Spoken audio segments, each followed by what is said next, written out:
Why is prosperity message flourishing in Nigeria today? Because the economy of Nigeria has collapsed and people mostly don't see a way of improving their life. So they hang on to this issue of prosperity, and then the preachers are exploiting that.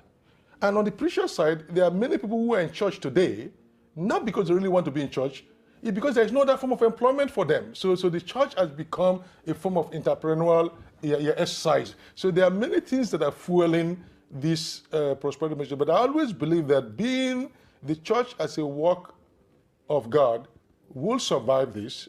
And the Bible says, God knows those who are his, and anyone who does that if you're not following the way of God, then he should depart. He wants his members to depart from iniquity. So I think that eventually the Church of God will survive. As a matter of fact, it is surviving. But the problem is that we might not always know, as human beings, where the real core church is and where the crowd and the businessmen are.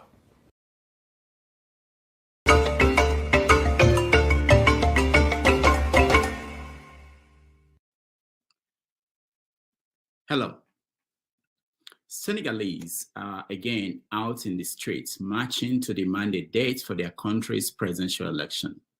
On February 3rd, President Macky Sall postponed the election slated for February 25th over a constitutional impasse concerning the eligibility of one of the candidates for president.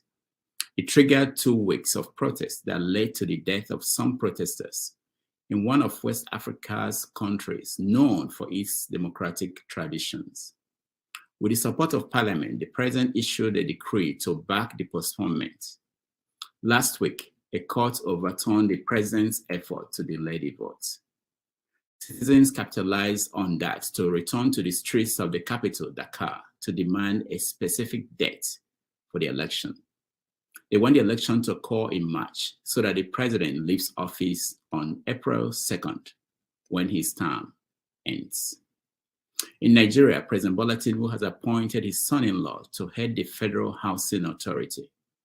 This federal government agency is seeking 500 billion naira to cover Nigeria's housing deficit of over 28 million.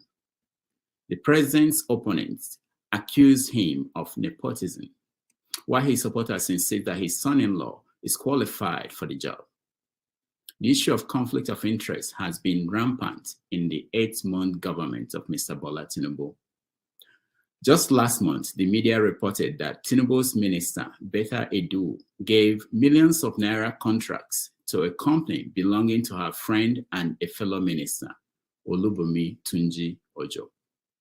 Also, Nigeria's Chief Justice appointed his brother as the auditor of the National Judicial Council, which he is the head of.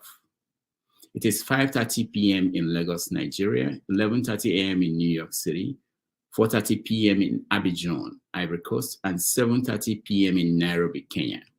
Wherever in the world you're joining us, welcome to another episode of 90 Minutes Africa.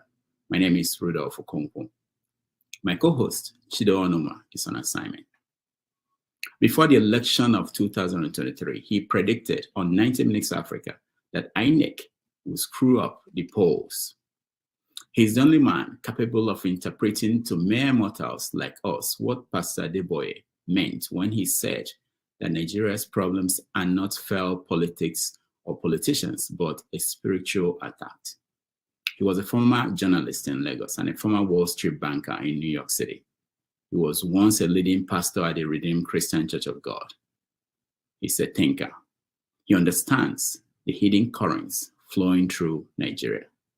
Professor Nimi Wariboko is our guest today.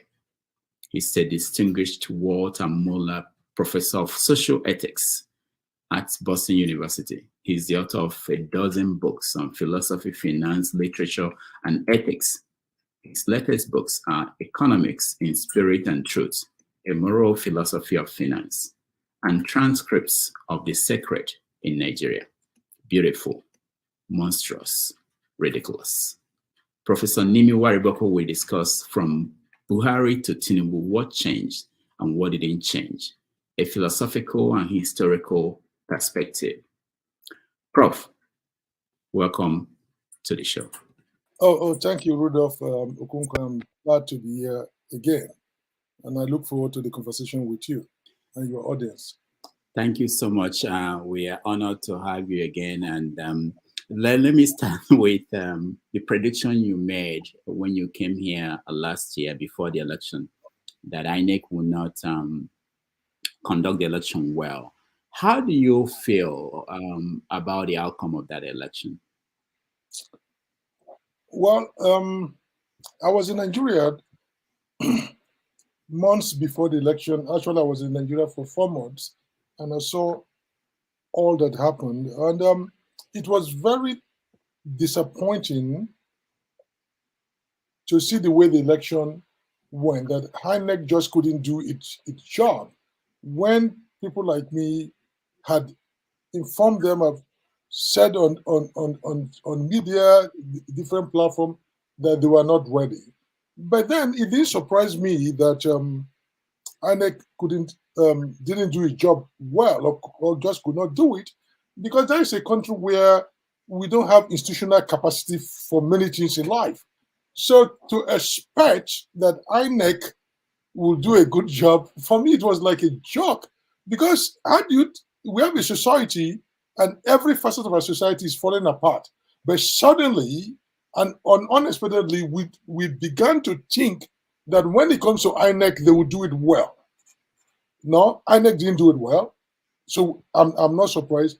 And again, I'm not surprised because the political parties themselves didn't do their work well. It was on this show in November that I said, look, things are not ready. And given what we know about Nigeria, I expected that the political parties should have pressed on, get more information, get the way things are going. But they didn't pay attention. They just took INEC word for it, knowing how bad things are run in that country. So at the end of the day, the election wasn't conducted properly. There was not much difference between it was conducted and the way it has been for, let's say, the 1 decade. So there is no real improvement in the administration, the management, and the technology concerning election. We are still having these issues. We'll finish election for 2 or 3 days. We don't even know the result. So I think we are not very serious about democracy. So conducting election has become a mere rituals for us to feel good that we are democratic, but there is really no commitment to the democracy. And the people themselves know that. That's why the percentage of Nigerians that vote was very low. Even the number began to go down, because people know that it was not going to produce the kind of leader that they want, or their voices will truly be heard, or their votes will be counted. There were still issues about violence at the polling site, papers not being there, the INEC, the electronic system was not working. Let me tell you one thing that would shock you. The way they arranged for every ward in the election, they had a computer guy that would get in the ward, everything will go to him or her, and he will enter it into the system before it builds up to the next level, right? And so technically, every ward unit is controlled by a trained technologist, and I got the INEC manual, studied it, and talked to people who were involved. But you find that one of the flaws in the system, which I expected the politician to have figured out, is that INEC have supervisors for a group of ward tech, what they call the technology guys. They had a group, but that guy has a password for everybody. So you don't need to even bother, seriously, you don't need to even bother rigging or fighting at the polling station. If you get all of that guy, you can manipulate they can count whatever they want. You can refigure the numbers before they go to the INEC server. And the idea that the whole thing was being posted through to INEC server was not true, because the right guy at the station has to approve it. And what happened was that some of them don't have the password, or the network company did not have it. And INEC did not provide this. They call us, they have to have a satellite in the area to do it. The young men and women have to buy a data card or data for their phone if it's something to work. And some of them took it home to complete the process. They took that in home and they will buy the card. So INEC did not provide, there was no secure something. And sometimes to deceive the public, those boys will say, on the machine, there's a place you turn it up to hook up. It's not automatic. And those boys will not turn that in up. And people will say, oh, the server is not working, it's not. But the thing is that the small machine there, no one turned up the stuff, and it's on purpose. So there were many flaws in the system that I felt the politician should have addressed, should have known, and put fire to INEC feet. But they didn't do all that. And so the system was open for people to exploit, to manipulate or so. And I was talking to a computer expert, and they said, P2B and Co were saying, let's look at the INEC server, right? It was, and a computer expert told me that because of the program they use, that anytime you go to that INEC server, you get, the numbers you get will have different timestamps. So a judge cannot settle the matter, even though they've opened up the server. That was the kind of server that INEC used, so that we can all go back and if the times you go in, you look at the data, it will give you a different timestamp. Another person will give you a timestamp. So a judge, it became impossible for a judge to know when was the real number entered. Then I talked to some INEC officials, and I said, after the presidential, why is your computer breaking down? Why the server was not handled? They said, INEC at the headquarters in Abuja did not just invest in the right stuff. They told them, the good technical guys, patriotic Nigerians in INEC told them, your computer system, your server will not handle it. You need to buy this kind of server, have it. INEC chose to ignore it. So there were many things along the way that everybody who was observing the system would know that people were not trained. In most cases, to train the technical guys who handle the system, INEC did not do it until a week or few days to the time of the election. These are people who are going to run the electronic system. So there were many flaws. I was on the ground and I saw most of these flaws. So in my mind, the election was badly handled. That is the long and short of the whole story. Now, looking at 2027, what should the political parties be doing now? I mean, the 2023 election is come and gone, and there's a president. What is the way forward to make sure that the flaws in the last election will not repeat in the next one? Yeah, this is when they need to start with INEC. Before even they got their presidential candidate, they need to start. Already a year is over, so we have 3 years.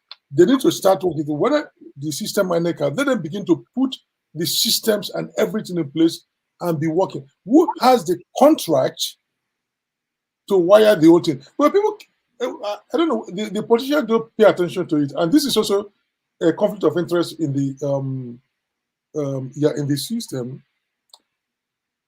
At the time of the 2014-15 election, INEC awarded the contract to somebody to wire the whole INEC office computer system and the election system. That contract went to somebody who was sympathetic to APC.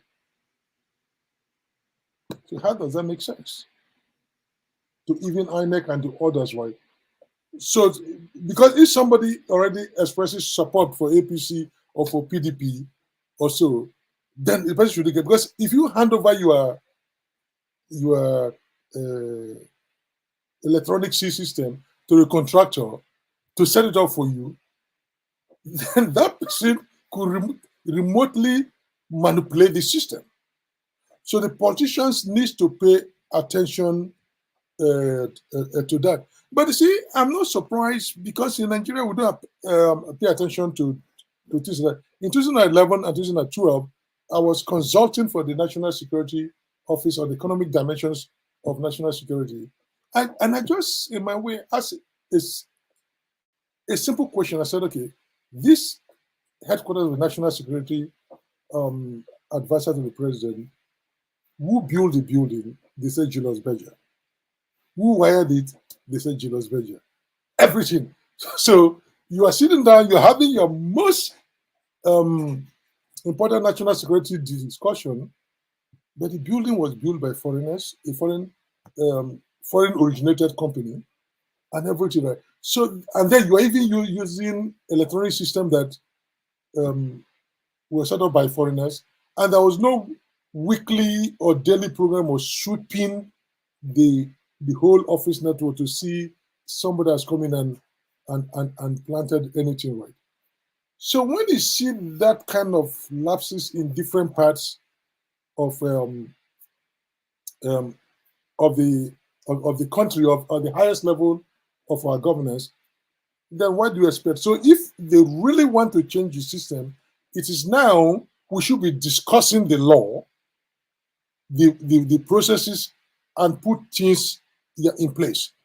And I've also come to an understanding, I don't know why they make our constitution to say every election should take place every 4 years, except the few ones that happen. Why can't they stagger this election so that INEC is learning all the time, like the way they do in America? You know, this the House of Rep, they don't all go out at the same time. 2/3 goes out every 2 years. You have 1/3 will go out. The other 2/3 states. Also with the Senate, even with the state governors, or so. It's only the presidential that is every 4 years. If you do that, probably we'll learn and correct things before it goes to the presidential, and INEC will not be involved. So we can learn from that. But so that's one way to amend the constitution to say you can stagger the election so that the whole everything from the beginning to the end is not taking place over 1 weekend or 2 weekends, so they can learn. But this is the time for the parties to debate the law that will inform the next election, the technology and the process, and even how to develop the polling units, and everything should be in the public domain. And there should be continuous renewal of your voting card. It's not we wait till one moment, right? There should be, like in America, your census and your voting card is renewed at any time. So we are not waiting till everybody, although some people do wait till the last time. So all these things will ease the situation on INEC. And if you go to INEC office, to be fair to the guys, the men and women that work there, often they are overwhelmed. They are not provided with the best of environment to work. So even we're expecting miracles from people who are overworked, who are stressed, who don't have the right technology, who don't have the right working environment. You need to visit INEC offices at the state level, state capital. I mean, they don't often have the right spaces or the right technology or the right environment to work. Everything seems to be congested. They seems to always be under pressure. Right? So these are the things that the political parties have to be interested in building up the institutional capacity of INEC ahead of the next election, and not wait till at that time to do a fire brigade job.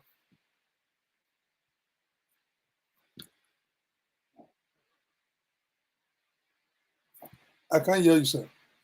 All you said, considering the fact that the Supreme Court weighed in and said that INEC is not required to transmit the results from the polling units, where does that leave this whole technology that we're talking about? Whether someone switched it off, that they could not transmit the presidential results when they could do that for the Senate and House of Rep. Where does that stand now? Well, the issue of whether they can transmit straight from the polling unit to Abuja, it's not, it doesn't kill the whole process.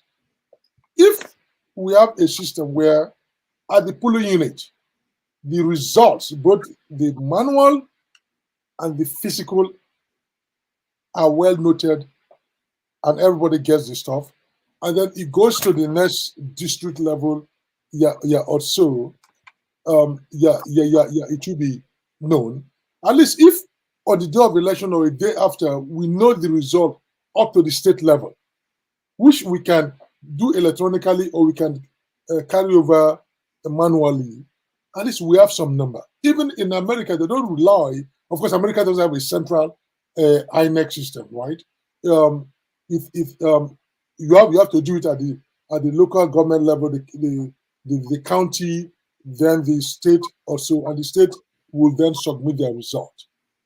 So we can set up system where it is transparent both electronically and also manually physical. We have physical. In America, you have to have both. That's why they could go for a review of both the electronic and the physical, right? So we need to set up those kinds of systems. We are pretending as if this is very difficult.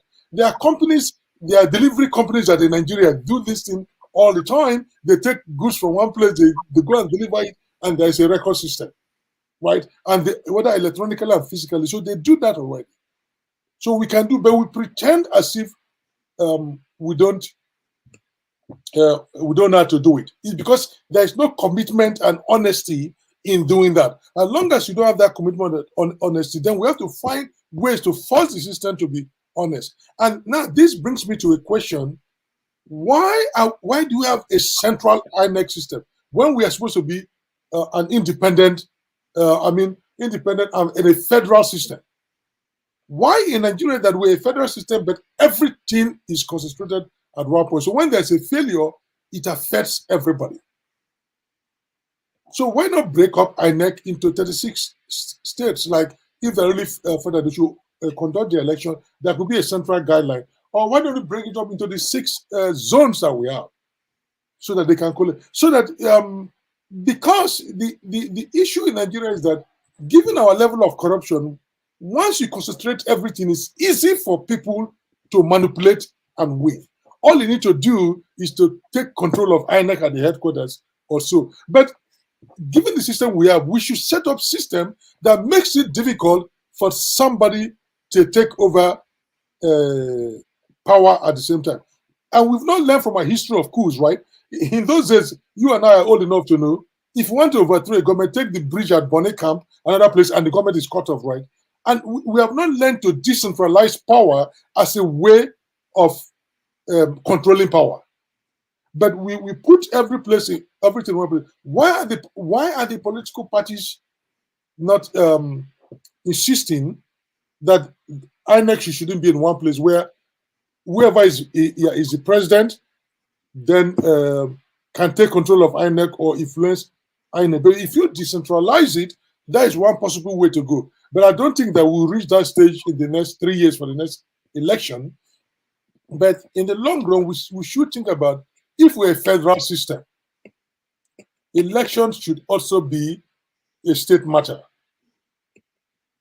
And so that way, you don't have this one place where somebody takes over INEC, or through bribery or through favoritism or through political power, and then the whole country is held at ransom. All right, we have so much topics to cover today, and let's move on to the issue of conflict of interest. Just last week, President Bola Tinubu appointed his son-in-law as head of the Federal Housing Authority. This is an authority that is requesting for 500 billion to build houses for Nigerians and cover the 28 million units deficit that we have in the country. Also, we know that this is ongoing. His minister, Beta Edu, was also involved in a controversy of giving contracts to another minister under Tinubu, a company owned by another minister under Tinubu, of over 438 million naira. And also we know that the Chief Justice of the Federation appointed his brother as the Auditor General of the Judicial Council that he's in charge of. So is it that they don't teach conflict of interest in Nigeria, or that people ignore that? What's going on? Well, I don't know whether they teach it in the schools, but I expect that before somebody is sworn into an office as a minister, the chief of staff or the president should read the terms of conflict of interest. Yeah, it should be obvious. But we are a country that hardly pays attention to conflict of interest, right? So these are obvious cases of conflict of interest and nepotism, but we are a country that we do not care because if there's really, and I don't know if in the presidency or in the office of the chief of staff, there is somebody that is appointed to enforce conflict of interest. They don't do that. So it's not surprising that we have this kind of conflict, and the people are still allowed to hold on to the office, because that is a breach of trust. Because it means, what else will they do? Now, this is what you know. A conflict of interest could also put the country at a security risk, because people would expose the information of the country to people that they are not supposed to, and the country will get into trouble, right? So this is the issue, that we don't enforce conflict of interest. Now, I'll give you other examples in other sectors. In the university, professors sleep with their students, and they don't see the power abuse and the conflict of interest there. And then you are sleeping with her, and you're also going to grade that student's paper. You're going to sit in the student doctoral defense, or you are sleeping with your staff or the fellow, and you're going to sit in the promotion of that staff. In the churches, they are handing over power to their children. So if you look at it, is conflict of interest, the breach of conflict of interest is very endemic in Nigeria. It appears we don't have a sensitivity towards that. We don't see the obvious sense of interest. And maybe we don't even ask questions, right? Because here, if you are awarding a contract or making a decision, right, you have to sign a form that is there any conflict of interest. Even if you're an academic, I'm an editor of a journal, a major journal, and we send you a paper to peer review for us, often there'll be a conflict of interest, whether you know this person. Take, for instance, I sit at my university appointment and promotion committee, which is the highest body that reviews all applications for tenure and promotion. And so when letters are sent out to other professors all over the world to assess if this person is qualified, we look for, if that person was a former student, you cannot write on him or her. It's conflict of interest. If you have collaborated with that person in a research project or writing a paper, it disqualifies you. So anything that will come up will show conflict of interest, you have to, and then we ask that question specifically, and the person will have to say, well, I know this person in the field as a fellow scholar, but I don't have any personal relationship, or we don't know. So you have to convince us. And then when even they submit their letters, we and the lower level will have to review their letters closely to ensure that there is no conflict of interest, anything that looks like that, before a letter is accepted as valid for our consideration, right? So it's not just having laws about conflict of interest. There have to be systems in the place at every level. So if a professor is going to sit in the PhD defense of somebody, or grading somebody, or the promotion person, he will write in his conflict of interest. And if he comes out that he violated that law, he or she could be fired. But we don't enforce it. And for a minister not to know that you are working in the cabinet and contracts are awarded to the place you worked, and your wife is handling it or so, it doesn't pass the smell test, right? At least at the minimum, it doesn't pass the smell test. So these are things that we don't normally address. Our society is sensitive to the issues of conflict of interest. So I'm not surprised that it's happening at the highest level of our governance, right? And this is the country that we're in. People appoint their friends, their girlfriends, their boyfriends, their wives, their spouses, their children into positions, and that will benefit them financially. Right. So the conflict of interest thing is very endemic in Nigeria. Now, the argument they made in the case of Betta Edu, the argument was that Tunji Ojo was no longer running the company. In the case of the Chief Justice, the argument was that the brother was qualified. People who are defending Tinubu are saying that the son-in-law is well qualified to do the job.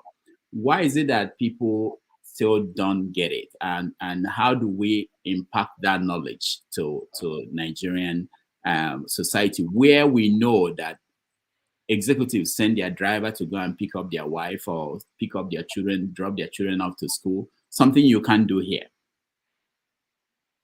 Okay, so well, people don't. If Tunji Ojo is no more running the company, but it still stands to benefit financially from the company.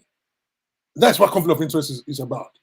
You're going to benefit financially, or there's some benefit going to you because his wife and him, by law, would file one tax form. It's a family wealth, so he's still benefiting from that. So the conflict of interest is not whether he's running it or not.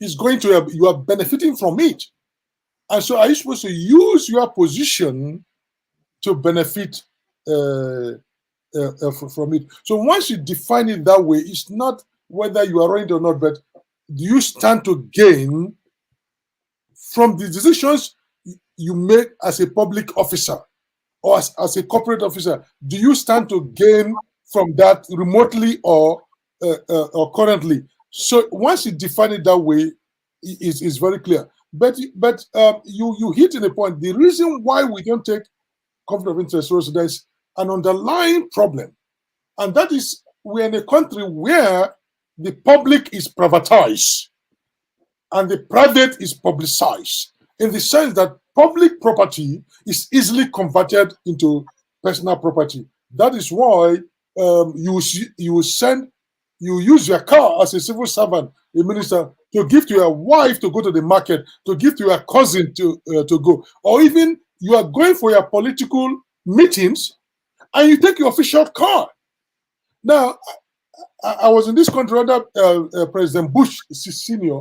when his chief of staff, Sununu, went to a Republican Party meeting, which is the party of the president, using his official White House car. He was the chief of staff, and he was fired because the party is separate from the government. So as long as we don't see that demarcation between private and public, I've heard of cases where the church service has ended, probably the money has not been counted properly and recorded. The pastor or his wife would dip hand into that offering when they're behind the scene and ask somebody, please go and buy things, bread or something for me from that offering. It has not been. So you see, what I'm saying that the way I've tried to answer the question is to understand that the problem we see in one sector is endemic, that has become our culture. So that's why we don't see it also. So it's privatized. In the same way, in my office, I cannot use my phone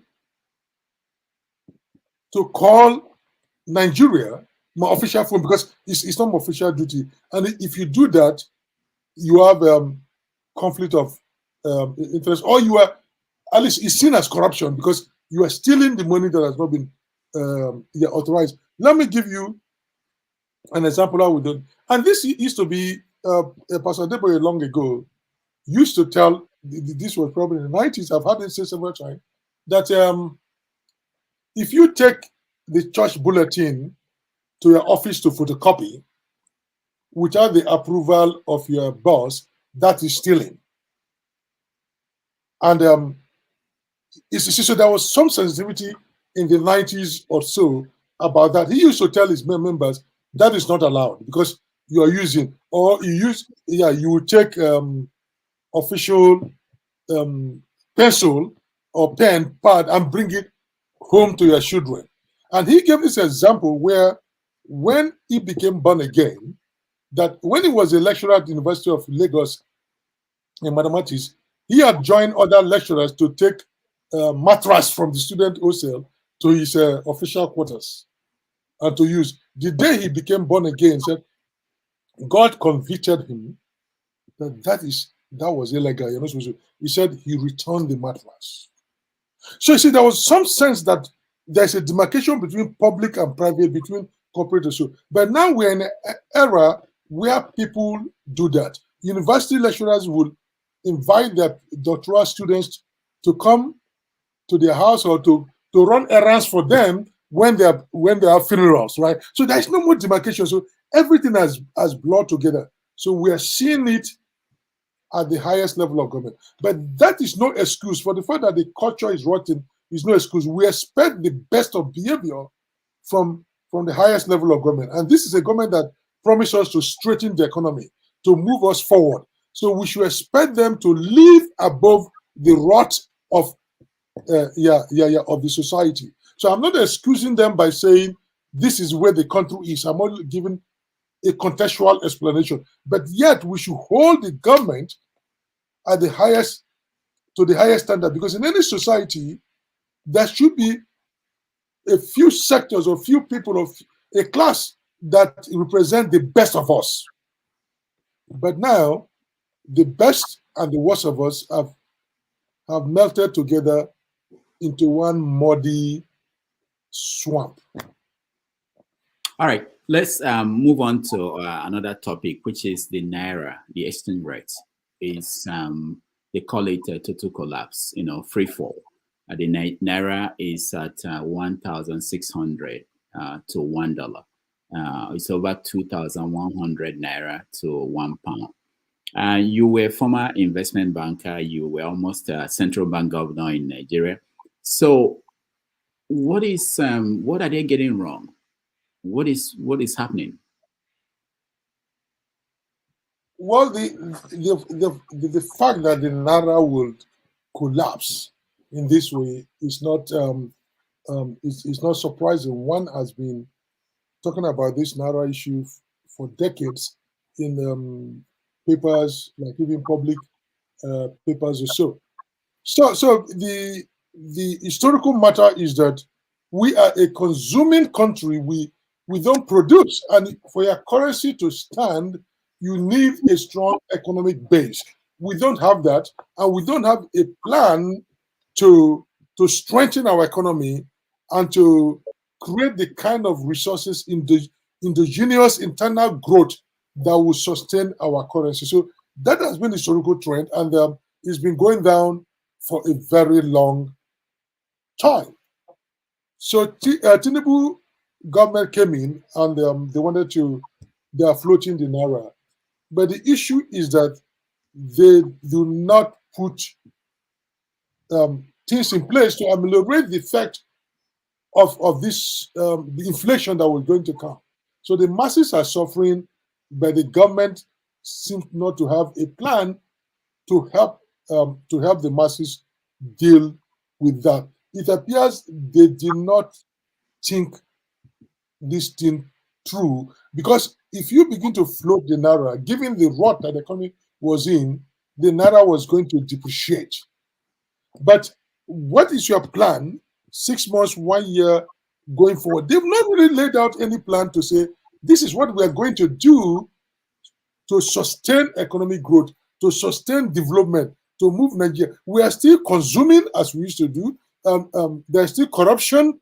Also, government is not cutting the cost of governance, right? So in every way that you see, there is no definite plan to move the economic problem. There is no definite plan to revive the growth of the economy. There is no definite plan to create the kind of skill set, the labor, and the things that will make it through. There is no plan to even run the economy well. That's his issue. We are not even running the economy well. We are not running the government well. There's the government so far have not been able to sustain confidence that people should invest and things will go on well. So that is the issue. Is to run an economy is not terribly difficult, but one needs that kind of commitment. One needs a government that is committed. One needs a president that is committed. One needs an administration that will ensure corruption and fairness. I feel that if you give Nigerians a sense of fairness, that everybody's on the same playing field, level playing field, we will begin to unleash the entrepreneurial spirit of Nigeria. There's a lot that Nigerians can offer, but this government has no plan. At least it has not made that plan known to the people, because the 2011 and 12, I was a consultant to the central bank, and part of the things at that time were this plan for 2020, that Nigeria by year 2020 should be one of the top 20 economies in the world. So I worked on that plan. There were things to put in place.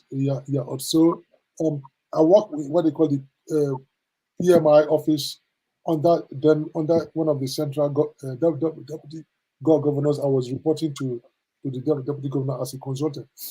So the idea there has to be a plan that will move on. It's not like a Soviet era plan, but okay, these are the infrastructure, the things that we need to put in place to move the country forward. And we need the right people in the right places. Well, of course, we are not putting the right people in the right places. People are not, there's no clear vision. Every government comes in and starts things all over. So until we find a government that is sincerely committed to economic development. But let me tell you, we can come up with the best economic plans we have. Until we address this issue, in Nigeria, the fastest and cheapest way to make money is to capture the state. You don't need to be a good capitalist. All you need to do is to have access to state power, then you become, you then use it to make money. A lot of people were celebrated in Nigeria as capitalists, as entrepreneurs, have not been subjected to the rigors of the market system. What we've been having is that they have access to state power. They have some monopoly, and therefore they are called billionaires, or there are some corrupt means. What is it that they've really done? So as long as the state is the means of production for this class of people to make their millions and billions at the expense of everybody, then we're not going to go forward. Because a lot of people that have made money in Nigeria that we celebrate today, if you scratch the surface, you know that they've benefited from the state in a way that does not befit a market or capitalist economy. And as long as that route exists, as long as there are civil servants who can buy houses, millions of dollars, where are they making the money? There are people who are sending their children abroad with the kind of fees that they are paying. Where are they making the money? So we are not really, serious about it. At every level, everybody is fighting to capture some aspect of the state for their own economic growth. Until we find a government that is going to stop that, we can make all the plans, we can float all the naira we want. We are still going to be in that because it is not producing the right entrepreneurial spirit, the right investment. We are not handling security. If you don't have security, how can you go to, okay, take for instance, in my university I could bring students to Nigeria to do 1 semester, 2 weeks, 3 weeks course, what they call travel seminars, right? 2 or 3 weeks. Anytime I think about that, I said, do I want to take the responsibility of bringing students and then they're kidnapped? Right? That will bring, these are little things an economy can grow. That will bring income dollar to the state. If we have many Nigerians professors abroad, this is one extra way they can contribute. Because most of them are afraid that the security system is so bad that you don't want to take the responsibility of bringing students. We can't bring everybody to always stay in Lagos, Abuja. You want to go to the villages or so, but you cannot take that risk. So the Nigerian problem is deep and wide. But if we have a determined government, they can begin to address it. But I'm afraid that the signs I'm seeing from this government have not given me confidence so far to say that they're on the right path.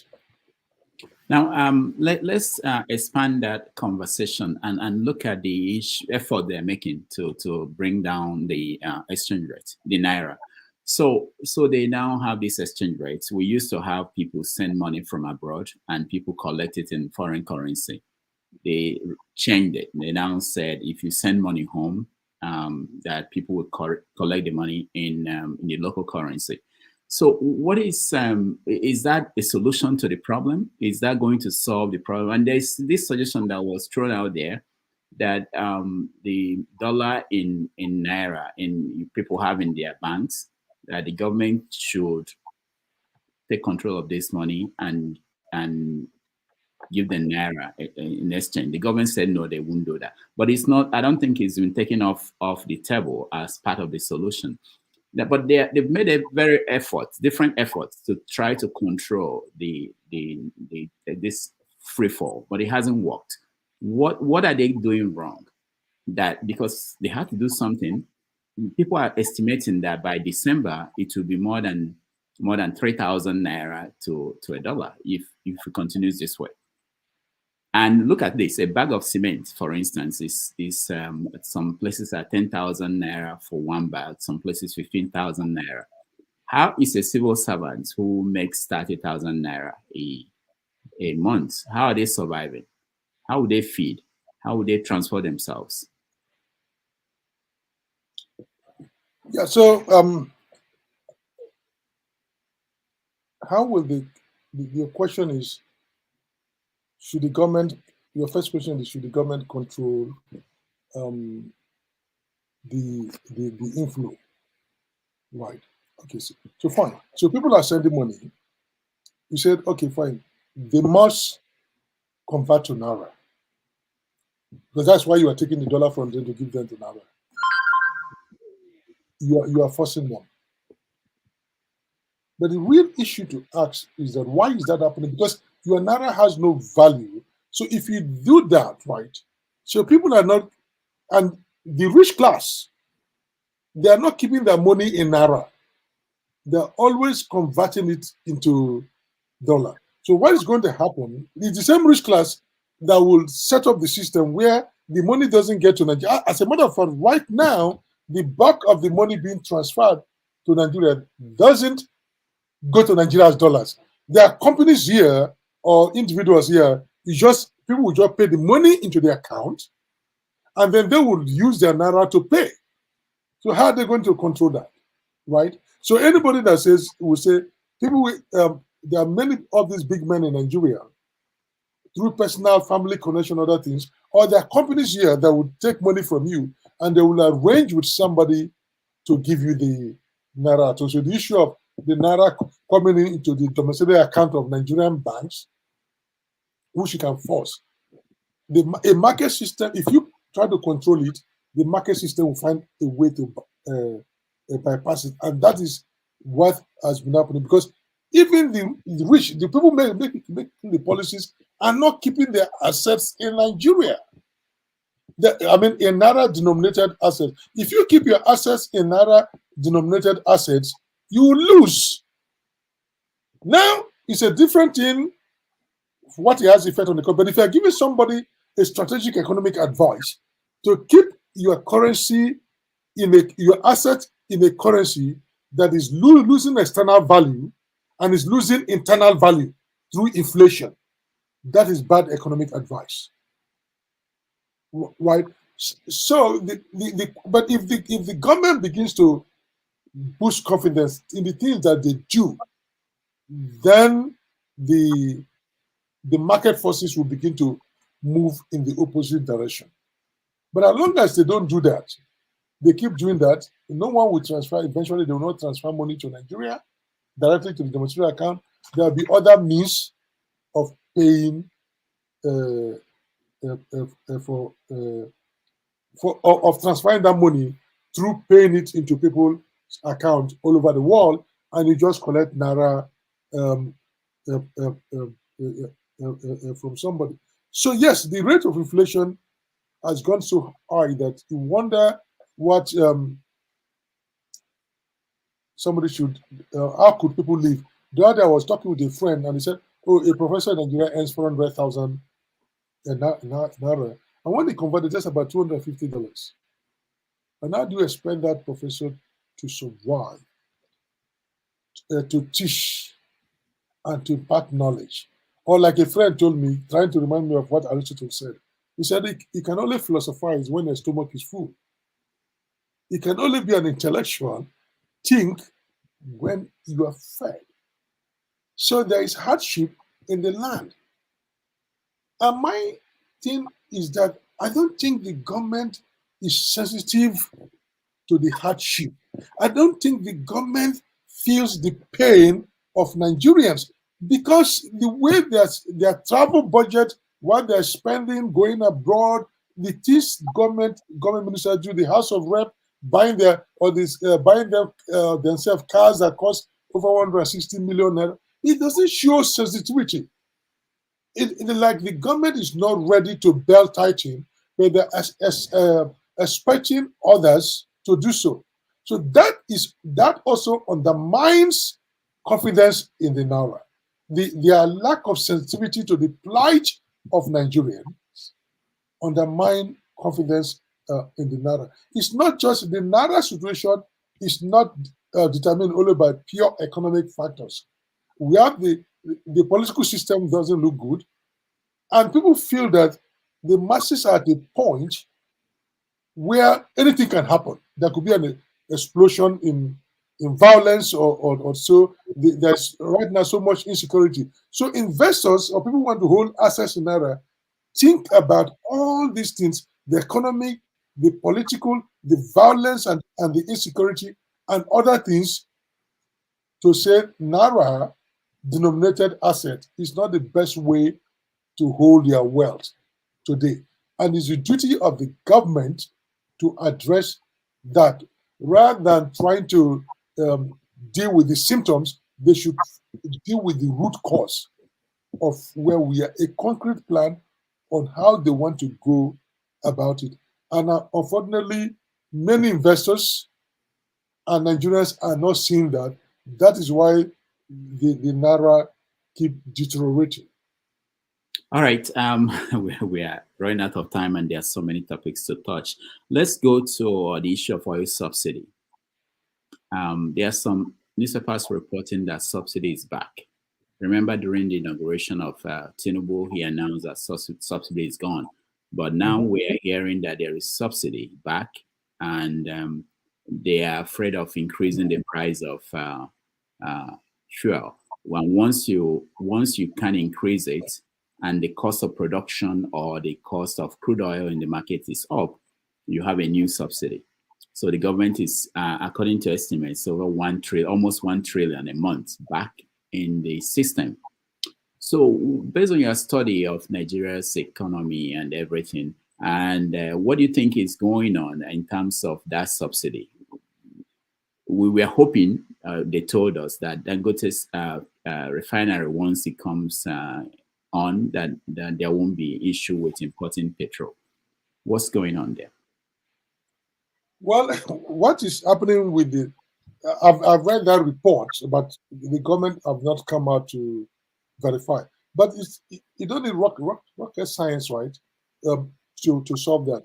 So if the subsidy was calculated at a particular cost of production, at the international and local, but once that international price, the naira moves and is directly transmitted into our local currency system, then your calculations will be wrong.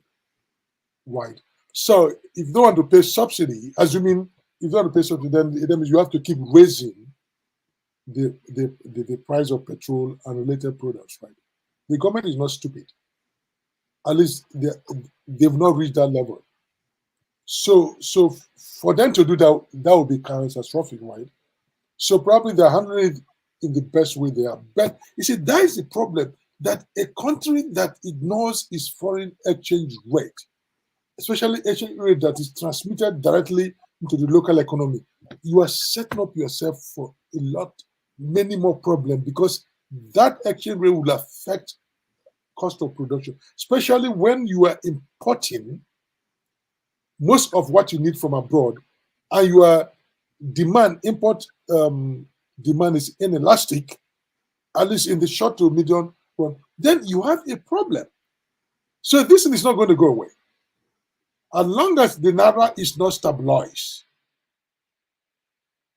our local prices will not be stabilized, because we're an import-dependent country. And then as long as we're not producing the things that we need to sustain ourselves, then the naira will not be strong enough to bring down the exchange rate, the dollar naira exchange rate. So we are in this thing, right? It's like a vicious cycle that we are in.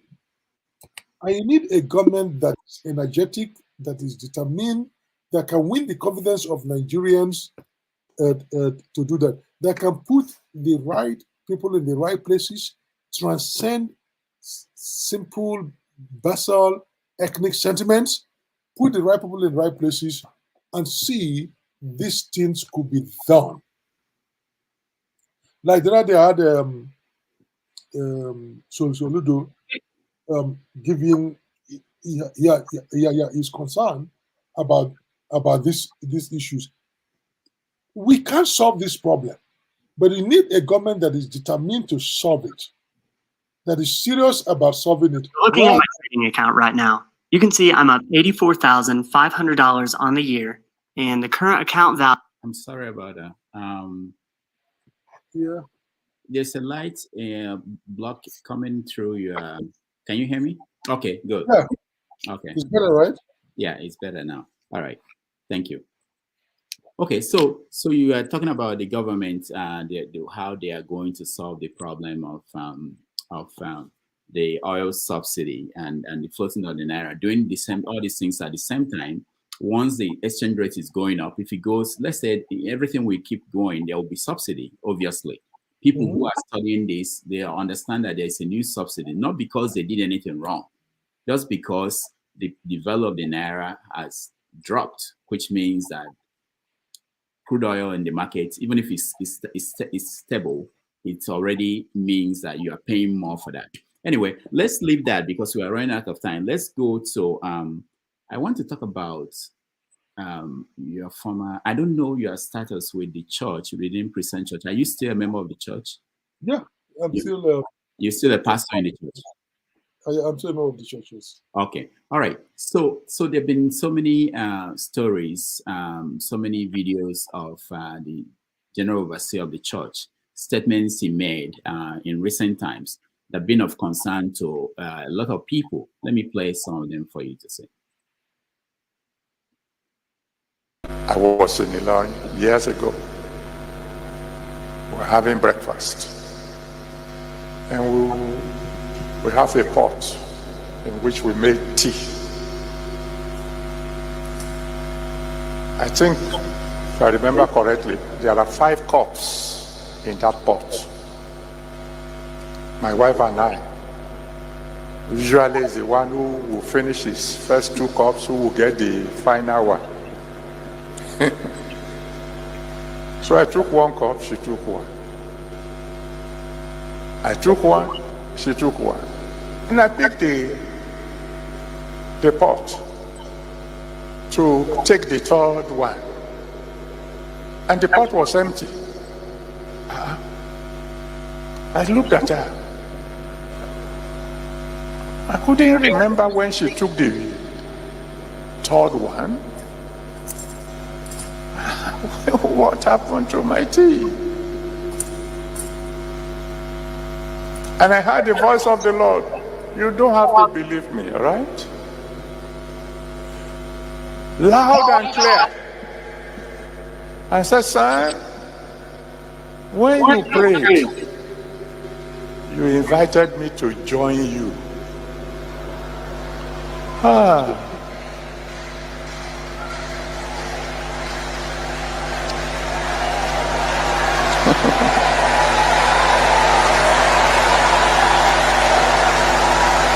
Some of you don't know why I call him Daddy. We have a relationship that is difficult to describe.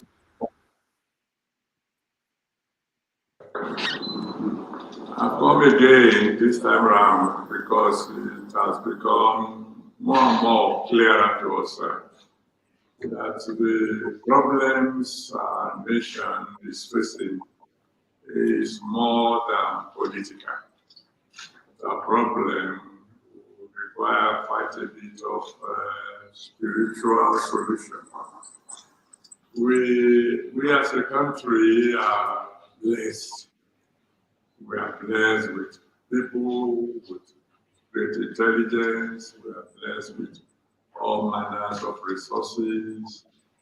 And yet we have so many problems. And it's not as if the people in authority are not trying their best. They're doing as much as humanly possible. And I will find that when you have problems that are beyond humans' ability to solve, then you call on the Almighty. The reason we call him the Almighty is because he has the power to solve all problems. And so we have been going around in our only two ways to support the efforts of all the various governments and parastatals to call on the Almighty to come to our aid, because we need help. We need help, and we need it urgently. Because all right, let me stop it here. So he was essentially saying that the politicians, our people have tried their best, and that what is wrong is that we have spiritual attack. People are saying that several statements, the other ones that he made recently, that people are saying out there on the social media that maybe it's time for him to retire. What do you think? I don't know why they're saying it's time for him to retire. Maybe they think there's a retirement age for him. There's no official retirement age in the regime for him in particular. Others have 70 years or so for which they have to retire. And he's not making this statement because he's advancing age. That's what people don't understand. If you had followed this man or been under his teaching for the past 20, 30 years, he had said these things when he was in his 50s, in his 60s, in his 70s. Right now, so he has always said this. So it has nothing to do with whether he should retire or not because of age. This is where the man has always spoken. This is where he sees the world, and this is where he analyzes the world. Then the question to understand is, what does it mean by all these things? How do we make sense of it? And why is it becoming an issue now that it was not? I feel that is the question there. So we can dismiss the age or issue. It has nothing to do with his age. So he has always spoken this way. If they are fair to him, they will know that the man, Pastor Adeboye, have always spoken this way. He has not changed. Some of these tapes or some of these things that are floating in the internet, they're actually old tapes. Any person who has been in reading will know that this is where he has talked. So his intellect or his ability to preach has not diminished.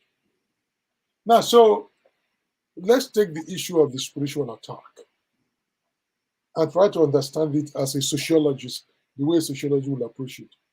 Yes, at one level, to reduce Nigeria's problem that we see that are very materialist, that could be explained at the materialist level. With all the corruption we see, the bad governance we see, to reduce it to spiritual may feel like it's an escapist approach.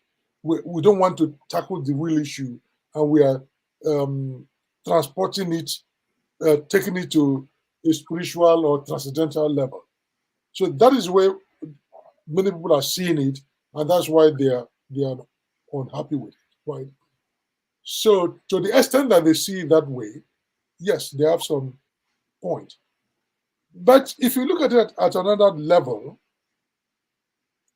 what he's saying makes sense once you move away from that level to say, if it doesn't mean that, what else could it possibly mean?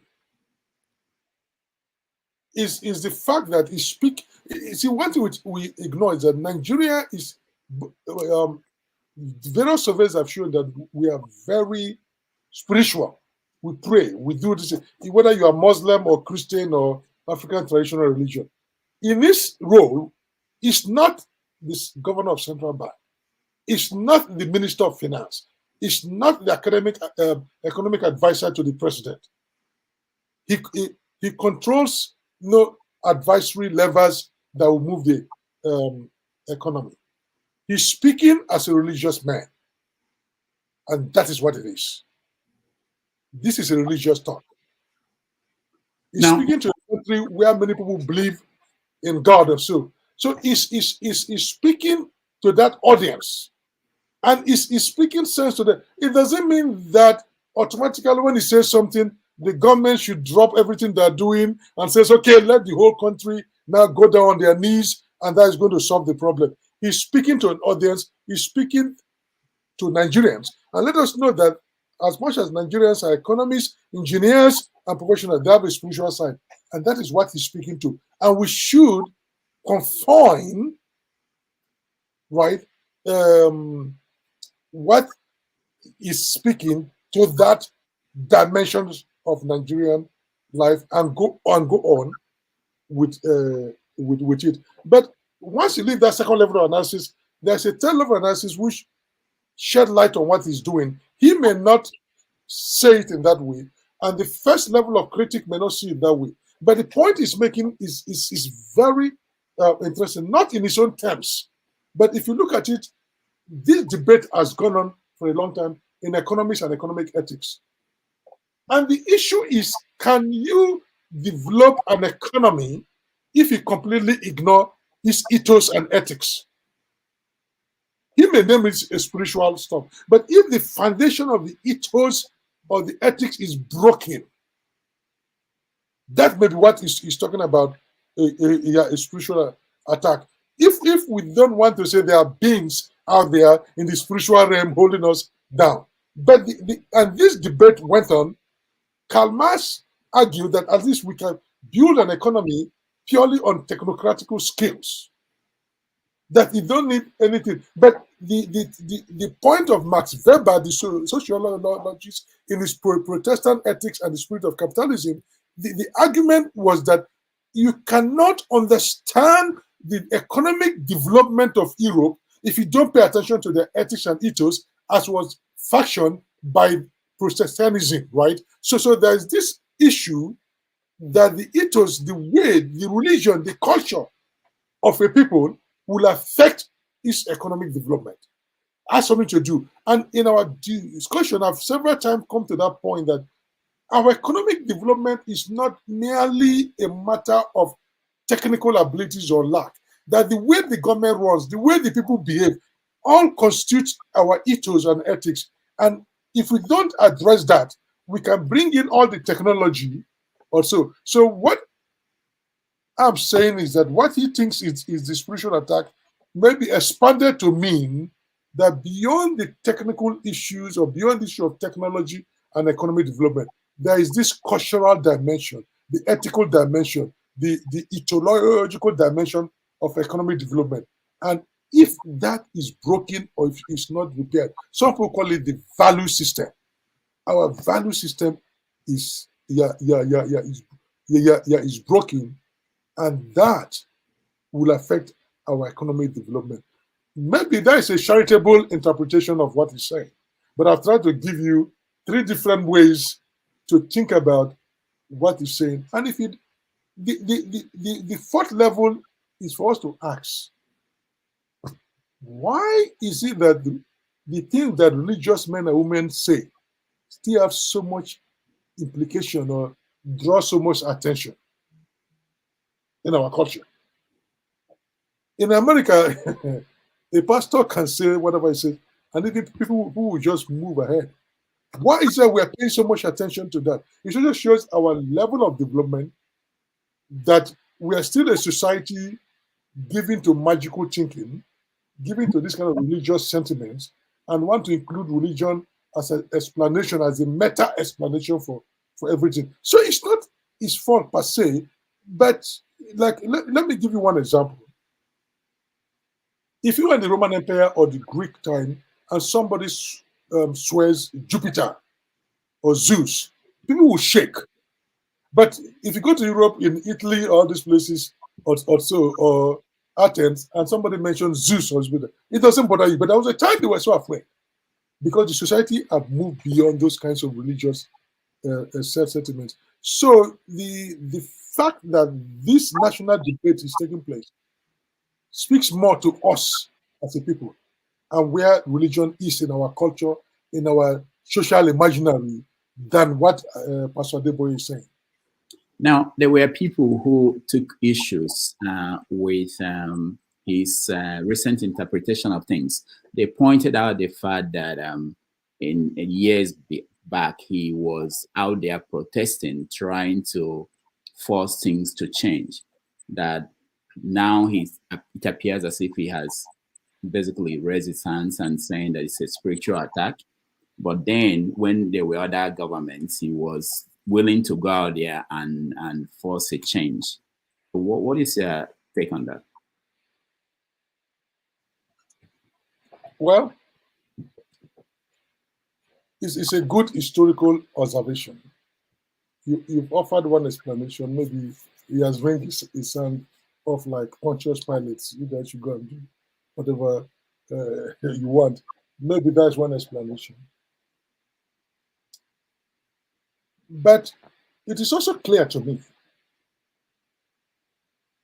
it's also part of the ethos of the things we are saying, that public leaders are not very sensitive to the culture or the accusation of ethnicity or so.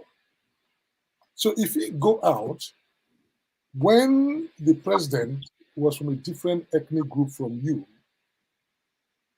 you set up yourself for this kind of allegation once things are happening and you don't go out or so.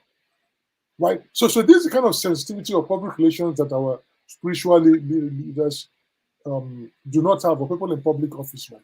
If you want to do something, think about the future, and you want to be consistent.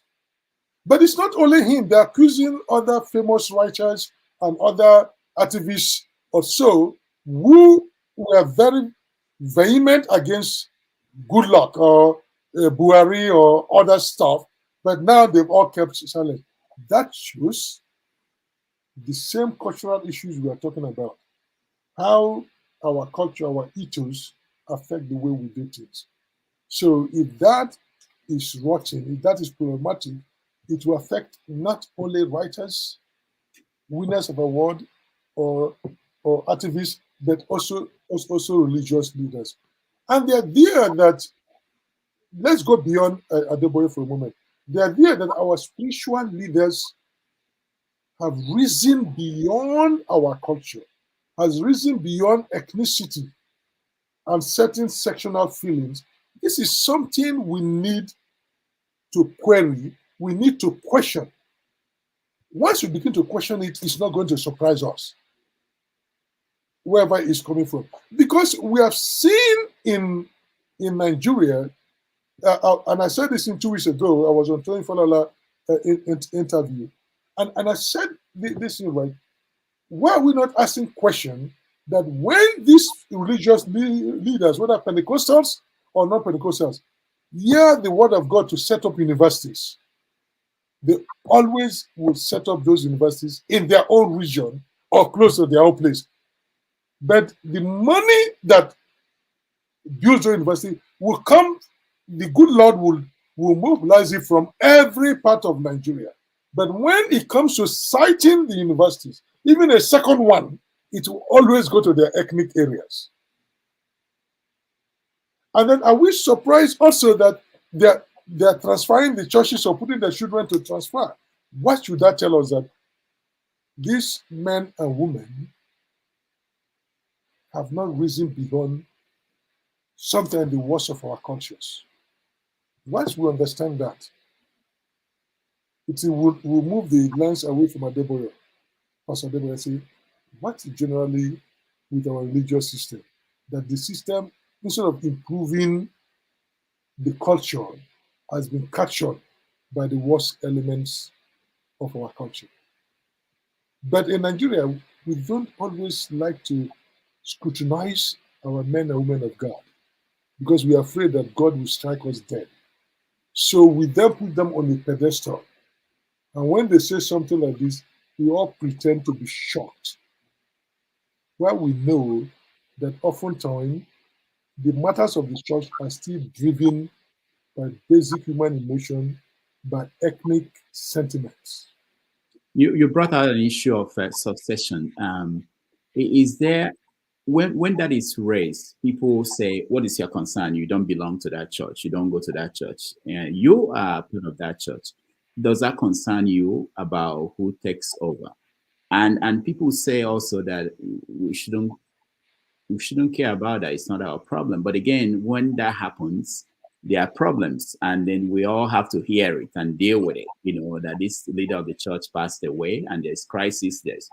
So is there any plan in the Redeemed Church, Christian Church of God, about succession? Well, let me answer that what happens in the church does not concern others outside the church is not true. And at least at two levels. First, the church belongs to God. And we worship we're in a monotheistic religion, which means it's one God. Everybody lays claim to that God. So if you belong to that God and you are the child of God, then what happens in the kingdom of God, what happens concerns God in your, at least in your neck of the wood, concerns you. Because these people are not saying this is their private enterprise. So that argument does not hold. Number two, they are registered as public enterprises. Which that means that the offering that they are paying, they are receiving, and the offering that people are giving are not subject to taxation. So they're a public institution in one sense. Yes, the state may not decide how they are going to govern internally, but their affairs belong. So in the same way, are they going to say that if some killings take place in the camp, or rape and abuse, it doesn't concern the poor public because it's a poverty? Why you cannot do that if you're the chief of your village? Will that set you off? Or if you run a corporation? So the state has oversight to protect its citizens, the life of its citizens. The idea that it does not belong, yes, you may not vote in how who succeeds, but the things of the church belongs to everybody. They use the airspace. That's why they get license. That's the same way a company, you cannot broadcast anything out. The US FCC will let you, because the airspace does not belong to you. It's a common property for which you are licensed to be there. Right. So there are many ways that if you're not more offshore, it doesn't concern you. If you think more about it, the argument does not hold. In terms of succession, in the reading constitution of God, right now, all we know is that it's Pastor Adeboye. There has not been a clear plan to say this in. And our culture, we don't want to talk about people's succession when they are alive, as if you say that you wish them evil. So is there. If it happens, who it will hand over to, whether there will be some disagreement. Sure. When he took over from Pastor Kindelme, there was some disagreement. Some people left the church. And the man anticipated that, so he had a video recording, a tape recording to show this is the man, so let no one twist his word. So succession is always a thorny issue, especially in Nigerian churches. But we can begin to lay the background for a better, if we had the same as the famous social. But I've noticed one thing about Nigerian churches, right? You can hardly name the number two. You see, and this is a national problem. In any office, whether the political office, we don't name number two seriously, because it's like so that no one is competing. Can you name the number two in all the major ministry? No, they don't want you to say there is really no one. Sometimes they will have number two. They have 3 number twos or 4. So they're all fighting who is good. So no one has the limelight. In the same way, the deputy governors, right? Do they really do anything? How many times has a deputy governor become a governor? So it's our national thing about. Meanwhile, in the political sense, the constitution says you must have vice president, and just for succession, anything can happen. But yet, leaders don't work well with their deputies. They don't promote them because there is this issue that if you are my number 2, you are about to kill me to take the office. So there is no concrete plan for this. And you say this is a question of the boards, where the boards oftentimes of these religious organizations are rubber stamped. And again, if you investigate the boards are also don't follow the rules of inclusiveness, of including people from other parts of Nigeria that are members of the church. Often they are dominated by people from one ethnic group that the leader of the church will name into that place. So all their presence on the board to him or her, and also their ethnic loyalty to that person. So these things are never really discussed. What about, has anything changed? Because there was a time people were complaining about postings within the church. So postings to major cities in the world where there are a lot of people and money is usually reserved for people who are maybe relations to the people that run the church. Is this still the practice? Well, those rumors have been going on for a long time, and they continue to go on. But no one produced documented evidence to say this is the practice. But if you are a system, you hear that kind of complaint a lot, and you come across people who say they've been victims of that. But should that be surprising? No, because once again, accountability in the Nigerian system of transparency is not there. There are a lot of people who are in the church to make money. It's a way of business. So, and they see these branches as franchise. So they're going to send their friends who is going to make a good return to them. And it's the same thing in the political system. Try to let someone know that you are going for a big political post. You see, all these big Nigerian men will come to you and say, oh, we can sponsor you to go there. You can go there. You can it can be this. But when you get to that office, you have to make certain returns to me. Right? And oftentimes that is the way they lobby. That's why central bank governors used to be very, before the narrative was floated, to be very important. Central bank governor can make you Rudolph a billionaire in a week. Because if you help him to get the post, you set up a bureau de change and he gives you $2 million to sell. Right? Or if he gives you that every day, that's 10 million over the 5 days. Or he gives you 20 million, and you are making, in those days, you make $200, 200 naira gain or 500 naira gain. That will make you blown. You don't need, as you are getting it, there are importers who will be ready to take it off from you. So what I'm saying that this system of benefiting from senior pastors posting people to churches that they will do is there in the Nigerian religious system. It was there in the Catholic system also. Remember, people forget that one of the reasons the Catholic Church have to ask their priests to go celebrate because they have children, and they were doing this kind of thing to make money. And the church felt maybe if they ask them not to have children, you don't have the need to accumulate wealth to transfer.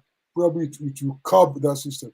That's why the priesthood, one of the reasons the priesthood went celibacy was where. So what I'm saying is that system of Pentecostal pastors posting people to places, to churches that have money, and that you can make direct return, or at least you will invite that pastor to come and preach in your church. And anytime that he goes, you pay him big money. There are churches here in the US, Nigerian churches, when a leader comes to preach, he preaches for an hour, they'll pay him $20,000. What? Yeah, that just woke me up. Okay, hold on. Let me play this, and then I'll ask you one final question on this church thing before we. Him and bow themselves to the ground before him. I decree in the name that's above every other name, Christians from every other denomination will bow before you.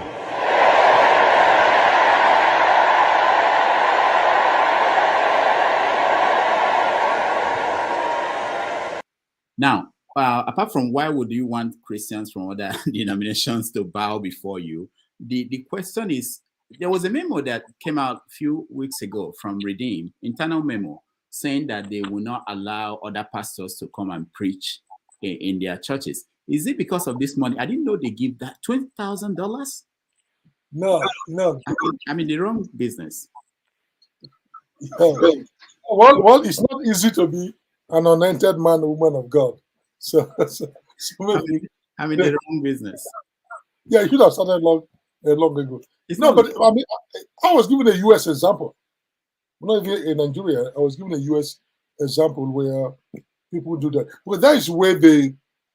So if a pastor cannot transfer money directly to you, it will look like corruption, IMF, IRS, and everything will come in the picture. But you are allowed to pay somebody who comes to your church to preach, and then the person will declare that to the government as income. But then you pay the person $20,000, $10,000, and sometimes if a major pastor or a regional pastor comes into your region, and you the local pastors raise money for him or her, and that money is not enough, they will call all of you into your room and question why the offering given to them is small. And then you people have to look for money on the spot to augment that. Anyway, so that's a different story. Let's go back to you said Pastor Adeboye. Now, so the issue to understand again, Pastor Adeboye has said these kind of things in the past. So there's nothing new, but you see, but the country have changed. There's not social media, and the way the country looks at pastors have changed. After the 9/11, sorry, after COVID 2019, 2020, kind of the pastors do not occupy the same pedestal that they did.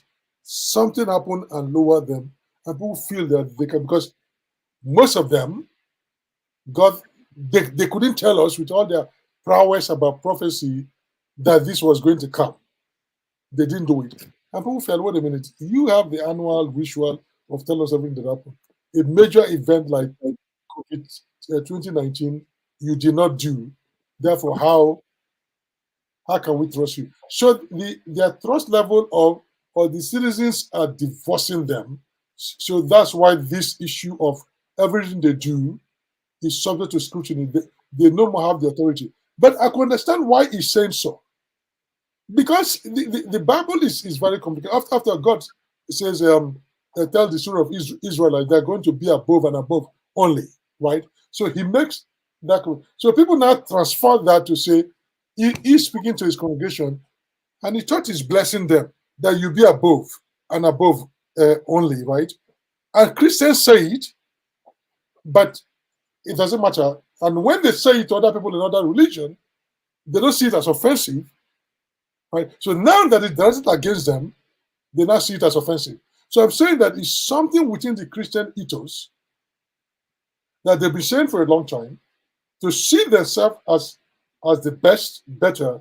Now, in this case, he has now particularized it to say it's to his own people, and all of a sudden we are sensitive to it. But I hope they'll also be sensitive when they're applying the same thing to other people who may not share the same faith with them. So it's in that context that it is saying it. So when they hear it in this way, it doesn't sound very good, but it's something that he's been saying.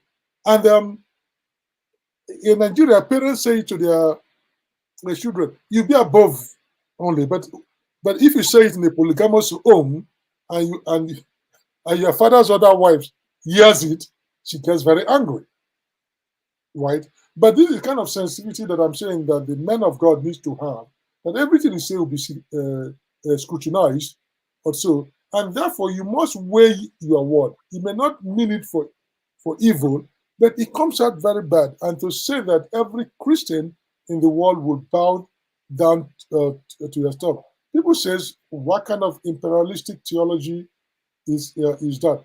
But I don't think the man meant that Redeemed Christian Church of God people are the only one that will always be on top. He felt he was blessing them, probably felt he was motivating them. But I could understand why it grades the year, or the Woloshen would say, leave ashes in our mouth. All right. I'm going to be bringing in our audience who want to communicate with you or chat with you. But final question for you. You have several books. One of the latest one is Transcripts of the Sacred in Nigeria, Beautiful, Monstrous, and Ridiculous. Your titles are wonderful. I mean, all of them.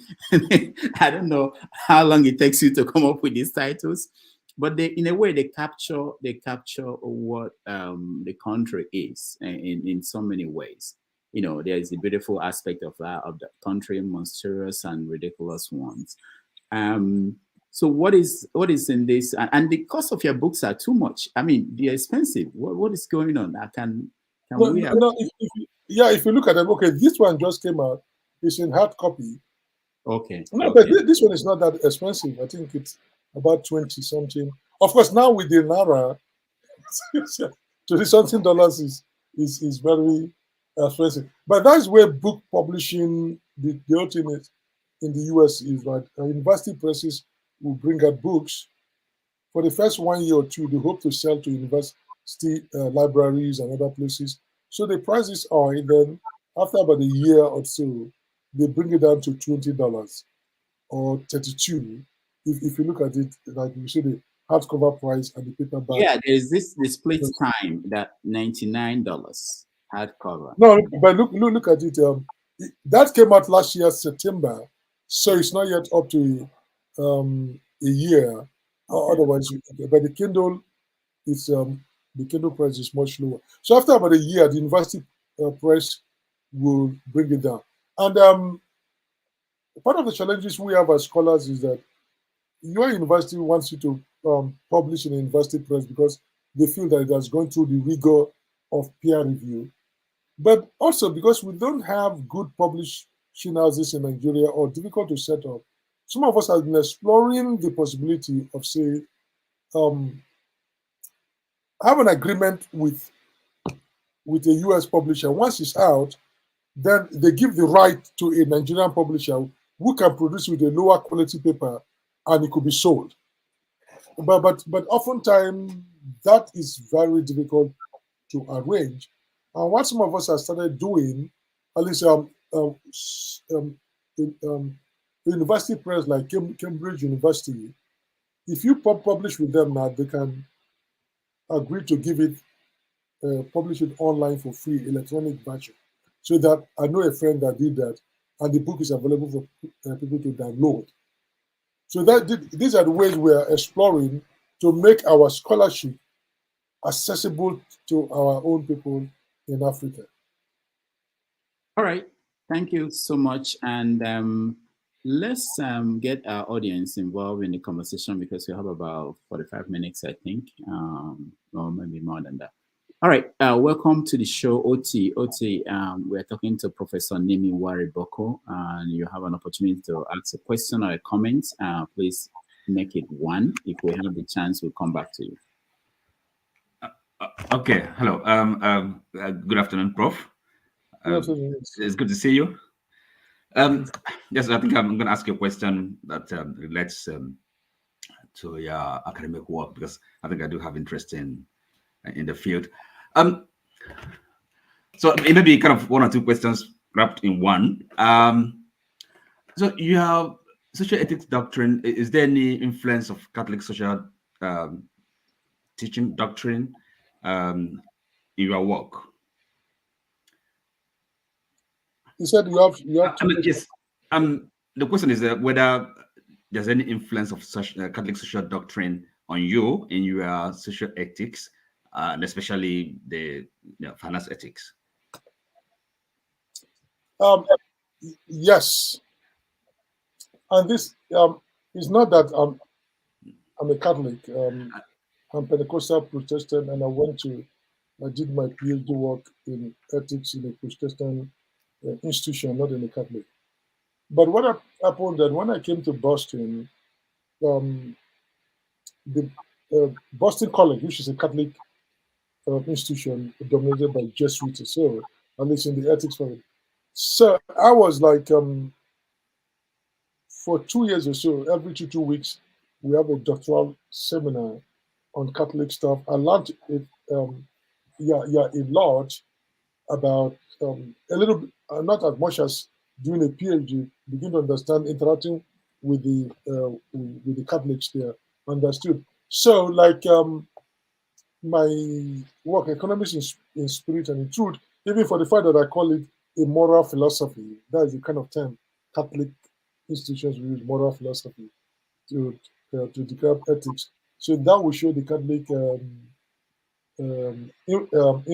influence about that. And in other of my works, I begin to emphasize the Catholic social teachings about human dignity, participation, or so.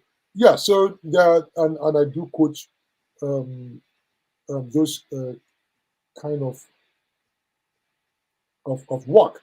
And then my ethical lens, which is Protestant, but it's also influenced by Catholic see, judge, and act. You know, the Catholic moral philosophy is that you see, you judge, and you act.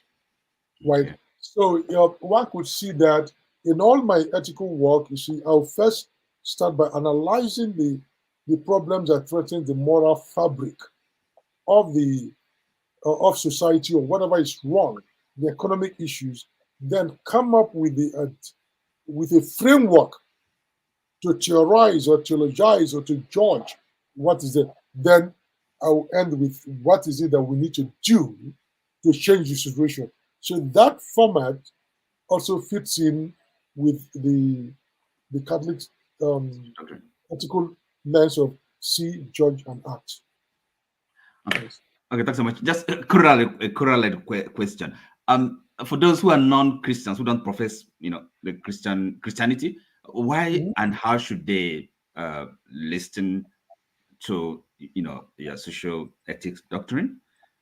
I mean, for those who are not Christians. Yeah, it's very simple. And the way I train my students who are getting PhD in economic ethics or in social ethics or in philosophy is this idea, and that this is how my framework works, right? So you analyze the social problem or the economic problem in a way that Christians and non-Christians will understand. You don't interpret a problem in a way that you need your own particular biblical or Quranic lens to understand. A social problem is a social problem. It threatens the moral fabric. Therefore, you analyze it in a way that everybody will see into it, say, this threatens our community, whether I'm a Christian or not.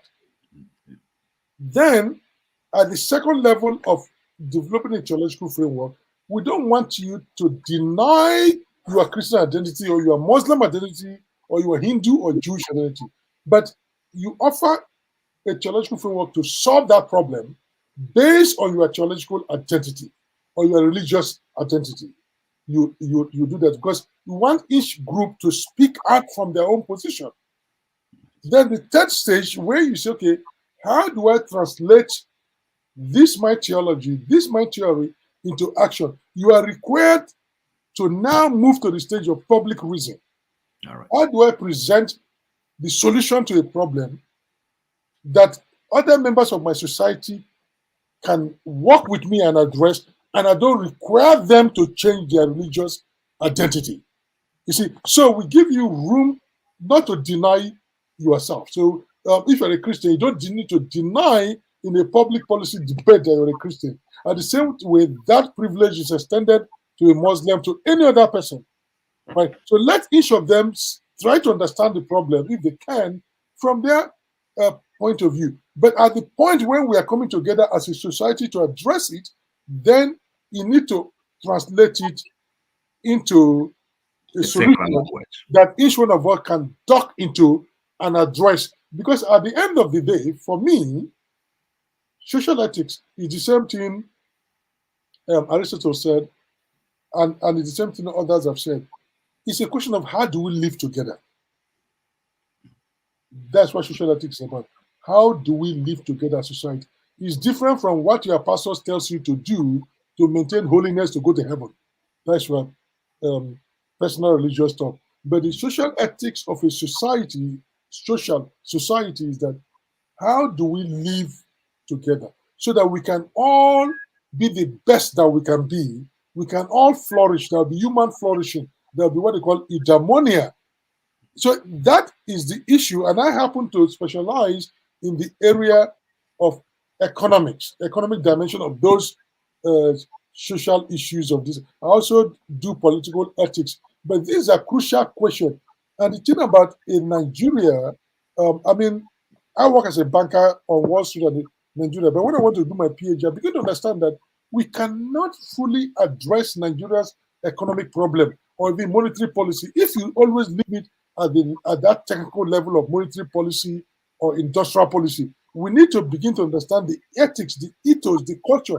How do all these things feed into and hinder our economic development? That's why I decided to do my PhD on economic ethics. And my dissertation was on the global monetary system. But I began to examine it that what are the ethical issues, the moral issues in the global monetary system, the way it was organized, the architecture of the global monetary system in ways that are hindering African development, in ways that are hindering the development of poor countries.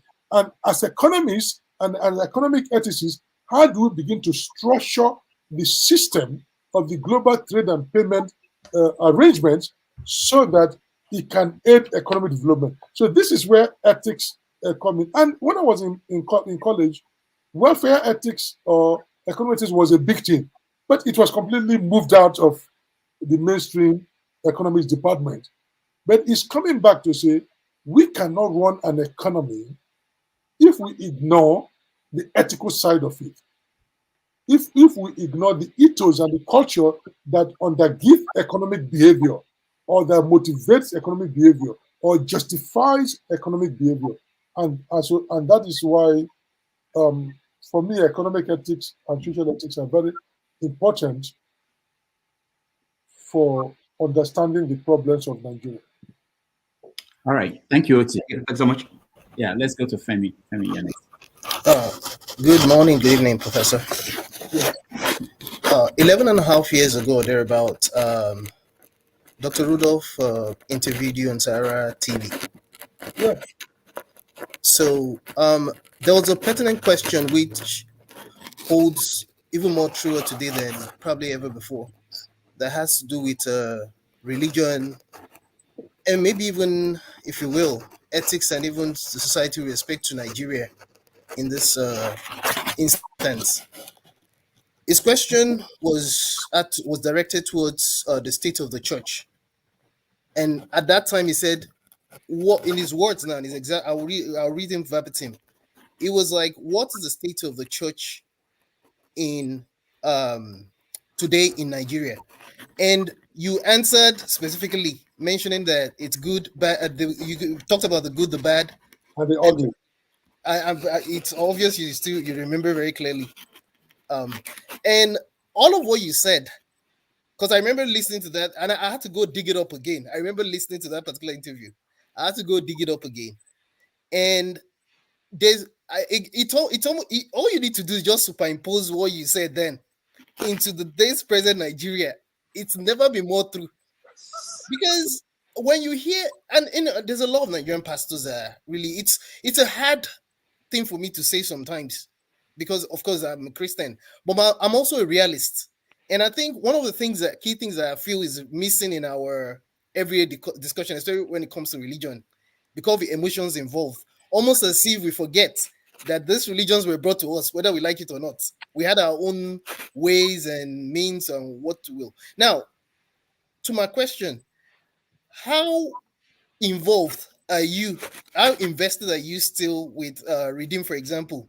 And the reason why I ask is because I feel it's going to be really difficult for you to convince people like myself, who though Christian, find it kind of like hypocritical to relate to the fact that whilst we build all these big cathedrals and we have all these manifestations which do not translate into anything meaningful, as far as I'm concerned, significantly in the lives of people or the nation, perhaps maybe the way for me to frame this is this: do you kind of do I get a sense that sometimes you might actually belong to that school of thought of people that think, you know what, let's do what China do and let's make while religion is still important, can we just tone it down and actually get to work?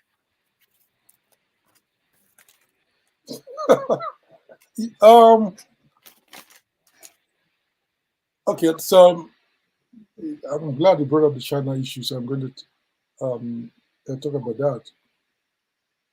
Yeah, I mean, in one sense, we could say let's tune it down, because 11 years or 12 years ago when I gave that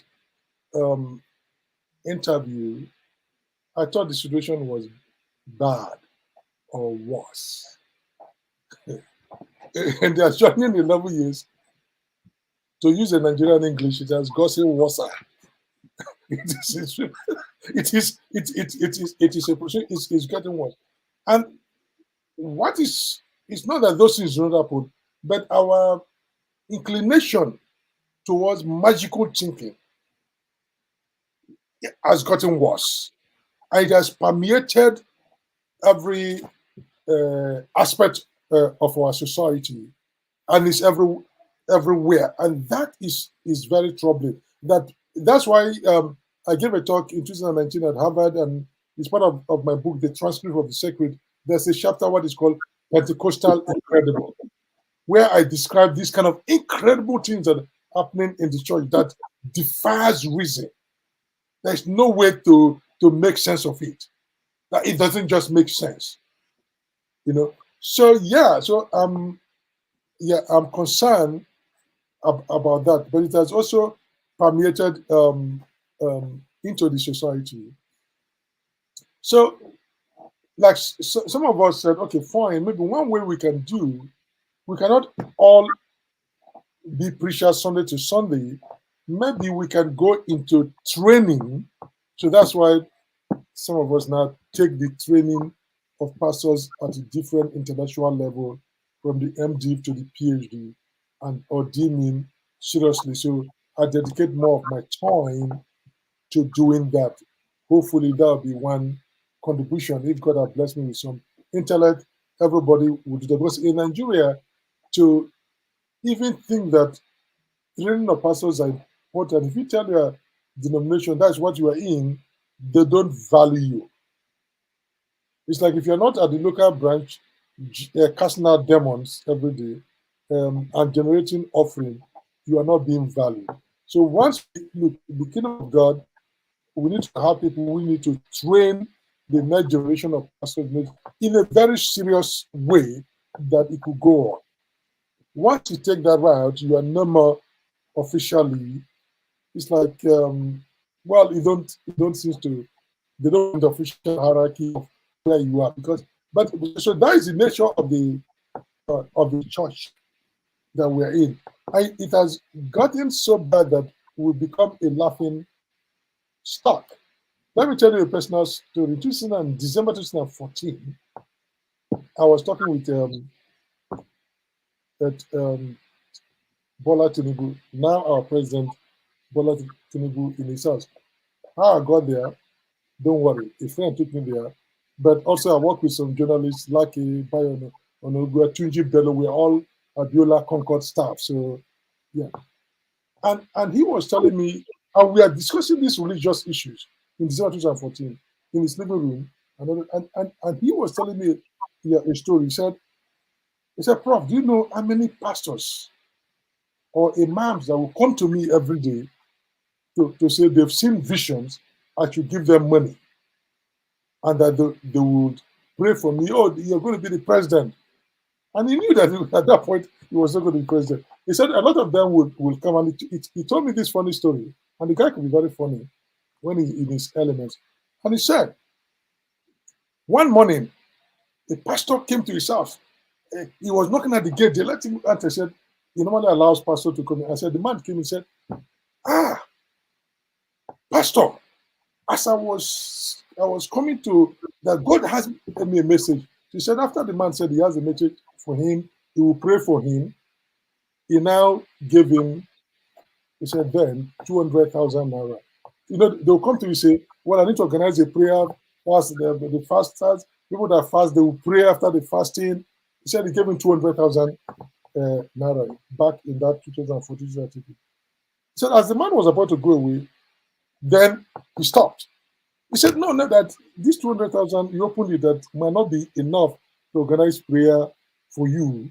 That as I was coming with the urgency with which I was coming, because I had that message, God woke me up in the morning. As I was coming, I blew one of my tires. That's all. I need to also replace my tire. So Tinubu then told me, he said, Pastor, you mean God that woke you up that you were coming didn't tell you that your tire will burst? I beg, I have only 200,000. Take it to go and pray. Whenever that 200,000 reach, let your prayer stop. You see, so the church is also the problem of Nigeria. It has permeated everything. The politicians themselves don't take the pastors seriously anymore. And that is it. So all these things are the incredible that happens. And you are right. The situation has gotten worse. The magical thinking is so widespread that everything about Nigeria, people want to take PhD exam. They'll go to a pastor. They think that if somebody lays that upon their head, they will pass the exam. So it's everywhere. And in Nigeria, Yeah, if you don't know how to buy the fuel, you can also pray and put water there, and your car will just go. All this is happening in Nigeria. All right. So, Thank you. Thank you, Femi. Let's go to Shegun. Shegun, you're next. Good evening, Prof. Thank you for yes. coming on to this show. And good evening, Dr. Damages and the fellow panelists on the show. I just want to ask, well, I'll try to bundle all the question in one. It's about the Naira that is on free fall at the moment. And I think one of the things you said was that for you to have a strong currency, you must have a strong economy. And you made reference to that we're more of a consuming nation than a producing one, which leads me to the fact that for you to have a strong economy, your balance of trade should actually be favorable. Now, the government has come and tried to harmonize the exchange rates, and we see what the effect is. When do you think the Tinubu government should have tried to harmonize the exchange rates? And what do you think that they should have put in place before they do that? And finally, now that we are already in free fall, what are the measures you think that the government should consider to really get the currency back up? Thank you. Yeah, so the things that they should have done in place, that when you make a currency to free float, or you remove subsidy, or you do something in the economy, there will be people who are gainers, and there'll be those who are losers, right? In terms of welfare gain, it's going to benefit some people, it's going to harm others. So as a government, part of your economic ethical policy, you say, how do I help people, put things in place to help people who this policy will going to affect negatively? And in the case of Nigeria, it appears almost everybody. And how do I transfer resources from those who are going to gain into that? How do I prepare for that? That kind of policy was not done, and the president went on the first day to announce it, while they did have policy in place. And so this is a typical Nigerian attitude. A government is coming into power, they don't work out the economic policies well ahead of time. I will mention the president. Some president, while they were in the campaign trail, invited me and others to say, let us work out. I went and met with the candidate before the election started, before even the primaries, and said, let's work out every sector of the economy, how everything is going to work. So the day you get into office, everything has been thought out. I flew to Nigeria.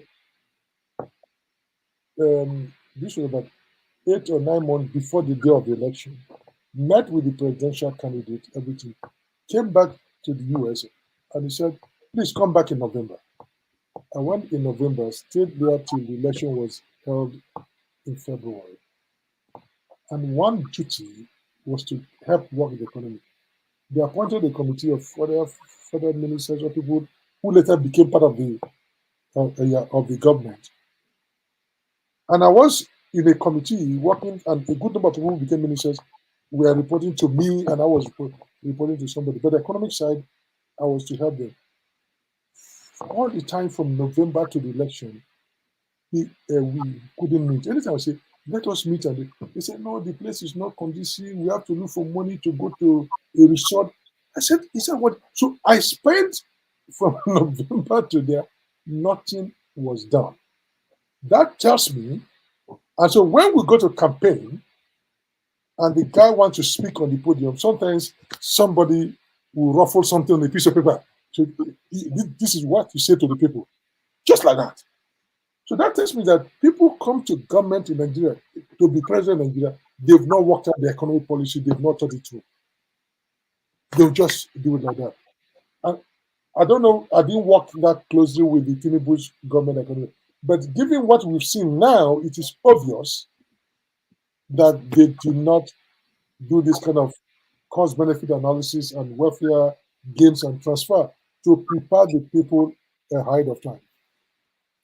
So having said that, now we are where we are, which is a famous statement in Nigeria. We are where we are now. That's where we are. So where we are now means that they have to show that they're serious, they're not corrupt, and that the government can inspire confidence. The thing about it is that exchange rate also depends on confidence the people have in the economy. This present government so far is not inspiring confidence.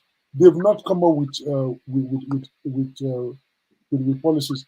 They've not come up with, okay, how are we going to raise production? How are we going to help one sector of the economy stabilize? How are we going to even supply electricity that will boost production? Get that focus on that. You don't need years to begin to have steady electricity, to have better communication. How are you going to have the security situation addressed so that farmers can go back to the farms? Businesses can open. These are little things they can do while you are waiting for the economy to readjust itself to this new reality. There are things that it can do. The government, we don't have a Soviet era style plan, but get the basic infrastructure, confidence, assure security, assure fairness, and get things moving. That is what a government is supposed to do, and they've not even done the basic. What is happening is that Nigerians have lost confidence in this government, and so no one wants to invest or do business or think that things will go on in this way. Things are so bad that if the news is true, a former head of state was talking about military takeover. How do we get to that point? If that is not a fake news that this is happening, but the government needs to inspire confidence and ensure that they are above corruption. They are sensitive to people, but so far they've not shown that they are sensitive to the plight and the hunger of Nigerians, and they're still going about in the same way they've always behaved, even worse. So the first thing is restoring confidence and getting people who know how to run the economy into different places to run and begin to have some sense of accountability and goals. But that is what they are not doing.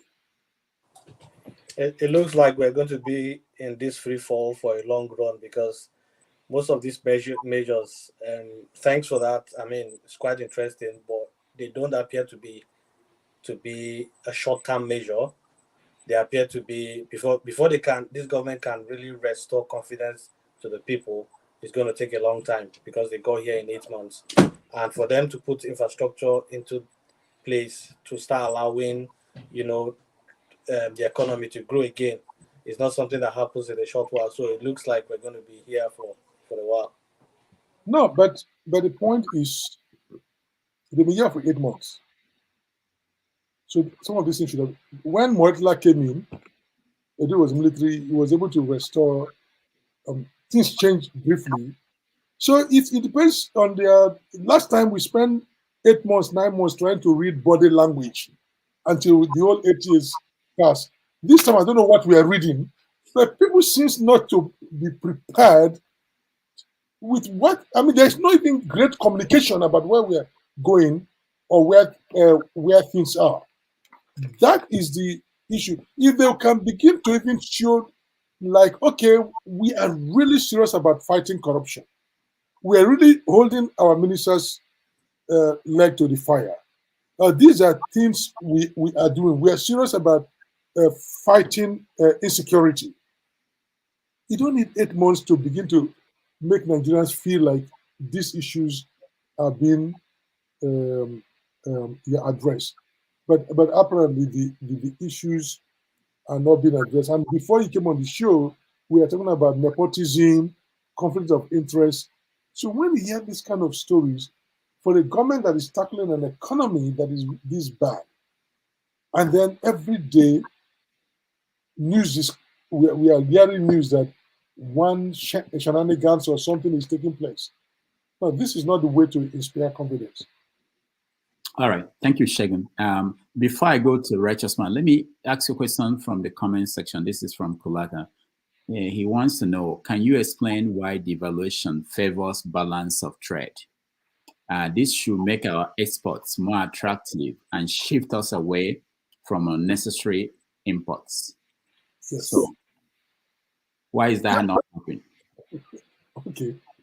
The simple economic theory is that it's simple. If you devalue, or in this case, if your currency depreciates, because devalue means it's done by government, depreciation means it's done by the market system. But let's say the two terms are synonymous for this. So if the naira goes down, it will help your balance of payment because you export more and therefore earn more foreign currency.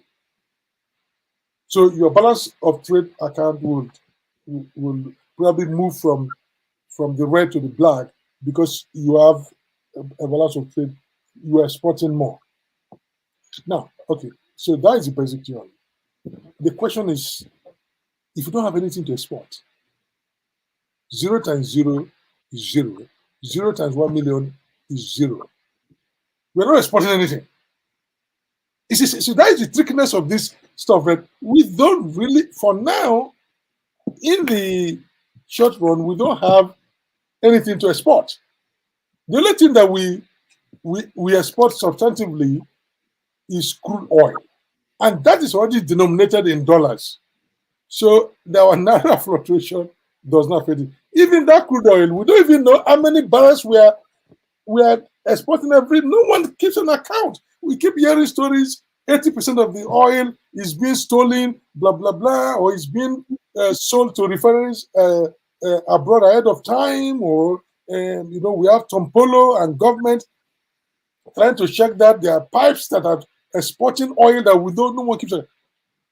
So you ask yourself, what do we have to export? So that's why devaluation is not going to favor us. And of course, you said in the long run, and the last person that questioned, Shegu, said, oh, it looks like in the long, all this is going to take long run. Now there's a hard economic truth that Maynard Keynes, the British economist that wrote the General Theory of Employment, said, he said, in the long run, we are all dead. The way this economy is going, the government keeps telling us, hey, it's going to improve. Hey, in the long run, things are going to be better. But to use Keynes' statement in a different way, because he doesn't believe in this about long run, because he said in the long run, we are all dead. And that is going to be literally true for Nigeria. If we keep waiting for this government and what they are doing, by the time their own long run, that long run will come, we are all dead. But I believe, and economists generally believe, that people don't understand what the long run means in economy. Economists do not have a long run out there that they are predicting. There's no really long run out there that you can find your way there. In economics, long run is a series of short runs.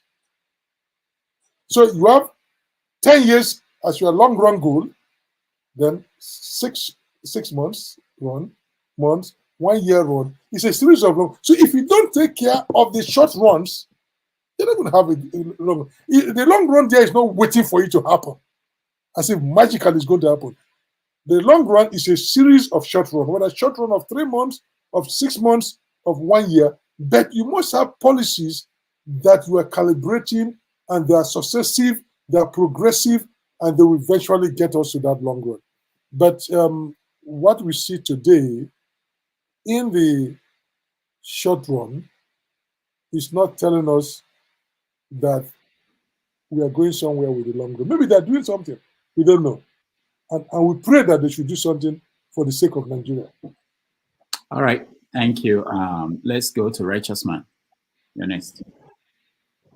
Yeah, good evening, Dr. Rudolph. Good evening, Prof. Yes. Good evening, every panelist there. It's been a little while. I'm in Lagos here, and life is not easy. Some people from the panel have called on me and asked me, we've not been seeing what is the problem. The problem is that the center cannot hold again. Things have fallen apart. The cost of appearing on this panel every Saturday and Sunday is terrible. If I calculate how much I spent last year in being in this panel, you will shake your head. Running into hundreds of thousands of naira, buying data, being here, almost spending 10 hours. It's not easy. So there is a big crisis in Nigeria that I believe that those in diaspora is not actually seeing. We that are done here, the heat is so much on us that we're asking a question, God, where are you? If at all there is God anywhere. Because it has gone out of human understanding. I asked a question last year in this platform, and I said, could our problem be spiritual? And when I read the prelude of the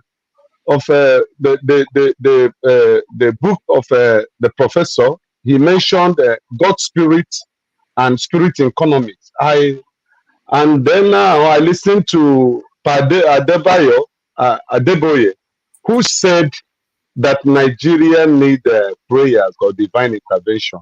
I said, oh, I could be correct by asking a question because I had reasoned within human imagination and understanding and within what theories of economics have given to humanity.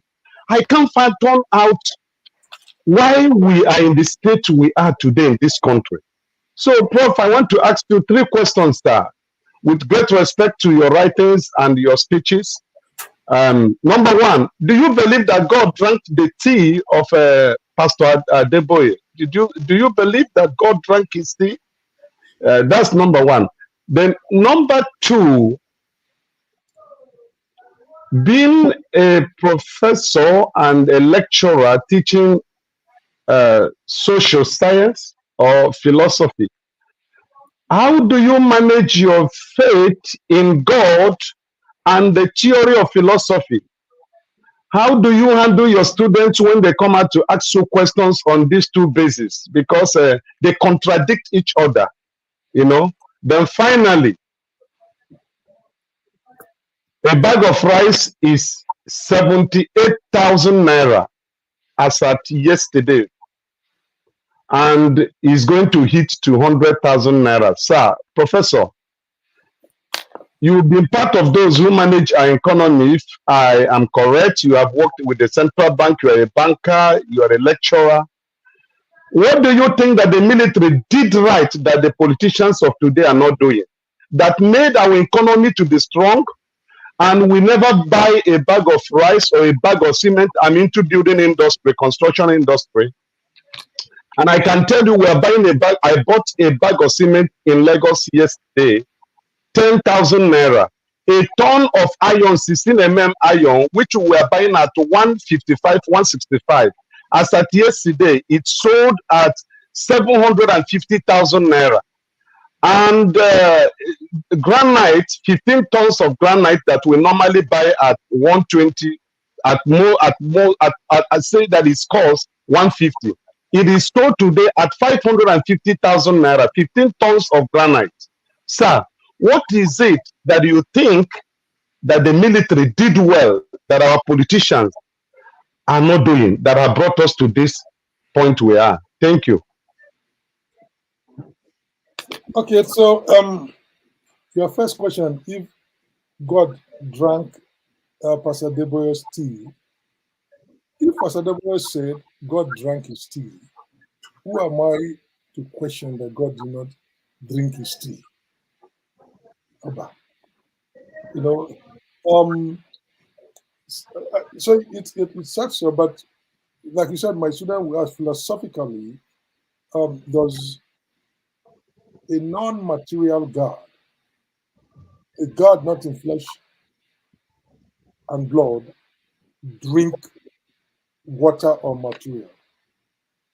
Or God, which in philosophy says aseity, means God has everything, doesn't need anything, he's never hungry, never thirsty, will God drink tea?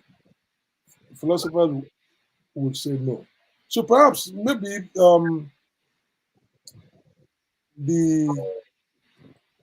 the cup of tea disappeared. How God made it to disappear is a different matter, but maybe the word drink might not be the right way. But that's even for the fact that we are debating this kind of question. Like I said earlier, it shows what our country is. That what we are debating is whether God came down to drink tea or not. Whatever God does with his own people or his own believers should be their own private matter. It doesn't rise up to national debate. Right? I mean, so for me, we leave because we cannot solve the problem. It's not a question of I can say it did not or it did not. How do I prove it? Just leave the matter. But I'll bring some local wisdom. When I study Calabari Ijo, and so when I study the way the Calabar people use the word spiritual or divine, but at one level, it means they are dealing with beings, right? Entities. At another level, it's a non-entitative sense. It's a process. At another level, when they say something spiritual, it's anything that they cannot offer an explanation to. The ordinary becomes extraordinary. And therefore, if you cannot find an explanation, a physical explanation, it becomes spiritual until they find out. If you keep passing on a road and you keep hitting your toe around the storm, you cannot find out what that storm is. Oh, maybe my enemies are planted. But the day you figure out that there's a tree storm hitting that, it becomes less spiritual. So it's a question of where our explanation is at any point in time. That's what I would say. But it shouldn't rise up to dominate our national debate.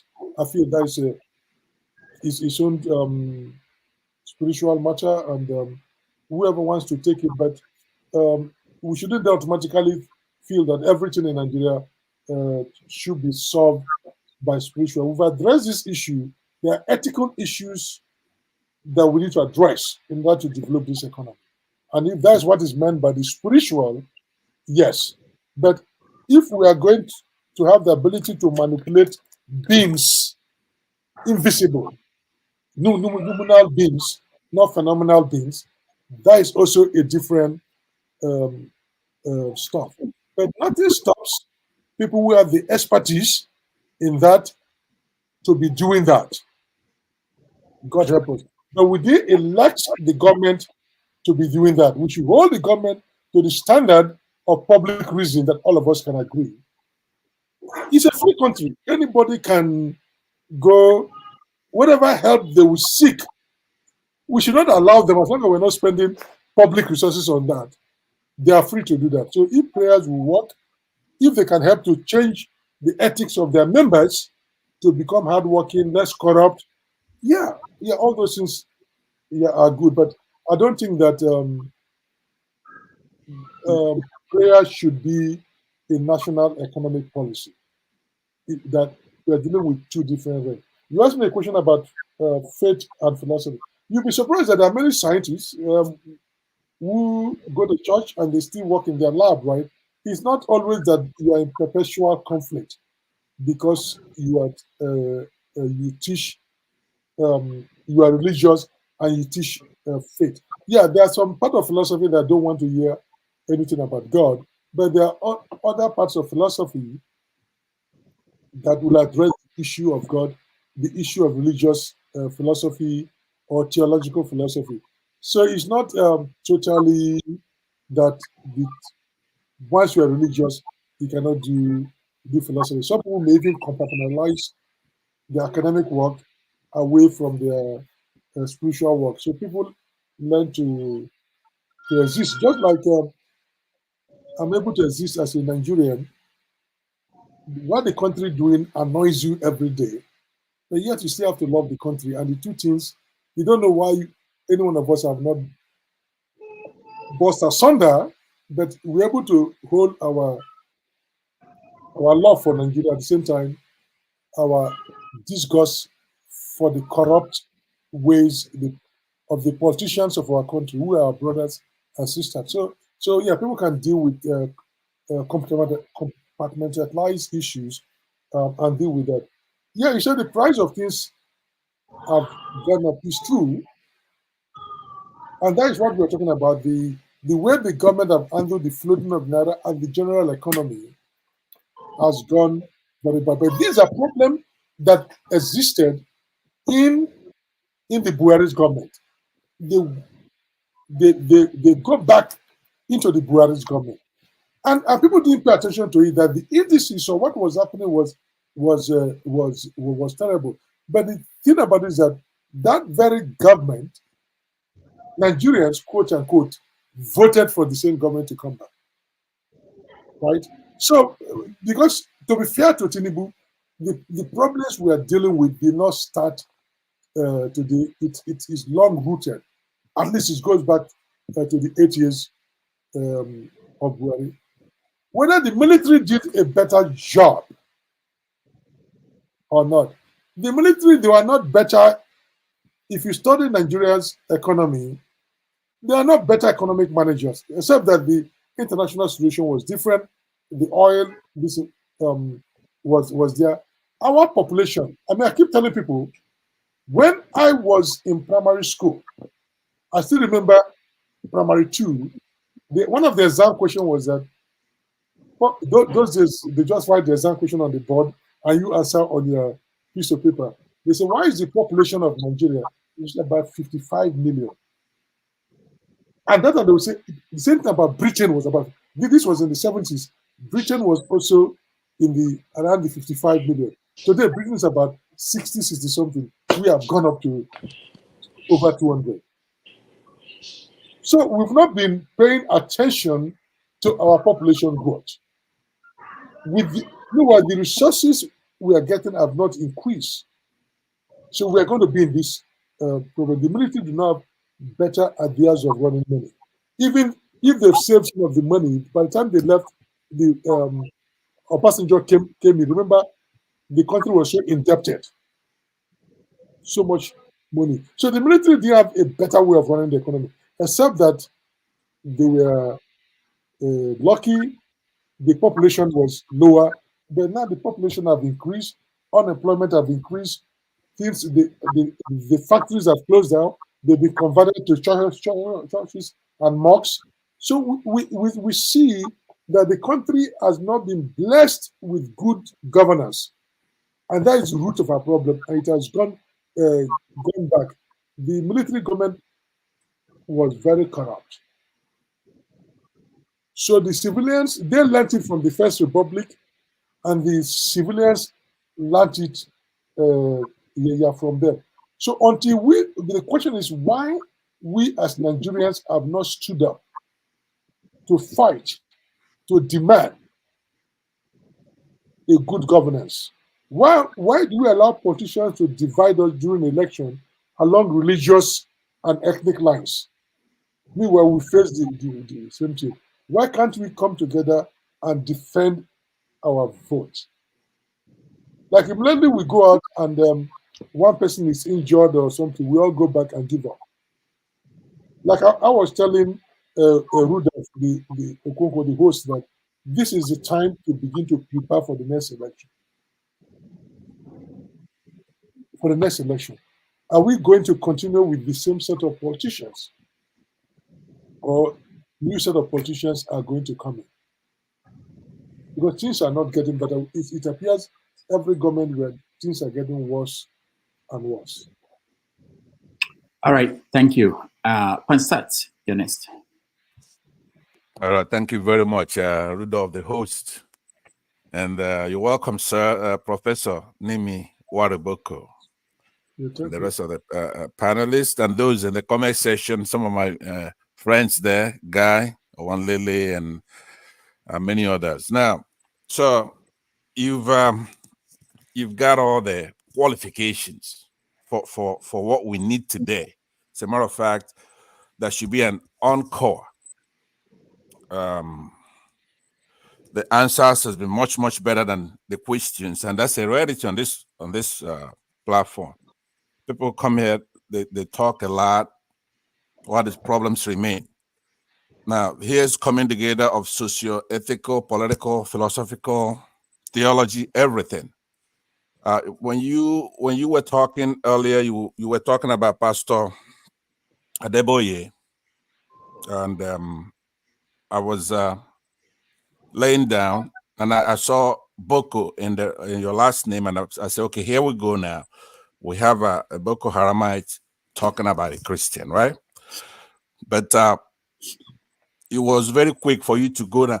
Now, somebody was asking, did God drink Pastor Adeboye's tea? All right, good, right? But we know that he didn't send people to establish an Islamic state in Nigeria or a Christian state. Mm-hmm. We know that Pastor Adeboye is not preaching a similar thing like Sharia for the Christian version of it in Nigeria. He's just practicing his religion, a peaceful religion. There is not a moral equivalence between Christianity and Islam, right? So, sir, this is gold. We'll have you here with your South-South values from Ebonima, River State.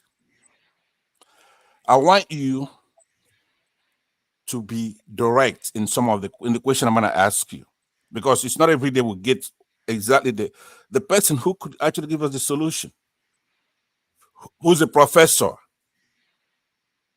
internationally recognized, a scholar. I am in essence, I'm begging you to step above the abstract, conceptual, intellectual.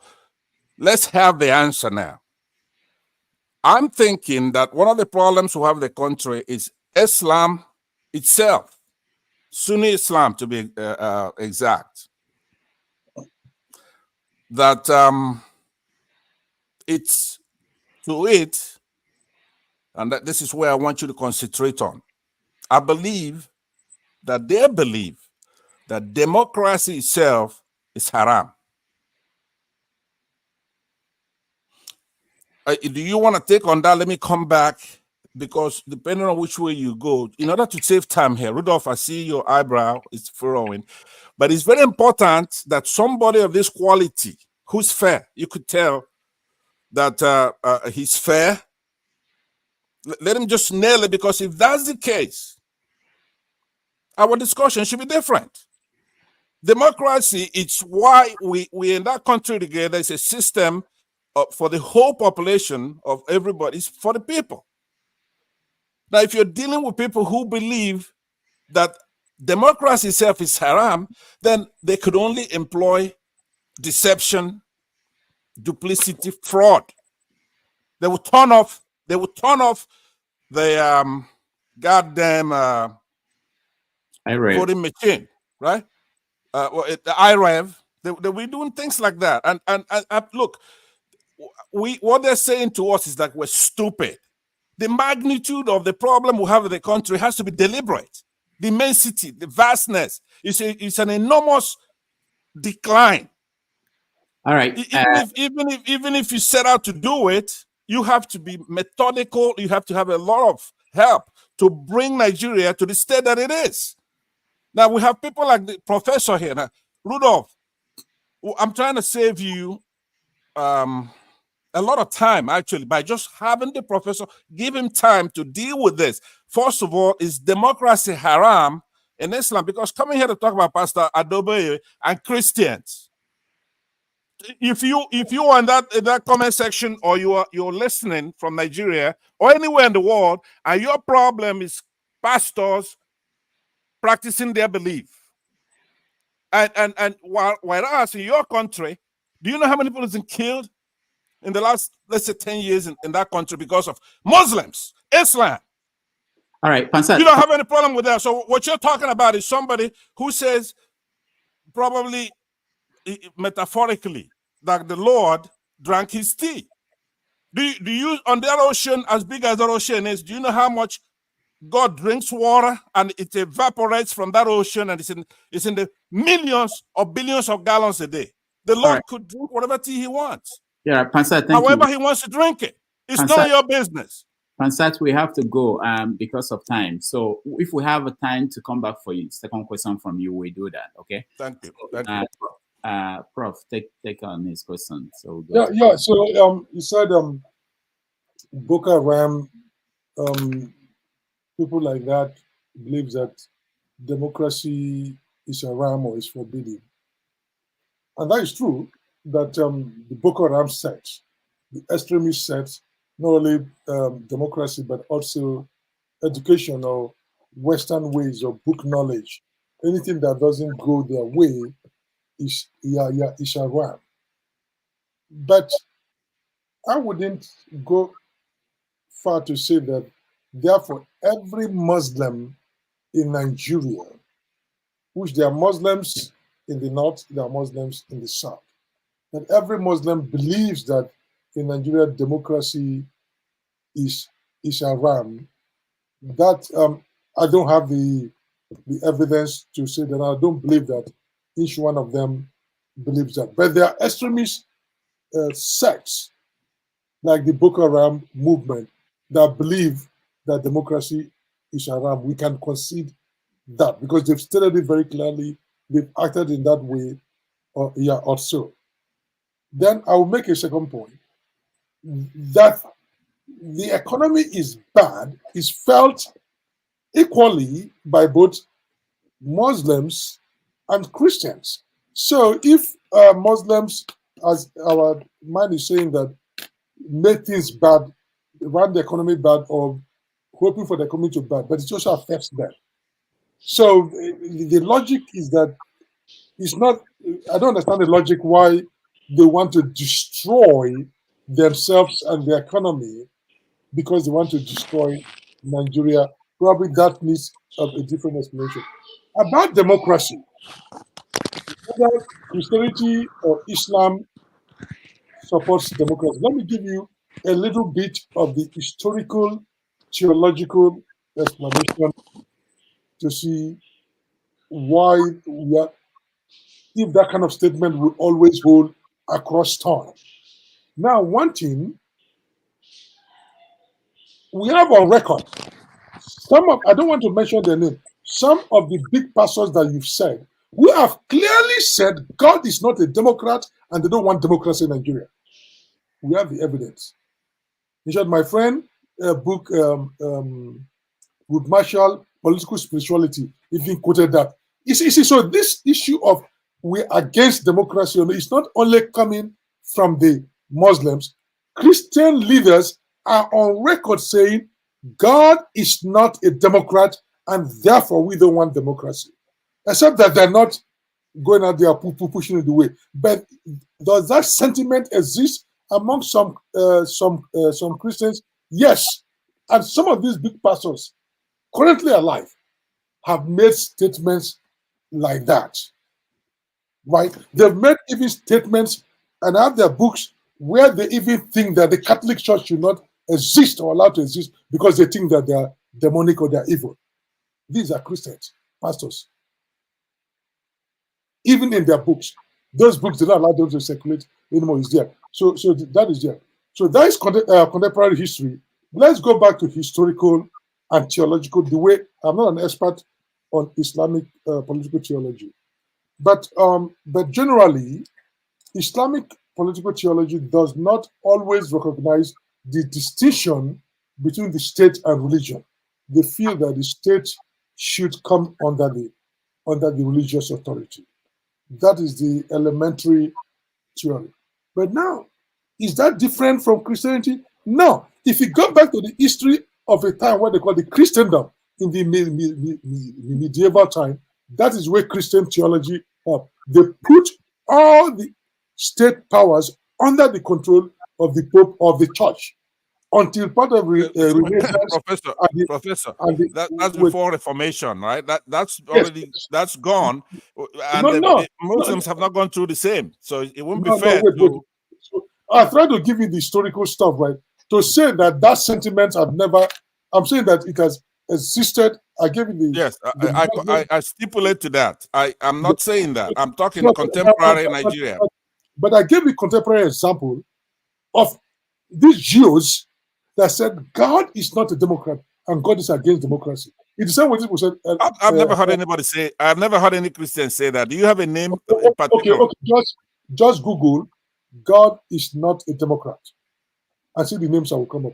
Or because I'll be checking to see if it's a Muslim that is trying to do it on that Christendom. You know, they're very deceitful over there in that country. Now, we have a problem in the country. Wait, sir.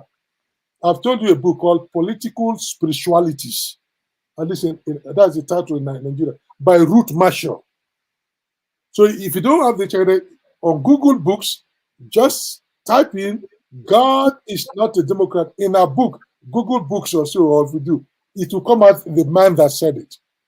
So it's equivalent. What I'm saying is this, right? We need to find, like I said earlier, religion should not be dominating the public sphere in Nigeria, whether it is Islam or whether it is Christian, right? So that is what I said. That so some of these things that religious people say, whether from Islamic side or for the Muslim, for the Christian side, should be things of private matters, and we should hold our leaders accountable. And like I said, do we run a true federal system? If you run a true federal system, and somebody in one state wants to make his own state a religious state, that's his own business. I'm in Rivers, Abia, Enugu, or other place, and I want to run my system differently. That is what federal state. And like I said earlier before you joined, I said, why is even our electoral board a national board that somebody can control at the same time? Let us be truly federal. That will be a different panel. Truly federal, and then if somebody we have to accept that Nigeria is a pluralistic society, which means that people have the freedom to uphold their religion in the way they want to do in their own sphere, if that's what to do. But then do your own stuff in your own state. Let the others do, and if you don't want to develop, if you want to kill yourself over there, go and do it. But we shouldn't let you have the central levels of power to control. That is the way I feel that we should run a platoon. Rudolph said that he'd be kind enough to leave me that follow-up. I don't know if it's okay. No, not true. I didn't say that. Actually, we're out of time. We agreed that he will leave at 2, and but I will give Flagship the chance to ask a question. There's a question in the comment section I want to also bring up. Yeah, that will be it. I know that you have to go. All right. So on the comment section, the question is, Prof, how would you have executed the removal of subsidy and the unification of the naira? I think if you were in favor, or what approach would you have taken? I think. So what? How would you have removed the oil subsidy and the unification of the naira? I think he was talking about the exchange rates. How would you have approached that together at the same time? Okay, so removal of subsidy, perhaps we all knew that this effect was going to come. Perhaps it could have been done in phases so that it doesn't come as a shock. But I also know in economy, some people believe that you need to deliver the shock all at once and people deal with it, right? But I would have preferred, given the fragility of the Nigerian economy and the way the poverty level in the Nigerian economy, it could have been done in phases. Then you say the money that you save from that, how do you use it to help the most vulnerable? How do you create some public transport system that will make it cheaper for people to move around? So that is what they should have thought through and put in place. If you also want to flow the naira, do we just let go at the same time, or you gradually step down, like over time? so the economy will have time to adjust. But they did everything in one fell swoop. They have a backstop plan to handle the negative welfare effect on Nigerians, and they did not also giving Nigerians any confidence that they are interested in seriously fighting corruption, minimizing the cost of governance. So all these things make people feel that you are asking us to make sacrifices, but you are not. Things are still going on as the cost of government is still increasing. Like we said, the House of Rep and the other people voted themselves good. Is it Easter gift, Christmas gift, and then cars or so? This does not show the sensitivity of a government that is interested in helping Nigerians or so. So that is the way. Yeah, subsidies could be removed, but you do it intelligently and in phases. You put things in place, but apparently they do not do that. If they cut the cost of government down. But Prof, this other thing they raise all the time, that is that they have to defend the naira with dollars to keep the currency where it was. What does that really mean? And that the fact that they don't have dollars to defend the naira, they were forced, that their hands were forced to do what they did. Okay, so they're defending. They have to defend the naira. Means that if naira is going down, you have to be buying it. That's what they basically defend means. That so if the exchange rate of naira is going down, I mean naira is devalued, you will then spend money to buy more naira in the international market. But for what purpose? So that you export more oil, or you export more gari, or you export more maize or cassava, right? So because without the falling exchange rate have not helped our import. Yeah, they could say they are fighting the naira for the reason that they don't want the import to be expensive, right? That's why they needed to prop it up, right? Because the more the naira is expensive, then since we are a consuming country, then the local price of things will go up. So there's a reason for defending the naira to avoid the situation that we are in. But in a situation where we don't have the external reserve to keep defending it, is going to be a defeatist policy at some point. Maybe that's why they eventually gave it up. So then what you'll be thinking, okay, fine, I cannot win the battle externally because I don't have external reserves. But how do I win it internally? By boosting my internal growth, by reducing the consumption, by producing more locally. How do I stabilize the educational system so people are educated, they can contribute to the economy? How do I create an atmosphere that will allow people to do more business and succeed? How do I reduce the cost of governance down so I can put that money into infrastructural development? So these are things that, and then how do I carry the Nigerian people along, right? So that they believe that we are all in this thing together. I don't think after 8 months, they've carefully seen that, worked out the economic plan, the political and social plan that will give people the issue. To be frank, they did not cause today's problem, but they've made it worse by their mismanagement or the way they've approached the issue. All right, we have to run. So what I will do is I'll get a Flagship and Victory together. I mean, they will ask a question, then you can take the 2 questions together, and then we end it. Flagship, go ahead. Thank you, Dr. Rudolph. Can you hear me? Yes. Good. And welcome to Professor Nimi Wariboko. It's good to meet with you and talk with you today. It is my opinion over time that our country, Nigeria, has never been privileged to have good leaders that think and project when they get in office. Since 1960, the Nigerian nation, in all aspects and ramifications, has steadily experienced a decline.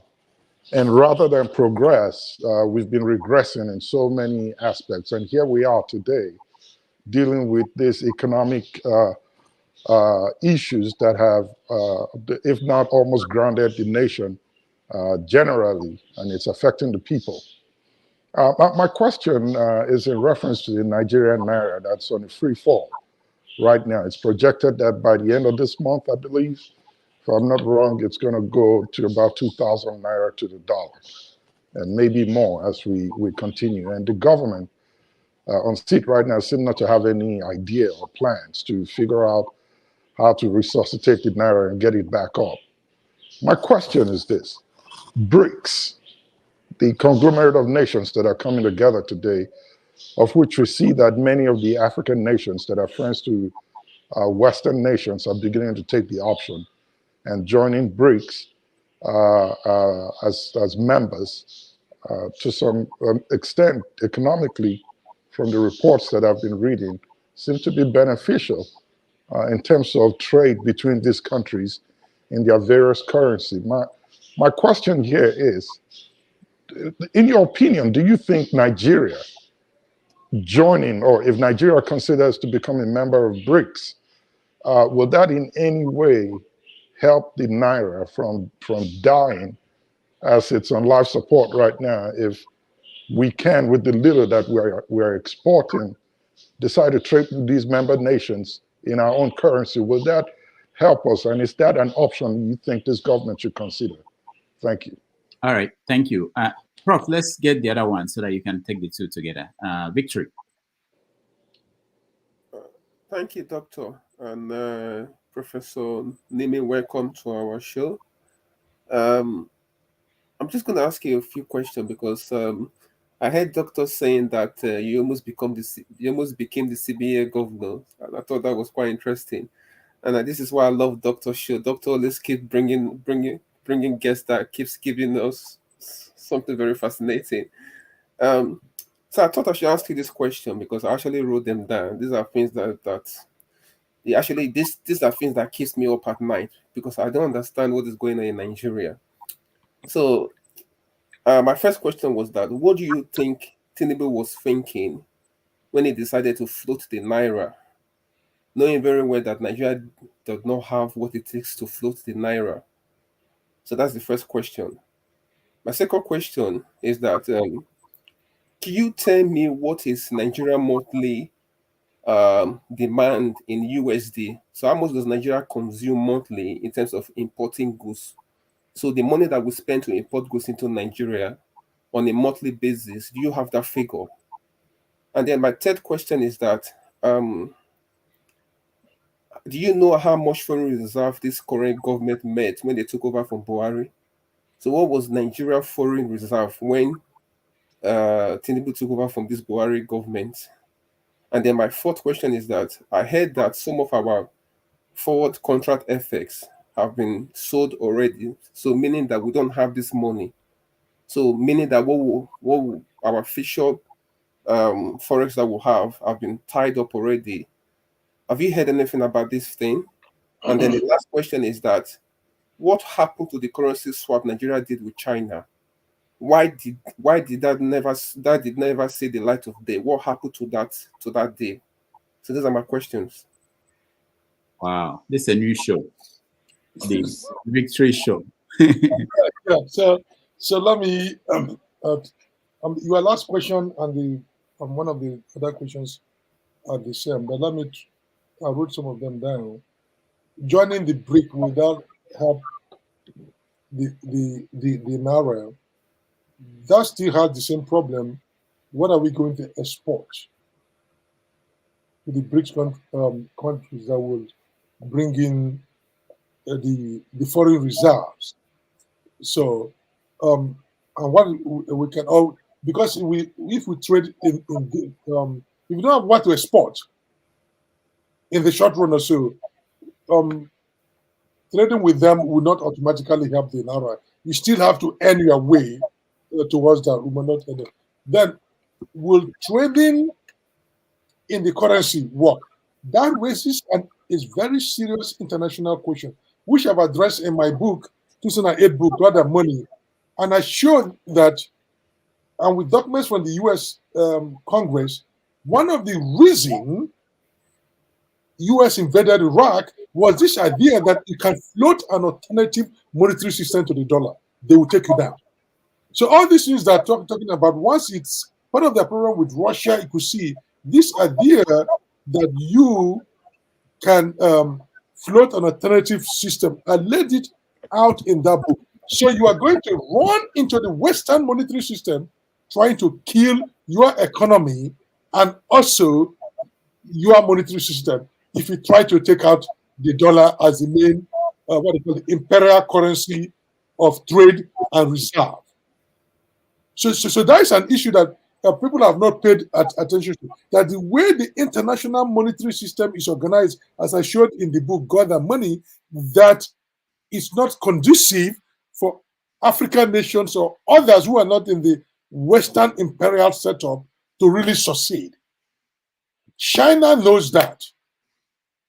Russia have suggested they are going to also do that. But the West will kill it. So that's putting us on a collision course. And the fact that our leaders are so well corrupt and they have their assets in the West, all it needs to take is Biden or somebody to make a call to them, their deal would die. Because they say, if you do that, we are going to put pressure on you. Korea, at some point, even said they are going to use less of the dollar in their reserve. According to my book, the Wall Street Journal, it reported the American government do that if you do that, you're on your own. Japan wanted to do that. It told them, if you remove the dollar as the main source of reserve for your national currency, we're not going to protect you. So that's a territory that people are not paying attention. That's a territory that the West is going to kill, not to do. And in my book, I explain all the benefit and the imperial logic that surrounds the issue of the global monetary system and how it's calibrated. And I argued that we should go back to the Banco Plan, because after the Second World War in July 1944, at the meeting in Bretton Woods, which is not very far from where I live, was a holiday resort, Bretton Woods, and Keynes was representing Britain, and he knew that the international system was corrupt, that whoever makes his currency the number one currency rules the world and can buy anything from anywhere free. America is so indebted, but its currency is still strong because it has a reserve currency. So he did that, and he was able to use British diplomacy to convince President Roosevelt. And Roosevelt said, "Oh, we are going to set up a democratic monetary system." Then Harry White, the Undersecretary for Treasury, went to Roosevelt office and literally said, "Sir, are you out of your mind? We have just won the war, and we are going to behave like the imperial monetary empire."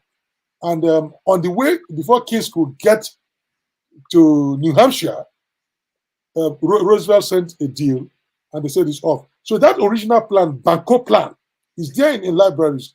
So my book went back to say, how do you update the Banco Plan, create a fair monetary system that will be fair to others? And I showed how China, and that's why when I teach just called China, show China how they are the position where America was in 1919, and therefore they can set up a system, but China has not done that. So the point I'm saying that people think it's as easy they can go. And one of the problems of our Naira is also because of the way the international monetary system is set up. But our economy, our central bankers have never paid attention to the logic of the international monetary system. But I find economists in Kenya and that we're talking about it, that part of the problem of Africa is not just because we don't produce, but the international monetary system is also organized in a way that perpetually will keep us down. And if you try to change that arrangement, you are going to get into into real serious problem. But I explain all that in my book. You can read chapter 6, chapter 7, where the money and empire, to get an idea of how this system work against African. So that's the alternative currency system for both of you. Floating the naira, well, Tinubu did it because he was told there's a lot of subsidy, the naira is not competitive, that because your naira is too expensive, people are not exporting, so bring it down.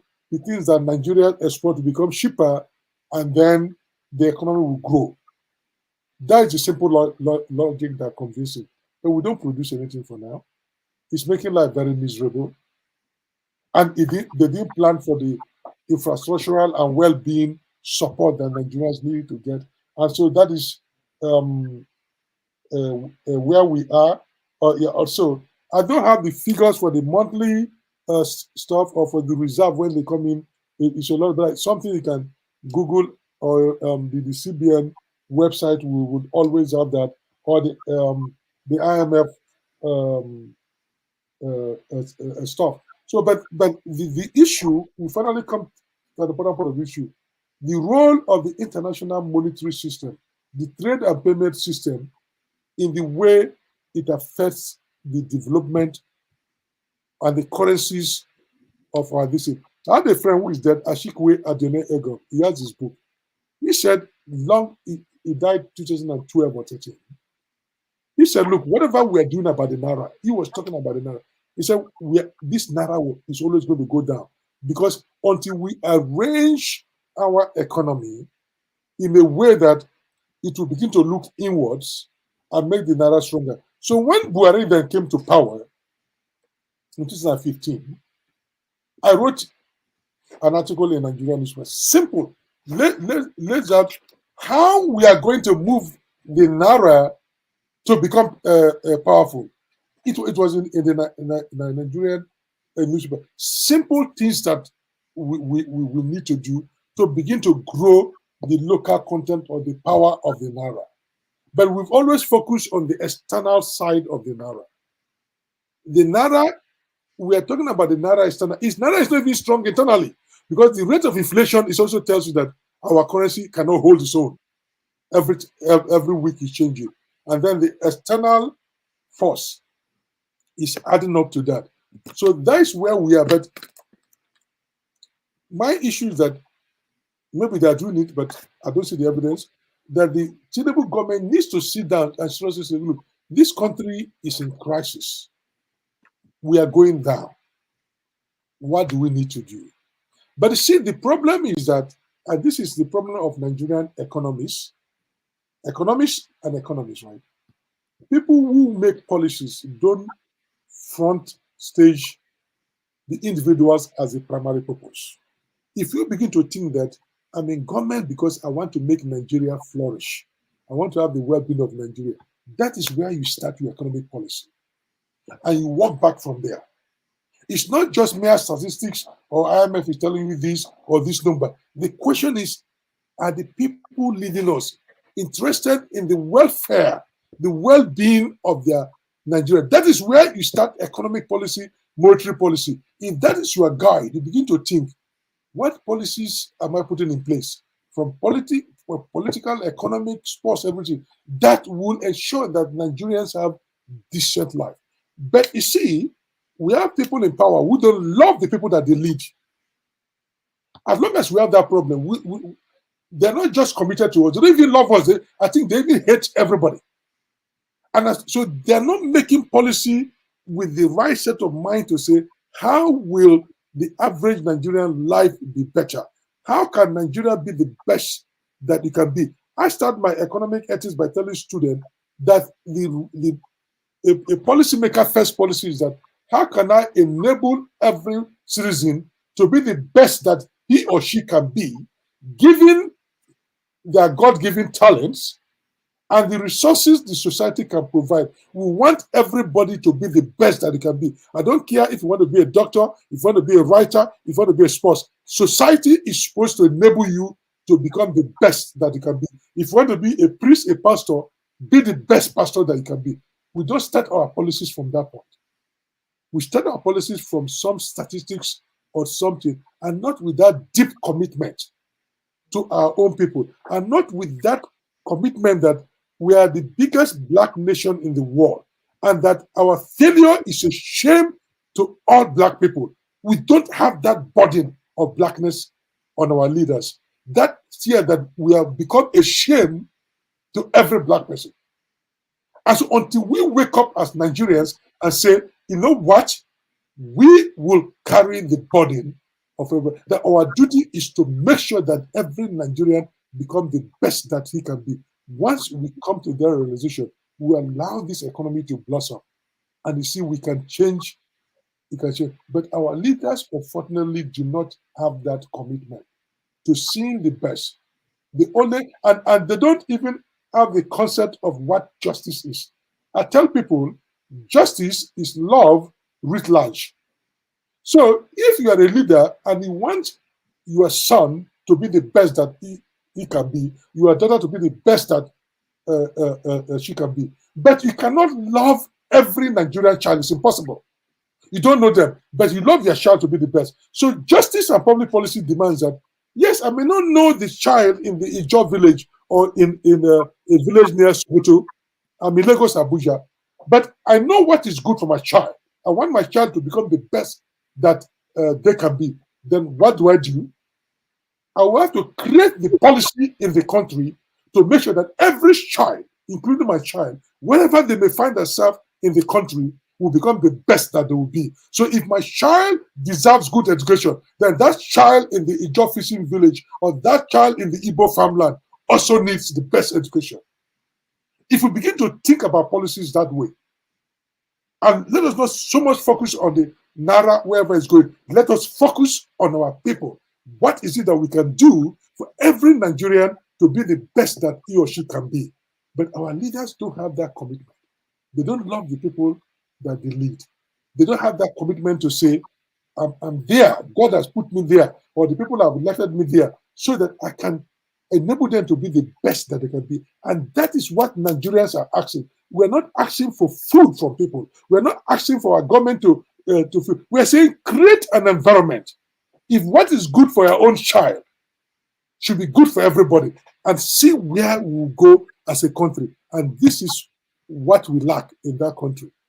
And frankly, I don't have an answer how we can remove those in power to put those who can do this kind of work for us, until we change our governing paradigm to say the individual is the main focus, and we want to make him or her the best he or she can be, given their God-given talent, the environment we can provide, the equipment, the nurture, the capabilities, the virtues we can give to every child to become the best. If we do that, in the next 20 years, we can become one of the top 5 economies, because Nigerians are smart, they're determined, but we need a change of paradigm. Because you see, in all these debates, everybody keep in Nigeria focus on the Naira rate, because we've been sucked into those indices and statistics as the best. Yeah, they serve a purpose, but let us have a debate on what should be the governance paradigm,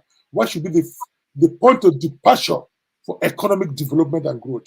If we begin to do that and we let leaders to do that, with God willing, I think some of us may live to see that greater Nigeria. Wow. Thank you so much. I have nothing else to add. I want to thank you for coming today, and we appreciate your time. I know you've gone beyond the time we agreed to. We hope that next time we invite you, you will come back and join us again. Thank you. All right. Thank you, sir. All right. We'll take a break. When we come back, we will review things and hand it over to forefathers. Thank you. So I can go now. Yes, yes.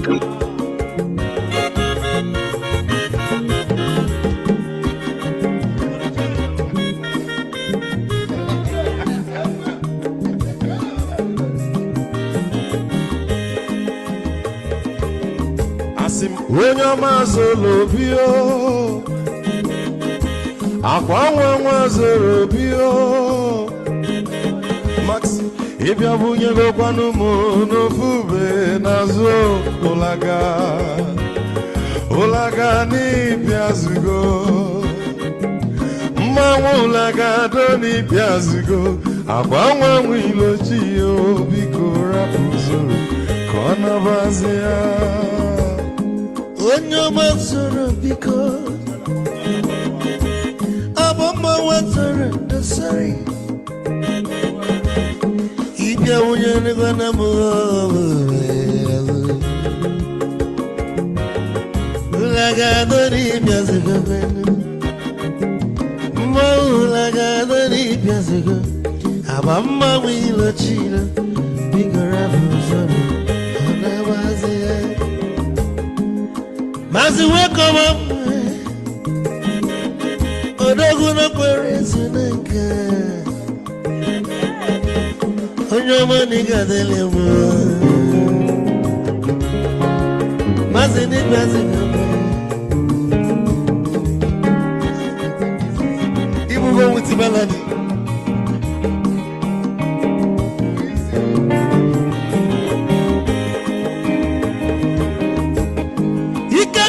Where'd you fall? Odogu Nachala Noka. Is he one them nigga delemo? Olagadoni Pesigo. Olagadoni Pesigo. Amama Wilo Chilo. Bigarabuzo. Anabazi. Say.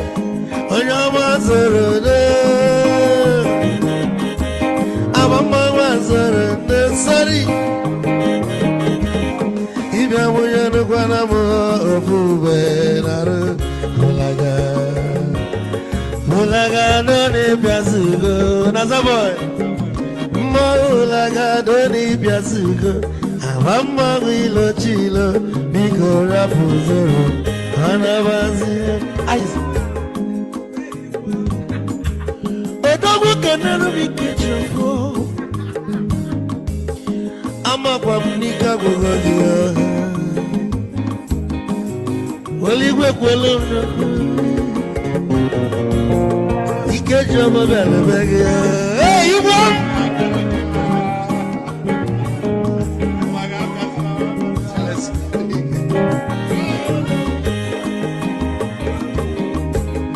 Eku kampu nekene Ama gondinso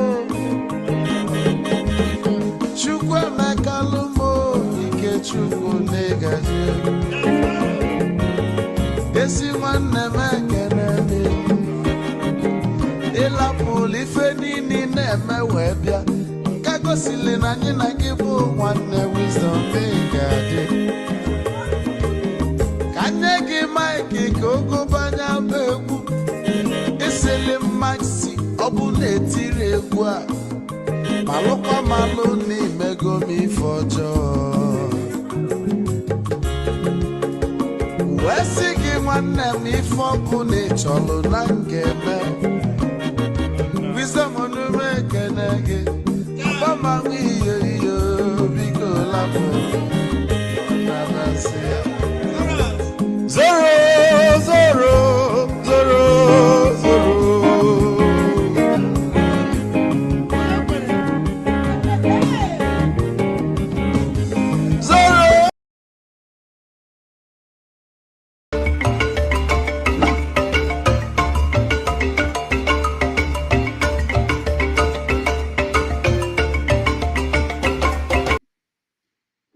All right, welcome back, everybody. Thank you for staying, and I hope you guys having a good Sunday afternoon. Unfortunately, I have a conference I have to join in the next. Actually, it's on now, so I appreciate all of you. I want to hand it over to Forfather so that you can do a review of what happened, and then you can continue the conversation the way we usually do that. There are several issues that we could follow up from yesterday that we didn't get a chance to. But I have to run to join that conference. It's already in progress. Thank you so much, forefathers. Thank you, OT. Thank you, Flagship. Victory. Thank you so much, Femi. Thank you. Yeah, I will come back to if we finish. I'm not sure how long that conference is going to last. Flagship, Okay. something. Well, I was going to ask for a 5-minute break, if you will, please. Oh, okay. Yeah, 5 minutes. I will rejoin. Put me backstage. Yeah. All right. Thank you. Thanks. All right, forefathers. So take it from here. Thank you, guys. Thank you. Regarding the roundup of the last questions, I think the question Victory asked was quite very interesting on so many levels. We still need to kind of go back to the defending of the Naira principle, the idea, because it doesn't seem very clear to me what the defense is. Because for me, it's a very simple principle. Don't encourage use of dollars. Reduce your dollar demand, and then your currency should be fine. I don't know why, just because dollar exists out there, your currency depreciates. It doesn't happen like that in the UK. So, but I will discuss that. So, but what do you make of his answers? I think maybe we should start from Victory. Then we'll come to Femi and Olumide. The questions that are asking for others were very something that's been that keeps me up at night. I don't understand, because it's like, even his answer that he gave about Tinubu's own ideas about floating the currency, it doesn't make sense, because even though it's not actually the devaluation that is happening in Nigeria. Basically, the IMF told him to do that, because you can't float something that you don't have anything to back it.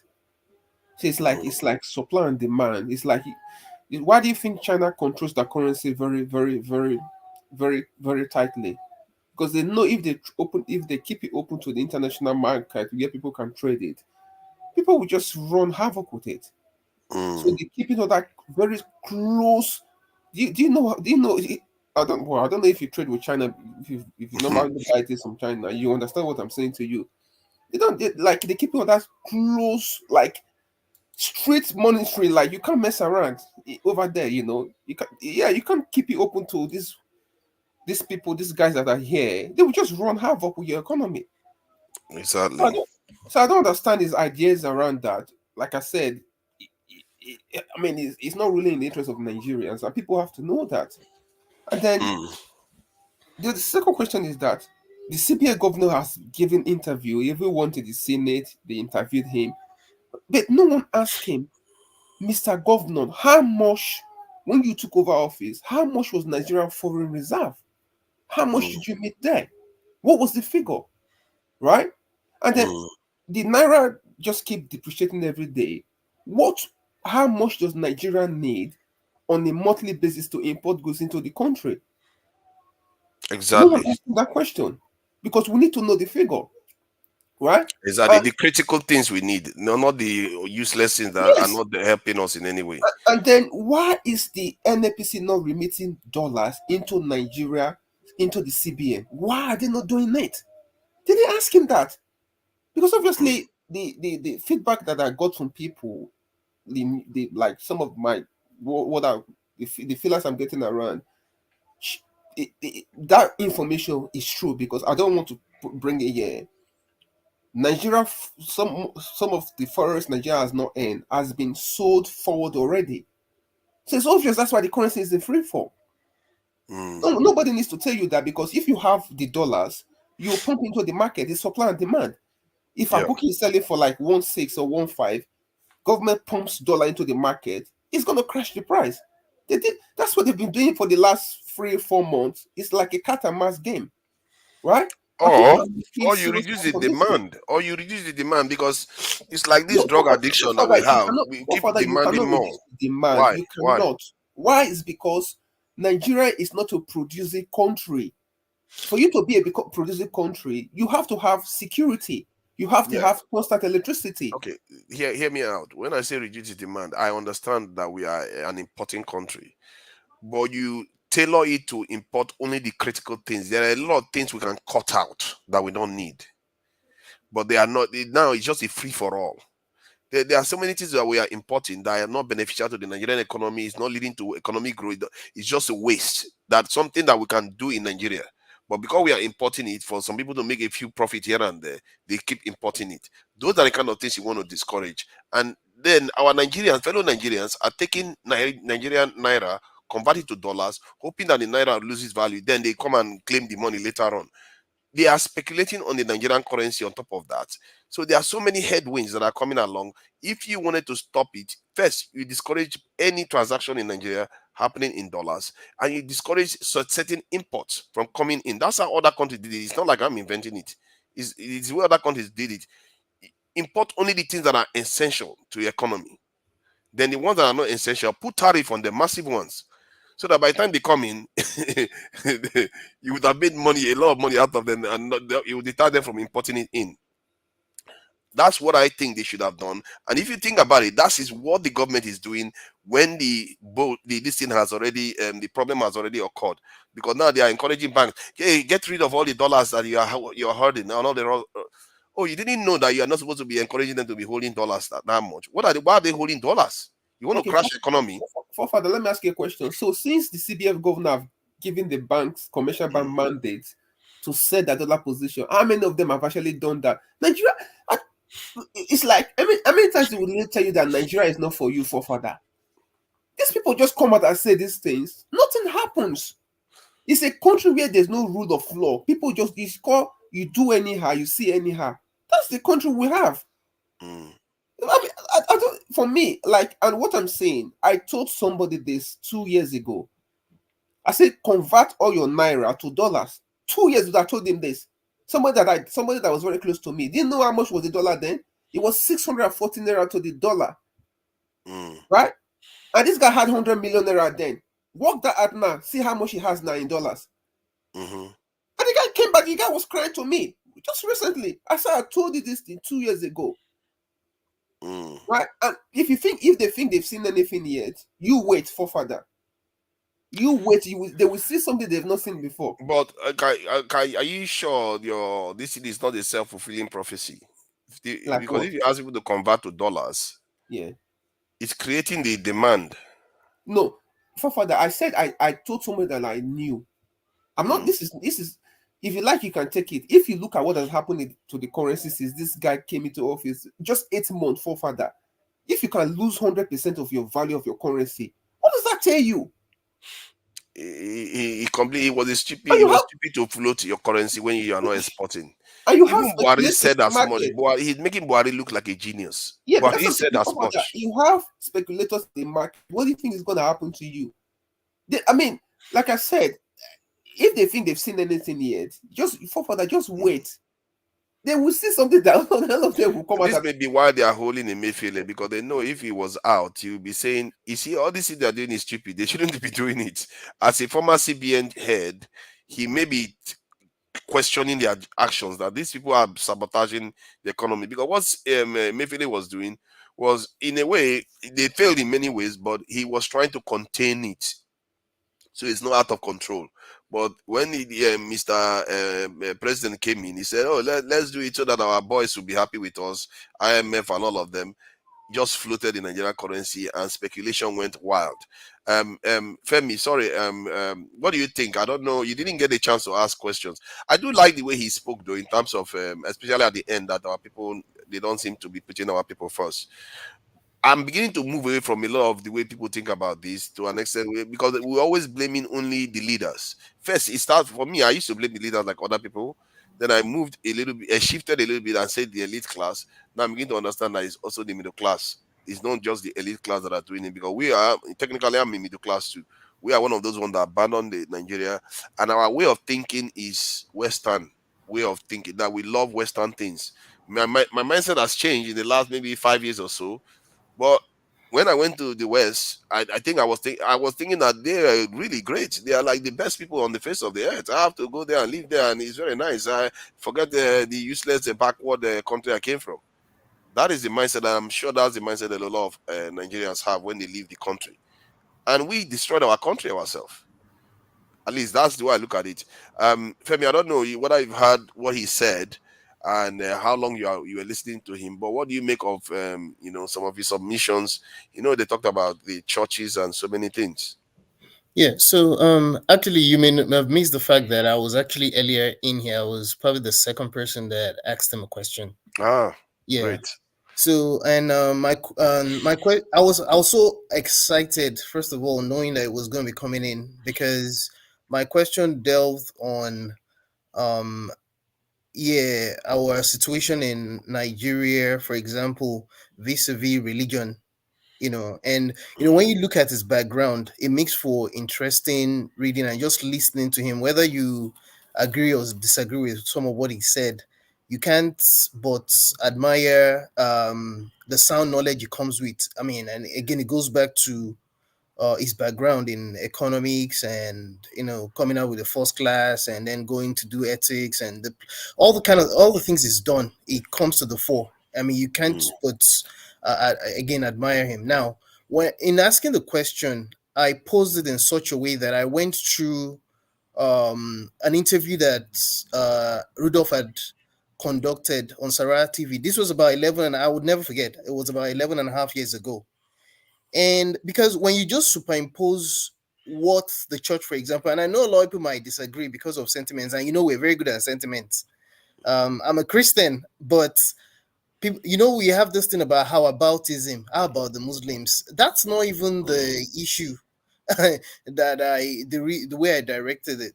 The issue is about the fact that even Fashola, for example, and a lot of people have mentioned it, even some African leaders we have a problem of being too religious, but we're not. In reality, it's not like we're religious. We're righteous. We're not righteous. Yeah, we're not righteous. And even when you look at the religion, it's not as if we just put the thing on top of our head, as if the people that brought it originally even care about this Christianity, like exactly. Yeah.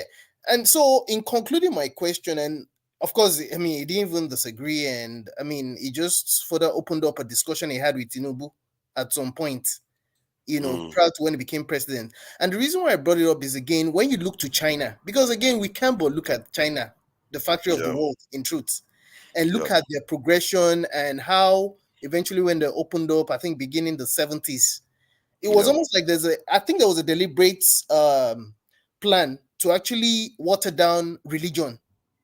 And we know they're not Christians, they don't believe, even though they have scatterings of Muslims, and we know about what's going on about those few Muslims that they have. It's not pretty, the reports we hear, but in truth, majority of them they practice Buddhism.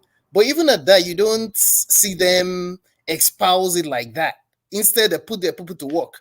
Whether you agree with their system of politics or not, it's working. It's actually working. Right from their religious their technological advancements, to their educational system, to even just the way the society work. Again, I'm not saying that I totally support some of the draconian. Well, see, you know what? Sometimes that's what it takes, because that's what it took in Singapore, for example, too. Exactly. That's what it took. So, and to the fact that the people are also culpable. Again, I'm not here advocating for Peter Obi or Atiku or Tinubu, but you see, what I'm just happy about, again, judging from even what the guests also explained, is that see, forefathers, whether one likes it or not, it could have been Peter Obi or anybody else, but who is suffering? It's everybody now. Everybody is suffering the consequences. Whether even some of the people in power are complaining too. Not directly in power, but the elites are complaining as well. So I guess one moral lesson I take from things like this is the fact that we will continue to repeat the same mistakes over and over again until we do things the right way. Look, there was a report I was looking at during the week about how 70% of the cobalt and other rare it's something a lot of us have always known from DRC, DR Congo. You do know that ever since they're independent, they got their independence, they've never had a day of peace. Is it surprising from what the De Beers company from Belgium did back then to what's still going on now? 70% of the copper and the other rare earth metals that goes into making of phones and what do you call it? The electric car batteries and computers and what have you comes from there. So is it a surprise that they've never had one day of peace? And to add insult to it, go check the Washington Post, for example. And I think it's even on Sahara Reporters. And imagine the US, America, where I live in, telling Rwanda to remove their armed men services and surface-to-air missiles that they have deployed in Congo. Meanwhile, can you see the hypocrisy in what's going on there versus what the US, for example, is contributing to that's going on in Israel? In Israel. See, people don't like, I know people like sentiments, but so far, see, who was it? There was a philosopher that said something about the fact that people are falling in love with their oppressors. I think we're still in love with our oppressors. Wow. The INEC, for example. That is a big, that's quite, I'm beginning to that's almost like, in my mind, it's almost like 100% true what you just said. And my God, I don't know, man. We Nigerians, and how we get ourselves out of this mess we've gotten ourselves into is a tricky one. Do you have any way of getting our people to, stop being in love with their own oppressors? Well, I don't know. It's, for me, it's Stockholm syndrome now, isn't it? I don't know. It's difficult. I think it's within us. It's the moment when we come to that point of realization that this thing is beyond whether you're Yoruba, Igbo, Hausa. I mean, it's going to be there. But if the moment that we have that mass, I mean, we speak to. I hope we all speak to people. That awareness, because it's going to take a long time, unfortunately, for that awareness to percolate. Because you do realize that it's actually true that on the average, maybe not exactly 20, it takes about 20, is it 20 years that was, I mean, don't quote me, for some major changes to occur. And for me, I think unfortunately it's too late for us to be part of that revolution. So maybe the people coming behind might take up the mantle, but it probably falls on some of us to also preach to those that are coming behind, because see, I don't know, it's gonna take a lot. It's gonna take a lot. How do you change? I think the change, like from me anyway, when I observe what sometimes it can be a lot faster actually.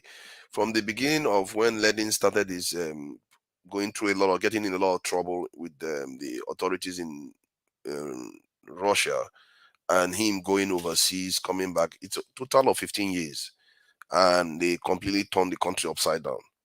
Change the entire system completely. So it's the timing. I think history sometimes happens at its own time, and we forget that. Sometimes I try to remember that the things we control it's quite limited to an extent, and if you are at the right time, it can open overnight for you. If you're at the right time, Nigeria can just transform overnight in your own concept, because maybe that's when you just gain consciousness of your political awareness. But the next day, a revolution takes place, and for you, it's overnight. One thing I think you should also admit is the fact that it will still take people from the elites to lead that revolution, the informed, to agree for the greater good. To I don't know. That's the only thing it always tends to come from the elite, the top, or the middle classes. Like I think Lenin was somewhat of a upper middle class child. If you go to Mao Zedong too of China, the same thing. They tend to come from middle class and the elite class, because they are the ones that tend to understand, wealth and all the rest of it. Napoleon, I'm not sure where Napoleon came from. And Napoleon is a very interesting story actually, because the guy, when you hear about him, you just hear about him as like a dictator of France, and this weird French leader that fought a lot of wars. But he also represented the Republic. He was one of the first to create a republic. I have a contrary view to what you guys have been talking about. Of course you do. So I mean, we purport to mean that the problem of the country, there's no way out, that we're in a fixed spots, and that no matter where they go or what decision they make, that where we've dug ourselves into, I mean, it's going to be difficult for us to get out of it. But the truth of the matter is, see, as a people, we need to be honest with ourselves and say the truth, where the truth lies. You get it? Mm-hmm. So in saying the truth, the economic situation we are in, not one or two or three economic policy will fix the situation. You understand? See, it's just a simple thing. If we look at it from a layman point of view, see, everything boils down to how leadership that is saddled with the responsibility of leading us out of this emerged. Did the people elect this leader in a free and fair electoral process? That is one. Two, now, when this leader that was vying for that position to lead the country and lead us into a prosperous nation, he had a team around him that was helping with campaigning, making sure that the election messages were passed across to the people so that the vision and the goal can be passed across to the people, so that at the end of the day, when he comes into that position, that team that helped him will be the team that will help him build that good economy. Is that the kind of team that you have in place right now? This is the same team that one of the ministers, a lady, in 8 months, over 500 million naira couldn't be accounted for. You understand? I think you may be. I think you've made this point quite a lot regarding the ability of the people to select their leaders. It is at the root of the problem. And I take that on board. However, if I wanted to, because in my mindset, given the kind of state we are in, I try to question every single thing now. So take it from that point of view, that I'm not just trying to shoot down your idea or anything. Yeah, that's fine. Prophet, the reason why I keep coming back to that is because if we don't fix that, this problem is always going to be ongoing. Because in 1999, but let me question it then. Let me question it because you have not had my questioning of it. The people that you think, no, because you've made the point several times, so you don't need to make it again. I already understand that. To the point. Let me land as to the point. So the reason why I've said that, or whenever there's always a discussion about the states or where we are or things worsening, it is at the table of the leadership. And because that leadership was not properly or was not appropriately elected or chosen, it will always be devilous, because the purpose of this leadership and its team is not to fix things, but to enrich themselves. That's what I'm saying. They didn't come there to fix things for us. They only came there to take advantage of the system, take advantage of the people in the name of politics, in the name of democracy. So there's no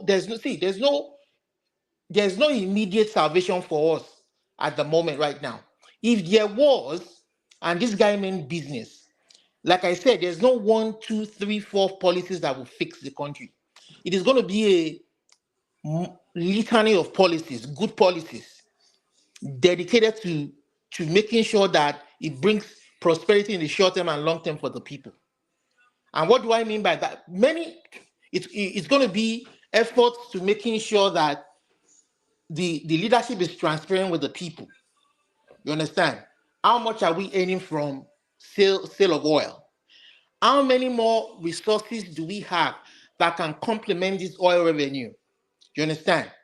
How do we encourage production so that we don't have to import some of the things you're saying that we're importing and we can make in here. And in doing that, what kind of environment can we provide? It's not just saying it and say, oh, we have to import, we have to make them here, we have to make them here. In order to make it and make it more competitive, there are a lot of factors you have to think about. You have to make it competitive, because if it's going to be cheaper to import than making it in here, why do you have to make it here?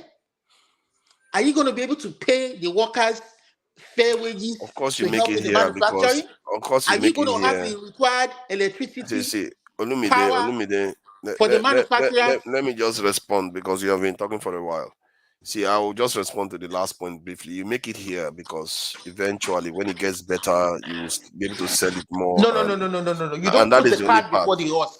That is is not one. what production is. No, I don't want to. Let's not do the argument. Let's go back to the Businessmen don't original reason point. the way you Hold reason. on now. Leave it. Let's go back to the original point. The original point was about selecting leaders. You've made this point repeatedly.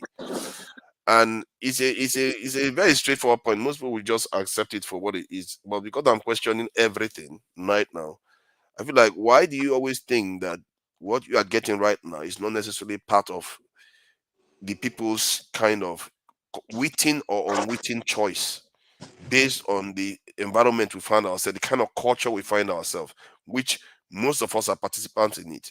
We've all done things that have compromised the Nigerian state because of whether you give the guy at the airport bribe, or you help this one with that one, and all that stuff that people do. We all contributed to this situation. To assume that the free and fair election that you're asking about is not or what the kind of election you see in Nigeria is not a manifestation of the psyche of the people in the country itself. You may be mistaken there, because Well, it is very easy for you to blame the psyche of the people when we know that the leadership that is saddled with leading with good example failed at that responsibility. Yeah, but your mistake is that you think the leaders emerge from the sky, but they emerge from the people. They are part of the people themselves, and the people just chose them. Before they became leaders, they were like ordinary people. You can give excuses for the leader, but they force themselves on the people by using the institutions of the government that should be protecting the people to hold the people to ransom. Yeah, We but know how every many people Nigerian, were. you see, you are not seeing it. You see, this is why I keep saying, when you look at I'm bad giving leadership examples in because Nigeria, I see it every day. I see people yeah, like but Wike. I want to give you my own example. I When see you people see like bad Wike. leadership in Nigeria, hold on, this Olumide. When you see bad leadership in Nigeria, you see bad citizenship all the time. You see Nigerians where they want to change currency, they start selling the currency. You see Nigerians, they tell them to sell goods, they will hoard it.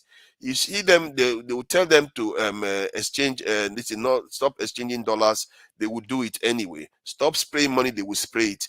There is just in short, almost any avenue you create to solve any problem in Nigeria, they've already got 10 different ways of how they are going to exploit it to benefit I themselves. agree with you, but what I'm saying is that the leadership has failed at showing example. That is why Yeah, but followers. how does a followership that has become that corrupt create that leadership? That is the problem. Because the leadership, we see it every day that the leadership that is supposed to first take responsibility and hold followership to accountability has failed the people.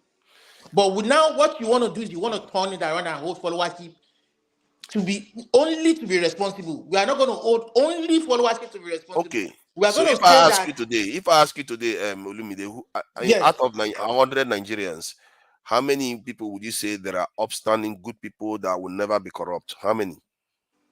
Well, I don't know. I mean, I'm not going to. Okay, if you are being generous, what would you say? I'm not going to put a percentage to it. I'm sorry. Like I said, Okay. It's difficult for me to answer a hypothetical question. Something tells me that they are going to be in the minority. So what makes you think the majority that are corrupt are not the ones creating the leadership? The majority that are corrupt. That the corrupt ones are not the ones creating the leadership all the time, because they have the majority. That's why you get the bad leadership. I don't understand what you're saying. What tell me? I'm saying, how many percentage of Nigerians would you say they are upstanding citizens that will not be corrupted and they will not take bribe or anything like that? How many of them would you say out of 100? Like I said, I'm not going to put the percentage because I don't know. Okay, but you are going to agree that they are going to be in the minority. But I'm not. But I'm telling you that the people who are corrupt are definitely in the minority.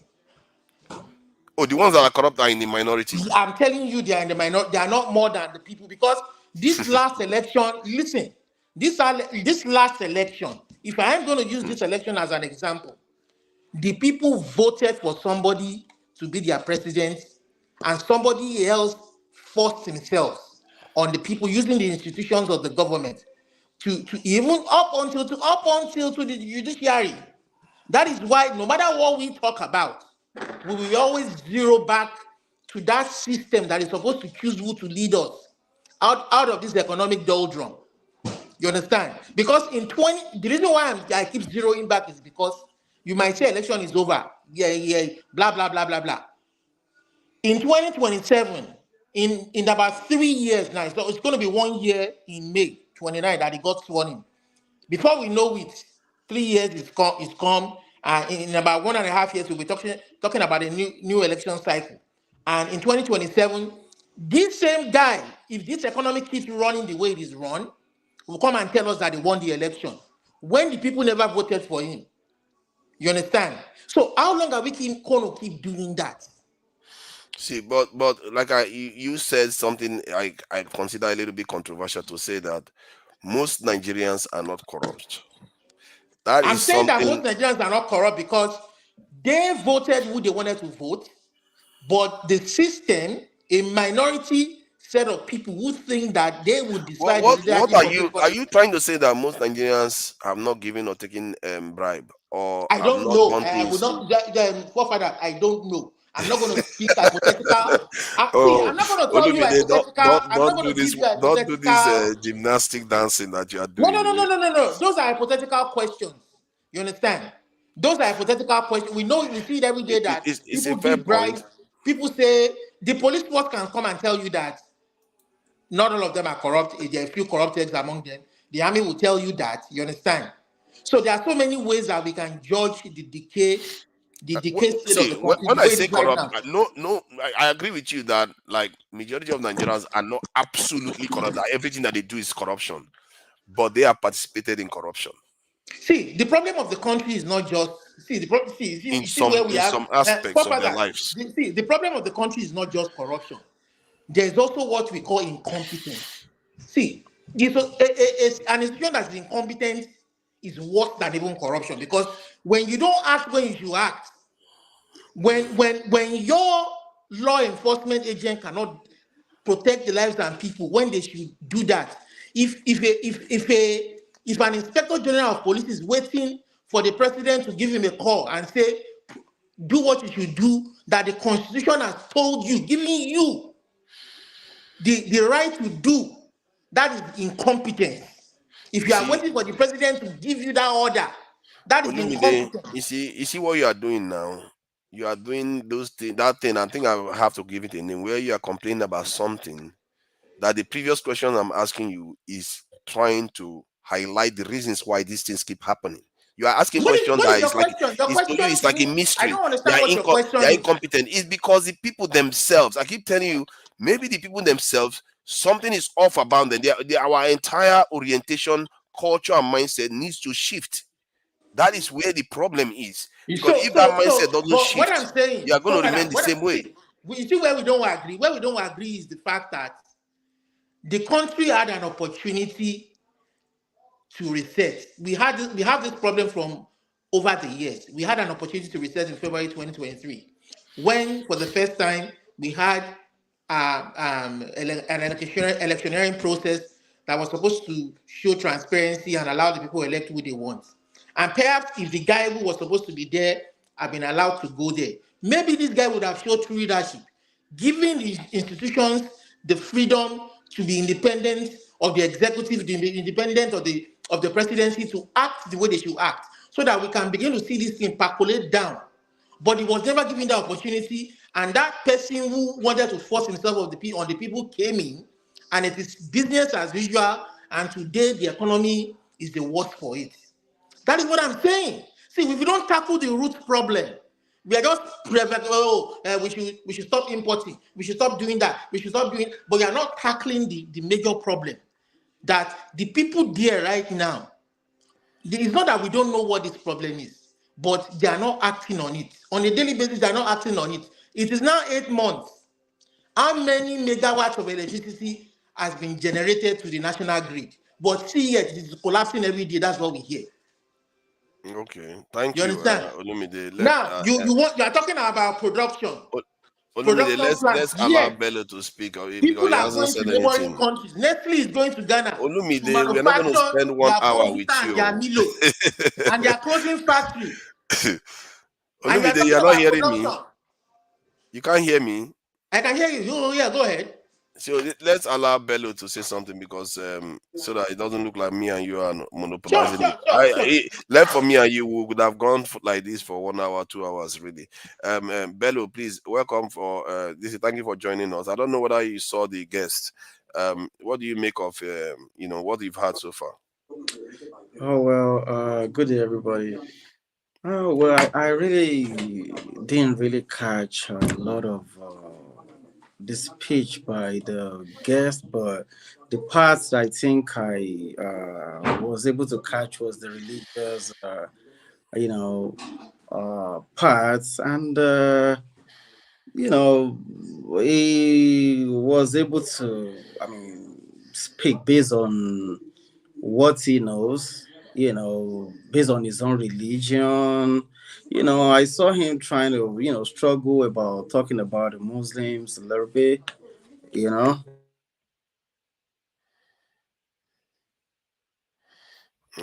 Sorry.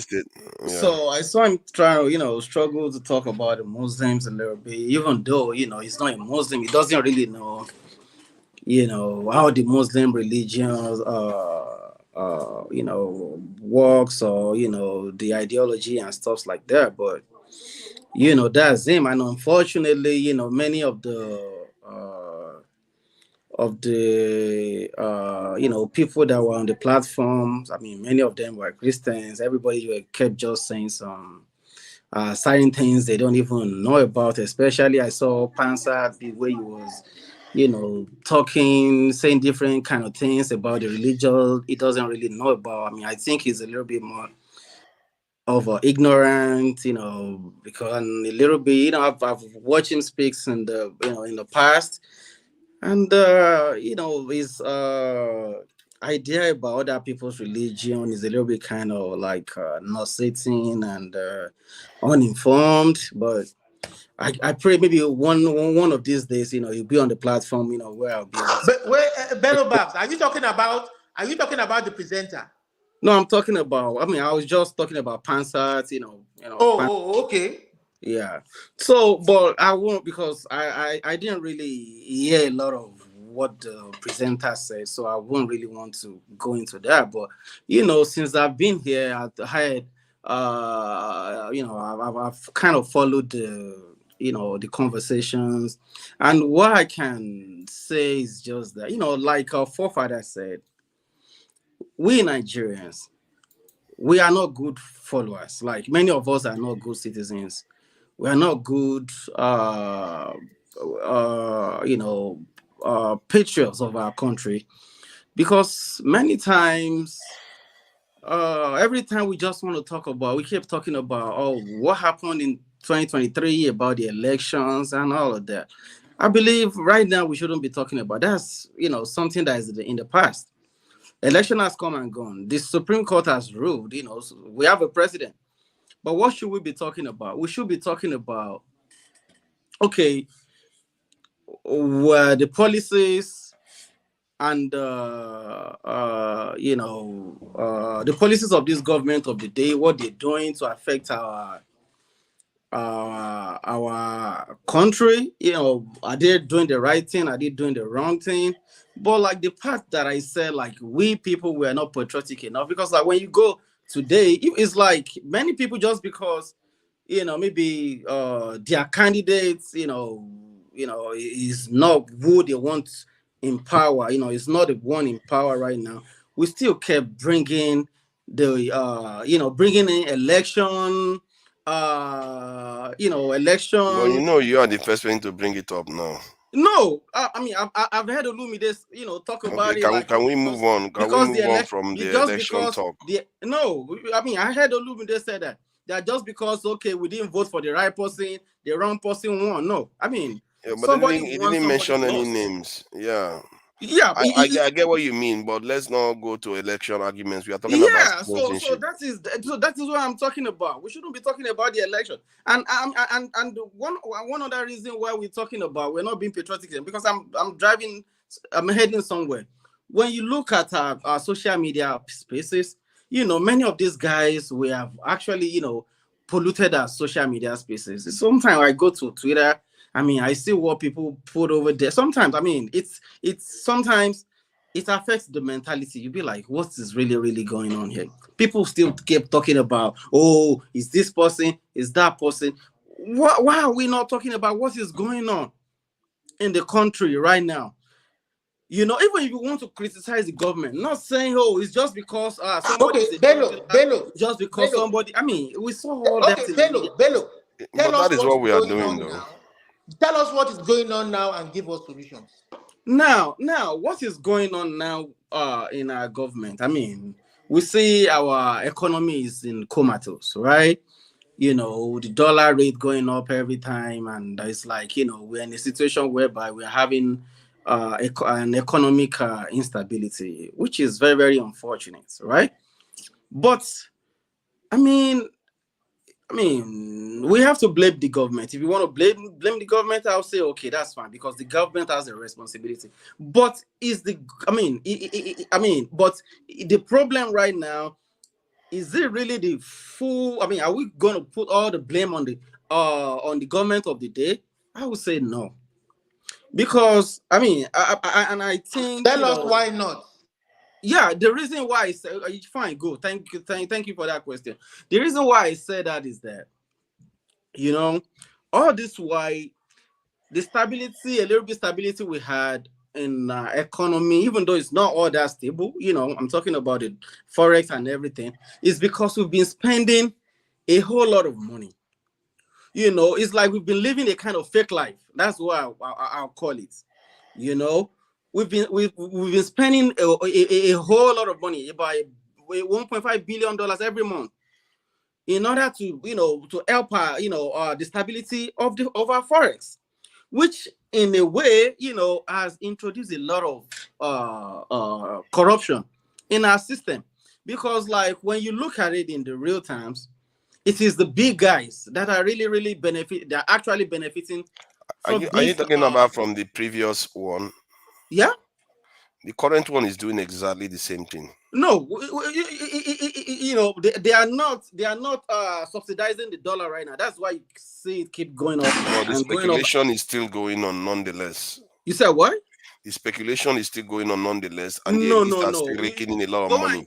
Go and check the official rate and what's it called? The parallel rate. I mean, they are almost the same thing. If there's a difference, maybe maybe a few naira or something like that.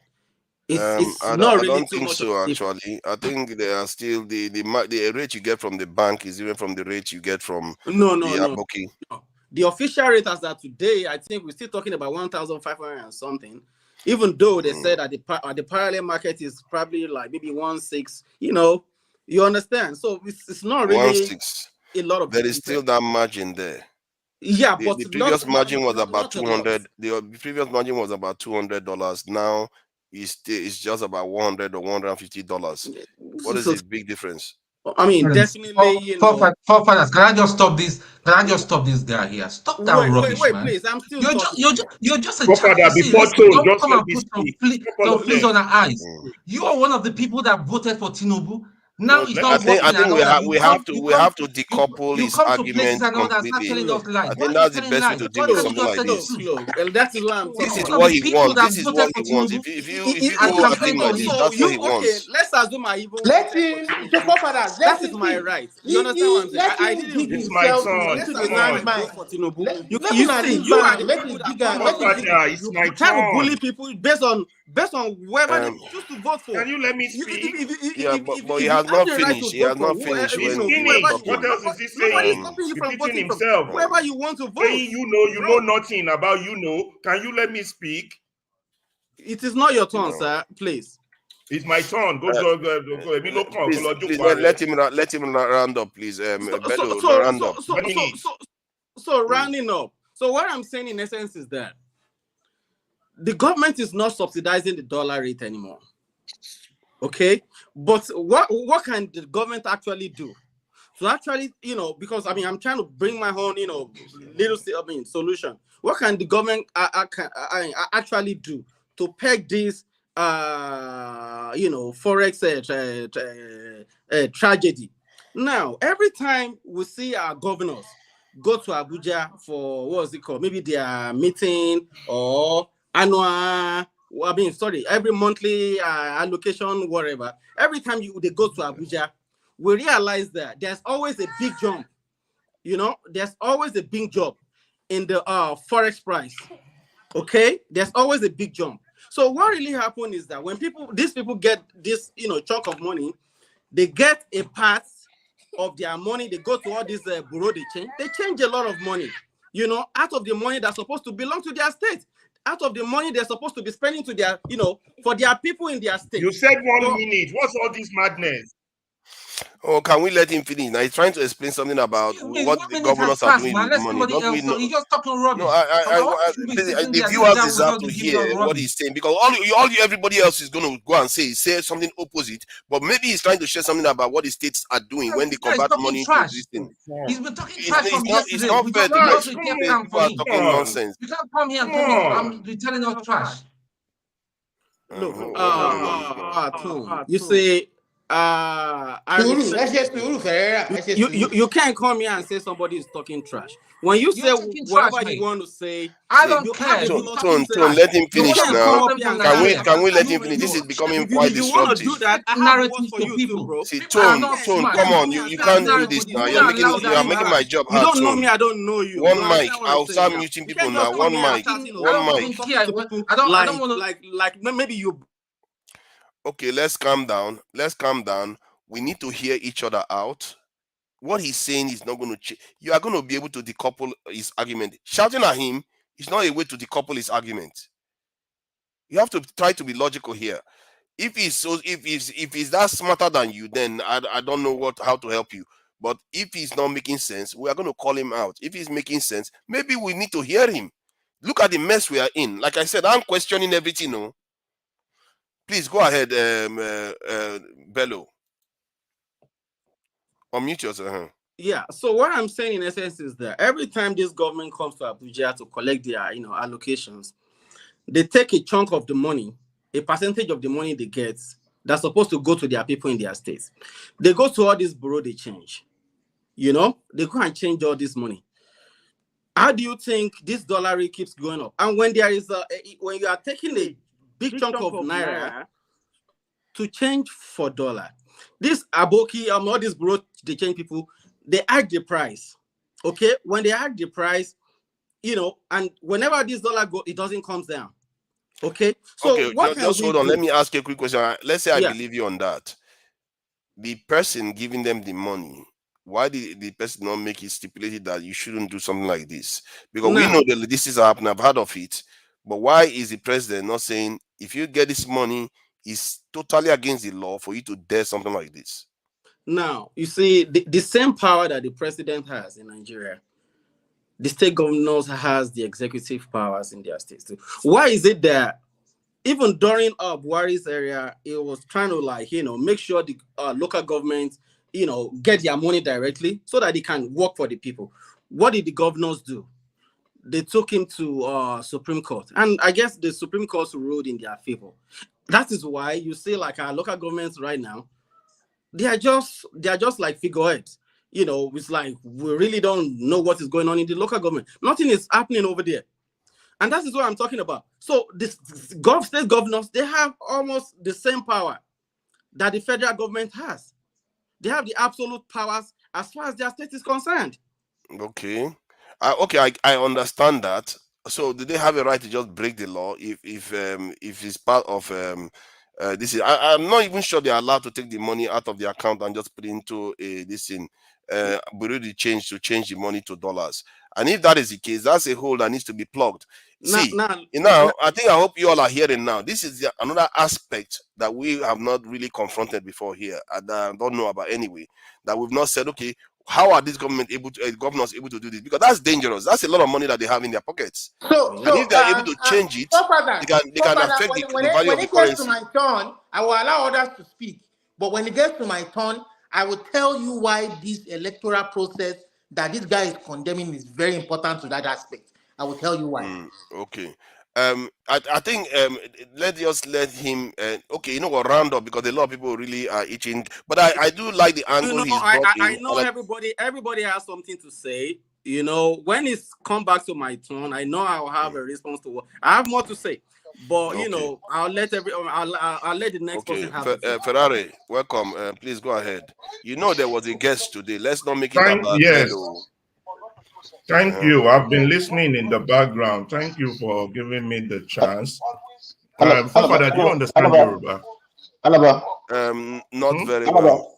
Please, yes? I'm not taking words from you. I just want to make an observation. No, I beg. I will forget what I want to say. I know. This guy, this DBQ. Mazin Prince, let's allow Lumide go. Don't worry, everybody get their chance. Yeah, please go ahead. My turn. That's when everybody wants to talk. Can you all be quiet for a second? Okay. When Olori Burúkú gbà ní Lord Lugado tó wá kó àwọn wèrè pọ̀ míyàn òun lọ̀rọ̀ Nigeria. Meaning that Lord Lugard is a fucking bastard for bringing mad people with reasonable people. That is the situation of Nigeria. Some people will start talking like this and your stomach will start to be hurting you, will start to pain you. Anyhow. You know? Now, the speaker that came today was a religious man, was an elite, an educated man, a man who could also have been appointed central bank. He has spoken from his own, I would say, biased view about the situation of Nigerian situation. In my conclusion, he's one of those who don't have a solution to that country. He's one of the problem, one of the elites, one of those who don't get it. When I say one of those who don't get it, I'll give you a good example. Okay. When I was young, I live on the island, and we have relatives and families also in Victoria Island and all the other Nigerian rich places. You understand? And then I would wonder that why is it that people that live on the rich island have microwave and the people in the mainland or the other places are still cooking with wood? You understand? There's that disparity between the Nigerians who have and those who have. And those who have just don't think of those who don't have. They don't see them. I'm not saying go and buy microwave for everybody, but I'm saying enjoy what you can enjoy first and then worry about other things later. Now, somebody's been speaking all day today all about what you know, but at the end of the day, we know nothing. If it was Mayegun, it would bring out somebody and say, nuisance lele, and I would say in my seat, completely. Because you, as Nigerians, you are the ones that encourage stealing. The reason I quickly joined was the debate between Olumide and Forefather regarding the direction of, how corrupt the Nigerian people are, and Olumide's position on the leadership as the problem. That was what I wanted to contribute into before. And then the situation took over, and then I found myself talking about I know nothing. Anyway, the point I'm trying to make here is that Nigerians are very terrible people, hypocrites. Now, a guest came on here. A guest is a member of a church. The church that professes that Nigerian problem is spiritual, but yet the church does nothing to address the spiritual warfare, except gaslight people to keep praying. The Catholics will say there are some 7 deadly sins like greed, this, that, all those things are spiritual. If Nigerian is bedeviled with spiritual problems. Shouldn't the church or the mosques be the ones championing the fight against spiritual battles? Has anybody ever taken the question on them in that perspective? You are a church. If the problem is spiritual, you should put on your armor of Christ and be at the battlefront against spiritual battle.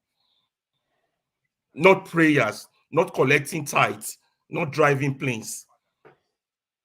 That's number one. You see the level of hypocrisy. The church is nowhere to be found in a spiritual fight. God bless the likes of Martin Luther King. God bless the likes of the Nation of Islam, Malcolm X, Elijah Muhammad. The problem was spiritual, but who was at the church? So let them go sit down. All the ruling elites are members of the RCGG, the former vice president that was right beside Buhari when Buhari committed all these atrocities. And some people will come up here and try to point fingers at Buhari as if, what's this name? Emilokon is different from Buhari. And come here and start gaslighting people, telling us, you know. What is it there to know that we don't already know? You understand? It's the same party, the same political ideology, the same position. Nothing is different. But the ideology of let us chop the country to the ruin. It's the same. The person talking about inflators of the currency. What the hell just happened? Everything seems all right from here. What just happened with my camera? Your camera seems that's fine. What I'm trying to figure out. Can you all still hear me? Can you all still hear me? Loud and clear. We can hear you. We can see and hear you. Yes. Okay. Good. Okay. Yeah. I keep going off. What is going on? Could be the internet connection. Hello, can you all hear me? Yes. Go ahead. Yes, you can hear me, Prof, right? Yes. You are delayed a bit. Yeah, let me continue talking. So the problem is that all these people who belong to the same church destroyed Nigeria. They all have the same ideology. You understand? And the people who collect dollars from the central government go and put it abroad.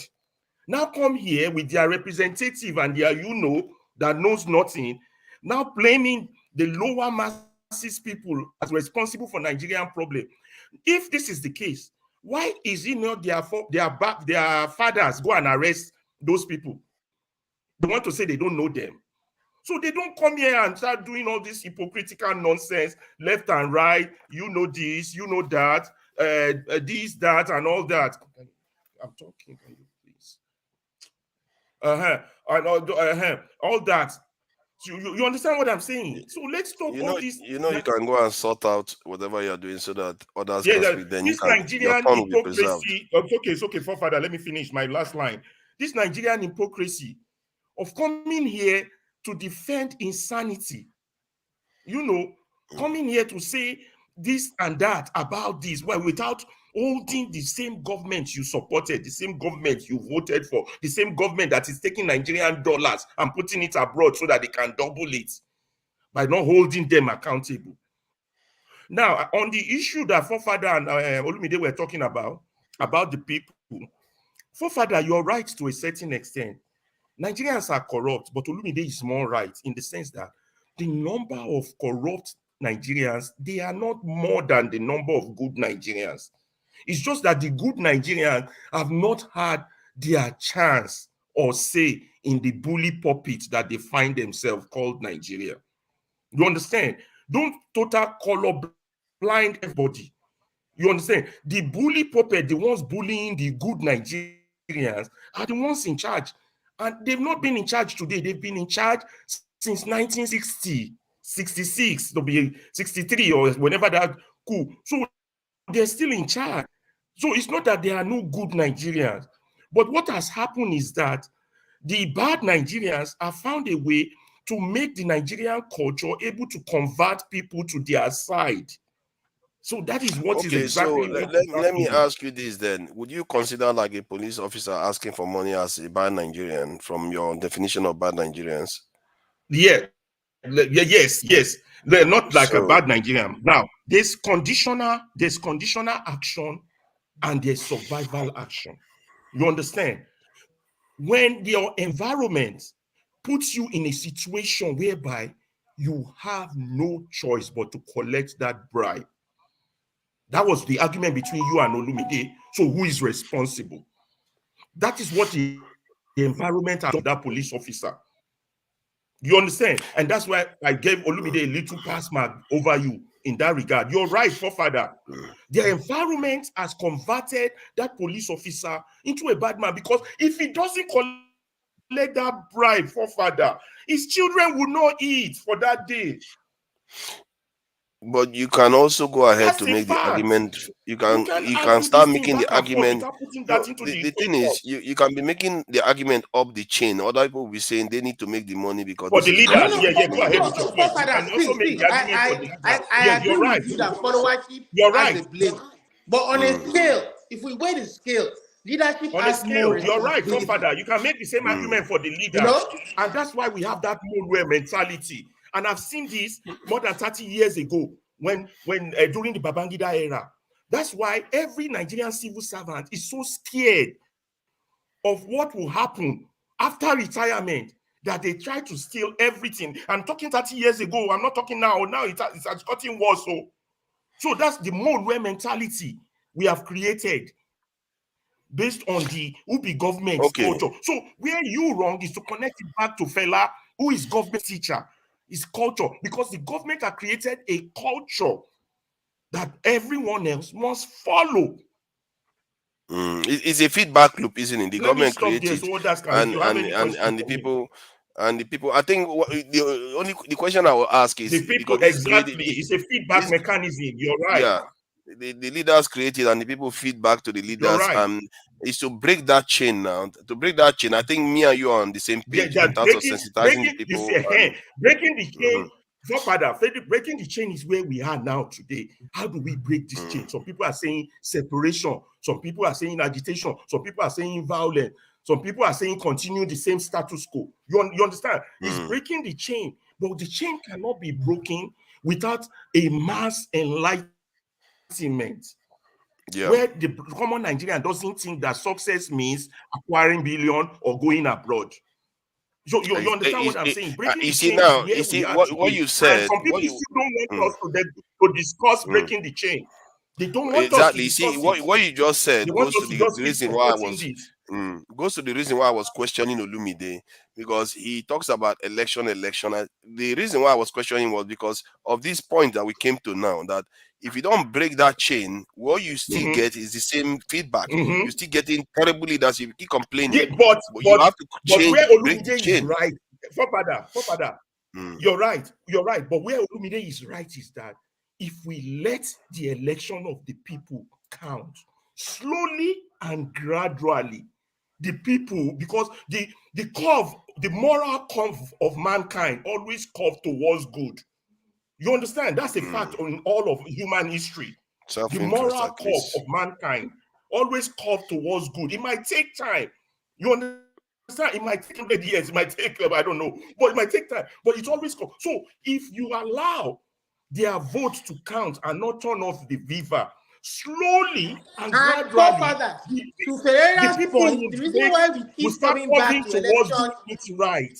But those people in charge don't want that. Wike this weekend said, who is going to remove us in 2027? Who dares? Can you imagine that? They are taking the people for a ride. He's already sure that they are coming back in 2027 with all this nonsense going on. If they remove them, they won't keep doing what they are doing. That's why they don't want elections to count. Can I talk now? You understand? It's over And 10 that's minutes. the circle will continue as that circle of insanity unless we break it. Thank you, Ferrari. I agree with you on that one. Tone, please go ahead. Forefathers, do you know why I lose my cool sometimes? I lose my cool sometimes when I have idiot fools that come and subtly. Please don't be calling people names now. You know there are young when people people watching. see, listen, public enlightenment and propaganda is a very, very potent tool that we do not understand. And this is what is happening. These people have overtaken, have carried out a state capture, and now they have all these minions about people like Omo Ali Kulata that doesn't know his father and his parents. Listen, excuse me, don't get involved. Don't tell me to stop, please. Don't tell me to stop about Kulata, because I will listen. I will abuse him. I will children. abuse him. You If I'm saw the kicking young out of people this walking program, around I will abuse him Olumide. because you see him You saw the young making people walking bigoted around statement about Ferrari. Ferreira, about people all the time. He gets away with it. He's not cautioned. I will abuse him. These are It's the on people. the chat These are now. It's not on the okay. These channel. are the enemies. Speaking loud. These are the enemies. These are the enemies of Nigeria. These are the people. These are the people that will go and start spreading wrong narratives. There are people like Bello and all that will go and start pushing all these silly excuses that now it's not Tinubu's fault, that it was Buhari that destroyed 90% of the economy and all that. That this and that. Can't you see? That everybody has seen it. I don't I'm think sure. you came I'm here sure. to say that. Wait, excuse me. Let me finish. You're disturbing my thoughts. I'm trying to say Okay. something. It's not every day I'm hot like this. So just Okay. allow me. Just humor me. Yeah. You go about spreading fake. Just admit that your man, you voted for him. I know you're an Agbado. You voted for him. You probably pushed your family and your friends, influenced your family and your friends to vote for that idiot there, that pretender. And you're not telling me that is this one. Come and start telling me some economics things that the principle that does not make sense. A country does not have any production. How about the yachts? You're saying that Nigeria is. How about the yachts and all the luxury cars? Does that make sense? Look at the latest revelation by Falano and all that. Can you not question that and say, listen, my man, yes, I voted for him. He got it all wrong. And you're coming to tell us lies. And I'm sure this is the sort of lies you tell your media family and your friends. How do you want Nigeria to be good? You want me to buy your lie? Listen, no. Listen, this thing is going to end very badly. And all you guys are going to be pushed out violently. I'm saying it. Because this cannot continue. Do you know how many people are you are suffering? going way Do too far. you know You are people going that way too cannot far. afford? You can't be saying this type of things on Dr. to feed Damages. You know themselves. that. People fall sick. They go into the hospital. They can't even afford to pay the bills. They die. Tinubu and his minions and his Lagos boys are not all enjoying themselves. Are you coming to tell me that is thing your or the other? opinion? It's not Dr. Damage's opinion, just for clarification. This is my opinion. Yes, this is my opinion. That's fine. This is Okay. my opinion. So you guys can go to hell. Listen, we're not having this. We're not just going to have this and all that. If you think we are idiots, you start spreading spreading false narrative left, right, and center. It's not cutting, my friend. It's not going to cut. It's not going to cut. Thank you. Mazi Prince, California. Welcome. And yeah, I don't what know. do you Can make? I ask two simple questions before you go ahead to the let them just speak. Then you guys can be a little No, bit I more just want free to with ask the two discussion. questions. Then whoever can. I mean, I want to ask two questions. No, at this stage. No, at this stage, because it's just going to lead to maybe some other person. No, I'm not saying nothing. I just want to ask a question. It's not up to you. It's okay. Let Mazi go. Mazi, please go ahead. We have to respect people's time, you see. Yeah, fathers, thank you. And thank you, other panelists. I see some people bringing Wawulens on the comment section. That's fine. Boom Boom Ray. Yeah, Alaba could be my twin. No problem. I got that. Okay, you are kind of like a man child if you don't know that, but that's who you are. Bello, I just got a question for you. How are you doing today? Go ahead. It's not about me. You could just I just asked you a simple question. How are you doing today? You're doing good. Okay. Are you happy with the government in power now? I'm not happy with the way the country is, going. That is all I'm going to say. Okay, fair answer. I love that. I love that. Um, I kind of like feel the pains of everyone. I feel the pains of especially my brother Tone, but in as much as I will not use a foul language on people, the only thing, the simple word I will use is most people on the comment section that talk trash, they are all cowards. Because if they are not cowards, they could show their face. My face is showing right on my display picture. My DP, my picture is there. I got nothing to hide. So if they got balls, if they strong enough, if they man, let them show their faces and let's see who they are. But if they don't have the balls to show it, then they are cowards. And then my mind was going, keeps going towards what Olumide said. Olumide, the people I blame so much with Wike's comment is religious leaders.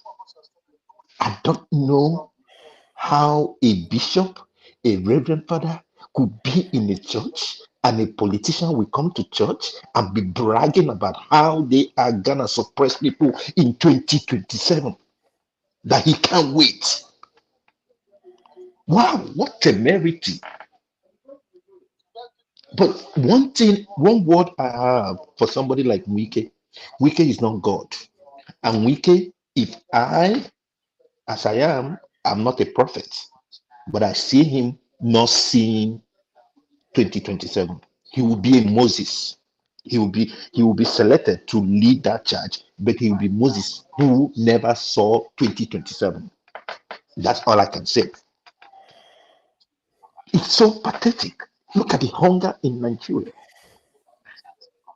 And if I could come back to Bello, the reason why I said this is I don't know how many people that have called you from your village. I don't know if you're in Lagos or you're Abuja or wherever you could be. I know a lot of people from your village must have called you, and people are hungry. I saw people today dancing in the market naked. I think it's somewhere in Kwara State. In Kwara State, young women, young mothers dancing naked in the market because of the situation of the country. And we will come here and some people want to gaslight other people. Oh, Jesus Christ. And AB, you could tell me as much as I'm chill. You see me yelling? I didn't yell. But what I can tell you, you are just a coward. Show your face. Let's see your face. I'm chill. I don't know about you. I'm having a good day. It's just so sad. I rest my case for now. Thank you. Thank you. DBO, welcome. I'm not sure I've seen you here before. Welcome thank you for joining us. Thank you very much. I greet everybody, and yeah, this is I just always watch. I never actually most of the time I don't comment. Once in a while I do. But I like this platform a lot because I'm able to. It helps me to like things that I would have in my mind. I just hear people saying it, so that kinds of thinking about and talking about Nigeria and the situation that's going on right there. It just gives you like a so-called to see that people are talking about it on this platform. And they're making logical arguments, logical discussions are going on, and fantastic, you guys. Yeah. So basically and quickly, I just want to chip in because I heard towards the end of the guest that was brought in, and I also heard a few things which I commented on YouTube comment where forefathers said stuff about where exactly is the position of the people. Are they really responsible for what's going on in terms of corruption? And I just like to chip in my 2 cents and say that Nigerians are not necessarily corrupt.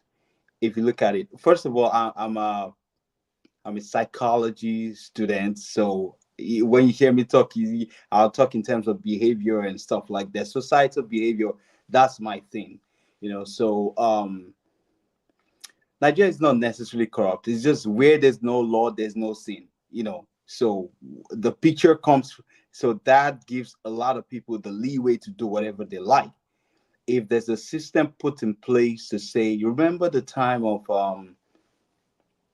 Jack Conde in Lagos State, all the laws they put in place, so war against indiscipline back in the days, when they put such laws, years after, people look back at those days and say, oh, it's the days of military, and this is what caused it. But people look back at those days and say there were some sanity in terms of what that law, war against indiscipline, brought. And if you look at down the line, people will form all kind of organizations also to look like that. And that's what shows that the society will behave in a particular direction. We all know that when the leadership is has put is following the law and is instituting the law. But when there's no absolute leadership, when there's no right leadership in place, you will see people who do all kind of things. And that's what's responsible for the majority of the corruption that Nigerians follow. And to also tie that to what's going on today, it's easy to see that the leadership from the top don't have an ideology. And if you look, and if they don't have an ideology, it's easy to see why they can never get it right. No matter what it is, whether it comes to administration or the economy of the country, the grassroots, however, is the one who is bearing the brunt. And the only part they play in this is that they are enablers, especially the upper middle class. So all those people at the corridor, somewhere in the corridor of power, if you see them, they are the ones that will enable whatever those leaders are doing. And because those leaders don't have ideology, it makes it easy for whatever is the aggrandizement that they have in their heart, in their mind. Once they start unleashing it, the people just bear the brunt, and the upper middle class enables them. That's what happens in a lawless society. We can go through history and such. That's exactly what goes on. So it's easy to see, that the society is suffering. The masses are suffering because of what the leadership ideology is what needs to change. And not only ideology, the leadership capacity is what needs to change. Once the leadership ideology and capacity changes, Nigeria will change. Nigeria, because they know what to say, they know what to do to stop. If Nigerians are enabling corruption, to stop it from happening, they just need to respect the law. I think let me add something, because I remember once when I was in the UK here, young Nigerians, myself, they were talking, and you can see how easily they talk about how when they go back, what they are going to be doing to make money in Nigeria. This is something they talk about openly, how to exploit the system. So to say that the system is lawless, they know the system have laws. And like I stated this yesterday, that it's a sliding scale. It's not like Nigeria is totally lawless. If you are poor, you commit a crime, you go to jail in Nigeria. Absolutely. So it's just that the amount of people that can escape the control of the law is quite high in the context of Nigeria. If it was other countries, we are around the top 1% or so that can escape it. But in the context of Nigeria, 30% can just pay a little bit of money here and there and get out of it. That is the pattern you see on the ground. And people discuss this openly. Like, you look at the time when they started changing the currency in Nigeria. They started selling Nigerian currency to the fellow Nigerians. Every single time you turn, everywhere you turn, from driving a car, buying something. I've even seen cases whereby when I'm working with Nigerians, their boss will ask them to buy something. These people that are getting paid, Their boss will ask them to buy something, they will mark it up. They will oh my God, they will mark it up mercilessly. Even when they don't need to, they will still do it anyway. They stalk their boss to the point whereby even when their boss bought something overseas, they go and tell the person overseas to charge their boss more, and then find a way to man, the extent we go sometimes to do some of all these things, and begin to wonder that the culture has becomes so pervasive that we as citizens, if you look at the way we crave foreign goods, foreign services, we don't support our own things. This is why you can see a government coming to office, you tell them use Nigerian made car, they'll tell you no, because they feel like they can say that. The reason why they can say that is because they feel like it's part of the this culture that where everybody should be fine with that. It's not a big deal. You see what I mean? And most people are fine with it. It's not a big deal to them. They don't care. So it tells you that this is why we have a country that barely exports anything more than crude oil. We don't produce anything. And again, is a leadership. You can't completely pull away. See, you keep saying leadership. Leadership didn't fall from the sky. They are amongst the people. One of the examples I always give is Oshomole. Oshomole, everybody says Oshomole was great, nice guy. Then once he get into office, he turned. Then I keep asking, how did they turn? When did that transition occur? What I discovered was that the transition never occurred. They were always the same. I mean, you just didn't know it. I'm sorry if I may cut in really, just and then you're gonna continue. I think is the problem with the country is a systematic one, and as long as nobody is ready to deal with the system, it doesn't matter how many people we bring on to the state place of leadership, they're still gonna fall by the way. I'm not a fan of Tinubu, and I knew from the get-go that there's nothing big that's going to come out of this guy. But the truth remains that even if we put some of our best people in that system, it's likely still not to work because the system is designed to fail by itself. There's nothing in place. But it's the people, is it the system? Because when you say it's the system, what you're doing is that you are not calling out the people that are responsible. Even when you put a law on the paper and you have the right people, the law will stand. If people decide not to want to follow it, you can write it. Nigeria has so many laws, it's scary. They even have a quota system for so many things that you don't have in many countries. UK don't even have a constitution. Israel doesn't have any, but yet they're able to function. Yeah, but the system to carry those laws out, to make awareness of those laws, they are the ones that are broken. For instance, the law enforcement in Nigeria right now, I don't see why a policeman, when we had banking issues in Nigeria and the advent of bank started developing, look at how the banking sector got robust. They were employing people, they were paying people.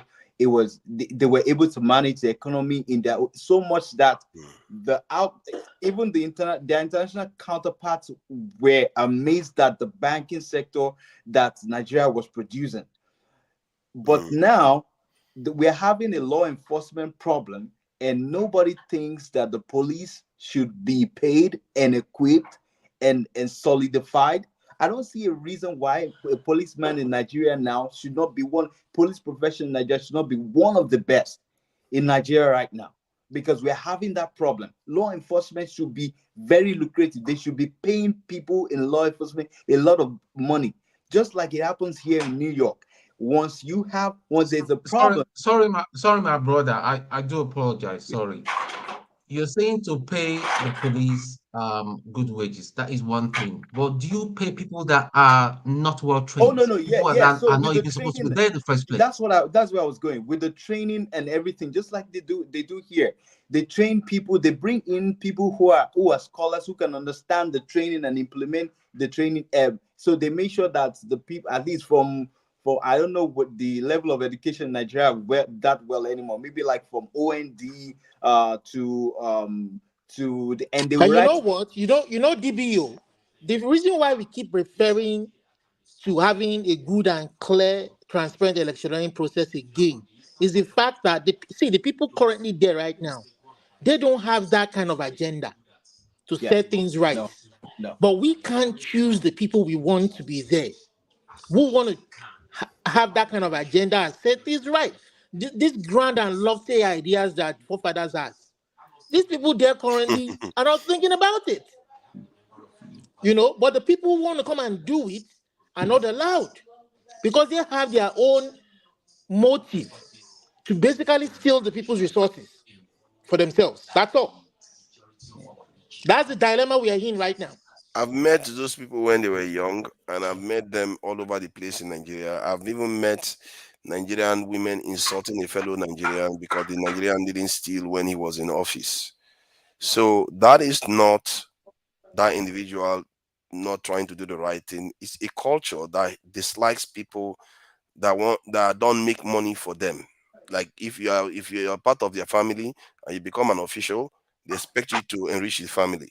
If you don't, you are not appreciated. This is why you have people convicted for corruption. They go to prison, and when they come back, the village they have villagers welcoming them, with praises and all the rest of it.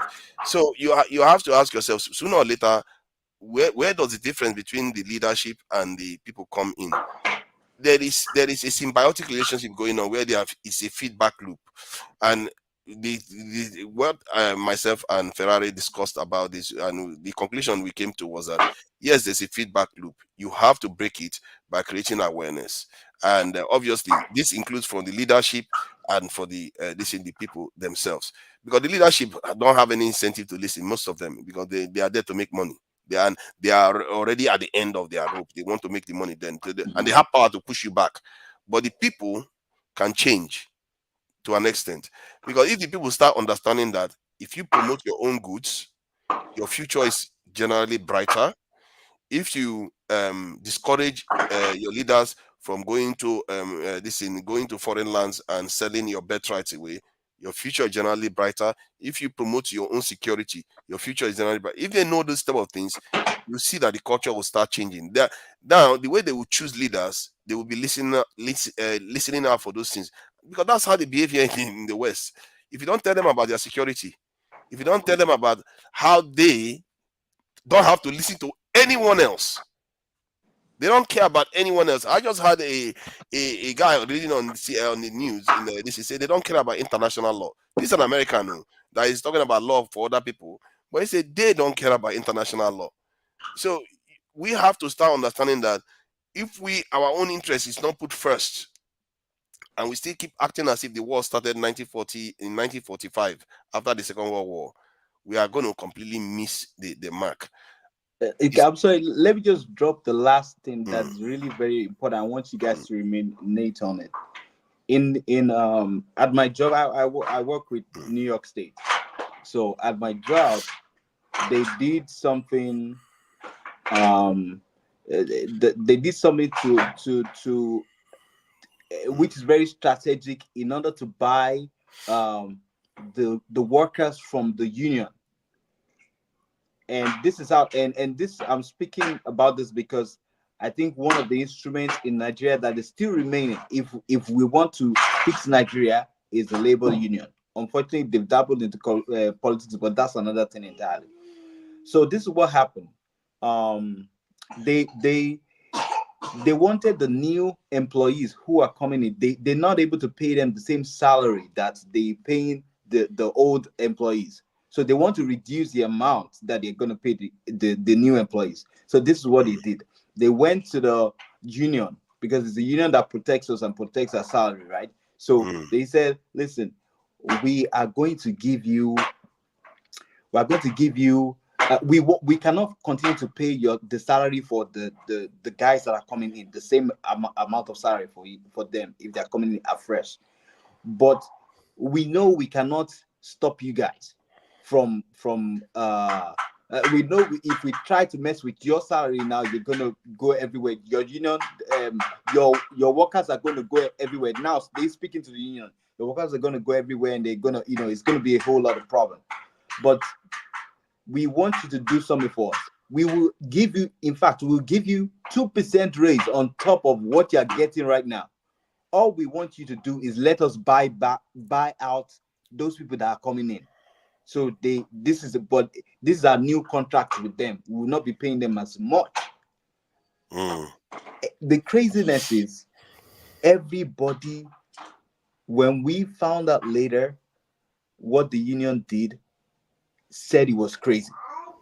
That why would you do that? What if the X, Y, and Z? But stylishly, they gave us 2% raise, and people kept quiet because of that 2% raise, and they were able to buy the new. They were able to sell the new contract to the union that they wanted to sell. In the same way, the only box that is remaining for us using the union is to allow the union to go to the House of Representatives or House of Assembly and say, listen, there are laws we want to change in this constitution. We want you to change this constitution, but we know that if we ask you to change it, you will never change because it's favoring you. But we want to buy the next 2 tenors up front. We want to buy it. So the 2027 and how many? I mean, I don't know how long a senator can stay in the House. I think it's 2 tenors or forever. I think it's at least 2 tenors or more. Maybe, yeah, I think it's more. We say the next 2 tenors, we can allow you 2 tenors, but the 3rd tenor from now, we want it to be X, Y, and Z. Let's buy back Nigeria. I don't fully understand. When you say you buy the first 2 to 3 tenors, what do you mean? What are you doing for them? We are allowing them, because if you say, change the constitution right now and let the constitution be that you guys are not able to earn this ridiculous amount of money, and that the government is not able to spend this ridiculous amount of money, all the laws that we want changed in the constitution, and that they know that is right to be changed, but that they don't want to change because it's favoring them. They would rather not talk about it. If the NLC goes to them and say, listen, this is how we think. You guys can do whatever you rock the next 2 tenors. If you win, you win. Whatever you do, you do. But in the 3rd tenor, DBO, you're talking about an ideal situation where we have a country where, is a strategy. Because these people, what Tinubu had Tinubu has taken it to another notch. He destroyed the judiciary. How can a country which destroyed the electoral commission? They are all in his pocket. All the army chiefs are all in his pocket. Yes, and everybody sees that. And you're telling me that we should come here every weekend and be speaking English. English is not what we redeem also. I know. Listen, let me go back to the Bible. When Pharaoh was doing orikuku, like Yoruba people will say, Yoruba people, you understand what I mean by orikuku. It's not by just this thing. It has to be sure of power. Listen, power needs to be wielded to snatch it, because we are in a state capture. We don't know how serious this matter is. Wike today said that who can challenge them for 2027? He knows more than we know. I think all the situation that you're saying, it's perfect. In an ideal situation, we don't have a society, we don't have a system. They have destroyed all the system that is meant to make a nation work. They've destroyed it. Tinubu has destroyed it. For me anyway, it's true that from what I've heard, that the INEC, they put their own people there, courts, they've already kind of have their own people in those positions. But the party is becoming more and more exposed. That's one. When I say exposed, it means they have been in office for a long time and they can hardly deny some of the calamity they've left the country in. And they are powerful in terms of politics. But Tone, what I would advise you to look at our leaders from the point of view is that just look at them from the point of view of Western leaders, how pathetic they look. And when you look at them from that point of view, you're going to realize they really don't have that much power. They might be posing and all the rest. When the country starts shaking, you see how quickly they too will shake and they will be running. And if they don't govern well, all that their plans will come to naught. Because the nearest person that just comes and blows them with a leaf, with a wind, a tiny wind from their mouth, will have everything collapsing. Because in the end, the people are even more powerful than they are. So, but I hear what DBO is saying about strategy to get it, but that strategy is like trying to bribe lawmakers. It's like trying to buy. Oh no, it's lobbying. It's lobbying. No, I get what you mean, but the Nigerian, I worry that the Nigerian lawmakers are a bit of an agbro. They operate at an agbro level. They don't buy that kind of argument at all, and they may not. They may not. I think if you had sensible law this in House of Assembly members, they probably would. I may be skeptical. I don't know. Maybe you succeed if you did that with them. You may succeed because after all, Buhari passed the subsidies, but he passed it in a way that he's not going to be there when the stuff hits. You see what I mean? So you may have a point from that point of view. But for me, the biggest change that needs to happen to really transform the nation is the people's mindset needs to change. That it needs to click in place. The moment you start educating them on those few things that are highlighted, they need to be looking out for these things. The country will be transformed. For me, I've always said it before, my own first number one thing, if you could have fixed security, the rest will fall in place. Most of the bad things you see happening in Nigeria, it happens in other countries. Like tribalism, corruption happens in other countries too. Why is it that they are still functional? Why are many of them still doing very well? Because they managed to do the fundamentals right. That is what we miss. We've not done that fundamental, most important thing, something we've never done before. We've never gotten our security right. We've never really followed a proper law enforcement system and the only time we tried to follow that, I think, was under a Diagmo or something like that. Throughout the rest, it's just a bit of anarchy. For better or for worse, this democratic dispensation we've had is the longest period of stability in terms of, if you want to call it stability, continuous this in a political process that we've ever had in Nigeria's history. So from that point of view, we have that one to build upon, but you have to change the people's mindset to truly capitalize on it. And because if they start fixing all those things, like they fix security now, like the way this president promised us to do, it is not doing it. If he had done it, Nigeria is not going to be losing $50 billion every year in GDP every year anymore. That's money that is in our pocket. Then if he has the common sense, which I fear these our elders don't have, because I'm sorry to say, the guest that came in today said something that if you try to trade in another currency, America will come for you. I think somebody mentioned something about going for alternative, maybe BRICS or something like that. We are not talking about trading in another currency. Japan didn't trade in another currency. Japan is very successful. South Korea didn't trade in another currency. They are very, very successful. Many countries that are still trading with dollars are still very successful. Our problem is that we are not manufacturing. We are not producing stuff that we can sell. And there's no reason why we cannot do the same with China. Why do we have to trade with the dollars? We should be looking to join BRICS instead of acting like timid people all the time. Nigeria has been so timid. Look at the entire West Africa. It's desolate. Now 3 countries have left ECOWAS. You know, we lost one in the 2000, and Mauritania left ECOWAS. Now we have 3 again living again. Because of this ness that Nigeria is portraying. And this is supposed to be Nigeria's backyard. Everything around Nigeria is falling apart. Why Tinubu is running to France every day?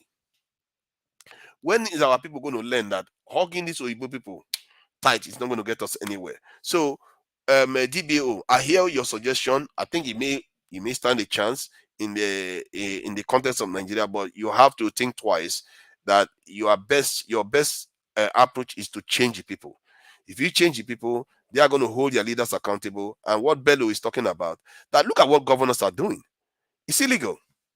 They are going on, they will give them money for the state. They'll go and change it to dollars. And then when they convert it to Naira, do they give the people the value back? Something tells me that they don't give the people the value. They'll take that extra change of money DBO, and I want to go and spend it.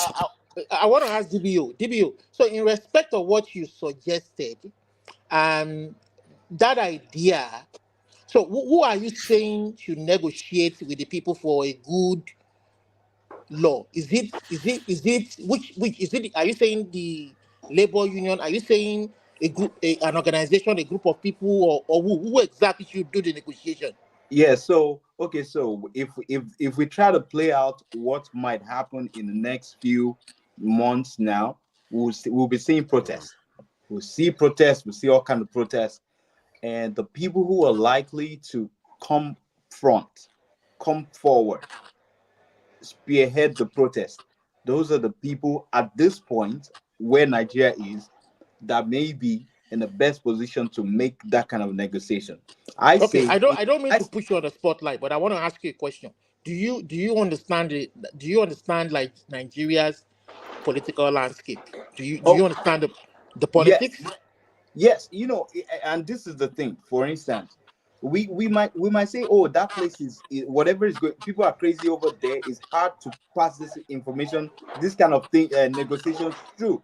But the truth is, no. I'm not even talking with respect to that. The reason why I'm saying that is because if you truly understand Nigeria's political landscape, I can tell you that 95 to 98% of those who are elected into that office were not truly elected. Yeah, they will tell you. They will tell you that yes, they don't give a damn about what you want. I mean, it happened in the NSAS. What did they want to? What did they talk to? What did they want to talk to? Because they know they are coming back not on the people's vote. I'm sorry to cut in. I think that if a protest starts now, it will be a different protest. If a protest actually goes haywire right now, it will be a really different one. I think it will be the one that might change the course of history of Nigeria. With what's going on in Nigeria right now, everybody is talking, and the people who are not talking are being called out. So it's at this point, I'm just saying that if it gets to that, if stuff hits the fan and people have to sit at the table, this would be like a good grand strategy to sell to these people that listen, whatever is going, and they know why, and this is political. And that's why it will sell. It is political for them to not change the laws because it favors them. It's not just illegal, it's also political. So they will leave it the way it is, no matter how many times you cry, because there's no strategy to change it that forces them to change it. But when things like protests come in and people would ever go to the dialogue table, that would be a good way for us to dialogue it out. They would not know that they are staring, and even if they know it's the right thing. They know what they are doing is not right. But one of the things is that nobody wants to put themselves. Can I highlight something? Can I highlight something about this? The pitfall is that even if you pass a law now, any House of Assembly that comes in the future could overturn it because it's in their gift to change anything that they don't like. If they feel like the law is going to handicap them when they come in, they'll just throw it out. Accordingly. I think that's leadership psychology. I think basically anybody who will come into a law, they will go with the flow. They will go with this always happens. Look at all the laws that and again, for laws to change in the constitution, it will take an amount of time. DBO, you know what they make me fear past. They say now where they US, and that's what they believe. But Nigeria na jungle. Nigeria na jungle. No, I think it's not the point I'm making is that it's not like the new guys are going to come in when the law has already been passed. The other guys that will pass the law, because you said when you pass the law, it's going to affect the new or the third term. That term that is coming in, when they come in and the law is supposed to be taking effect, they will see it and think, okay, this is not law that we like. Let's remove it if it doesn't suit us. So it still tells you that the people that are there, as a matter of fact, you can even have that law and they still circumvent it anyway. Yes, but the truth is that what's going on now is they didn't write the law. These people who are there now didn't write the law. They met it there and it suits them. So that's why they're banking on, they're using it, they're milking it out. But if those guys, if you make a new negotiation and they change the law, it's not like you're going to say, senators should start earning $1,000 every month. No, that's not what you're saying. You're saying that at least a ridiculous reduction should come on whatever it is that, so people will change from wanting to go there to get rich to wanting to serve Nigeria, to putting the interests of Nigeria at heart first. And that's what's going to be. You're saying that. Are you arguing that they should reduce their incomes? Is that it's part of the thing, and not just the income, the expenses that are ridiculous and not just that alone, many of the laws that actually is just constituting nuisance for the Nigerian system.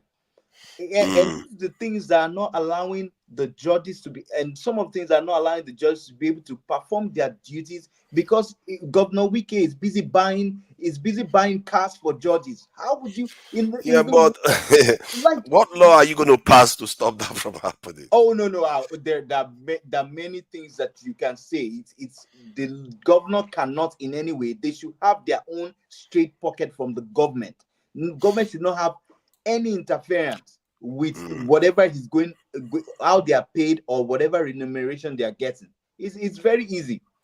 It's very easy. You know what I will advise people. See, I'm not an expert in any of these areas. I would never train in politics or anything like that, journalism and all that stuff. All I came from was my own discipline, and I just observed our state of affairs, especially in terms of security, and it flipped a switch in my head. And when you look at it from that point of view, somehow you start seeing everything else. And then you can take on an economist, you can take on anybody, because all those things are underpinned by this one thing. And often when I find myself, because I often question my own opinion on all these things, and I'll say, why am I taking this? I don't know what I'm saying. But because of that idea, from the perspective I'm looking at it, it filters into everything else. So when you question this person, and eventually you find out that you were correct to question it. When I was debating with Kulata the other day, and I was telling him about the currency issue, that this thing that they are doing in Nigeria, they could easily discourage people from using this dollar. They are not doing it. And all those things that, because it's common sense, some of all those things are common sense. I feel like the way we have been educated is so wrong. And that is part of this thing. When you go on internationally now, you say you want to learn about how to develop your economy. And they will always talk about economy. They will never tell you about security. They will tell you about economy. They will say, oh, HDI. Then what else? Is it HDI that America used to develop itself? When they are busy killing everybody everywhere they turn. They don't really educate you that statecraft, nationhood is based on certain aspects that nobody tells you about. In terms of security, you have to be strong. You have to fight for patriotism. All those things, what you need to create a strong nation. And they educate everybody the wrong way. And a lot of leaders grow up, and many of them are scared. They would think, oh, if we step out of line, they're going to kill us. If we step out of line, they're going to come for us. And because of that, they become timid. And you have this culture that we have now, where you have a giant people that cannot do anything. They are taking light in international airport. It's just a bit of a mess that we live in, because our people don't understand what it takes to build a strong nation. And like I said, if you want to go about your own strategy that way, I think there might be merit in it, because I've seen that politicians can be selfish when they think that they can get away with it. But I also say you have to prepare for the fact that the new guys that are going to come in are going to want to cancel it. For me, my priority is I'm not too worried about democracy. I'm not too worried about religion and all that stuff. I worry about whether your nation is strong enough to fight for itself. And right now, we are not fighting for ourselves. We're just there waiting for people to come and do whatever they like with us. And until we confront that truth of our situation, nothing else will be fixed. Our people have to start becoming selfish. Basically, that's what becoming selfish for their nation, not becoming selfish for their tribes alone. Because you can be selfish for your tribe from the point of view of the nation, because if the nation does well, your tribe does well. When America does well, but what I want you to do is to use your pulpit power to lay the blame where it is. Don't see when you did the blame. Stop! Well, the blame is everybody's. If you want to, don't be making it's only leadership that is on. Is everybody, but many of our people have heard them talk about how they want to go and rob the system dry. Listen. Let me land. Is everybody? I agree with you.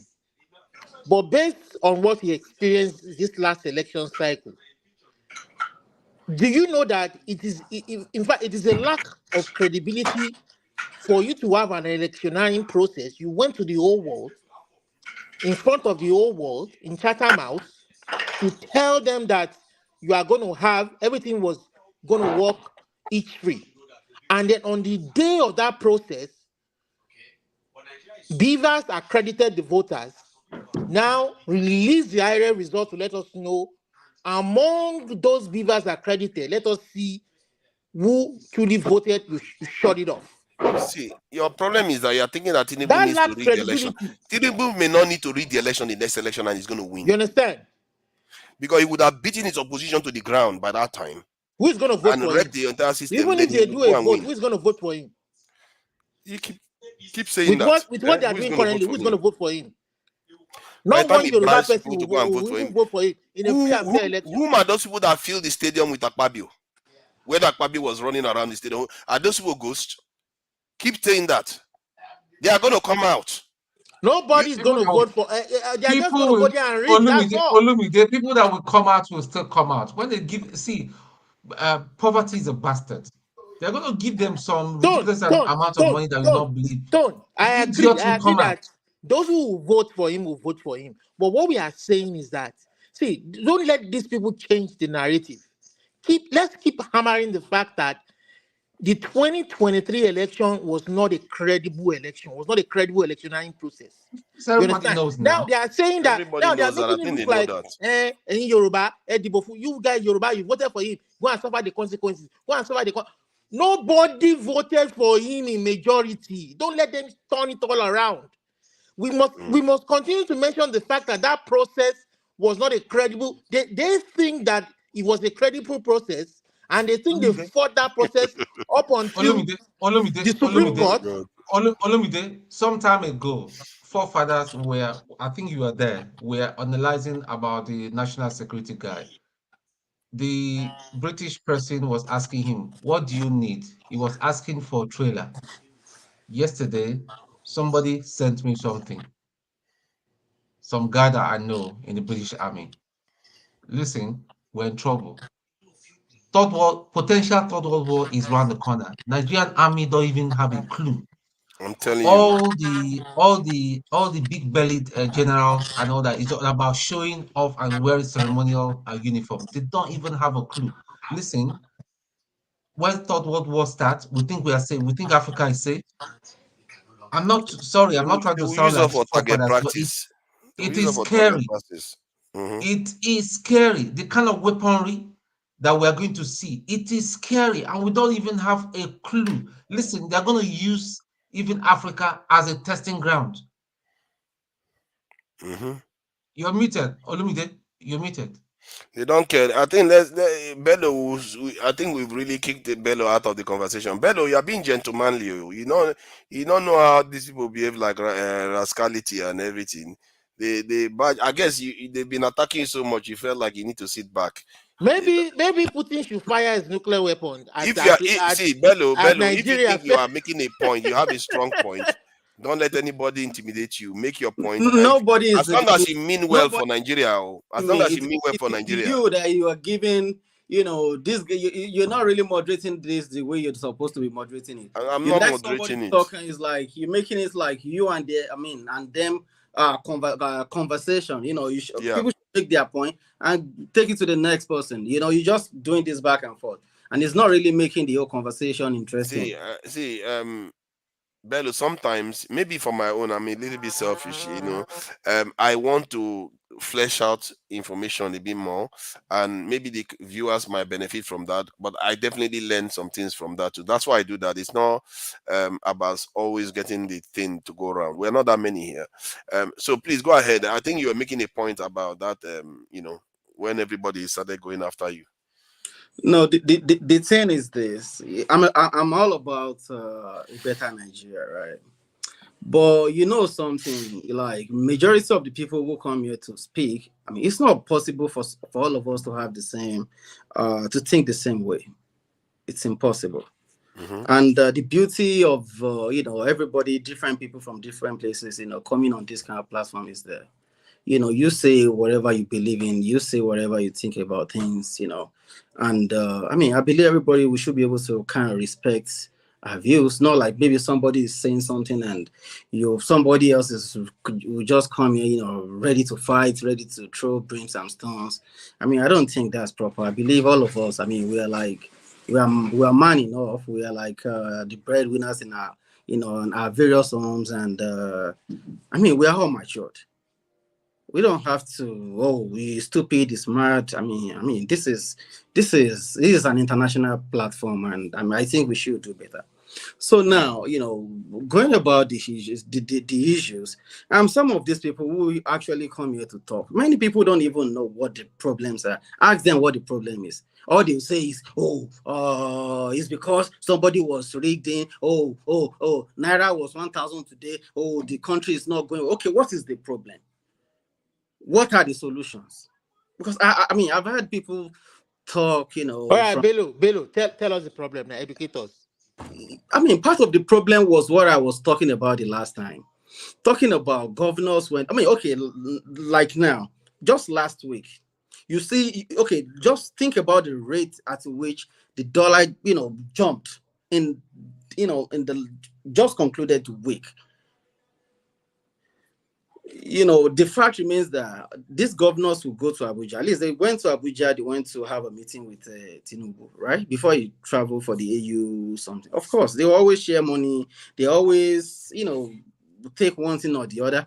And before they leave, they go to all these Aboki people. They want to go and change this money. And no matter how, there's no rate that they change it. That doesn't favor them. Because these are stolen funds. These are stolen money that belongs to, my family and your family. Our families are home. Just to clarify, when they change the money to dollars and they convert it back to naira, do they give? They don't convert. They change it to dollars, not naira. They go and keep it. Okay, Bello. Before but is the state money now? How are they supposed to pay the staff? That is what I'm talking about. Bello, I'm going to even point a hole in that your suggestion. Let him talk now. What is the solution? But we are going back there. People are ready to listen.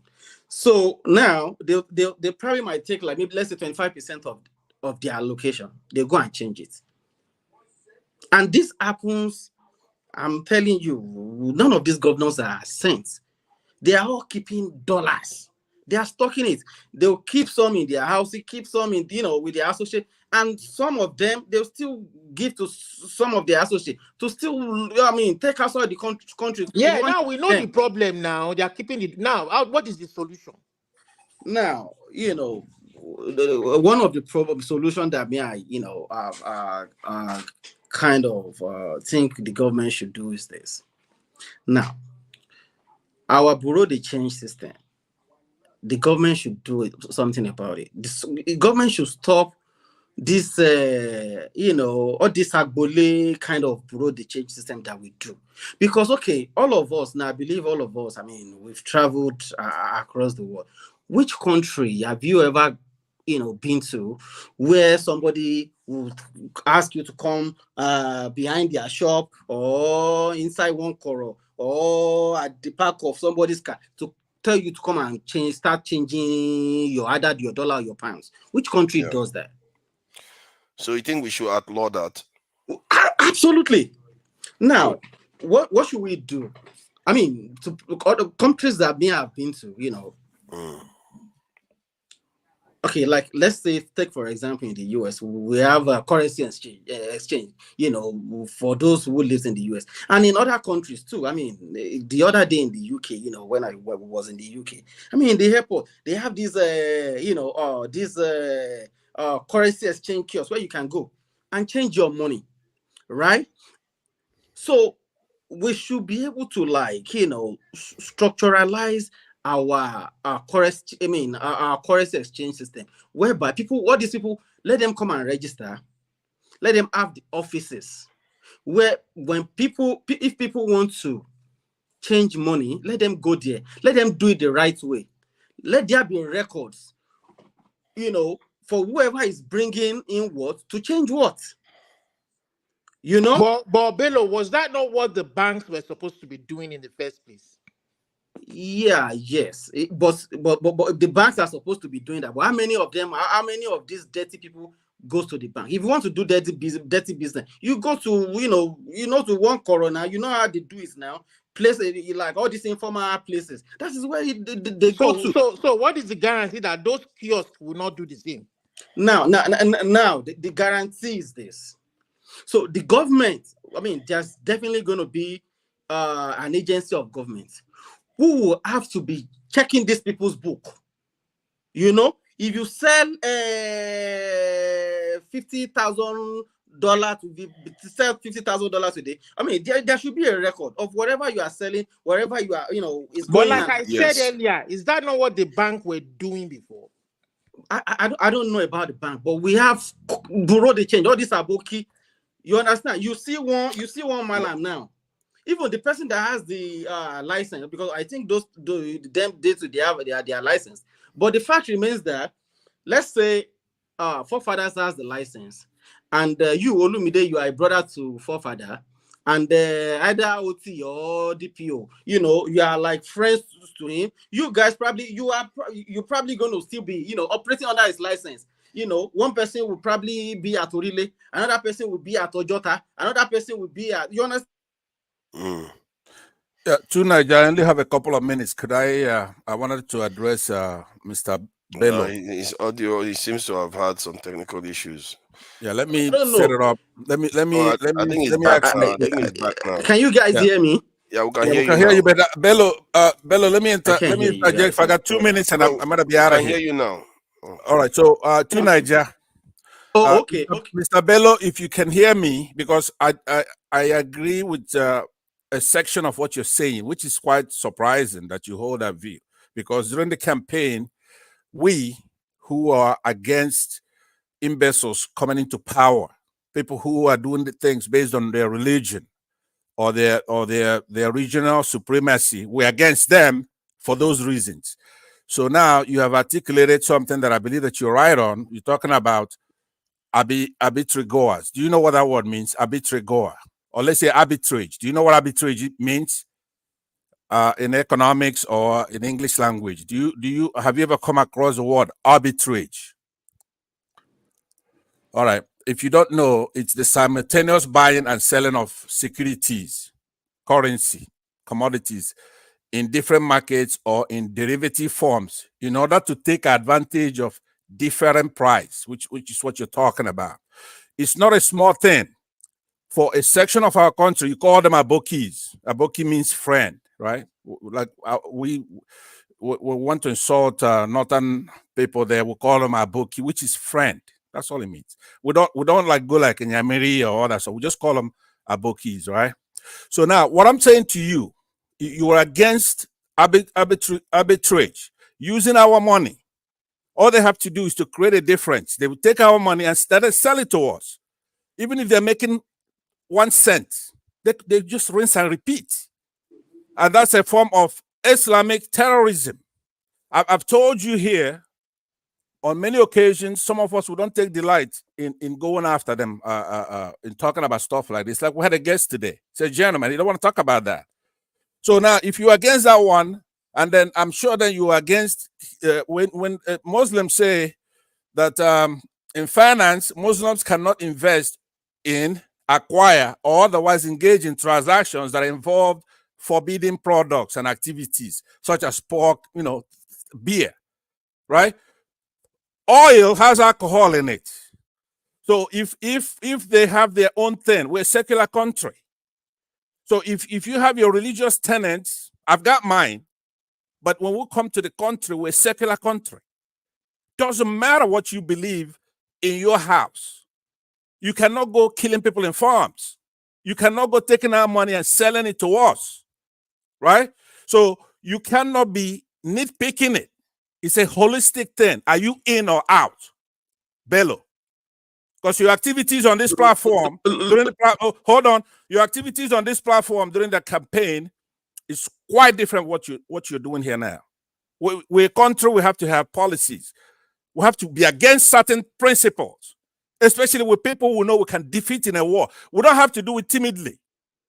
So we need your help. Don't come here condemning abokis, ripping us off. The country is down.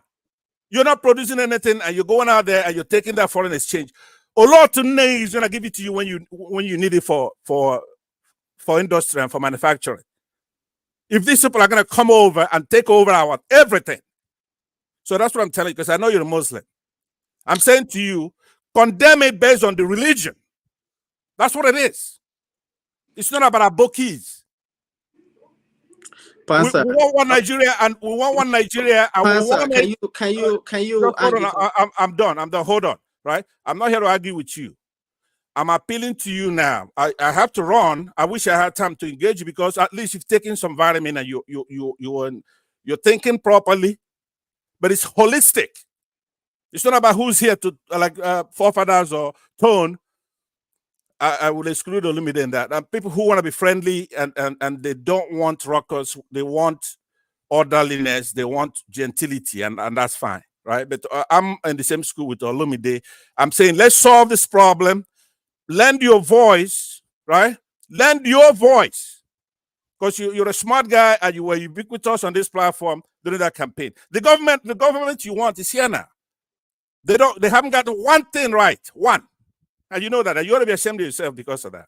Well, I mean, they've got one thing right. What is it? What is it? One What thing they get that right? they've got right is that we don't have passport delay where we used to have it. So I mean, I'm just being objective and I'm sincere, you know. Please, I don't want to mess up your session here, but please admonish this guy, right, to come on here to tell us that they got one thing right and some kind of passport administration. That is a disrespect, right? You are a Nigerian, an educated Nigerian who's been out there. You know what's going on. I don't know. Is he in Nigeria or is he outside the country? Do you know? Does that really matter? It matters, because if you're just ignorant because you're home, you haven't been out there, then I forgive ignorance. But if you know better, that's evil, right? If you are saying that it's an accomplishment to make the passport run while our people are starving, our inflation is at 30%, and that's what they say. It could be hyperinflation for all we know, because they're a bunch of liars. They're a bunch of liars, and you know. So doing administration of a passport to get passport, the running is not an accomplishment that you can. Of course not. It's a disrespect. How many people use passport? It's a disrespect to come here to say that, right? It is. Because I think we're talking about economic accomplishment. Economic accomplishment. That's what we're talking about. Look, you have this. You know, one thing. Let me tell you something. Northerners, the other, actually like me, Muslims, right? Let me tell you why. I don't have that prejudice to expect them to not to do too much. I expect them to do very well. There are people who just held their bookies. If they make the passport run, what do you want? They tried. I'm saying that all you have to do is be patriotic and knock it off, because I'm not one of those who talk to you from the perspective that I know we could defeat you in a war. And that's what we need, is to come there, get into those sand dunes, don our AKs with a helmet, and stop you from forefathers. Are you watching Pansa saying all of this? So that's what I have to tell you. I don't have Bello. I'm sorry. Let me say this to you. I actually want you. I want you to let other people talk too, though. No, I am. I'm leaving now. They could have it all. I'm saying to you, I want you pissing out, because you are one of us. So your wickedness of coming here, constantly trying to change, change the topic, reduce the issues down to no. You're the one that come here. Look. I have an answer for you, and I'll be very, very glad if you can actually take a minute and wait before you go, because look, I've watched you speak, Pansa. It's many of the times that you speak, I be at the background and I watch, where do you come from? Because every time when there, because I've watched you, speak a lot most of the time, and every time that you speak, you always boil down to one thing, and I think that is who you are, one religious, bigot, because every time you come around and talk, either it's for economy, either it's for anything, you always take it down to, talking down about certain set of people, especially the Muslims. I've watched you, talk one time and say, "Oh, Muslims are the ones that are terrorists." I mean, that is wrong for you to say. If you practice a religion, practice it the way you want to practice it, and nobody bothers you. You don't come outside, start talking about something that you know nothing about. And all right. Okay, I got it. Let me. Woo, Yeah, no, hold on, Bello.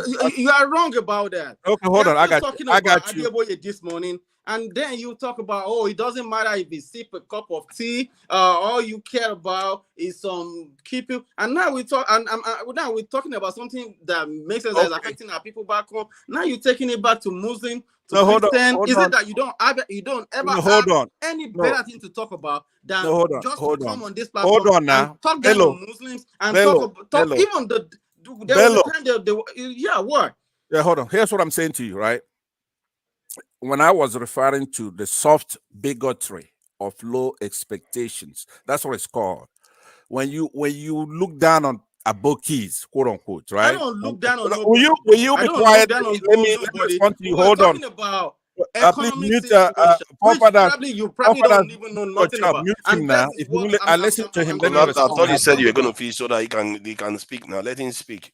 Yeah, let me say to you, Bello. I actually want to know. I'm just curious. Could you tell me, are you in Nigeria or are you outside the country?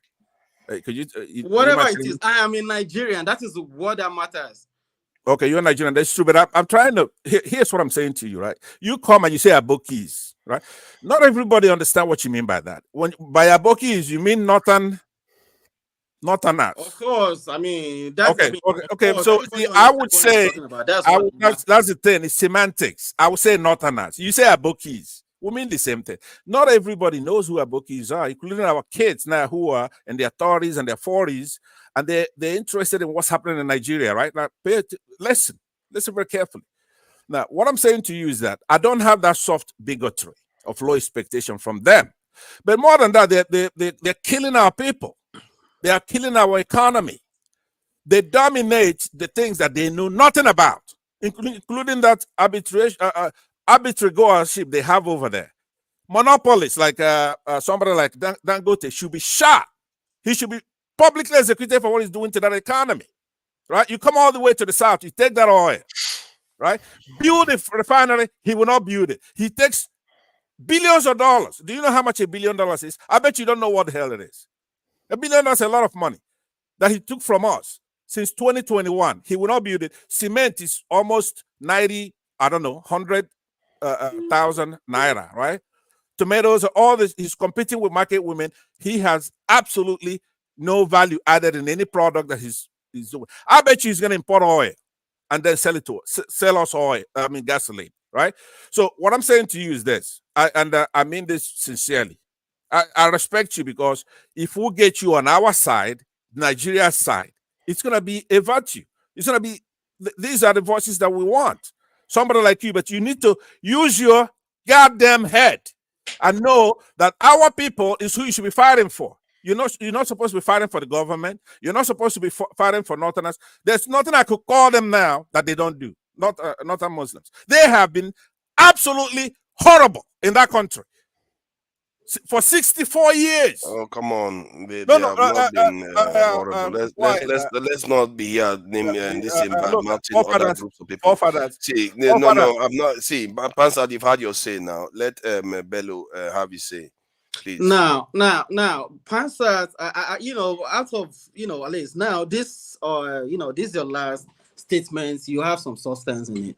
And I want to address it a little bit. You talk about Dangote dominating our economy, but, whose fault is that? It's still our fault. If somebody like Dangote is defining how much is worth, when you talk about the cement, the food and other things that he produces, we can demystify him. And how can we demystify him? You and me. If we are billionaires, we can also go ahead and build factories, start producing things. So and that boils back to Okay, I'll be listening. I have to go. forefathers I'll said be the other listening time. on the phone. Okay, I will listen in, and if I come back, they will continue. But Okay. go ahead. I'll listen to you. Okay. Good. And that goes back to what our forefathers said the last time. Like Nigerians, we are not being patriotic. We are the ones. We are our own enemies.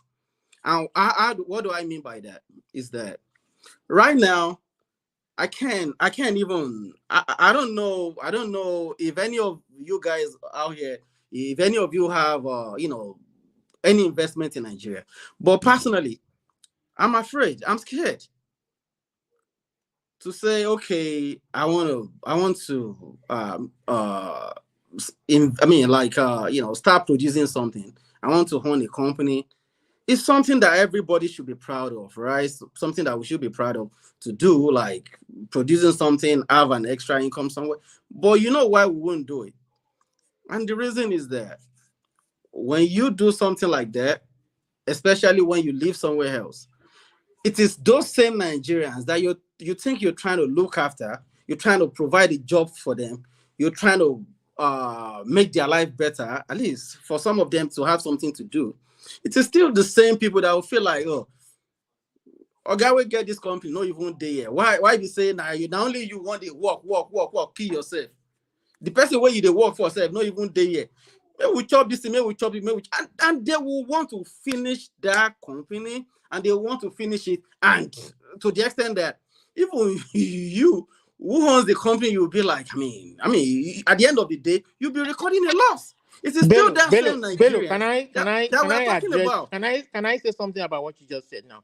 So Bello, see, okay, fine. It's very clear that you kind of you support the government of the day. That's fine. I don't. No. That it's look, okay. It's okay. I don't hold anything against it. That's fine. Good. I don't belong to any party. Neither do I support the government of the day because of what is happening right now. But it's okay for somebody to be in opposition. There's nothing wrong in being in opposition. So you understand? But let us stick to issues and let us stick to facts. Absolutely. And I mean, talking about the opposition and anybody else, or we call them independents, which I fall into, will criticize the government of the day, not because they hate them or anything, but because it is good for democracy. You know, it is this criticism that will make things work better. You know, that will the other side wants to prove that if they had been there, they would have done it better. The one there is saying that, oh, it is better, but the fact of the matter is that we are not seeing any progress. You understand? Now you're saying come and create a company. There are so many Nigerians who are not affiliated with APC or PDP or Labour Party that want to come back home and create business. You understand?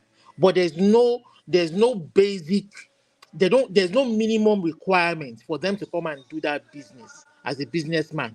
You understand? They don't have the kind of leverage that Dangote has.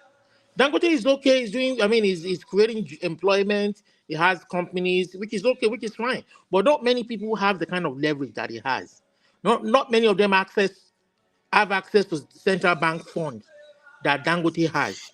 There's no electricity. Yeah, but Dangote started from somewhere. You have to start before you rise to that point. Yeah, it happens in America but too. perhaps when Dangote started a couple of years ago, electricity was still kind of stable. But at this moment, it is comatose. There's no electricity. Was stable in Nigeria ever. And foreign exchange is next to nothing.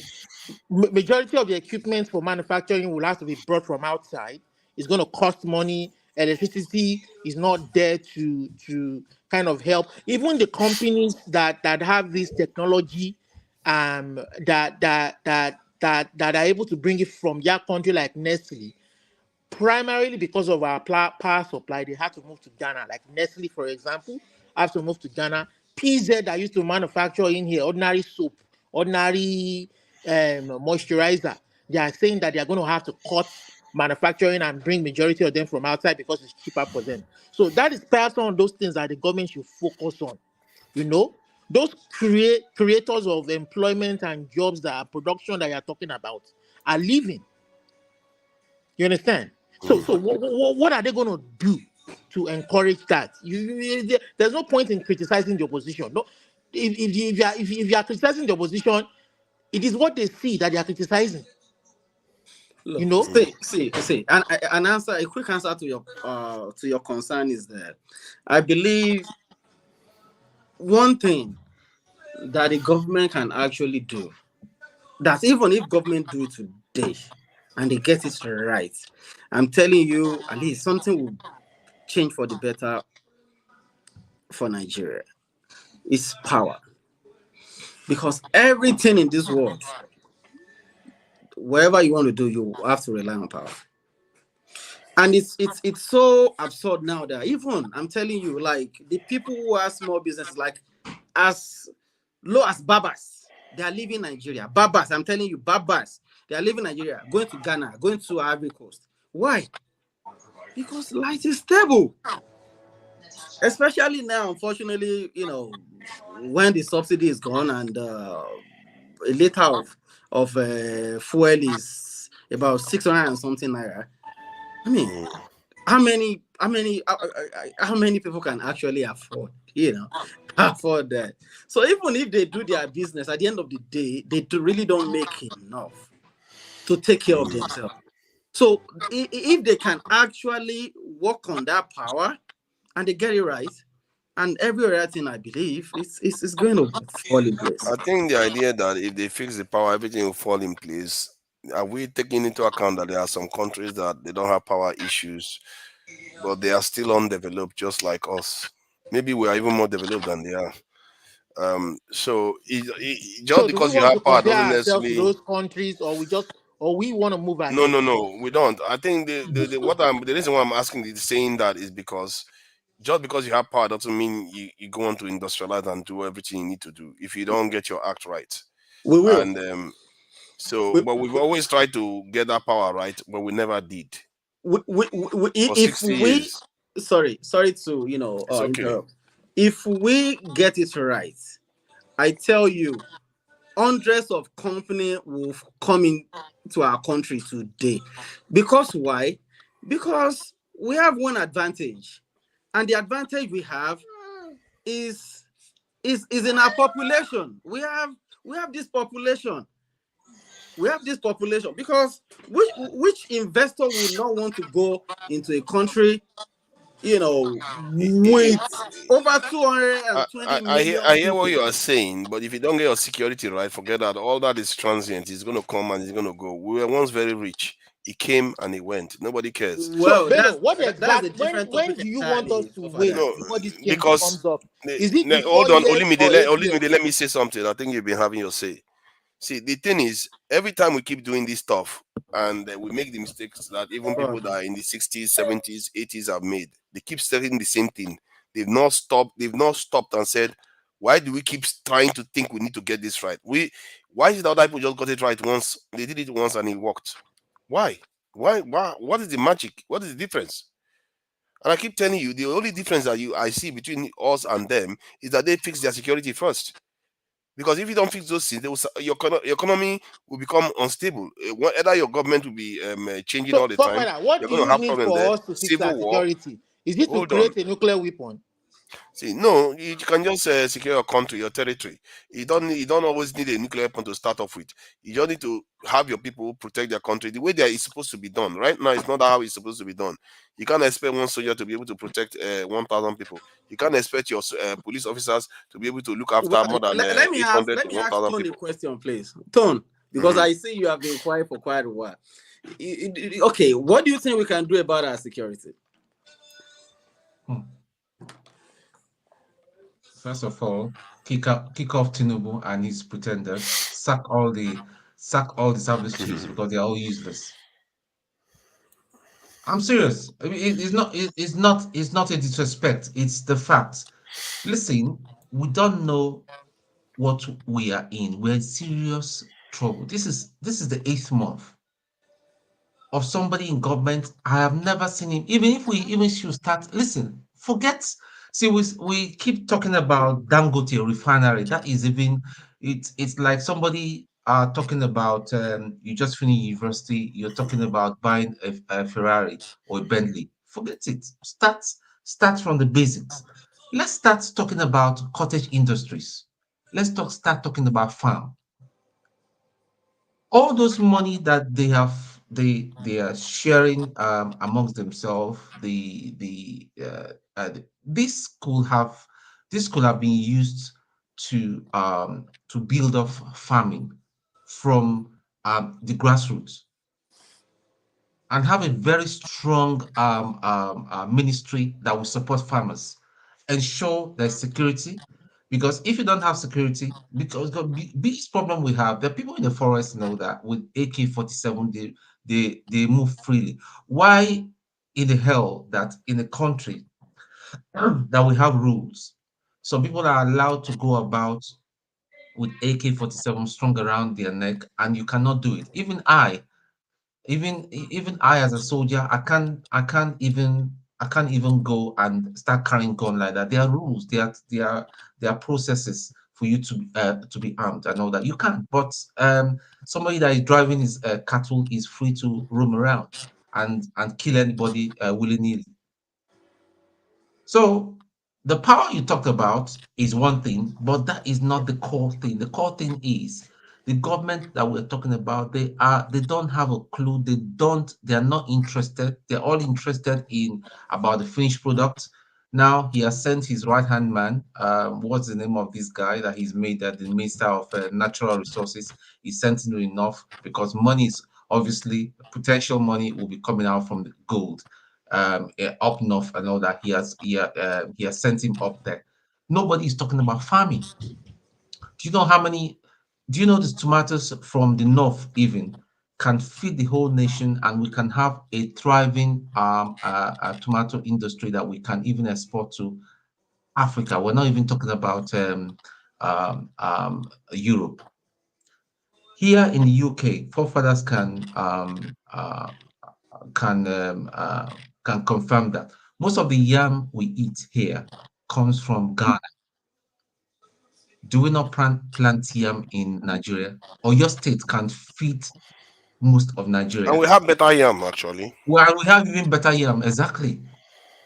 We can't even export that, and you think we we don't can't have even a export problem. that with all the tools for farming. They don't cost an arm and a leg. They don't cost an arm and a leg. These are basic things. This is what makes people very, very angry. Tone, and to add to what you're saying, let me just, Belu, let me say something to you. I want to speak as somebody who is not, I don't have any interest in partisan politics. I don't belong to any political party. I'm just a lover of Yoruba land and Nigeria, if Nigeria gets it right. You understand? And I believe that if we go back in 1999, I think the problem we're having right now, you were making an allusion to the governors getting billions. I see where the narrative is going now is that they want to start blaming the governors, which is okay. They were giving 135 billion naira each. And what are they doing with all the money they get every month? Which is a very valid question. But the reason why I keep making allusions to the election is because it is key to getting it right. It is the basics of democracy. Now, let me go back to 1999. Obasanjo, even though he tried by making sure that the Nigeria's debts in the time of the military was written off for his 8 years that he was there, but Obasanjo laid a very bad example by making sure that PDP, by all means, win majority in the Senate, in the House, and in the state governorship. He encouraged rigging with his body language, which was very bad. He laid that foundation, and which made it very difficult to fight corruption because these guys wanted to keep power or pass on power to their proteges. And perhaps that was what motivated somebody like Tinubu and his boys to keep a stranglehold on Lagos, not wanting to give up Lagos, and ultimately they captured some other states, and today they are in the presidency. But what we are saying is that Fine, he's been affirmed as the president up onto the Supreme Court in an election that was clouded. Fine, he's the president. But what we are saying that if you want to bring these governors into account, let elections be free and fair at all levels. See, the unit of our democracy, the local government level, the local council level, is been desecrated. It's been when the governors chooses every member of the House of Assembly, they are his yes man. These governors, by democratic principle, are supposed to keep a check on the governor, so that when he has done what he's supposed not to do by stealing money or stealing people's resources, the House of Assembly can bring him into account. Perhaps if they allow different House of Representative members from different local council to come in from different political parties with different ideology, if a body like EFCC or the police investigates the governor and finds the governor culpable that he has stolen money, we know he has immunity. Perhaps they can bring their investigation results to the House of Assembly, impeach the governor, and he can face the law. You understand? But when you rig yourself and that does not happen, I mean, how are you going to bring them into account? We hear these billions every day, but nobody can. And then you are coming here to tell me, and the presidency is trying to pass the buck when he himself is the one that allowed the election to be rigged in that state. We saw the Enugu election. We saw the last 3 off-cycle elections that happened. The door is coming. Now they want APC to come in and win by all means. I'm coming. And win by all means. And when the guy starts stealing money, they will start saying, oh, we gave him this billion, we gave him that, we gave him this. When you have not allowed true democracy to play the way it plays. I think sometimes leaders can be selfish like that. They come into office, they are corrupt and they cheated themselves, but they will not let any other person cheat. But what we are saying is that let there be fair play so that let me things finish what can I'm play saying. out naturally. Let me finish what I'm saying, Olumide. When Abacha was in office, he actually went to remove another military coup in another country, and let's say some people accuse him of being corrupt, but he was against corruption for almost all the people that were working for him. So just because somebody came into office being corrupt or being vicious, whatever way they got into office, doesn't necessarily mean there were a lot of people around them to be that way. So we don't necessarily know fully yet how bad this government is going to be in terms of corruption. We don't know. All we know is that they keep claiming that this one is corrupt and they suspended this one, and it's just still a very, very young period for us to be able to judge fully. But what we can judge is what they've done. And what they've done is not very good. And the fact that even in his own government, people came in and still acting corrupt, it means that the first impression that they got of him is not enough for them to stop corruption. They are still doing it anyway. So the fact that they are getting, some of them are even getting found out. A lot of them are not getting found out. They are getting away with it. So it's a very, very serious situation we are in right now, that if we don't figure out a way to solve this problem, I fear that the where Nigeria is going, Nigeria is being set up in such a way that it's going to cause a lot of problems, not only for Nigeria, for a lot of we know. the region. Forefathers, we know our issues are like what is going on in Congo now is going to spread all over this in sub-Saharan Africa. They want to reduce us to our knees, and without a lot of work, we would do the job by ourselves. We are some of the easiest people to control. It's even scary how easy we are to control from the point of view of Western people. They say it all the time. See, we know our issues are hydra-headed, but Tinubu can leave a legacy. Let the people What legacy do you? Let the people choose who they want. Let the Edo people choose their governor. Let them choose their House of Representatives. See, we've had this debate. Those people will still choose Agbero. If they go and choose an Agbero, what are you going to do? So you are saying that Edo people are not educated, they're not sophisticated. See, do you know what some women are telling you today? Hold on. Do you know what some men are telling you? Hold on. Do you know what some women are saying today? So women are coming out openly to say they are picker. Hold on now. Let me you're not listening. See, my point is that there are people that are owning that they are beginning to take responsibility for their own actions, saying, we don't know. Like, so women will come out and say, we don't know how to pick the right men, because they call it, they say their picker is broken because they don't know how to pick the right men. Because that's taking responsibility that you have gotten something wrong. We as people in Nigeria, we don't recognize that sometimes we are picking the wrong people. Or maybe we are picking the right people by our own way of perceiving the world. But clearly, the result is giving us is not good enough. We need to set a higher standard. So for you to just say, get good election is not the end of everything.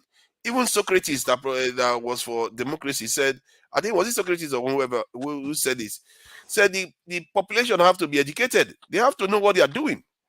If they don't know what they are doing, they're just going to be choosing rubbish election leaders. is not going to 100% solve, but we are saying that at least these people know that there are consequences when they've not performed to the people's expectation. When there are no consequences for their action, when somebody tells us that whether we like it or not, in 2027 they are coming back, he's telling us to go to hell. He just told 200 million people, go to hell, we are coming back. See, people are still going to go there and cast a vote for him, even if he said that. Was it not Trump that said if he kills somebody on the middle of the road, they are going to vote for him? And they will vote for him. You just because you think you know, doesn't mean people will still not act the way they will act.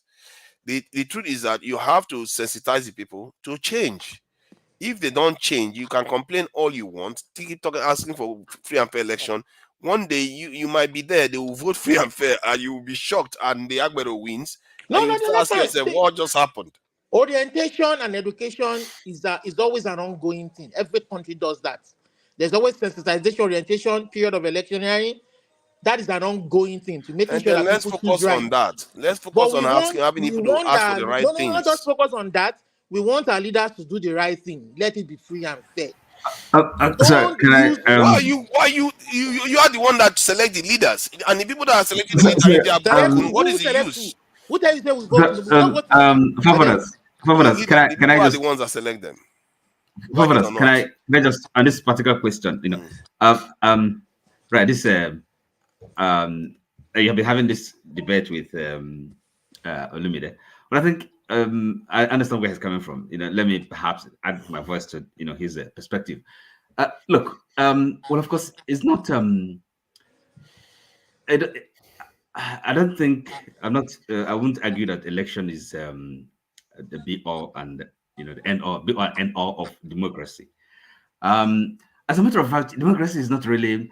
It's only one form of government, and for all one cares is there's no perfect democracy anywhere, and it's not actually. It's not even. We're not even talking about the perfect one. It's a form of government, and we call it democracy, all by name. The people that hold power, the elite of both developed and developing countries, they are the ones that control. Okay, but why election is important? At least that is the only way, at least the singular way, the visible way that the population, the citizens of any nation, they take part, or they pretend to be, if like, to choose their fate, their destiny. Okay, so, and of course, after the election, whatever happens, that's a different, second order question, a different thing entirely. But at least this thing, this promise, or this pretense, the second, look, you have a right to choose a leaders that you can trust your affairs. Okay, so at least the only level at which they, the generality, at least the population that are of voting age, that's the one way they take part. Okay, and if you deny them that, or you don't even honor that, so what's the basis? So we're not talking about democracy now. What is it, the basis of the legitimacy of your office? Are you with me? So that is the you don't honor that. Can I ask a question though? Excuse me. So where do you begin? So if you don't respect, that's because think about it. It's a relationship. It's a kind of a contract. Okay, there's something sacred about it. The ballot. That's why in developed countries they don't play with it. You see, because that very trust relationship, you break it, you don't even honor it at the minimum, the very basic thing. So it's hard to say that you can do anything. In their interest, that you love them, that you respect, that you care about them. That's I understand. That's the emphasis. Limited is a placement, and I can understand that. So then the process of governance itself is something entirely different. But at least for a start, if you have a wrong foundation, where do you begin? Are you with me? So it is quite, you can't minimize the importance, and there's no excuse for it. If you come Yeah, to power, hold on. But if you are come to saying the power, foundation. Hold on. Now you've been going on. Excuse me. You keep saying. How long do you want to go? You want to tell us the now, whole history what final of point? governance? Just want to round up. Okay, go ahead then. So, so look. First of all, if you rig your way, if you usurp power, okay. If you do a coup, that's what it is. You come to power through illegitimate means. How on earth can you begin to argue? How can you make the case that you want to serve the people? Come on, it doesn't follow. Oti. It doesn't follow. Of course, you can do that. I don't know why we think like this. You can come. See, you can kill 1,000 people and get into office and still serve the people. See, I don't know why we got this idea that just because. But that is not what is happening. Look, it's not when you have. Excuse me. No. You're making the error you're committing is okay. If you don't have democracy, if you don't pretend, if you take power by force, and therefore by force. Yeah, but this is what I wanted to ask you. Who took the power by force, Oti? Can you tell us? No, excuse me. We have the argument about election and the proper electoral process. So that's what the argument. Excuse me. Look, that's what the argument is about. Okay, you see, that's where I'm coming in, right? So, of course, if you're a military, okay, and then you don't even go through the process of a democratic election, you come to power. It's an entire, kettle of fish, different kettle of fish. But if you say tell the people participate in this process, elect your leaders, and then you corrupt that, you don't respect that, you have broken, the first trust, that trust relationship. Okay, you don't even trust them. Are you worrying about trust? Sorry, you're not talking to the issues. You're not talking to the. I think sometimes. I'm not talking to the issues. Let me just add this. The question about election. Okay, that's I'm not. I don't know any other issue you want me to address. Oti and Olumide, try to keep your head. I don't know how to describe it. Try to keep your head at the level where you regard power dispassionately don't look at it from the point of view that, you have to get the people's trust. You have to do this. If you want to do the right thing by the people, some leaders get into that position with a terrible method and they get there, they do the right job. Some people do that through the right way and they do a terrible job.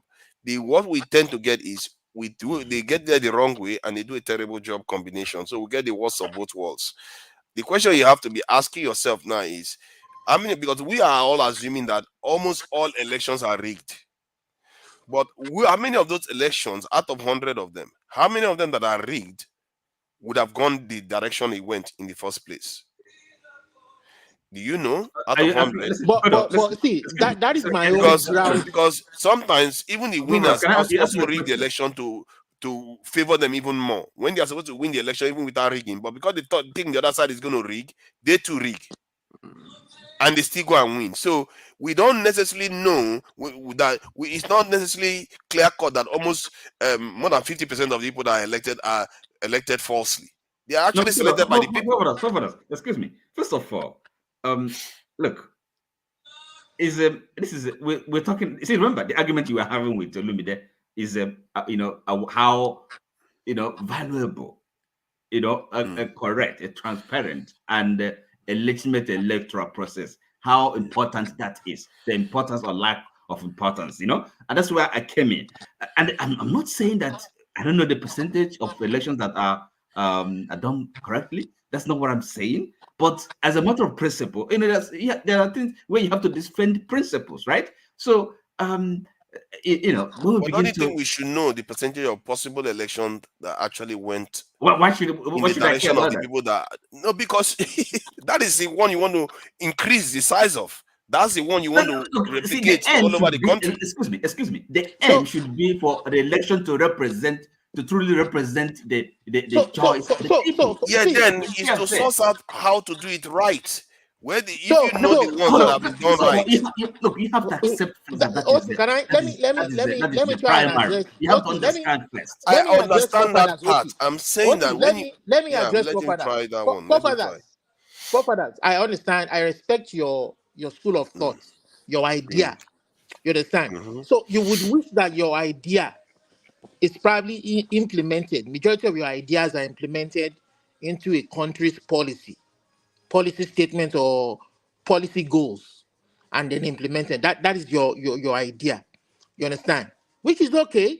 It's okay. You know, I'm not gonna begrudge it. So, but your kind of idea is an idea that you want to bring forward to the people, maybe in a political system, a kind of like a democratic system, where maybe it would belong or align with the party's vision or goal, and then test that popularity with the people.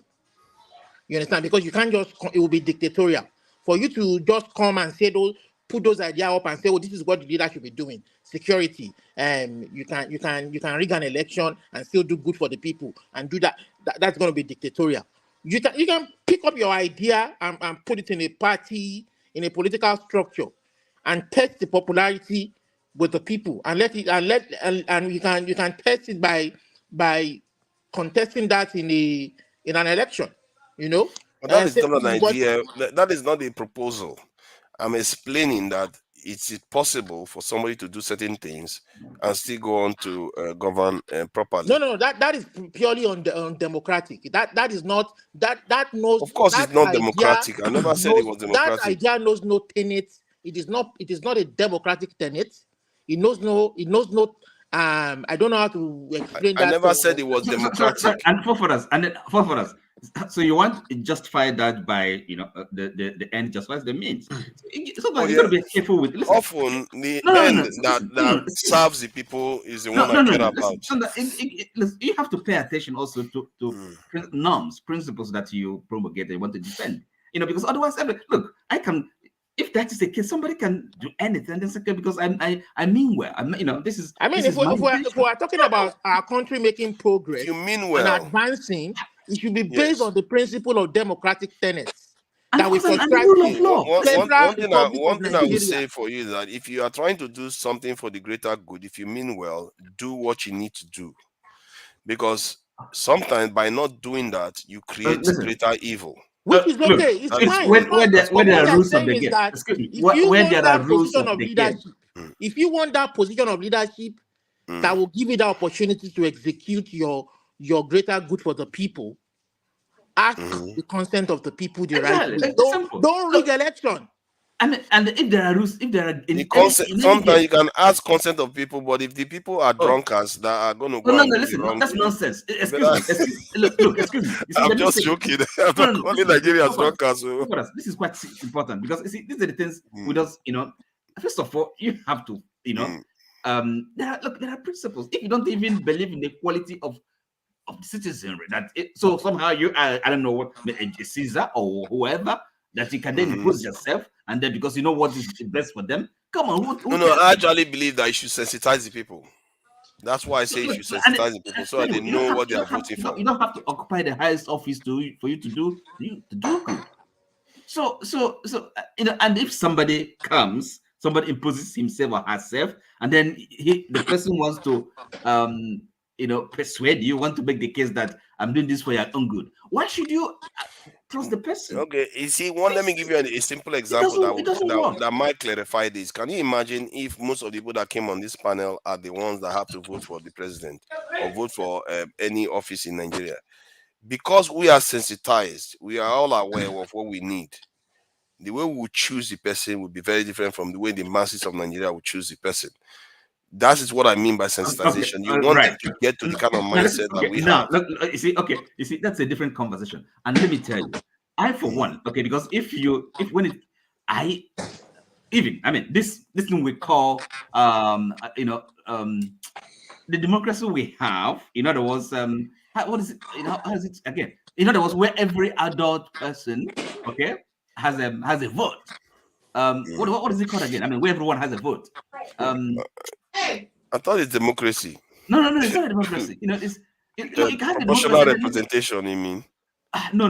What I mean is when every adult has a vote. It doesn't have to be. And I mean, look, it can quite. What do you mean if every adult? That's democracy now. What is it again? No. You see, popular. What is it? Popular sovereignty or something like that. You know. So, but you can actually have a system where I mean, and not everybody votes. You can maybe say people with a particular level of education or a particular level of wealth, you can do that. That's how democracy started in America. Women were not allowed to vote, and black any people. society can decide to govern themselves in any way that I'm just going to call it. I'm calling it tonight, man. But that's yeah. We're gonna be rounding up soon. I'm not even up to. That's a different conversation altogether. But if you say we have a democracy, popular, sovereignty, every person, has one vote, then you got to have to play by the rules of the game. If it is a different game we have, all these now big grammar. Listen, now action with day. Listen, all this big grammar that we're talking. If you're talking to people that are reasonable, these people are not reasonable. They don't give a toss about English. We can speak English from now to tomorrow. Yeah. No, listen, but we have to communicate. We have to discuss, right? So how else are we going to discuss? Listen. You can't. How can you be reasoning with a vampire? Well, no. reasoning. Sorry, but at least we are not vampires on this platform. At least we have gone past all that. See, listen. That is why I said that the hunger must continue so that people's brain will be reset. These people that are crying that they are hungry, the country is bad. Listen, all you need is that if politicians come now and put some small thing into their mouth and all that, they will go back, like what my father said, they'll go back and do the same thing. They will do the same thing. No, it may well be, but at least we are here. We're trying to, as a reasonable people, okay, are trying to discuss, explore ideas. I mean, you can't have anything against that, right? So, and again, this conscientization. People, you got to discuss. You got to, try and influence what happens as well. The kind of the market. They're not talking about. They're not talking about investing. Okay, we're talking about naira. Why is naira falling and falling and falling? This is simple economics. There is nothing happening. Security is a big issue right now in Nigeria. Do you think if we want to deal with it that we cannot deal with it? We can deal with it, sure, but there's some group that it doesn't serve their purpose for us to have a good security in Nigeria. But it serves their purpose that everything. Now the vice president, he's dodgy. We don't know where he stands, whether he's for Boko Haram or not. We don't even know where he stands. So how do you see? And we're here speaking English all the time. We're speaking English, not about English. They don't even understand that. Now, Tom, the other time I just asked you about what do you think we should do about the security, and your reaction was, I mean, I don't know. It was out. I started talking. I started talking. I started talking. See, my reaction is not out. Is you know why I discounted? Tinubu has shown us that he's not interested in doing anything about this. He's just not interested. He's not capable. Not only that he's not interested, he's not capable. Okay, listen. He's selective in the justice that he's doling out. Listen, the day he goes for Buhari, we're all saying that all these things, all these mess up start from Buhari. He's got the power to arrest Buhari. Do you agree? Absolutely. Do you agree with me? So if he should call Buhari right now and say you arrested, should tell us what happened. All the money I mean, we keep saying Emefiele was doing the biddings of his boss Buhari. Yeah. So how can you arrest? But do you think Buhari was actually in charge of that government? Do you really believe Buhari was in charge of that government? It doesn't matter. He was part of the president. He should be arrested. He was heading the government. He was the head of the government.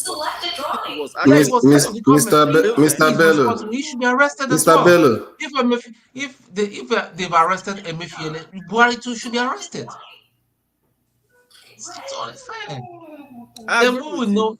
I agree with you. But Buhari does not. But unfortunately, Tinubu does not have the balls to do that because they've just handed the baton to him. Has any of our president ever had the ball to arrest the previous president? I mean, you still see our previous presidents, still roaming about the place.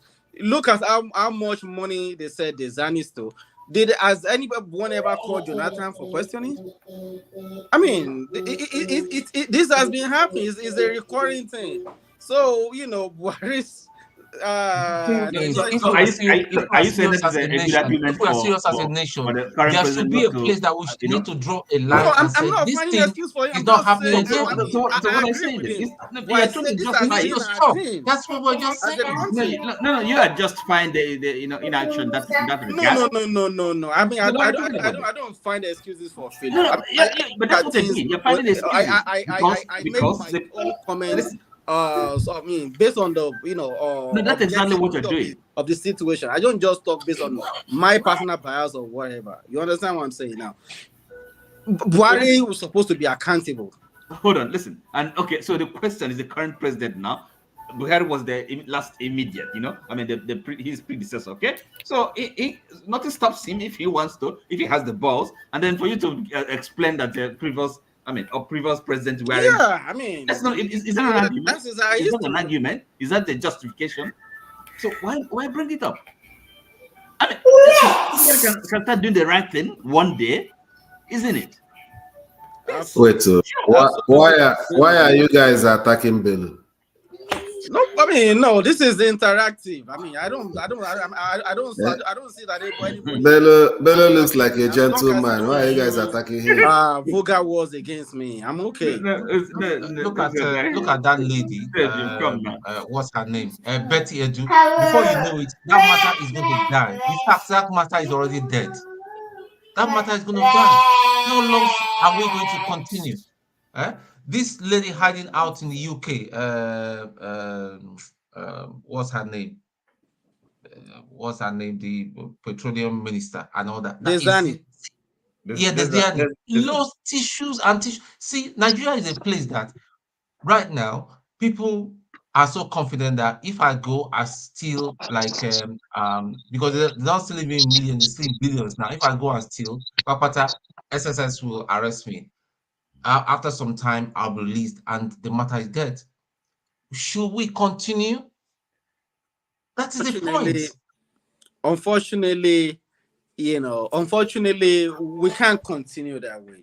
But at the same time, going by the history of our nation, and according to our laws, and because we always quote this law every time anything happens. Maybe there's an accusation of somebody stealing or something like that. We say, our constitution say, you are perceived innocent until you are proven guilty, and that law has actually, put us in the place where we are today. And I think Tinubu suspending Beta Edu immediately, I think is the way to go. And I don't think you will agree less, because at least he put an end to it immediately. He called it bluff, like immediately. He's not going to talk about how he's still innocent until proven guilty, because that is always the order of the day with Nigerian government. I mean, I lie or I talk true. I think she's suspended, not fired. She's suspended. Today is the 18th. Today is the 18th of February. Bello, today is the 18th of February. Yeah, remember this date. Nothing. How about the other one that was accused with? The issue is still Bello. Hold on. How about the other guy that was accused with her to die? They said the one, I think Konjo or something, or Kinjo. What's his name again? The Minister for Interior, right? Yeah. What is that his name? Do you remember? I forgot him. Okay. What's happened with him? Well, his own situation. He has come out to defend himself. He said the company in question, which for me, I still believe he has a little bit of fault, because the question the company they were talking about, he said he has resigned. He stopped being an executive of the company since probably like maybe 2019, when he became a member of the House of Representatives. That I think probably, but I mean, he started the company. He was the founder of the company, but he already resigned as the chief Yeah, executive. but that is different from if the company existed when he resigned and the company was making money when he resigned. That is would be different from. Okay. No, Do you hold on. come to Let me make the point I'm making, please, because this is important. Because let's say he stepped down 2019, 2020, they made 2 million this thing. Let's say 2 million naira. 2021, 2 million. Then, but when he got to 2024 or 23, 24, they made 1 billion. Then something different has happened. You see what I mean? The only change is that he's made it to becoming an official of the state, and he's dealing with another officer of the state, and a lot of money has just come popped up. So that if that is the trend, then that is a problem. But nobody, I don't know whether anybody has even no, bothered of to course, investigate that. he's currently going to the Code of Conduct Bureau. Yeah, his case is in the Code of Conduct Bureau, And it's not been suspended. Well, he has not been suspended. And okay, now the question, because you also have to keep an eye on the way Nigerians behave, because I've dealt with a lot of Nigerians, and I know they always have their tribal horn on one side whenever they are thinking about things. You notice how quickly Better Adu was gotten rid of. I'm trying to find out, and how quickly they threw Omefele inside this prison. And I remember they jailed one other guy in, I think what EFCC or something, and they released the person again. Yeah, I think they released him, but Emefiele is still in this thing. So, and can you give me another name from other regions of the country, major regions of the country, that this administration has held accountable for anything? The former EFCC chairman was in jail for some time, I remember. Yeah, but he's out. But he's out now. Out for a long time, yes. But he's out. Yeah, he's out now. Then that's, I think I remember that one. Who else? Because that one is out, but the others are still carrying the can. You see, this is what gives people trust issues, when they feel like justice is only meted out to a certain people. And it's really ugly, because when I see it on this platform, sometimes you see when people, because of tribal reasons, their sense of justice completely, they lose it completely. It kills the institutions.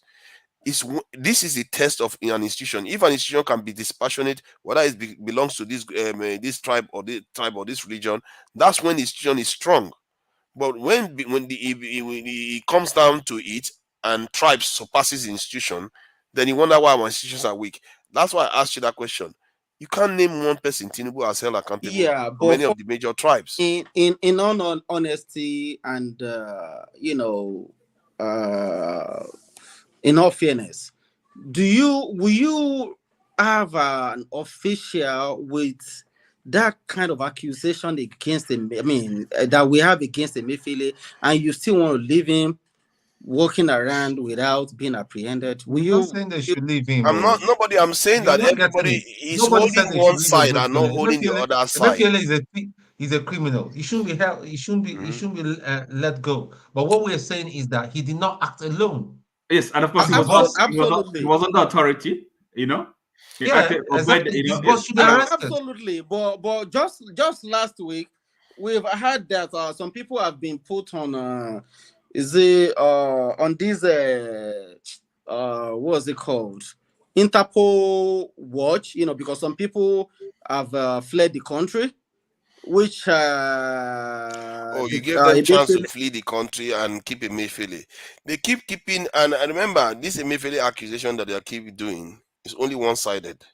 The other side of the story is not even being told at all. It's only one-sided. The other day, the secretary, coming out with one after the other. Secretary of the Federation was in the court testifying against Emefiele. Regarding is the former Secretary of Treasury, is he Emefiele?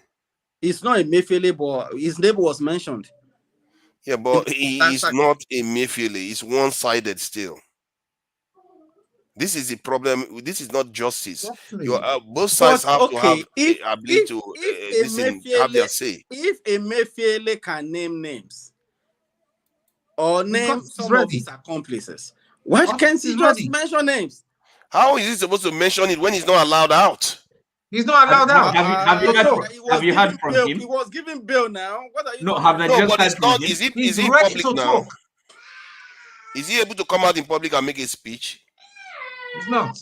I mean, or so go what to are you court talking and make his tell his own side he of the made a story. statement now. He made a statement after the accusation of the, what was it called? This special investigator or Baze or whatever. After this guy came up with his findings, he made a statement.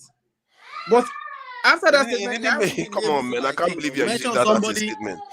That is not a statement. Oh, the only statement he made was "I'm innocent" and all the rest of it. Yeah, that is it. So, but that is not precise enough. They have made 1,001 accusations against him. If you want justice, you have to have the other side respond to the accusations themselves. What other side are you talking about? The Emefiele side. What are you confused about? Yeah, that if somebody comes and accuses you of something, that is why he's on trial. Yeah, but we don't. Okay, we've not had his own side of the story. So let's keep our this thing dry, our powders dry. However, I've not seen any other person being held accountable when we know full well that the corruption in the other government was all over the place too. Nobody has been dragged. But we have heard nobody's been dragged. Adi Sirika, the former minister of aviation, his brother has been declared wanted. I mean, nice. Haven't you heard about that? They never catch them, don't they? Yeah, but I mean, they are on the somehow, if it was a southeasterner, they will find him. If there's a south, they will find them. This type of thing that they are doing in this country is not helping justice. How about the police officer? You are making it seem like you are being biased, and that is what me how about it may not be true, but that's how it appears. And how about that guy that helped Hush Puppy, the police officer? He's still in jail. Abakari. Yeah, He's been released. He's been released now. He's been released a long time. That case is dead.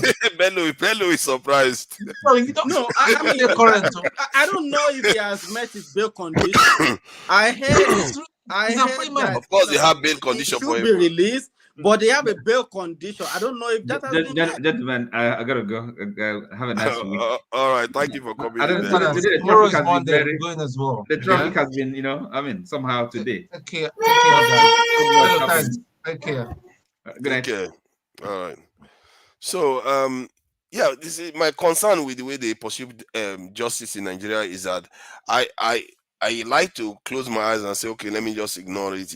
They are trying to do the right thing. But when I look at the people they keep bringing out for sacrifice all the time, you tend to see that it's rarely people from the major groups. And that is ugly. That is really ugly. I don't know why Nigerians do this.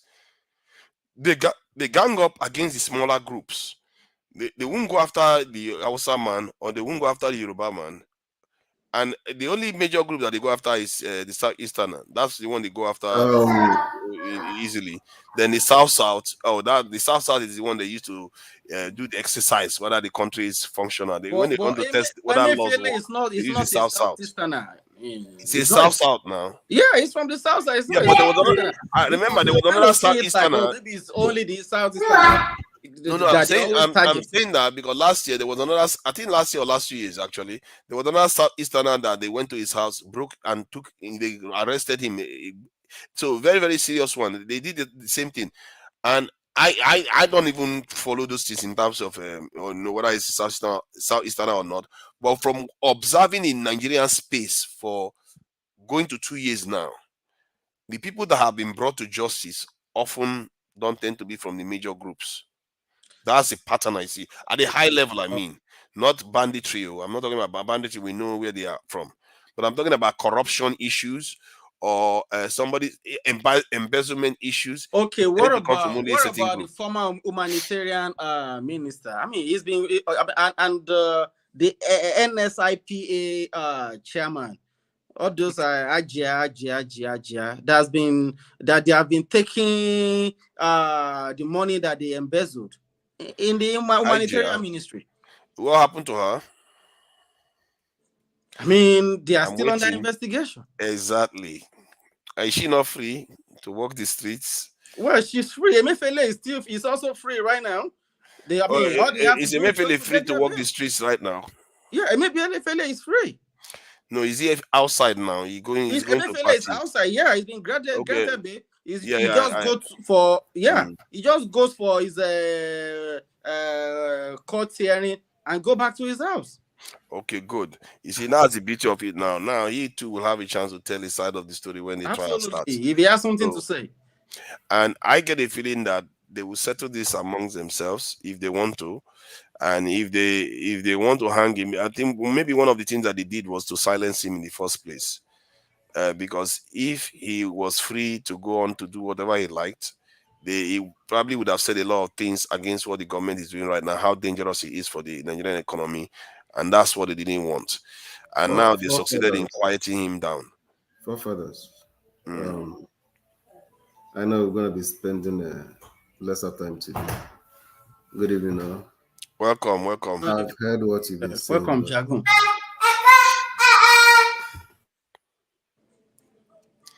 See, they want to take over the show from him.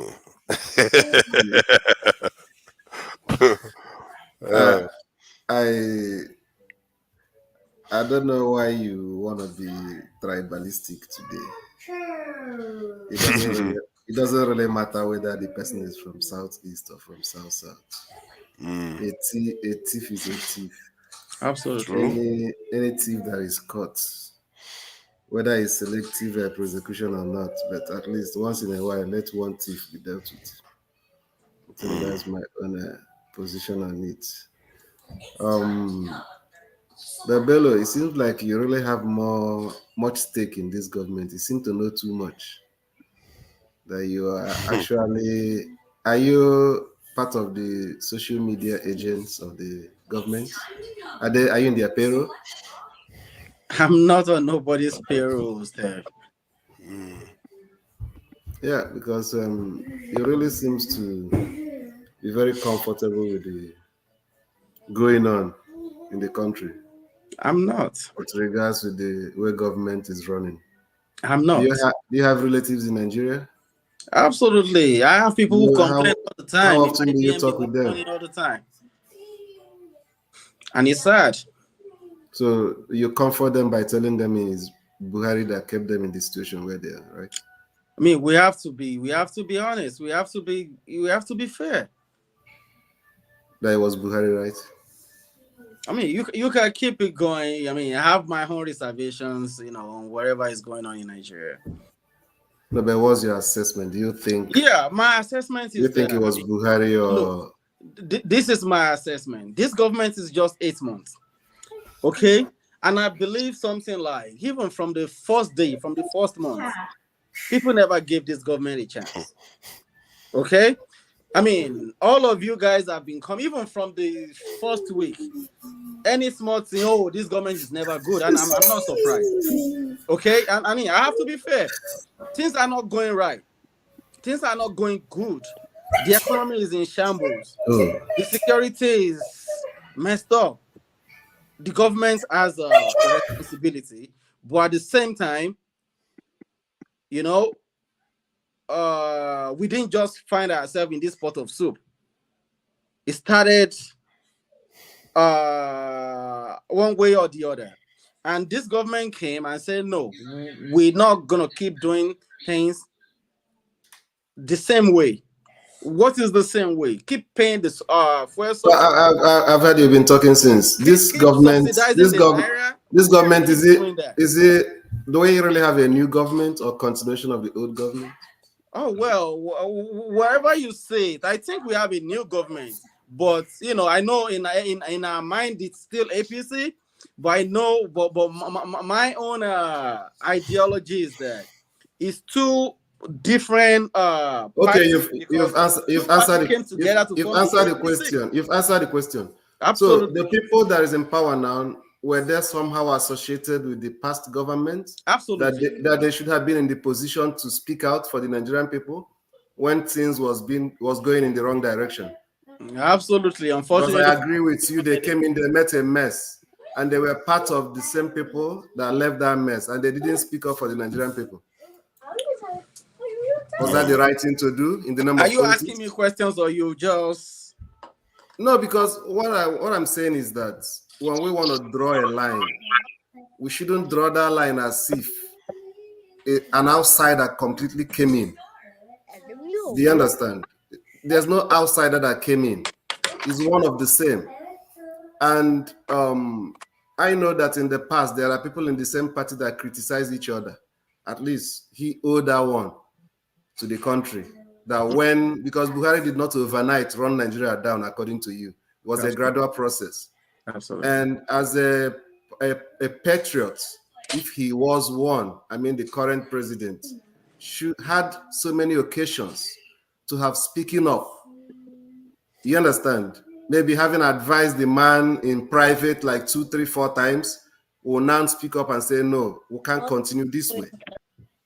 But I never heard such thing from him from beginning till the 8 years. And now you want to tell me he's different. He wasn't really part of the problem. He didn't cause the problem. Was that really fair to Nigerian people? Well, he was not part of the government. He didn't serve in the government. I didn't say he served. He's the chieftain of the party. The self-acclaimed national leader of the party. Yeah, that's just like a beer parlor kind of. Do you think he didn't have that moral responsibility to have spoken up within the past 8 years? I mean, did he have that moral responsibility? You know our politics. Do you really do we really have? No, I said, do you think he had? I'm not saying he should have, but done it anyway. Do you think he has it? But what would you have expected him to say? What I've expected him to say? Well, yeah. The same thing I'm saying now, that this present government is not really doing very well. I agree. Right? I agree. Because it's not as if I hate the government. I'm just saying based on observation. Mm-hmm. You talked about the passport issue. That was a good thing. I applaud it. You understand? Just like every other thing that is not good, I should be able as a citizen to say no. Absolutely. Until when he do it better. The same mouth I'm using to criticize, I will also use to praise. Absolutely. Is it not? But I think it's wrong for me in the name of politics to, applaud something that I feel is not going right. It's going to make the leader to be complacent, right? Yeah. So that is my stake. When I criticize the government, it's not from the position of hatred. It's because I believe that we deserve better. Not that I'm saying that he should know it all, but I believe that anybody who have offered himself up among 200 and something million should be able to be above whatever issue. He should have known what he's going into. Yes, you understand? And he told us in the campaign train that he's going to hit the ground running from day one, that he knows what the problem is, his own words, and that he's going to solve it. Now, then also, when he said he was going to hit the ground running from day one, there was something that he said through Shetima after they won the election. But to be fair to him, he did hit the ground running, but in a negative way. From day one. Way, because he did hit it from day one, but in a negative Sorry, guys, I'm a little confused. I've come very late. I want to know, Bello, are you a Tinubu supporter? Is that what's going on here, or is it deeper? No, government spokesman. I'm not a government. No. Steph is being mischievous. Self-acclaimed I don't know the government. I don't even know. Self-acclaimed government spokesman. I don't speak for the government. But what I'm kind of, the notion I'm trying to correct is that when you to send this video to Tinubu, when you come to the panel like so this, you can transfer money like this, you are doing a good job. Like this, we divide ourselves. Those that are for government and those that are for the people. You are for the government. No, you are for the government. Am I for the government? I'm for the Nigerian people. Are you sure? Exactly. Absolutely.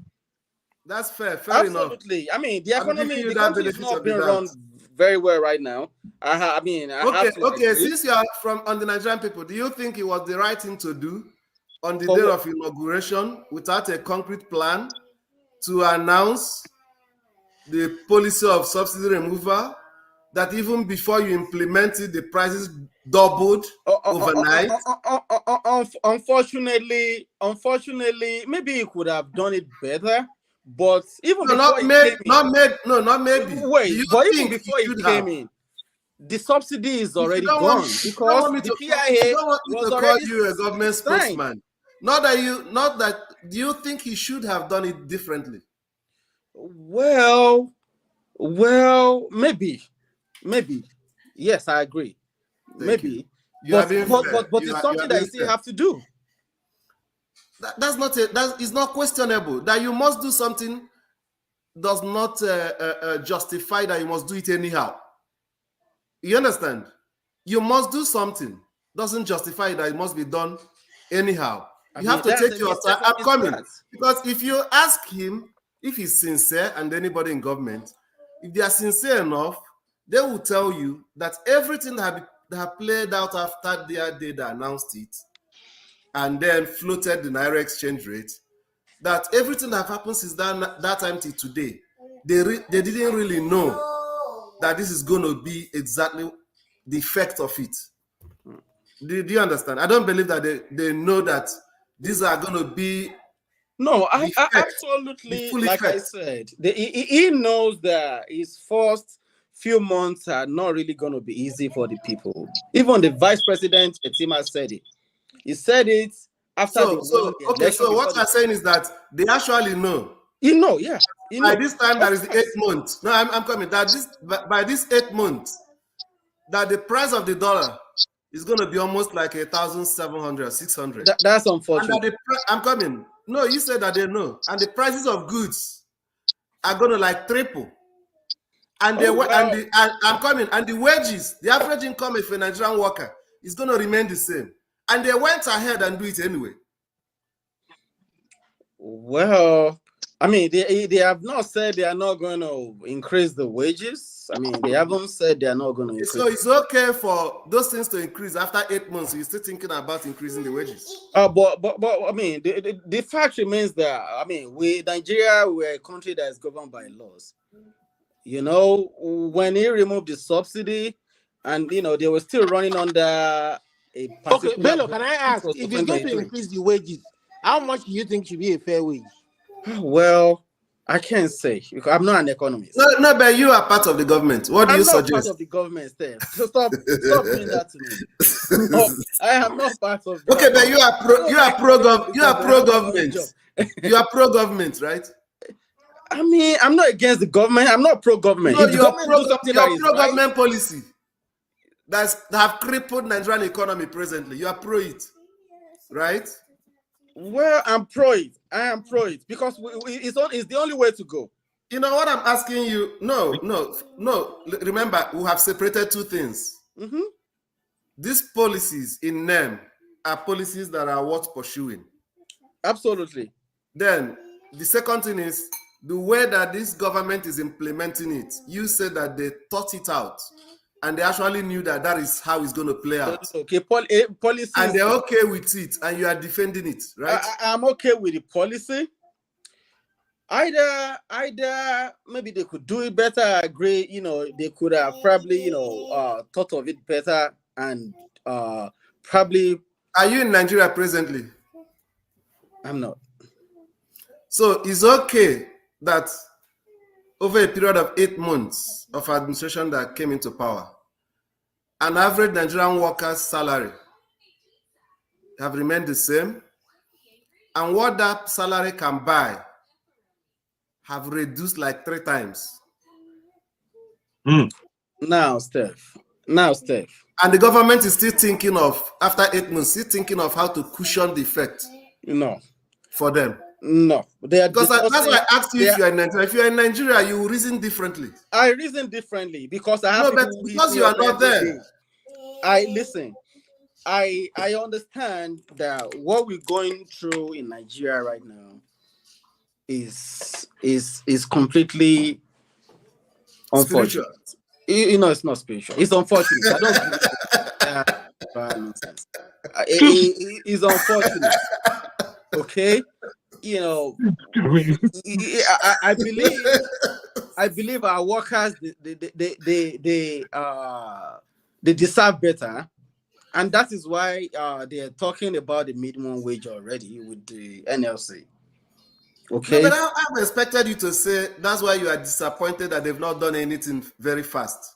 Actually, I'm disappointed. And the only thing I'm disappointed about is that last week when I heard the NLC came out, you know, threatening to go on another strike, and when I heard the NLC chairman, the NLC is asking for 1 million naira. 1 million naira minimum. That is just that. Let's just downplay that. Forget about that.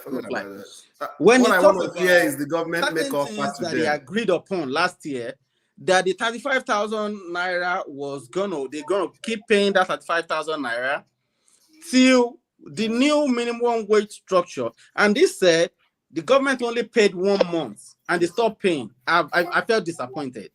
Yeah, I heard that yesterday, and I was more than disappointed. I like to look at things holistically, objectively. Another thing he mentioned was that the CNG buses that the government promised that they were going to put on the road, they're probably going to make the transportation less expensive. We haven't seen them, because even myself, I've questioned, like, where are these buses? We have not seen them. And 8 months would have been enough to do those things, because it took less than 1 week to buy 140 million naira SUVs, right? I mean, but based on your assessment, it took a month to announce all of them. And 8 months cannot be able to do the one for the masses. So, Bello, based on your assessment of what you haven't seen, do you believe that they can still do something? Of course, I believe, but I'm disappointed. But I believe, I mean, they are still going to do something. But I'm disappointed that certain things have not been met. I'm disappointed. You know, my own stake in this thing is that time is of essence. You understand? Absolutely, and I want to put myself in a position of somebody who, for instance, was earning like 50,000 naira the day that Tinubu was sworn in. You understand? If you are being honest and you see the kind of extravagant living our political office holders have been living since they came in, even from previous governments. But let's just start from last eight months. You understand? And in the midst of this harsh economic condition, that where people are going to bed hungry, I'm talking of those that are earning between 30,000 and 50,000, or even 100,000. You understand? Yeah. So, 8 months down the line, the government have not stopped any of their allowances. They've increased their salary immediately, the allowance immediately they came into power. You are aware of that, right? They've been taking their allowances. They've been living big and fat. And the masses are being told to wait. We are working on it. We're going to ameliorate your suffering. You understand? And when we talk about, somebody like me talk about these things, some people, ignorant Nigerians, that have decided to put human beings, one person, above the interest of millions of people, forgetting that when you throw a stone in the market, you don't even know whose head is going to land on. I know that there are distant relations of Tinubu and some ministers that are in this same situation that I'm talking about now. You understand? It's not about you or any other person that is saying, let's give government a chance. I have nothing wrong. I have nothing against giving government a chance. That's why they are in power. Whether they are elected or not elected, they are in power. And they are in power to do what? To solve problems. Absolutely. You understand? So, anybody saying give them time, did anybody take away time from them? Nobody take away time from any government official. The time is there for them to work with. When they came in, they know how long they're going to stay in power. So when people say give them time, I didn't run away with anybody's time. You understand? And it's not my job as a citizen to solve those problems. If I can solve it, they shouldn't have been there in the first place. You understand? but because they consider themselves capable of solving the problem. And no matter how the person came into power, if things have turned differently, by now everybody would have forgotten. That was why when you started, I was listening when you were firstly, being angry on why people are still talking about the election. People are still talking about the election because the condition of people before the election and 8 months after have not gotten better. It's not even the same. If you ask an average Nigerian, he will even tell you, okay, take me to where you met me. You understand? So had he been, I'm coming. Had he been that, now I want to explain something to you. Had he been that things have changed, you are not the one that would have told people, don't talk about election again. Nobody will be talking about past election. You understand? Even some people that did not really like Tinubu will say, okay, wow, I didn't really like him, but now I think he's doing better. Don't you think it's possible? Oh, sure. But in as much as that thing have not happened, I don't think it's wrong for anybody to say, no, this is not what we expected.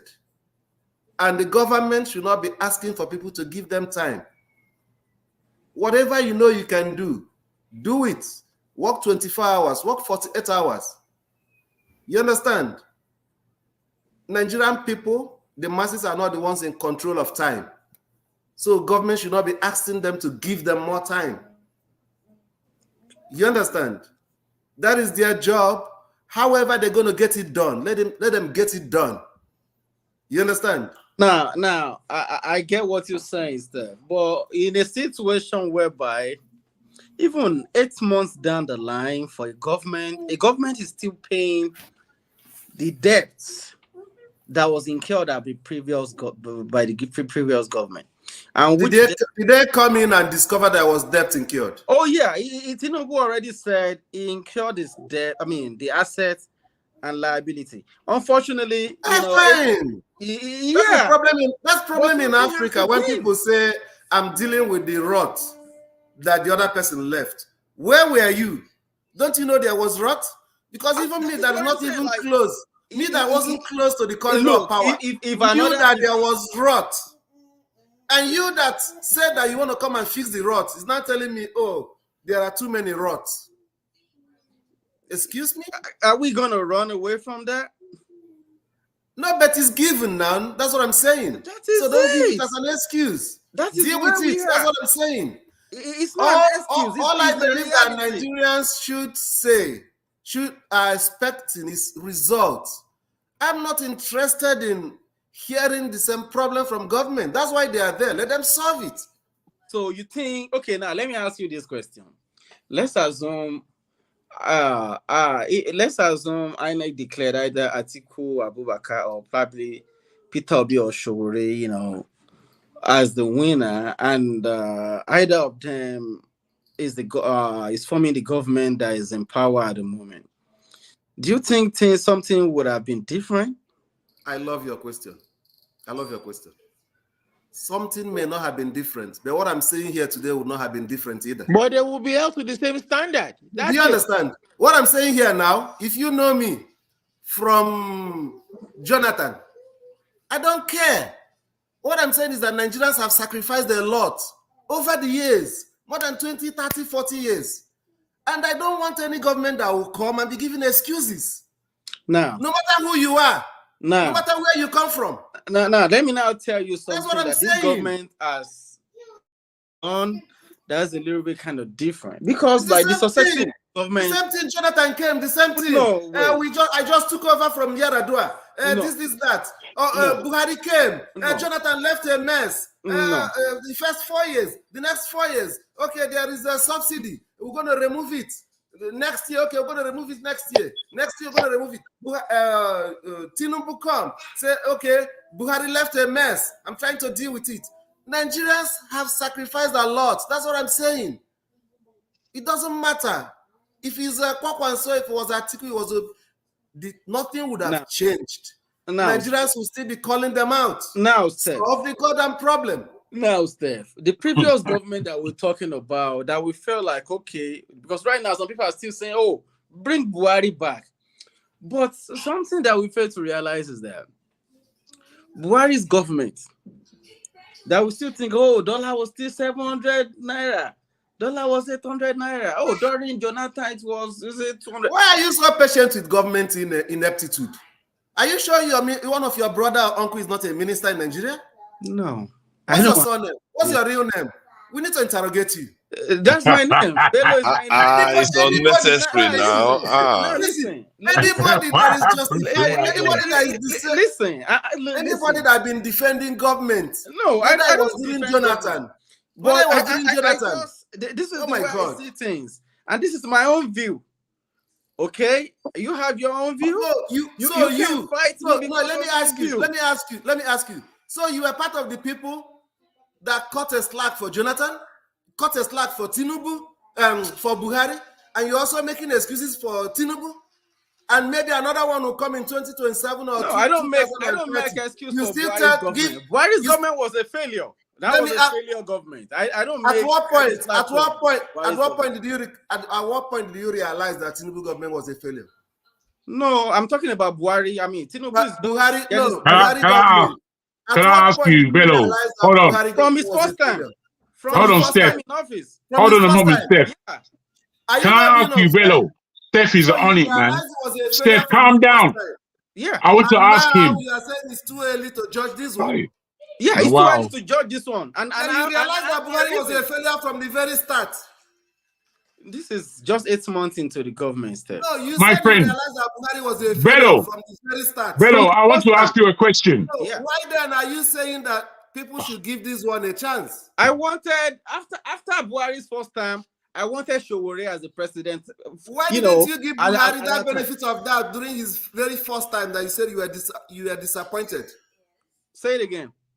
You said that from the very beginning in Buhari's government. No, first time, like towards the end of his first time in office. Towards the end of his first time. I thought you said from his first. No, yeah, that was his first time. That's first time. That was still his first time. So when are you going to believe that Tinubu is not doing what he's supposed to do?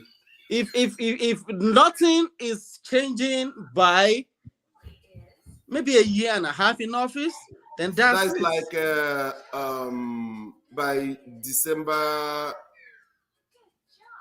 this year. Yeah, by December this year, if nothing is changing, then that's it. It's because I'm recording this conversation. By the beginning of the second year, politics has started again. I'm recording this conversation. So that by my friend, are you of Yoruba stock? Are you Yoruba? Yes, I'm a Yoruba. Do you think that is something that may be shielding your mind from Buhari, from Tinubu, differently from Buhari? No, I don't do nepotism. Well, why therefore would APC government that is continuing in its same mode, that's they are even not continuing deeper, the same mode. It's even worse. They are continuing on a different frequency. No, bro. You got it all wrong. Okay, if by December Tinubu fails to impress you, what do you think should be the way forward? What would be the way forward for you? Tinubu said something. Are you going to criticize him openly? You said something while he was campaigning, and I'm going to hold him. Are you going to criticize him openly? Are you going to be the way? I don't make money from his government, sir. I don't make it. But somebody in the comment section said that. Somebody in the comment section said that Nigerians, for our people back home. I mean, I don't benefit nothing from his government, but I said things the way they are. Whether you think, maybe this guy is benefiting something, or probably his uncle is somewhere. I don't have no family. I don't have no family in government. I have my extended family back home suffering from things that is going on under this government, which is sad. Because in one way or the other, I'm being concerned because I receive phone call all the time. I get text message from cousin, from nephew. I need money, and I understand the economy is bad. Okay, we'll make a deal now. By December, if things did not improve, you criticize him openly. And by December, and by December, if things have improved, I will also join you in praising Tinubu. that's your choice. I mean, I can't hold you for it, but that's your choice. No, listen, but this is I what said I'm going to do. If he do well, I clap for him. I said it here. That is it. You said about immigration. I said yes. I applaud the Minister for Internal Affairs, right? Yeah. For that one. You understand? But when it comes to economy and security, I'm giving them failure. It is bad. You understand? And I join you. It is by bad. December, if the economy and security improved, I will also applaud the people that did it. That is you it. Understand? That is it. And that is what I'm saying. Our government cannot continue with what the previous government has been doing. Paying subsidy on everything, on the dollar, because in a way or in one way, some people are just hiding under these subsidies to steal government money. Let me be honest with you. Let me be honest with you. Can we be honest with ourselves? Absolutely. The people, the big boys, not the ones you refer to now. The World Financial Institution, okay, that are encouraging Africans and Nigeria in particular to do this thing they are doing now. They tell us that subsidy is bad, that government should not subsidize anything. That's not what they do in their own country, to be honest with you. There's none of these countries that does not in one way or the other subsidize their people. So for the fact that our government over the years have failed to manage fuel subsidy does not mean that fuel subsidy in itself is bad for the economy. But Oyibo will not tell you. Oyibo will not tell you that. Do you live in Canada or you live in the US? What? Do you live in Canada or you live in the US? I live outside Nigeria. What can you tell him? What kind of conversation are you guys having? I want to ask you. You don't turn into forefather step.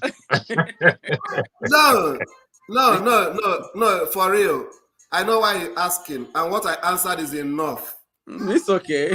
It's okay. No, if there's more reason, I will let you know. It's not a secret. What I'm just saying is, whether what you want to compare is Canada or America, I can respond to any of them. I mean, if I know where you live, I know how, what kind of question to ask, but it's okay. No, what I'm trying to explain to you is that subsidy, even in US, farmers are subsidized. You understand? But in Africa, I'm coming. No, not the same way. We are not managing subsidy. That's the problem. That's failure of government. I'm not talking of Tinubu government. And that's what people like you that are pro-Tinubu government gets twisted. When I say government did this, they think, okay, he's criticizing Tinubu. No.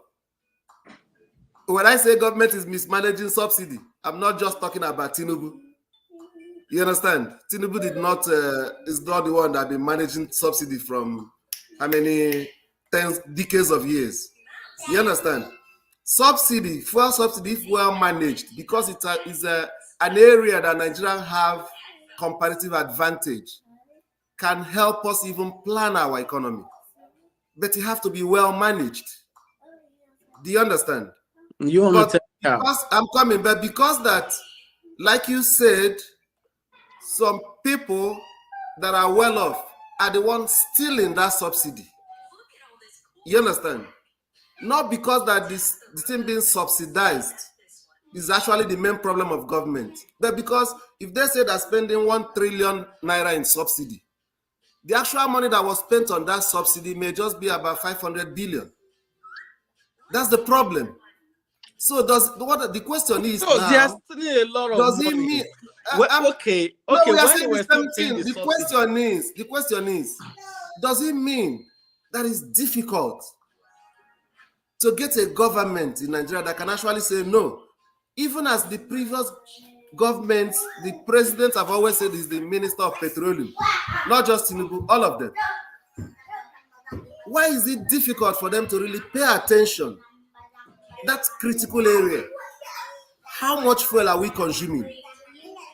The reason why we can't tell how much fuel we are consuming is there, and it has really shown since we started paying subsidy, is that even our fuel have been taken away from our borders because our fuel You see seems what to you're be saying? cheap. See what you're saying again? What is the cause? Government failure. For a tanker to leave the border in droves. What is he saying? Government failure. Look, you're talking about government failure. The government failure, but there is a border problem everywhere across the world, in the US, in the UK. What kind of excuse are you making, my friend? Yeah, you should be with what's been said. You my can't friend, get Bello, the length Bello, and breadth one of your moment, border. Bello, Border Bello, security is a Bello, problem you're not everywhere listening. across the You're not world. listening. You're not listening. With what's been put to you, as I've been listening, and I've tried to work you out as to where you're coming from, and I can't really understand where you're coming from, given the issues that Nigeria has been in, and given the issues that Nigeria has worsened since Tinubu has come to the table. And for you to try to defend oil theft or weak borders, which are all underlined by what the government should be responsible for in keeping our borders safe, in making sure the data and the accounts are kept in order for what we are selling as our main product from Nigeria as an export. This is what's giving Nigeria its power. And for us as a people, for a government not to know what leaves its borders and what comes into its borders, it's a gross failing. You can't come and join any other country and say, I'm not trying to hold the brief for the government, but like I don't know where border you're coming from. porosity is not just a Nigerian problem. No, it is a problem across the world. Yeah, but what you are saying now, you're just trying to build an argument. It's not even an argument, he's excusing. He's excusing the issue. No, but an excuse to support his theory. That the crime that is being committed by less than 0.2% of Nigerians should be used as a collective punishment for more than 100 million Nigerians. It is not a punishment. That's what you're saying. Because okay, give me numbers. Like, how many people do you think are directly benefiting from oil subsidy? I mean, it's just few cabal of people, you know. It's just few. No, give me a number. I mean, I don't have their numbers. No, an estimate. Like 1,000. I mean, I don't have their number. Like 1 million. I don't know. Are they more than 1 million? Never gonna. Not even gonna get okay. The people that have been suffocated by oil subsidy politics, removal politics, do you think there are more than 50 million? Yeah, more than. Fine. So for the sin of 1 million people, but we cannot run a government.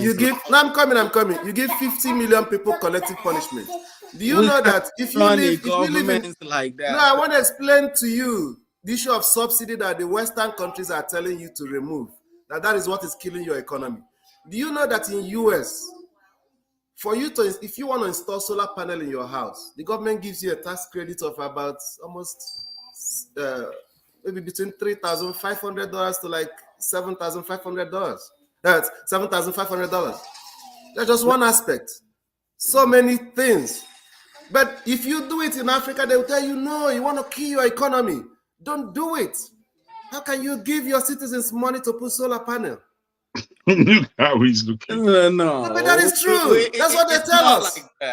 Like now the government is, getting rid of all those bureaucracies. You should be in Nigeria or you shouldn't be in the West. Now the state governors can now generate power by themselves and distribute the things. You guys don't know. I'm not talking about you alone. The advice that you guys are taking from those IMF, I understand what you're talking about. Rubbishing your economy. Do you know that China? Do you think that China, floated the exchange rate? Do you think they floated the exchange rate? He has no argument, man. And Tinubu came into power. Very weak. The first thing they told him is to float it. And he floated it. A country as powerful as China never floated the exchange rate. Bello, where are you? Are you in London or are you in the States? I don't live in Nigeria. That's what I'm going. I understand. I just want to know what part of the world you're in, just like you asked before. I mean, I just live somewhere across the world. I see Nigerians frightened of themselves. Exactly. See? Frightened of themselves. You're saying exactly, Steph. You. That's what I'm saying. Terrible. But that doesn't really matter. But this is what I'm saying. And the reason why I agree that we have to take away all those subsidies, that when you look at Buhari's government. Yeah. You see this guy? Yeah, he said it on the chat session, which I even forgot. When you buy an electric car here, you also get, I think, about $7,500. You understand? Why? Because those electric cars, you get $7,500 in which country? US. I haven't heard about that. Google it. When you buy, Google it. Okay. Listen. Do you know why? Those cars, there is a percentage of components of those cars that must be manufactured in US. So they are doing it for the overall interest of the economy. But when you want to do your subsidy, there is no oil, which have made the cost of your gas that have been cheap all the while, helping those companies that are in your country, because Nigeria doesn't have electricity, to produce their own power, to power their industries, making their goods to be comparatively cheap. You guys removed everything. It have contributed significantly to their cost. Well, I don't know. That is part of the reason that you live in, Steph. Because I'm explaining to you that when you're talking about, I don't think it's done across the US. But something that I know is this. What I'm telling you is this. Yeah. Not just Tinubu, not just Nigeria.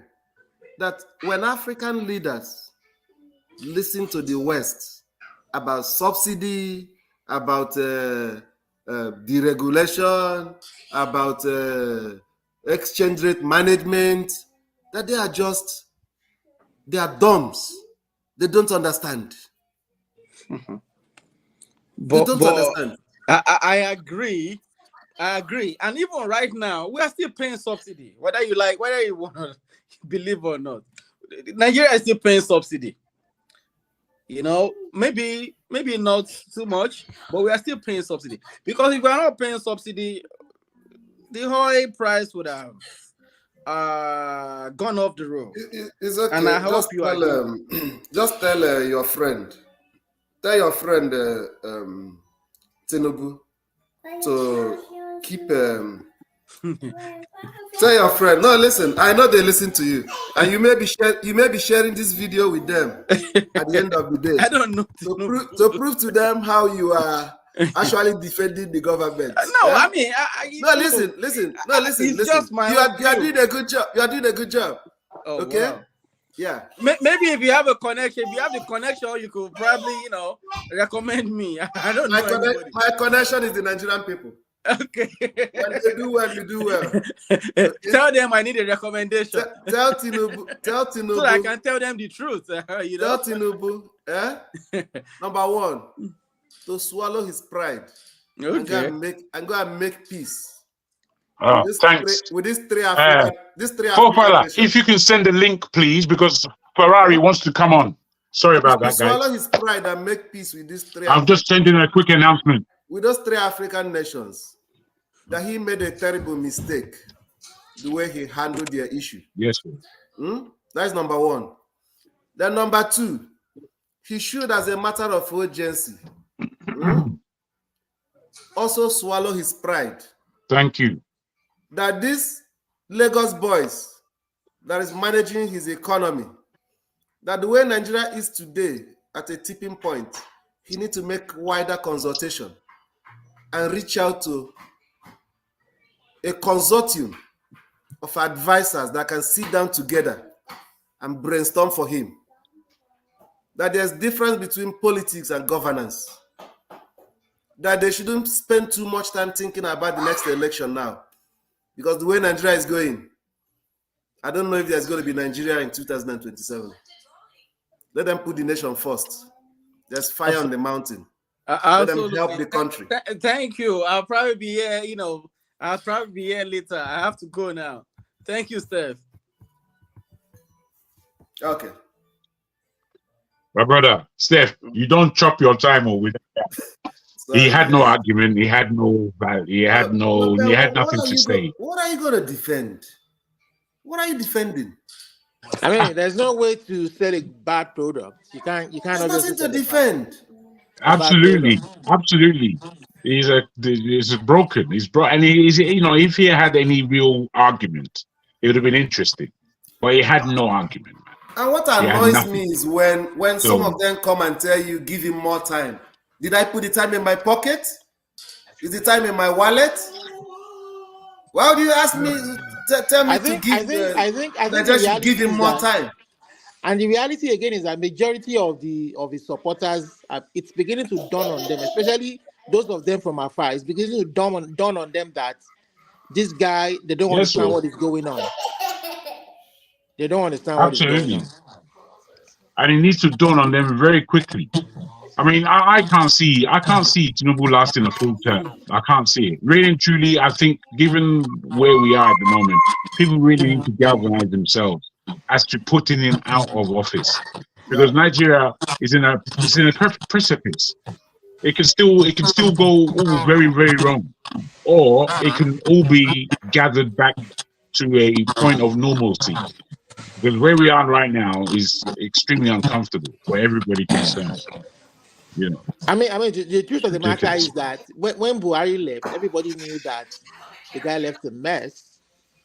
But it was just the direction that the next person was gonna the sincerity with which the next person who took over was gonna kind of address issues, because the country was fractured along ethnic lines, the economy was in tatters, and it's not doing a good job of fixing things,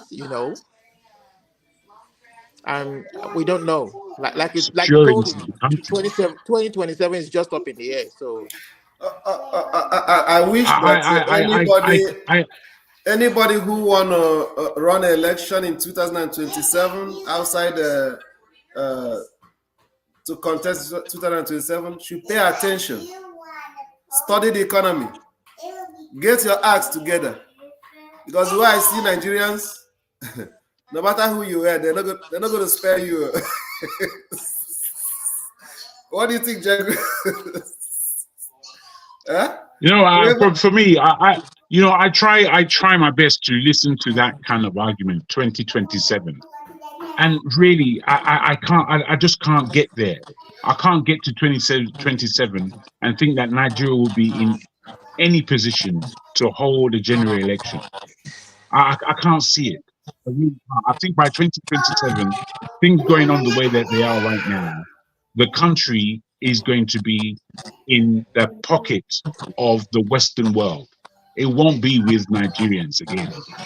This is the road that we're going down. We're going down the road of completely selling ourselves back to the West, into a deeper slavery than we understand. I don't think we really are measuring this. Us living in the West, and if we really understand the issues and problems that the West has, the West doesn't have money. They don't have money. As much as we're living in the West and we may be living a life of some level of luxury in comparison to Nigeria, there are still hardcore failings in the West, and we need to be taking note of them, because where in the world are they going to recover their economy from? Where? They can't do it anywhere else but in Africa. So Nigeria, in the position that it's in, with gullible people like we just had in that Bello character, we're sending ourselves into a mire worse than we are now, and that's going to explode throughout the whole of West Africa. And the problem is will not be contained in Nigeria. 200 million people are going to fall out, spill out into the whole of West Africa. The problem is, like Fafada said the other day, Fafada said I think I heard it from Fafadas.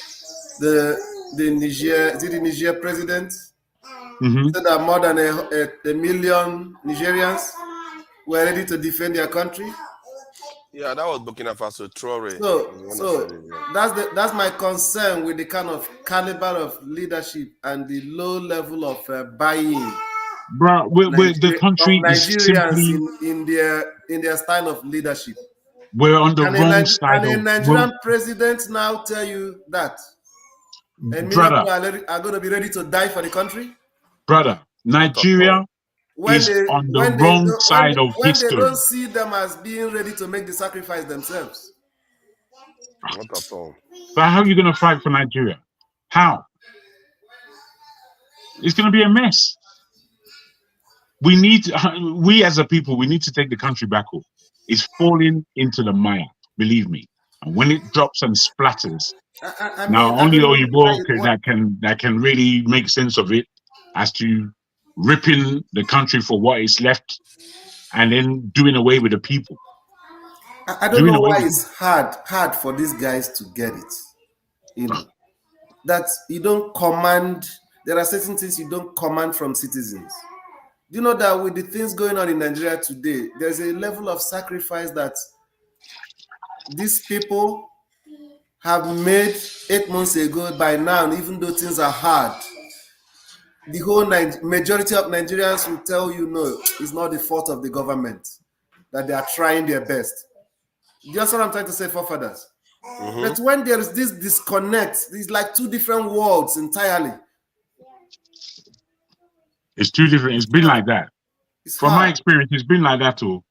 It's been like that for an awfully long time. Nigeria has really, in my life's experience, at a political level, made me either proud or made me think that Nigeria is actually going in the correct direction. It's been very rare that I've had that feeling about the country. So we have got to stop this moaning. We've got to realize within our lifetime, we haven't seen anything that makes any sense for the type of people that we claim to be and for the kind of prowess that we have as individuals. If as individuals we can be so strong, but as a whole entire collective, we're as weak as anything, then there's a big problem. And this is what we need to be looking at. Or looking at what's happening from day to day isn't going to really inform you about how to act. You need to look at the thing historically and bring it down to a political and social, cultural understanding of what it is that we want as a nation. Or do we just separate? I don't believe that separation is a positive. I can't see it being a positive. I believe that we need to fix the problem. We need to fix the problem. We are as ethnicity. We know exactly who we are. That's not an issue for me. You know, because the Yoruba, Igbo, Hausa, and any other ethnicity can really forge their way in a way. You know, if they join the right... By now, we should have been thinking of how to add Niger Republic to Nigeria. Exactly. Oh my God. I think Tinubu better do whatever. In short, that man, my problem with Tinubu is that it seems like he is hook, line. What's the population of Niger Republic? I think around 12 million or 10 million. Can you imagine? This is a country that would have been at the beck and call of Nigeria. Let me confirm it before. Do they supposed to have their own army? Right, 18 million. Nigeria should have provided security for them. Oh, they are, no, it's not. It's about 25 million actually. It's not that small. You see? Yeah. Even at that, compare 25 million to 200 and something million. Well, the next country to us that's big is Ghana with 35 million. So, but we have Benin Republic like next door. It's like our psyche will be made to believe that Benin Republic and Togo doesn't exist. and Cameroon doesn't exist because of the Anglo-Saxon. They are right next door to us. And for some reason, we remember Niger Republic, but we don't remember Benin Republic and Togo as this in Cameroon as much. But they are our immediate neighbors that we should be looking to capitalize on. And the French, the way they've captured these countries, this is the priority of Nigeria. This is where ethnicities like Yoruba. Sorry, brother. Sorry about that. This is where the ethnicities like Yoruba, who I believe have failed in not making sure the relationship between Benin and Togo, and even so many other parts of West Africa, where there are a good million plus, and our communication or relationship with them is there, but it's tenuous, it's weak. It's not something that gives any energy to the Yoruba nation. And I'm not saying this out of ethnicity. I'm saying this out of these are our people. They're Yorubas, just like me, because they're under the French banner as opposed to under the English banner, as it were. No. In the Berlin Conference, that's what they did. They partitioned Africa among themselves, and see the cutting of some of these ethnic groups into different countries. Same ethnic group was deliberate. Niger, yes. The Hausa Empire was one empire, and then when the French took the Niger portion and gave the British the Hausa portion, it was deliberate. When they took some part of Yoruba land, I think the point I was making earlier on was that Tinubu is all in on the West. He is bringing them in on everything. He is like not meeting anyone else, and for me, that is going to tell us cheap. And our future is in peril because our training now is being done by this in American forces, and most of the chaos you see happening around the world, they train these people, and suddenly they will train them. But when they go away, according to what Traore said, he said there are sleeper cells everywhere that they've left. That when he came into office, that they all came out, and but they failed in whatever they were trying to try to remove him from office and all the rest. So I think you guys need to watch those interviews because you're going to hear some things that I didn't necessarily like. I wasn't aware of sleeper cells everywhere that these people have, because they that's why our leaders are scared of them. They have contingencies with our own people. Like if your leader start to step out online, they will awaken them to come and cosplay for that leader or remove that leader. You see, the French, they are very evil. Very, very, very evil. I don't know how you suppress the people. Where did you go to the French? It's not only the French and this thing that are doing it. The Americans are doing it too. That's why our leaders are so scared of them. Every one of them. They're so scared. Every one of them. They can't even cater to their own countries future. I don't know why they are scared. Hey, forefather, they're scared. You are being scared. Yeah, hold on. You just interrupted me because that point I'm making, I find it's quite important to me myself. So the issue with this thing. Oh, you see now this is what I don't like. I was trying to make a point. First, this guy jumped in, and now this one jumped in. I feel like you guys are just trying to stop me from talking. I didn't speak for a long time. Don't worry, Papa. You always make that point. Security. I gave you this. No. This is not about security. I waited 30 minutes for you to bring me in for the link. I gave you the link a long time. You didn't see it, and I gave you again. I sent it twice. Anyway, I wanted to take on Bello before he left. Every time we come here, we tackle all these politicians, but the real people we should be tackling are ourselves. The people who defend insanity, people who sit there and defend insanity and crazy things that they shouldn't be. After you finish defending insanity, yes, you still have to confront the people that they used to answer to. I think that would have been a waste of your energy. Yeah, the people who, I was pleased. I was pleased how he left. To be honest, yeah, I like the way you were talking, but I wanted to find out from him, like, what is the benefit for him seeing your country going down like this, and you standing behind those taking it down? I mean, those are the questions. Standing behind. I don't know why we ask all these weird questions. He is not standing behind that. Then yes, he literally said He literally said that he's not happy with the way things are going. He literally said they should ban this in the bureau. All these people that are He's stealing saying money they in should give Nigeria. them time. He's pushing their line. Yeah, but that is his own And opinion. somebody asked him an important question: are you their paid agent? And what did he say? You can say as somebody that is standing on the side that okay, I want to see more. You don't just have to jump to conclusion that not everybody can jump to conclusion on that. We are all not the same. But he That's is not why in support it's of hard it. for us to move forward because of this traction we have. Instead of moving forward, marching forward, we are busy tackling the obstacles. Look, it's not climbing the mountains that is the toughest. This is by Muhammad Ali. Go and note. It's not going up the mountain that is the big job. It is the pebbles in your shoe that you have to overcome. Just think about those are the pebbles in our shoe. People like Bello. You have to understand this, Father. It is not going up the mountain. It is not the Tinubus and all the rest that are our problem. Yes, they are the mountain. But it is the pebble, the little tiny stone inside your shoe. That's the proverb. That is not all create proverbs are pain for correct. you. It's not well thought through. That proverb I can give you scenarios that is very, No, very wrong. give it. Let me see. It's not well thought. You try and climb a mountain with a stone in your shoe, and nobody will tell you trying before to you say climb. the pebble in the shoe is the reason why you can climb a mountain? See, you can if you have a mountain that you cannot climb that is so tall that you cannot climb, like the type that you have in on Mars. You can't climb it whether you have a pebble or you don't have a pebble. You can't climb You try running with a pebble in your shoe, then you will know.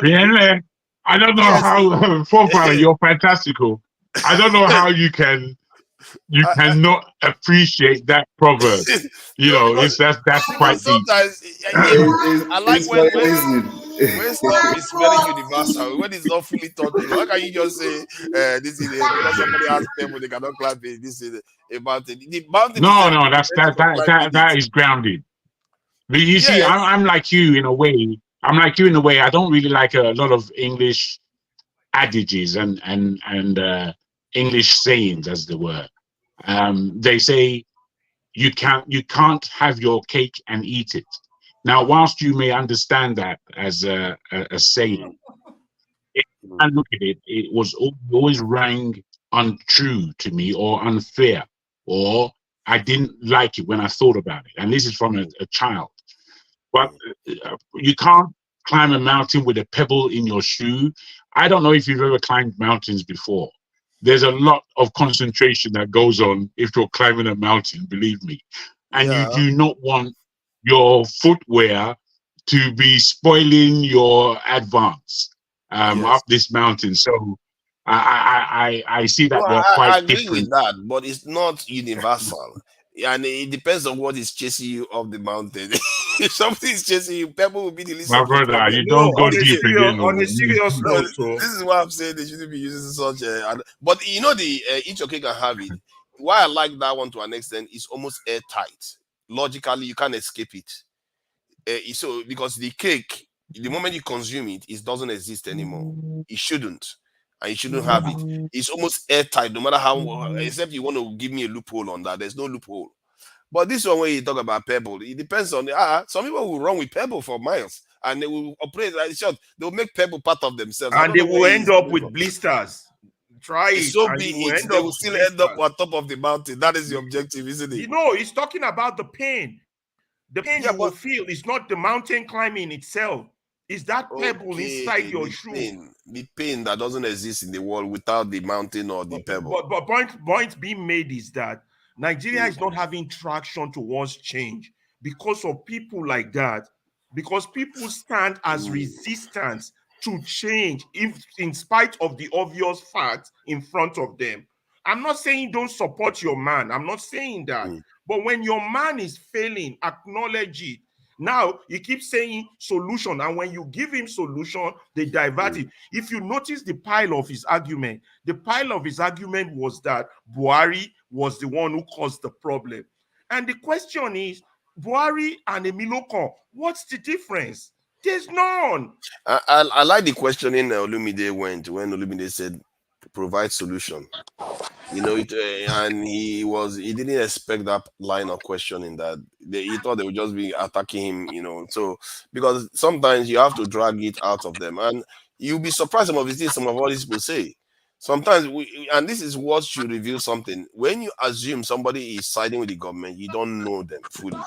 When you start dragging these solutions from them, you start seeing how different they are from the government. And from what I've been from following the media and news on, I mean, whatever is going on right now, what they are trying to do, their talking point now is that they're now blaming governors, that they've given them lots of money, allocate them, that they are not, it's not percolating to the people. Now they are pushing the blame to governors to kind of ease the pressure on the on Tinubu, on his cabinet.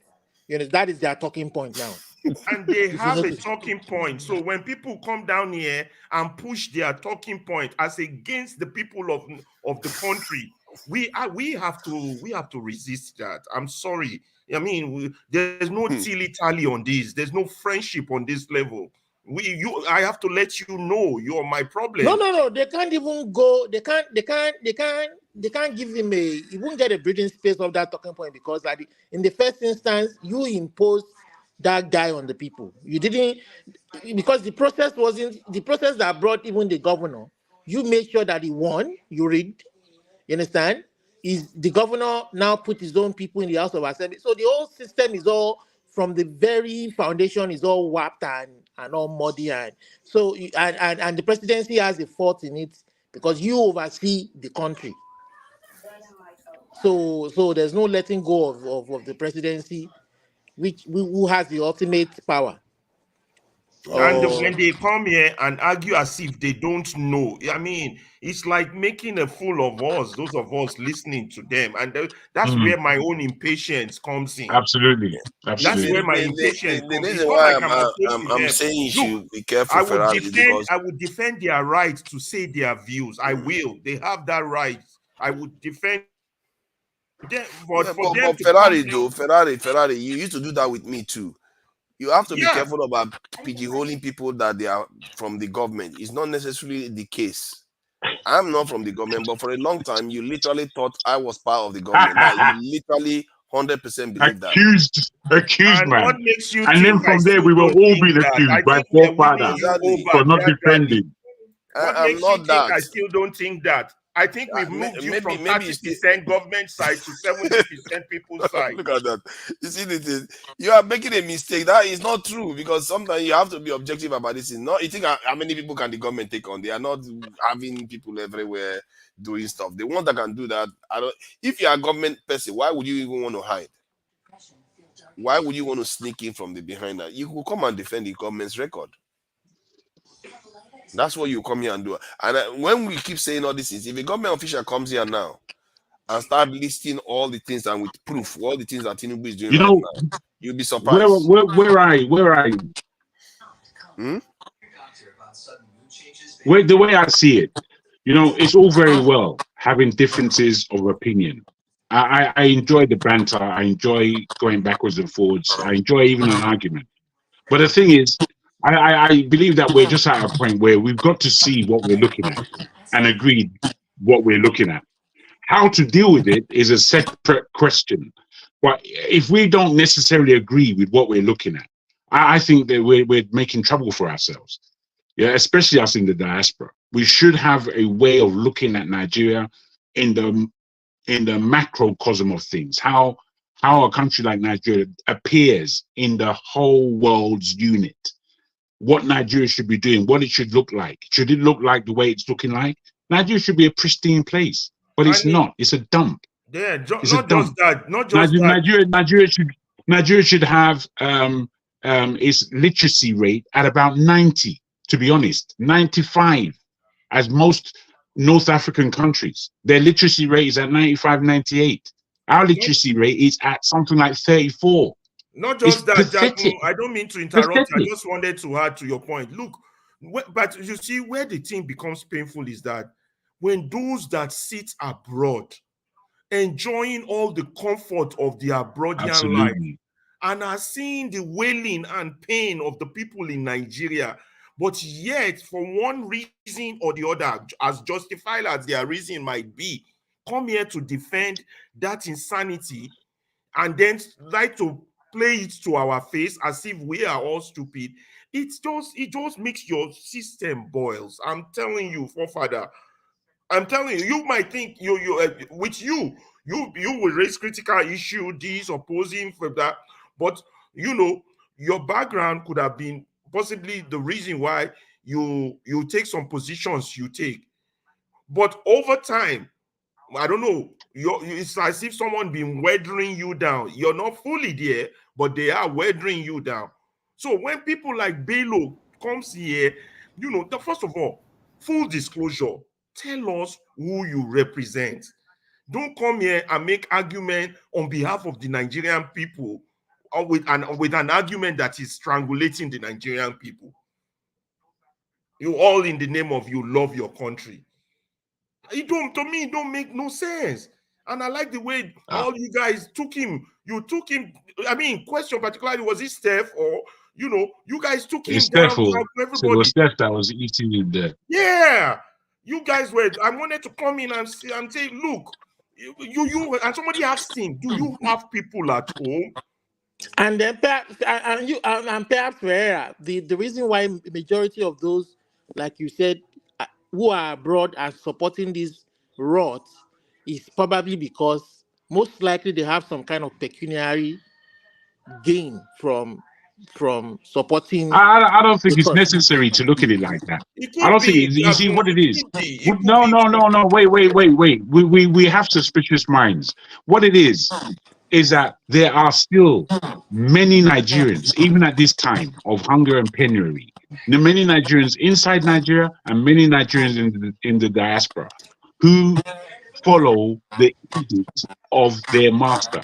Just like that. There are still many people who are closed-minded that don't know that there are many levels in this planet. There are still many people who are just gullible and willing to go ahead. There are still many people who just don't. I agree. The reason why the thing is, my brother, the thing is, how you change the perception of these people is that there is a thinking class. There should be a thinking class amongst us that is going forward regardless. As you're going forward, you'll be picking up the product. Changing people's mind, but you can't fight it back. That was the next. It's a waste of energy. That was where I was going to next, to say that regardless of whether they have some of them have a pecuniary interest or not, maybe they're members of the party, they're affiliated with the party.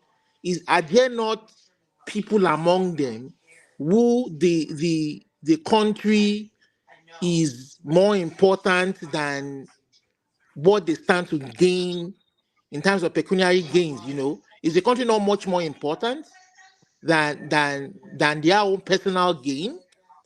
For things to work, that they're not members of the party who can speak out for the truth to say, no, this thing is not going right, for the sake of the party. Or that's what I kind of think. Personally. Yeah, but I wanted to address forefather, the thinking that one is just attacking them just the way they've attacked him. Look, forefather, you have to admit that the government also has put some people there to do this bidding. You can't say that as that's a fabrication. That's a fact. They have actually put people online to do this, either interrupt, Maker is one of them, whatever his name is, or whatever, fake.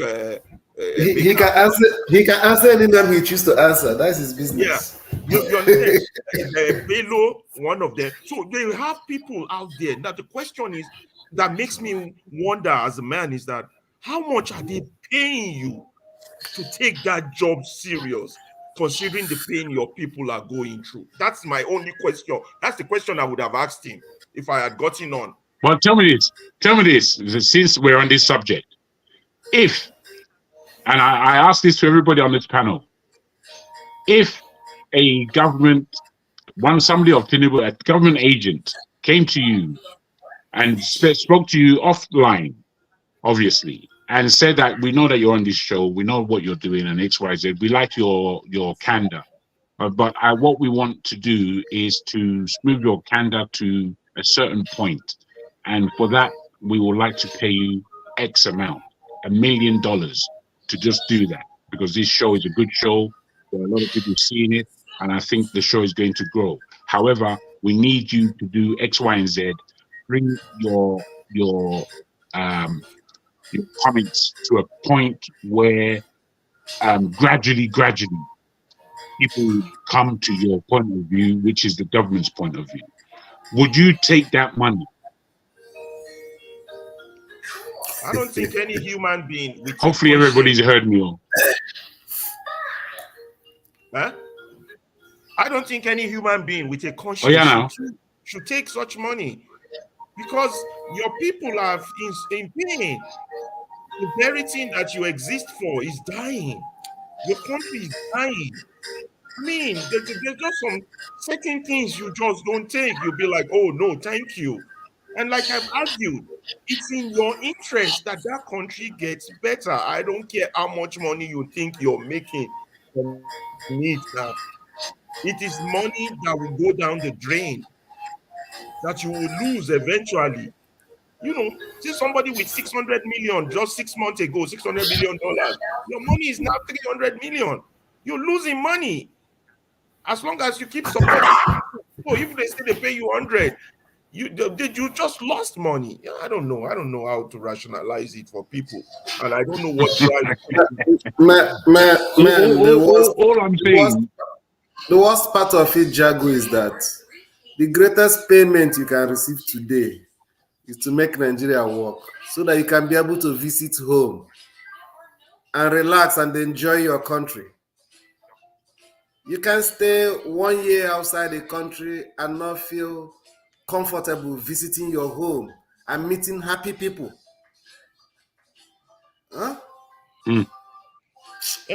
It's so sad. Here, it's so cold. I mean, who wants to be in a freezer? Who wants to live in a freezer? We have natural everything, sunlight, everything, and yet we cannot fix our own country.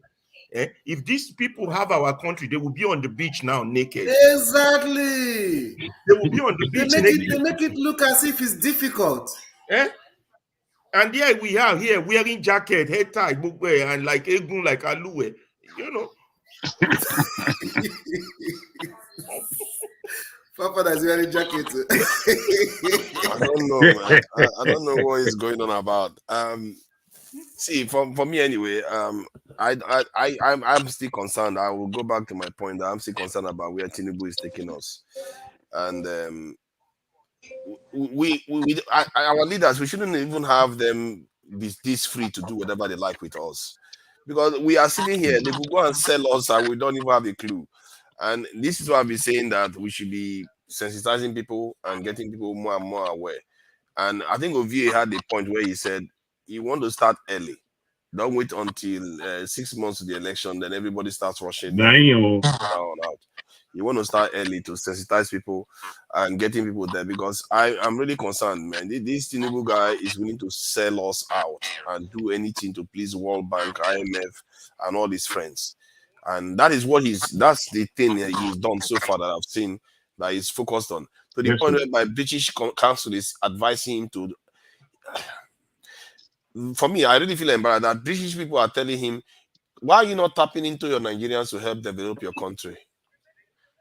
No, he's not going to do that. He will go to Dubai to go and beg them to come and invest. He goes to everywhere to go and beg people to. But do you know how many black people that live outside Africa in Western countries? Let me see. We are talking about almost 100 to 200 million black people that he's not tapping into outside Africa that live in Western economies.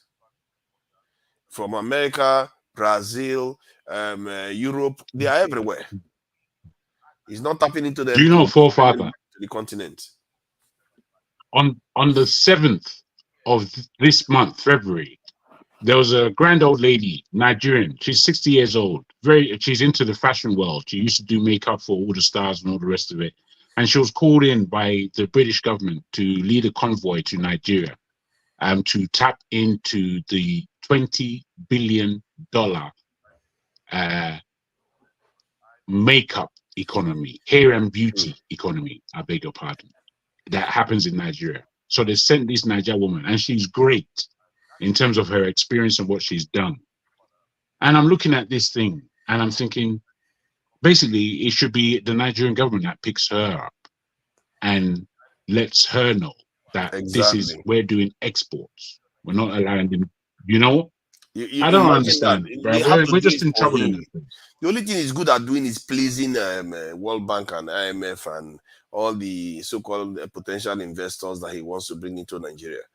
That most of us are not going to even see the money directly. They will bribe amongst themselves and share among themselves, most of them. And I don't understand the way he thinks in terms of economy. We don't need some of all the people he goes to beg for money. He can go to our communities in the African American community. They are very large. They have a lot of money there. He's not tapping into that to come to Africa. He's not going into even diaspora Nigerians. He's not even asking. He doesn't care.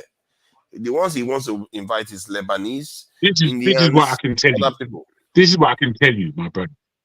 And I'm not even playing. Me, one, I'm able to enter into a particular government in the world, I'll say a Japanese government, and bring to Nigeria, or no, not to Nigeria, to Africa as a whole, $3 trillion worth of investments. I can do that. That's just me. I know I can do it because I've done it. The thing is, I refuse to partner Tinubu. I refuse. And I shouldn't have probably said that because maybe they'll go hunting. But I can tell you what I've already done with these guys, and they're ready at all levels, the government level, the business level. You know, as far as business is concerned, I'm ready for Nigeria. Many of us are. But Nigeria is not really ready for us. And I don't mind partnering Nigeria in getting ready. But who do we partner? Do we partner Tinubu? It's impossible. I can't partner him. I can't. Is that right? I end up dead or he ends up dead. It depends now. If that he would wants be to do the the right conclusion. thing, if he wants to do the right thing, you can partner with anybody that wants to help Nigerians. That's the way I look at it. I will partner with my enemy. I will partner with Satan if he's going to help Nigerians do better. I don't care. For me, it's what No, works. the thing is, I understand what you're saying, but you have to get practical as well. You know that you're a human being. You know that that some character traits would upset you.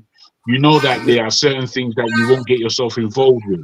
You know yourself, and then you're with a partner that is dragging you into all kind of climbs that really you're not comfortable in.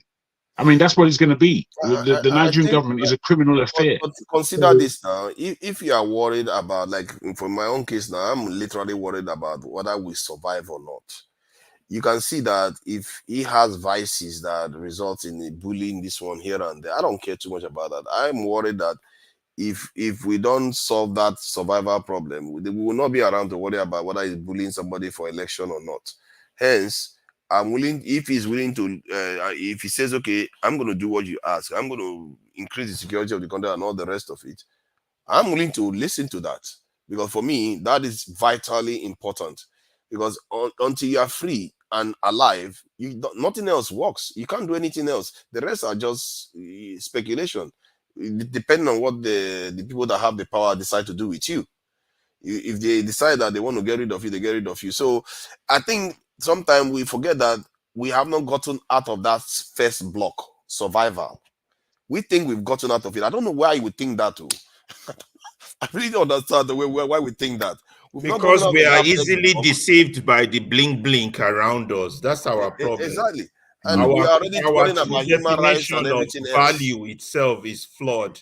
We don't know what true value is. We're easily deceived by the blink, you know, with the gold chain, the cars, the blink. But that's not true development. That's what people don't understand. You know, you saw that video that some of the worst things, some of the worst things I come across where Nigeria is concerned is our women, our girls, our ladies. You know, there's a time that Nigeria, I remember very well, there's a time in Nigeria where Nigerian women were seen as wholesome, beautiful, hard to get.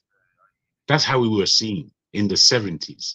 Right? By the 80s, Now prostitution don't take over the place. Now, my friend of mine is in Nigeria at the moment, and he said, boy, in Abuja, boy, there's just women all over the place, blah, blah.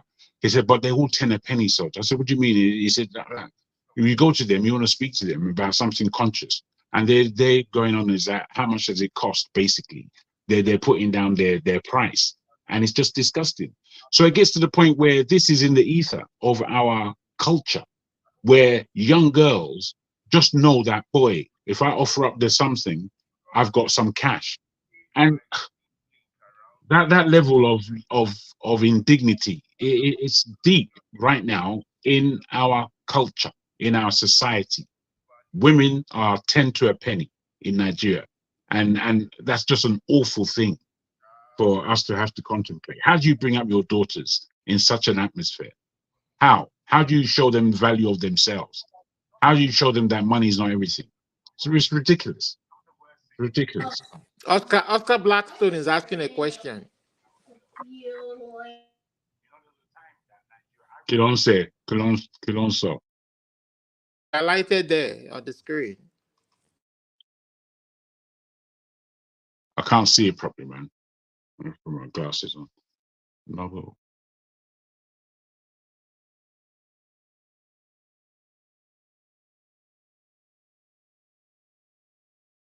Of course. That's what should basically happen, be it state or region or whatever it is, where a community of people can work together for the betterment of their environment. This is how to make sure that Nigeria is a beautifully carpeted, structured, architectured country that is just a splendor. You know, we should be going back to what is natural around us, as opposed to, I don't know, the squalor that we find ourselves in. It's terrible. Terrible. We have too much, but we're not using any of it. The problem I don't understand is why they keep resisting for people to have that discussion. What is wrong? Why are they so resistant that people? I mean, that discussion will not necessarily.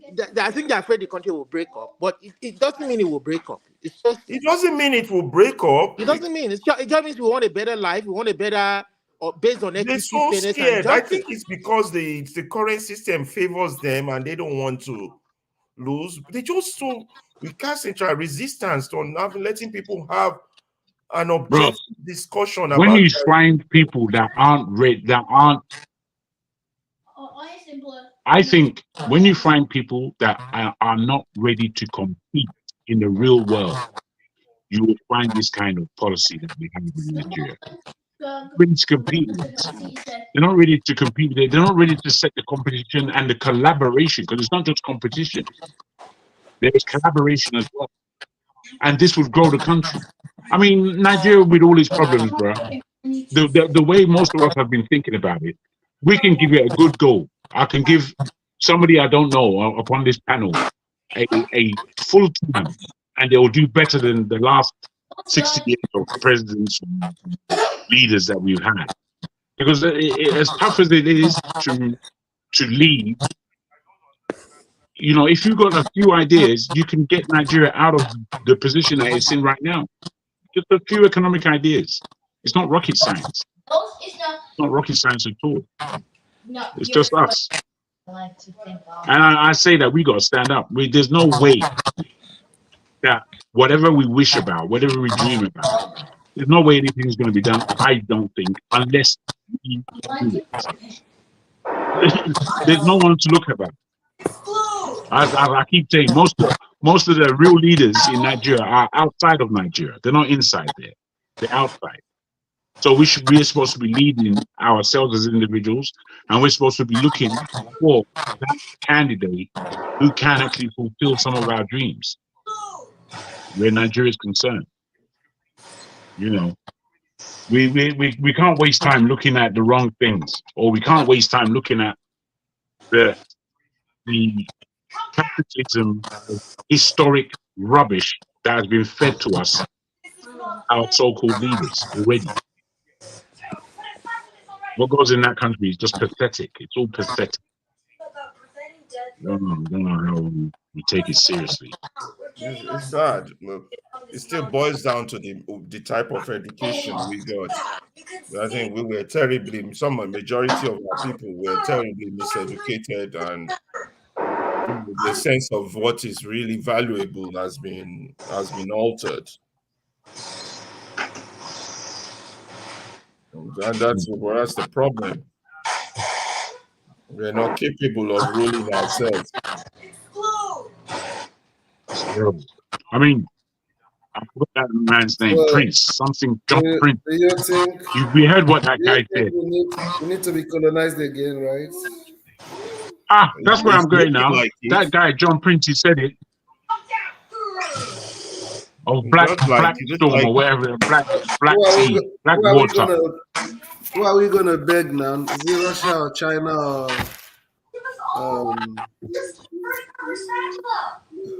the whole world is moving forward. The whole world, except us Africans.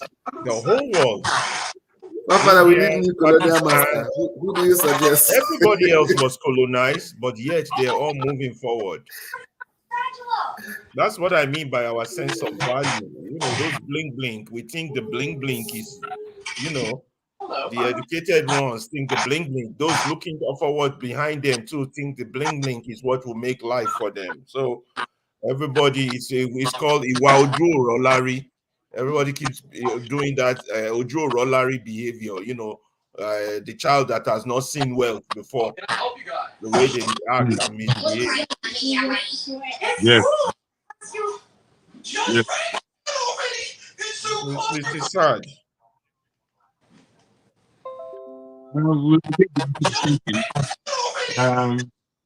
I want to speak to you, Ferrari. If you can leave your number. Okay. I want to speak to you quite seriously, please. Okay.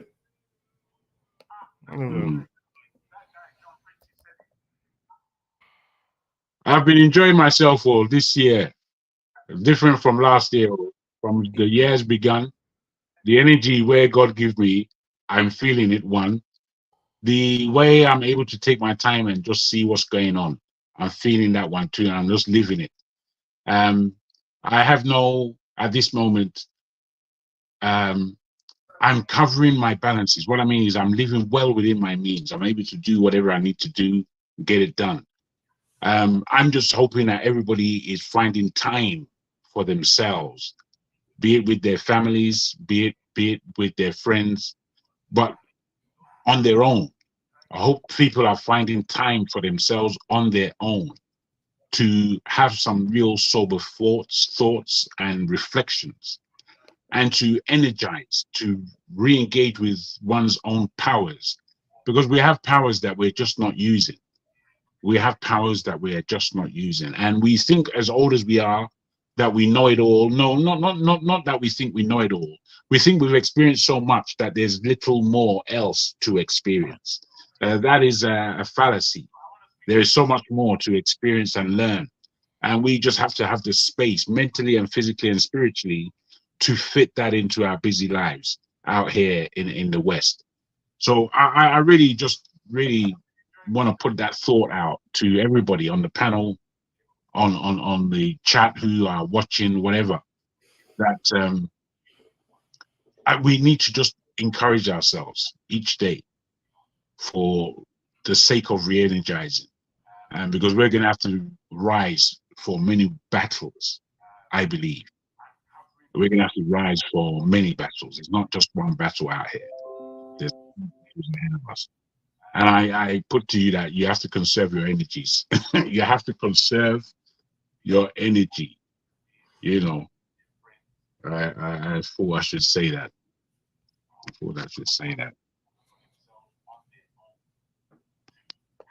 So any hope that the country will start turning the U-turn, or it's just everybody's quiet? Or oh yeah, I said, is there any hope that one day maybe we start turning U-turn, or it's just going to be problem discussion every day? Is there any hope in the horizon?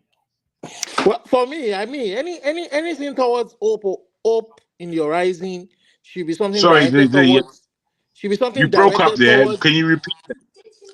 I'm saying for me personally, anything towards a hope to look forward to in the horizon will be something directed towards a free and fair election. For God's sake, the Beavers and the IRF would have worked, but some people decided to switch it off. If the country is going to get it right, maybe a reset, perhaps with the dual election, anything short of a free and fair election in 2027, I think for me personally, it's just believing in that country is just a waste of time. Okay, I want to ask you guys a question. So corruption and stealing of money is a major Nigerian thing and is part of our problem. Do you think all the stolen money are well managed? Are they well processed? Are they transferred to their next generation? Because this is the way I see the Nigerian wealth. Even though these people come, I see them like bar beach. You know, you are at the beach. The water, the wave brings the water. The same way the wave brings the water, that's the same way it takes it away from those Nigerian rich people. Am I wrong on this analysis? Because but the problem though, Manuel, the problem though is, see, if somebody doesn't put a stop to this rot, the situation will keep getting dire and dire for the people. Look at where this corruption has started from the 60s. Even though yesterday was better than today, and tomorrow will be worse. If we don't put a stop and start getting it right, things are never going to get better. That's just the truth. Yeah, but are the wealth stolen by those that steal it?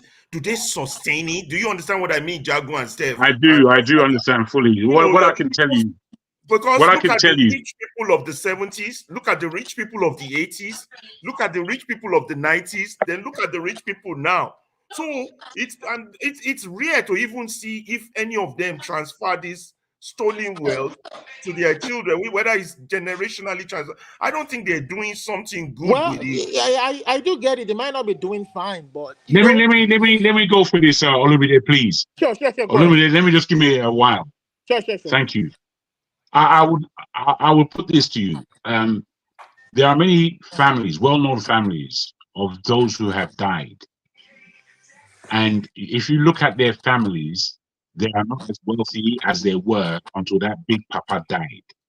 Now, I can tell you, in Switzerland, where there's a lot of our money, the mafia was actually sent out in the 80s to shoot one or two Nigerians, shoot them dead, because their money will just dissolve, because they've left no liens, they've left no will against all that money that they've stolen. So it just enters into the European and Western economies. The other, if you look at our man, oh dear, who lost the election, who won the election and was annulled? Abiola, he had 54% of the bank called NatWest Bank. I don't know if you've ever known or come across NatWest Bank. When he died, NatWest Bank folded with a lot of money. They're still in operation, but they're not a street bank anymore. You can't see them. They're still in operation. All of that money is Nigerian money. And what we're talking about is billions upon trillions.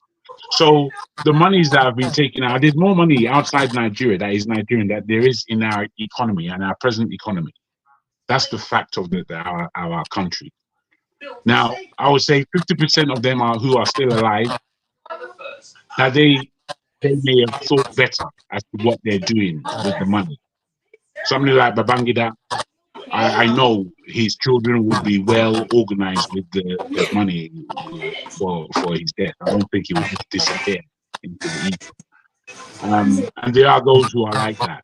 But largely, my brother, what you're asking is a good question, because I put it to everyone the other day that in order to get back something of what is stolen from Nigeria, if I'm in government, I'm looking to get that money back. And the way I'm going to get that money back is to set up the legislation to be ready for the fact that I'm going to be looking for these people globally if they're outside of Nigeria.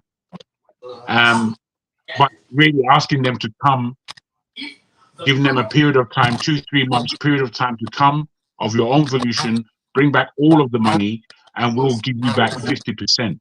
Something like that. So a clause like that that brings money from the West that is ours back into Nigeria. These things would solve our immediate problems. These kinds of things. The reason I was thinking about that is that someone once told me that in China too, that they did steal money. You understand? That they stole money, but they didn't take the money out of China.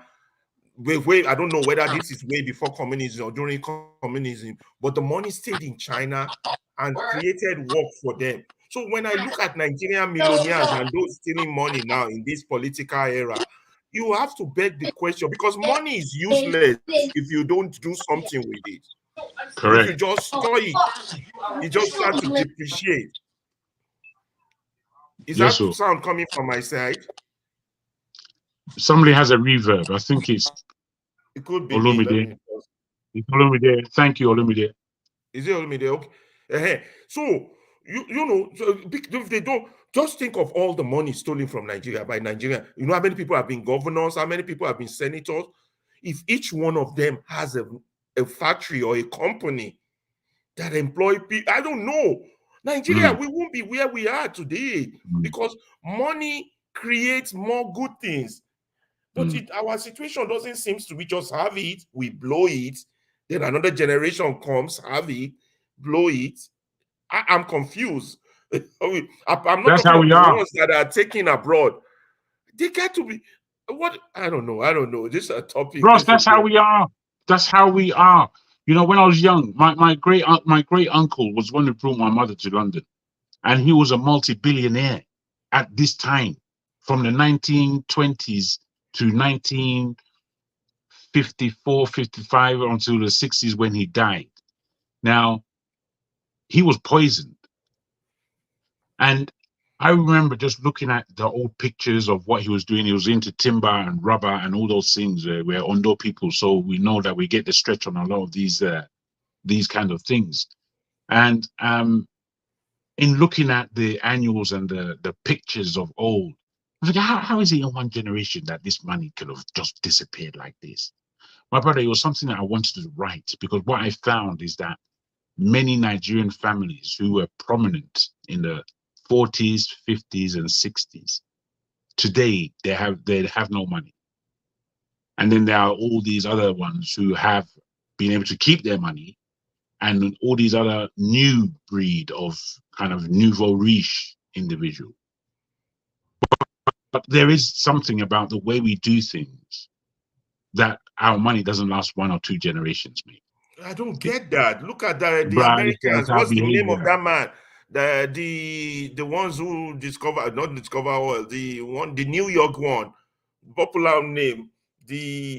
Help me out. I forgot. Oyibo, the Oyibo people. The one that they have Rockefellers and all the rest and all the look at the Trumps. Even before the Trump, Microsoft people, and the Oyibo seems to hold on to the wealth at least 2 or 3 generations. My brother, if you walk down the streets of London, you'll see businesses. If you walk down the streets of London, you'll see family business from 1764, from 1650s, from 1800s. That's what you're seeing on all London.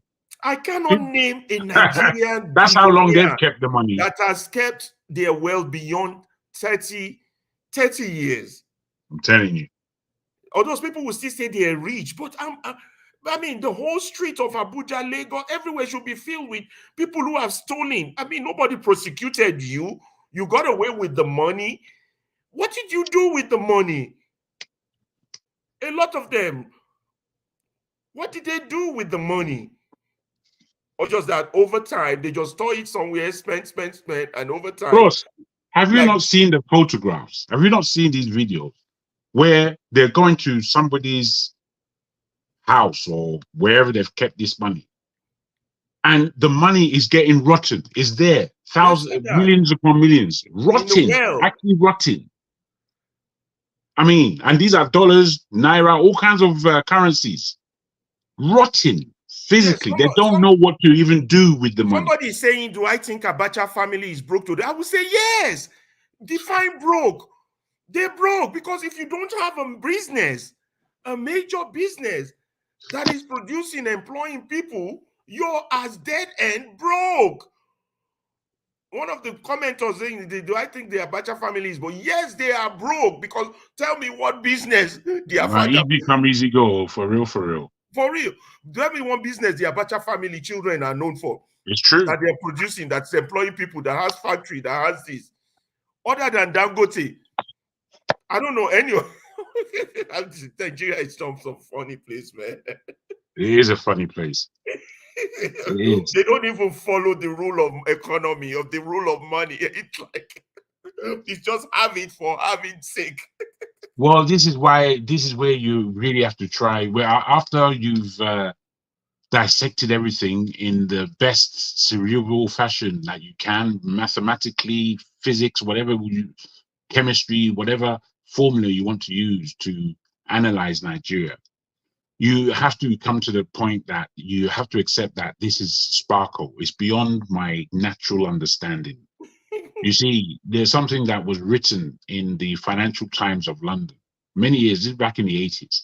He said that we don't really understand. This is the Times of London writing, Financial Times. We don't really understand Nigeria's economy.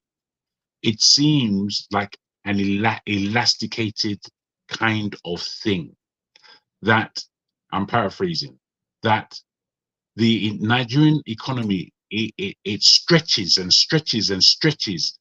And just when you think it's going to burst, it reshapes itself and begins to stretch the other way. And since I've read that, these are things that give me some kind of understanding as to how the country is not already busted. Was that not the time Babangida too said Nigerian economy defies logic?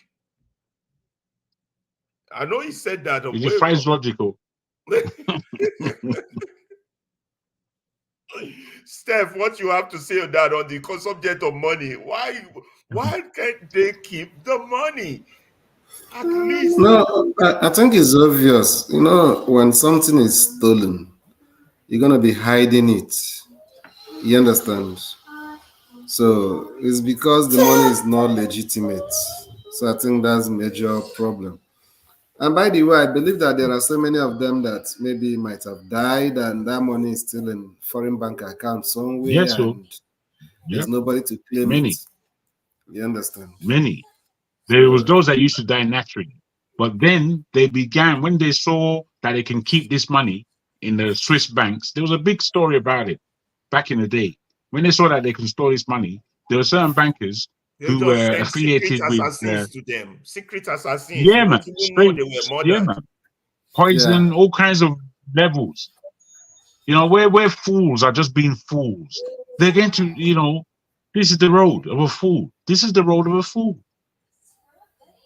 I think for Nigeria to, I don't know. You know, when we missed opportunity as a country was during Abacha's regime. You know, Abacha was a kind of positioned to make some radical changes. You know, it was a dictatorship, but assuming that he was actually, you know, focused on the people and national development. You understand?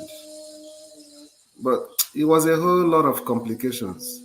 What I'm trying to say is what do you see him as our best opportunity in the past to have made good of Nigeria? Not that he was a good person, you understand? But most times it's hard for countries to make this kind of giant strides that we're expecting in a democracy. That's a country that just started into democracy. There are some decisions that may not be popular, but must be made anyway. You understand? It's just like the kind of sanctions that Nigeria was imposed on Nigeria during that time, assuming it was for a different reason that those sanctions were imposed. It's part of the things that a country that's striving for development have to go through, because there's going to be opposition from so many countries. You understand? But we didn't get it right. So for you to have that kind of change in a democracy, you actually need maybe a leader that is going to be loved by vast majority of the people, overwhelmingly.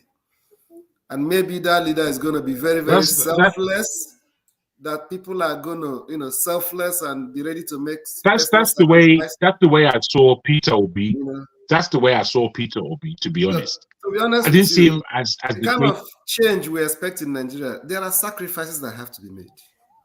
Sacrifices. Given. There are sacrifices. Let's have a quick break. Let me just play this while we just rest for a bit, and it's not going to be long. Yes, sir. Just play this so we hear what this guy was saying. Not the right thing you played there, forefather. Yeah, it's a bit long, so I'm not playing it from the beginning. I'm going to be skipping with some of the. I just hope he will not derail. We have been setting up there. No, it won't. We are talking I've seen this. Than in the past when foreign armies were on the territory. Are you sure? More attacks. It's relative. Today we are on the offensive for most zones. We are no longer in a defensive posture. We go towards the enemy. We seek the enemy. When we decided to take our destiny into our own hands, as we like to say, it's a pretty important and very courageous decision. And when you decide like that, all the sleeper cells wake up suddenly. Yeah, you heard that now about all the sleeper cells. And that's when you realize the magnitude of the terrorism situation. We realize this well, but to wage war, first there is patriotism. There are logistics. There is now situational intelligence. Patriotism has awakened in all Burkinabe people. Whether it is the combatants, whether it is the civilian population, you see clearly, contribute. This wouldn't have been possible a few years ago. Why? We must know how to awaken patriotism in every person. Give them confidence, knowing that their homeland is the only thing they have left. We managed to do that. That's why, when asked to contribute, they do. People have been asked to arm themselves to fight wherever they are. Even today, if we decide that we want 1 million Burkinabes to fight, we will have them. The volunteers. For defense. Of the defense of the homeland, yes. People are ready, they are committed. It's not dangerous for them. No, this is their homeland. This is their homeland. All over the world, people have fought for their homeland. Mr. President, when we say that, in that we want to ask ourselves the question of knowing, this terrorism has been going on for a while now in our territories, with armies that came and extraordinary sums spent on the quality military arsenal so far. How do you explain that suddenly? You decided Africa Corps. Mr. President, are the Russians helping you? And is their help better than that of the foreign armies which were present until then? You know, with regard to Burkina, for example, we have always been in a relationship with Russia. And I tell you, the equipment that the Burkinabes had, 80% of it was Russian equipment. Really? Of course. But yet you had a stronger relationship militarily with the French, or how do you explain that? Yes, because this equipment dates back years, perhaps from the revolution. Of course, we have equipment that dates. You hear that? They had equipment that dated back even during the time of the revolution, before the French. The French didn't even give them anything throughout that period. That they had, the only weapons they had was the one the Russians gave them well before then. From the years of the revolution, which are still fighting. Russian and Korean equipment. North Koreans still fighting in our army. Are they more efficient? During all this time, the army was neglected. Don't forget that since the 90s, with the so-called structural adjustment program, everything had been distorted. Even there were soldiers who stood guard with sticks. We disarmed our armies. It was well prepared. More equipment, more training. Yes, people just wore the outfit. And terrorism joins the dance a few years later. And they sang on all media. They are incapable of fighting. We will come to help them, and terrorism is only gaining ground. Today, with Russia, the relationship is to be strategic. And I think you understand that much better than me. And with Russia, there is no equipment that we want to buy from them that they do not sell. Others make restrictions on us. And they say you can't buy this type of weapon. Of course. But the Russians will sell you whatever you want. Whatever we want. Right now, as I speak to you, we are being denied licenses of certain planes. There are some types of weapons that they will never sell us. And how do we explain these restrictions to you? It makes you wonder, where is the friendship? What do they want? There are many countries, Russians, Chinese, Turks, and the Koreans, and so on. There are no restrictions on us with Iran. Whatever we want, they will take stock of it. If we can pay, we pay.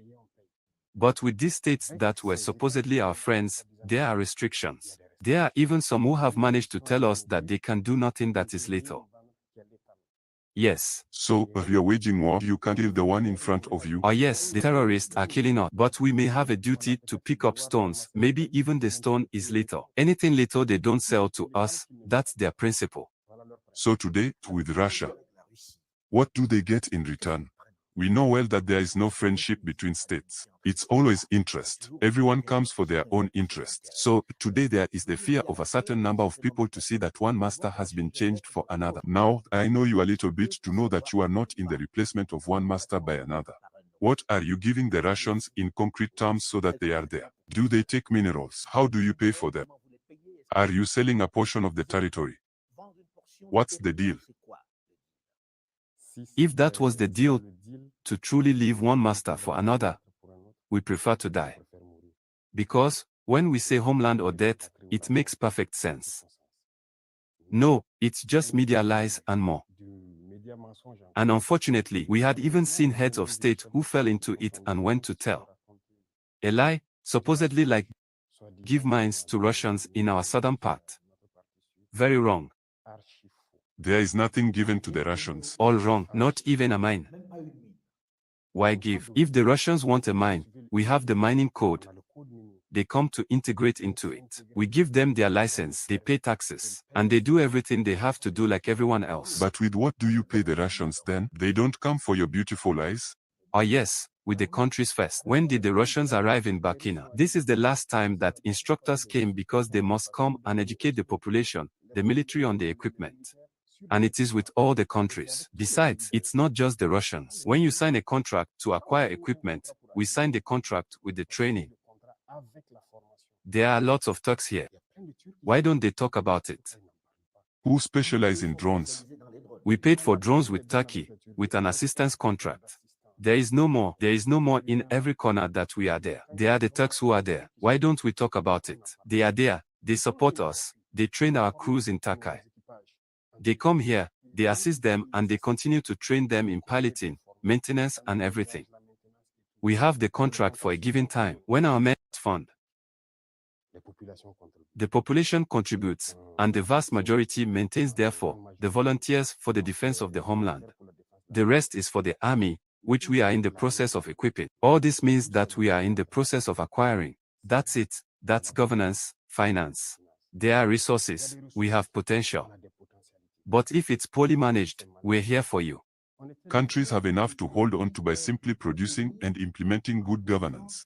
How do we acquire the equipment? It's not for our beautiful eyes, as you say that we are given, we pay, but that's management. There are situations. We actually manage to manage, because in all departments, all ministerial sectors, everyone is doing their best to rationalize, to reach the top.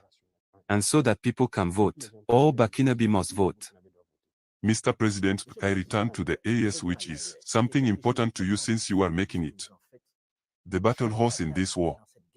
What are the relations with the other heads of state of Niger and Mali? Can we consider an expansion of this AES, even to states that are not in the Sahel? The possibility of expanding, and I'll start there. It's possible in the charter, it exists. So we made an opening. But the relationship between us, it's fraternal. This is what we dreamed of Africa. This is what is there now. Do you share the same vision for Africa? Because sometimes people are jealous of their prerogatives in their country. No, we share the same vision and we do the same mission. And if you look through the communications, everything we do is to raise awareness. Why would a head of state want his people to wake up? The others tend to make people fall asleep, so they can continue to do what they want. We want the people to wake up so that even after us, that people never again let individuals come and put them in these conditions. So, whether in Niger or Mali, here, if you want, in our communication, it is always to make people understand what happened before. And today, how we managed to break the chains of slavery. So that's it. We have to manage to ensure that everyone breaks the chains of slavery. And that is our communication. And that's very... I guess we heard it all there. Let me take this out. Yeah, you had some of the key points because I know it's very, very long, so I don't want to play the entire thing. It's all from the posture that they had to fight for their country and take it back. There was a place he actually mentioned sovereignty, that this is what they are after. And working with the Russians, you saw what the so-called friends, they said they don't sell them little weapons. No one, this is exactly why when I looked at that chart in Africa, I said, oh my God, we are naked. That is what he's revealing. That they told them they will not sell them little weapons. A whole country, you will not sell them little weapons. That they had to survive with the Russian weapons that they got during the time of the revolution. Maybe that was before the decolonization. That's the weapon they still had. The French didn't give them anything. And that is the situation Benin Republic is in under. The same situation, Togo, Cote d'Ivoire, they are still under. And Nigeria is allowing this to carry on. This is the nonsense our people are living under. And when I was saying it the other time, that our leaders, these people they are really cowards. They can't look into our eyes and tell us the truth that this is our predicament. We are in slavery here. And they pretend as if everything is all right when everything is not all right. Because what that man is telling you there is that if you don't wake your people up, you don't stand a chance. He's talking about survival. That's basically what he's doing. He's fighting for his own survival there. And when that time comes, they are going to come after them. And I saw somebody on the chat saying that, do you think anything will come from push cheese, people that plan coups? Where do you think Rollins came from?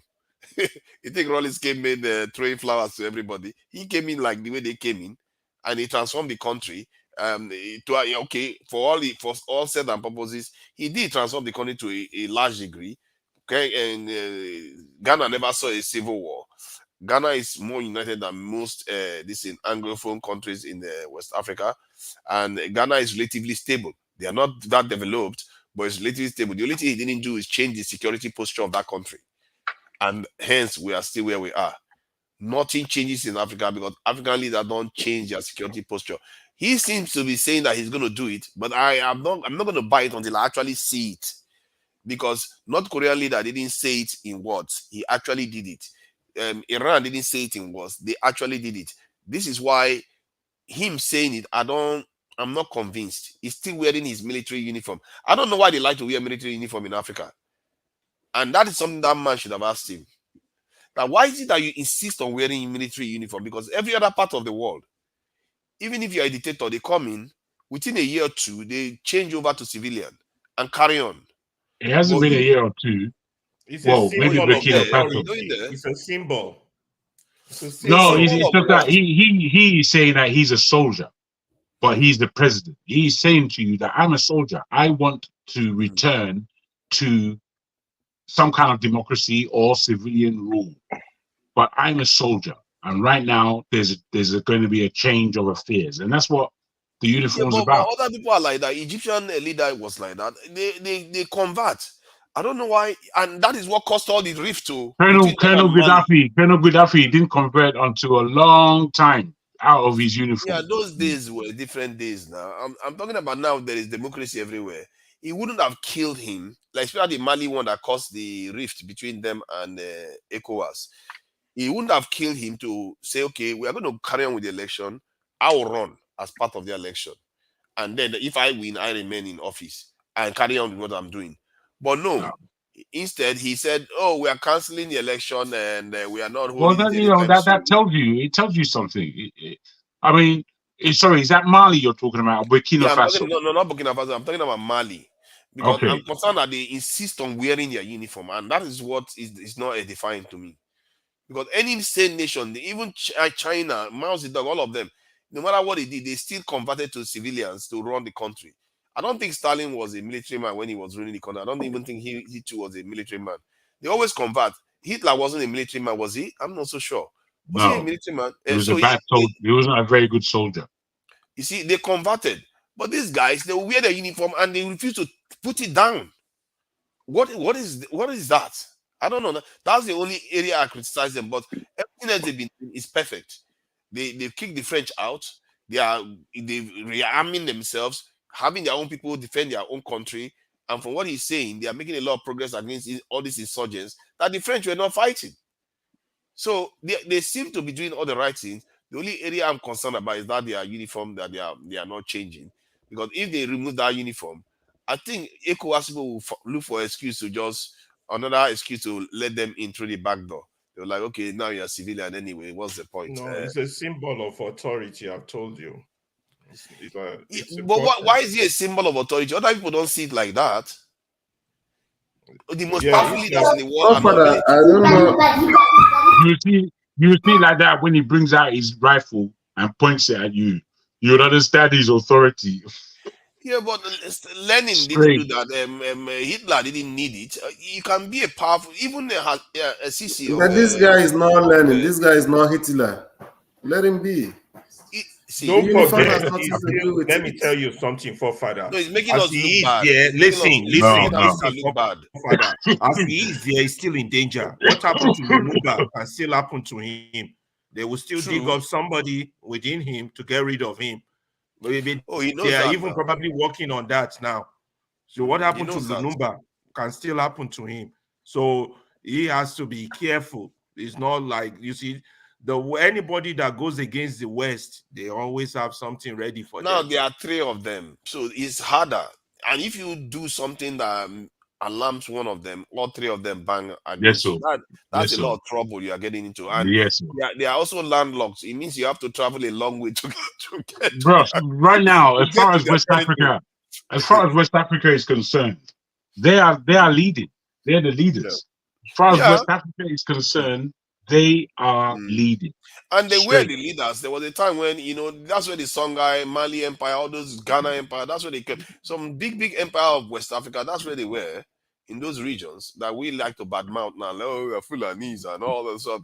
Those are the regions, and those are the regions that kept we in the southern region safe from the forces coming from the north. Until they fell, we were enjoying us, living like the world doesn't mean anything. When they fell, then people came, Arabs came, everybody came and took over everything that is left. Now they want to start pulling out again.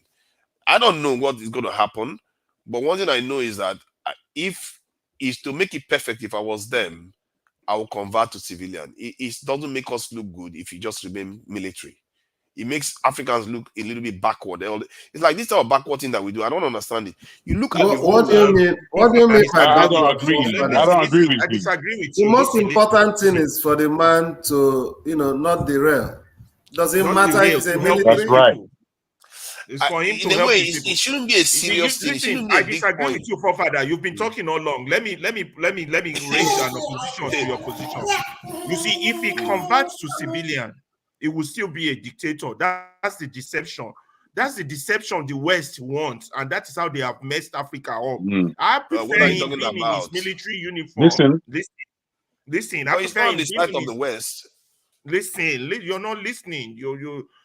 I prefer him being in his military uniform, be a dictator, get his people right, is better than him converting himself to a civilian, and then the West will now be playing that dirty game. Oh, it's a democracy, is this, and the people will not benefit from whatever definition it now changed Ross, into. what you have to appreciate is a coup had taken place, and it had taken place by the army. He represents that army and that coup, and as such, he will remain the leader as a soldier. That's what I'm telling you.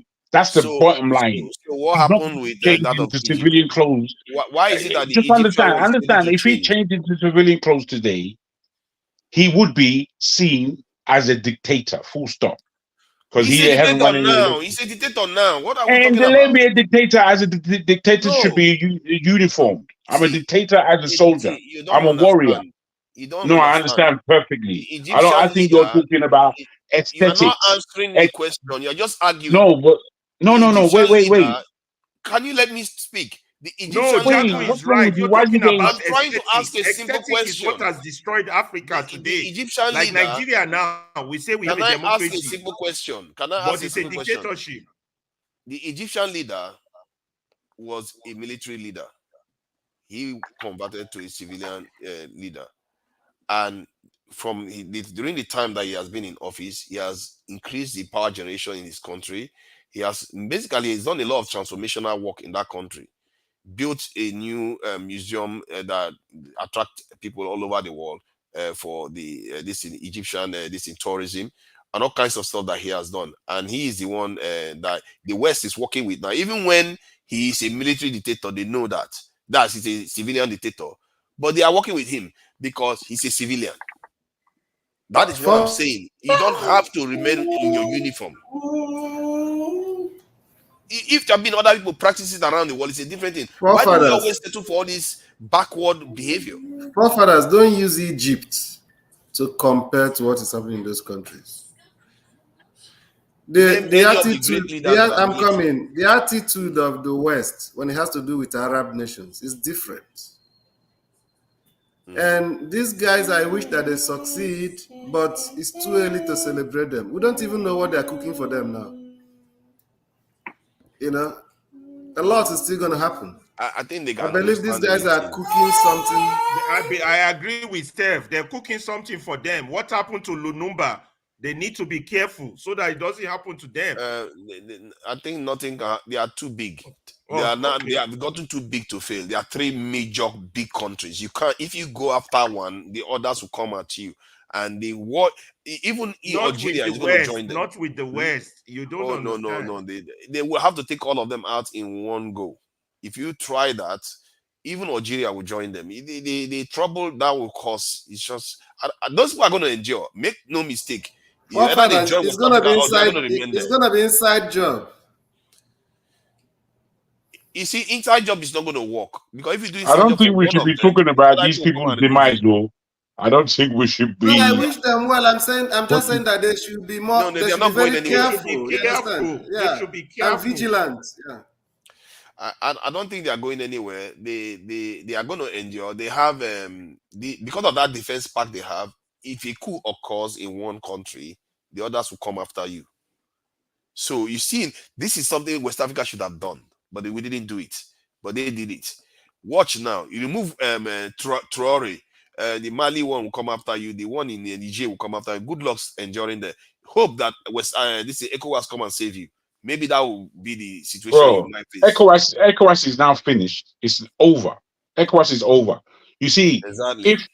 If these guys make a success of their economy and they want to bring in, let's say, Chad on one side and on the other side, Senegal, they can do that. They can do that. Republic. Well, especially if it works. If it works for them, those people will be inclined to come in. This is where this is what you call leadership. That's what I'm saying. I'm thinking that Nigeria should sacrifice his pride. Nigeria has never known what it's doing. Nigeria has never known what it's doing where leadership is concerned. Never. Can you imagine if Nigeria joined them? Because now you have not only Nigeria and 3 countries with complete defense pacts.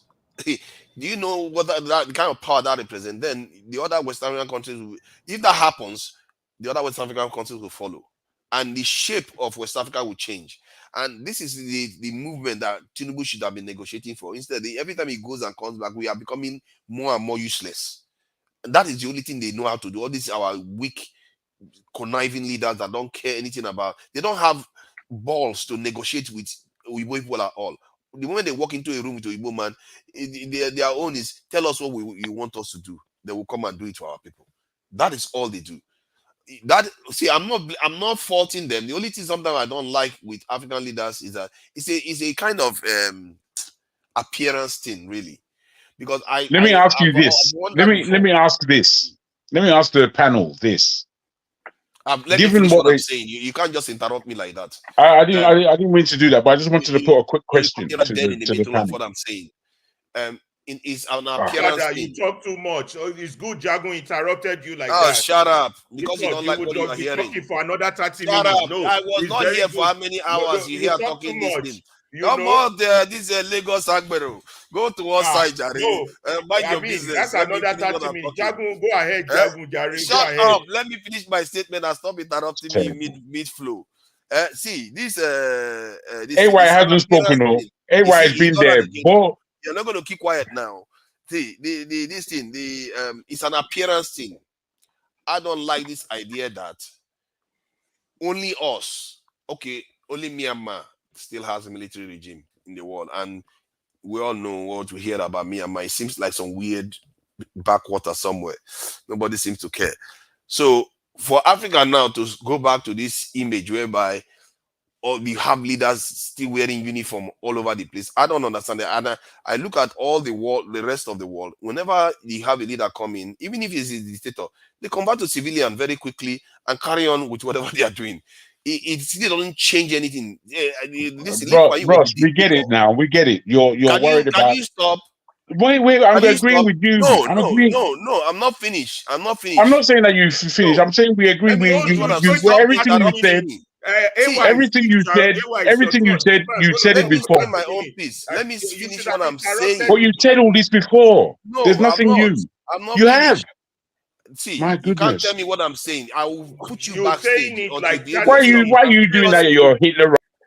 See, this guy, you have started again. You've gone into that mode of interrupting me. If you do that again, I've told you before, don't come here. I'm not interested in that nonsense. Because he will just interrupt you dead in the middle. You've been talking all day. I beg that. Why can I finish talking? Now you are okay. All of you should yield the floor to me. Now you are being very rude. You guys are marginalizing AY. You are talking all this while. I didn't interrupt once for more than an hour. You've been talking for 30 minutes. You talk for 1 hour. No, I just started talking. This one is just trying to throw this Agbero. But we've been having a smooth civil discussion all along now. Why did it turn to? No, because you know what they do? If they don't like what you are saying, they just start interrupting you. It's not an excuse to interrupt me. Just because you disagree with me, it's not an excuse to just be interrupting me. It's rude. I will interrupt you if you do that to me. And I will put you backstage if you do that to me. Because one, you are stopping me from moderating. You are trying to usurp. You are not moderating. You are speaking for 30 minutes. And you are not letting me talk. No, I am moderated. Don't worry. You are going to go backstage soon. Then you find out. See, because I respect everybody's opinion when they are saying their own. Why would you not respect mine? Okay, Papa, let's go ahead now. I'm one of those people that I'm willing to enforce it when I see it that you are being unfair. Period. So let me finish my statement. From civilian to military. Would you penalize yourself when you're being unfair? So you have been talking from backstage. You've been talking from backstage already. Can you just settle down? See, I respect you when you are talking. I don't jump in the middle of your statement. Let me just, if you are in pain to listen to me, then close your ears or maybe go and get a tea or something. You see? Because there are people that are listening that may want to listen. Okay, please, let's respect each other here.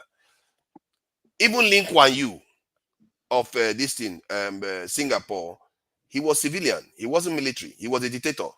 The leader in this is South Korea, when they took over South Korea and made South Korea to be nationalistic, he was a military guy, converted to civilian. He was a dictator for a long time.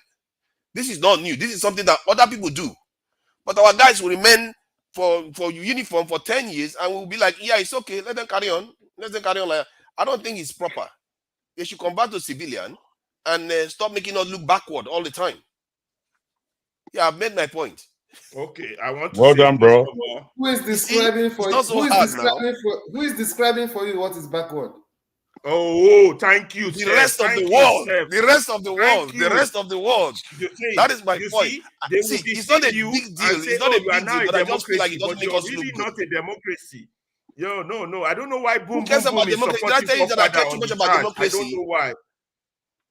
See, my focus is not democracy. I've said it to you before. My focus is our survival. What that man is doing is for his people's survival. That's what I'm saying.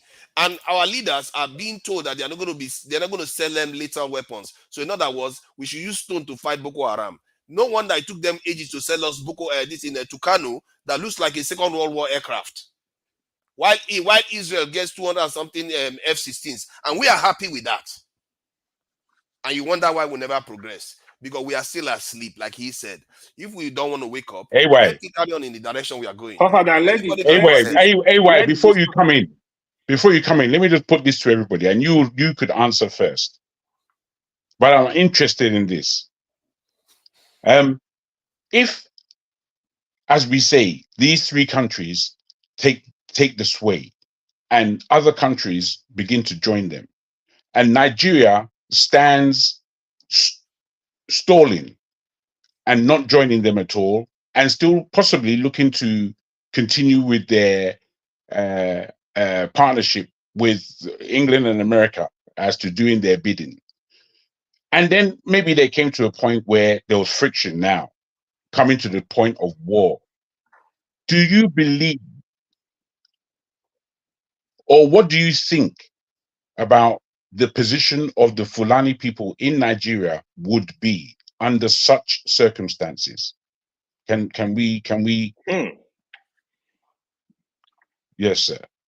So do you mean like the way they're moving out of ECOWAS? Well, yes, those who have left ECOWAS gathered speed, they consolidated amongst themselves. Other countries began joining them until basically a good portion, a good 100 million of what constitutes West Africa was within this pact, if you like. Now there was friction between Nigeria and this pact. What would the position of the Fulani be in your understanding and explanation, and in your understanding, and be as honest and as brutal as you might need to be? Yeah, the thing is, first of all, it is a real disappointment. Nigeria are not living up to expectation, to be honest. You can't be fighting with your neighbors. In fact, no matter how powerful you are, you see even America, they don't play with Canada. They are like 5-6. You cannot mess with your neighbor, no matter how powerful you are. It's just sad right now, especially West Africa, is just disorganized. If I were the leader of those countries, I will do exactly what they did. I will do worse. I will give them my term, because Nigeria is still looking down on these countries. They still thinking like, oh, we are the boss. You got to listen to us. It's first of all, it's not done that way. Like I was shouting here when Tinubu wanted to invade Niger. That would have been a national disaster. In fact, the one we pass it through now would have been a child's play, man. So it would have been a really big mistake. If I were Tinubu and whoever is in the military guys or the foreign affairs, what I would be working on now is working on reconciliation. Try to work with these countries, West African countries. Look for a way, whatever it is, to bring them back. Now, look at what is going on, right? Niger, they sanction, they banned Nigeria from, I'm not sure if they've implemented that, if they wanted to ban them from flying through their airspace. Of course, I will do the same because Nigeria don't want to respect them. But the solution to that crisis right now is for the president to sit up and work with all West Africa ECOWAS countries, try to bring them back and really like solidify the relationship between Nigeria and all these countries. Because you didn't go anywhere near answering the question, or don't worry, I will answer the question. You are all I'm saying is the ECOWAS right now is actually finished. We understand what to do, but it's actually finished. It's not really finished because it's not really finished. Something can be done very urgently, right? But if it is not done, that is when you will call it finished. You know that Nigeria is the present chairman of this ECOWAS with a bumbling buffoon at his helm. Now, do you see him bringing ECOWAS together? Just be honest and stop bumbling, stop all this kind of talk. I don't know if you were here. There was a day we were having this discussion that what I've seen with Nigerian leaders, they don't even understand anything outside the border. They don't. Maybe Obasanjo did a little bit. They don't even understand relationship. They don't understand when you discuss international issue, international politics. Look at what Ibrahim Traore was just discussing now. Okay, a country of 200 million people plus, you are treating them like some reference. Like, what you supposed to do? By now, Nigeria, we're supposed to be having negotiations with countries. We are not doing that. We still, America people, we just go, oh, this is one-way traffic. No, at this point, you can't be doing that. We need to have build relationship with China, with India, with America, with Russia, with any country that will favor us. If we need anything, work with them to get it done. Don't wait for one person. Be independent. Be building your independence. The question you ask, if this relationship is not, the president will not act and work with these people and try to resolve all these issues, it's not only the Fulani, the crisis is going to cause across West, because West Africa will be open to anything to come in. There might be crises that the whole of the whole region will not be able to withstand. Now we have a lot of terrorism going on in West Africa. This will increase across the countries. Of course, the Mali, Niger, and the other countries, they might be able to protect themselves because they are military. They are really like working together to make sure they safeguard their country. But Nigeria, they might run Nigeria over, some part of Nigeria, the way things are going. Nigeria needs to wake up. Boom, boom, Ray, I'm fully aware that Canada and US, they went to war. Yeah, I know. But right now, I'm talking of today. The relationship between Canada and US is so bonded, it's so strong that if you throw a missile to Canada, US are going to reply to you. It's just what it is. So, I think what Jago is asking you in that scenario. Leave AY. He's answered. He said his thing. He said his thing. I want to move on. That those people, those Nigerians that surround by our northern border, Steph, my brother, make you the answer the question the way fight against Niger. He understood the question. He chose to answer it in the way he did, which for me, I'm giving marks for the answers of this question. If you can allow me to go back to forefather to answer this question, please, Ferreira. I know you're a man who's ready. Straight after that, Ferreira, you can come in. Please, forefather, can you have a go at the same question, please? Please, can you ask me the question, please? I didn't catch the full details, so I don't miss anything. What was the question again?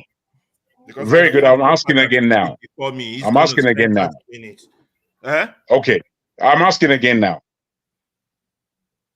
If the present climate of those countries, Mali, Burkina Faso, and Niger, that have seceded, if you like, from or broken ties away from what we knew as ECOWAS, owing to the understanding that Mauritania left a good, 6, 7, 8 years ago, something like that. So now we have these 3 countries that have come away. They somehow consolidate themselves as a economic viable pact, and they are working. Together with this now, countries like Chad, Senegal, Francophone countries begin to join them. And then 1 or 2 of the Anglophone and Portuguese countries join them. Now, Nigeria resists joining this pact and is still continuing in the Nigerian way, as it were.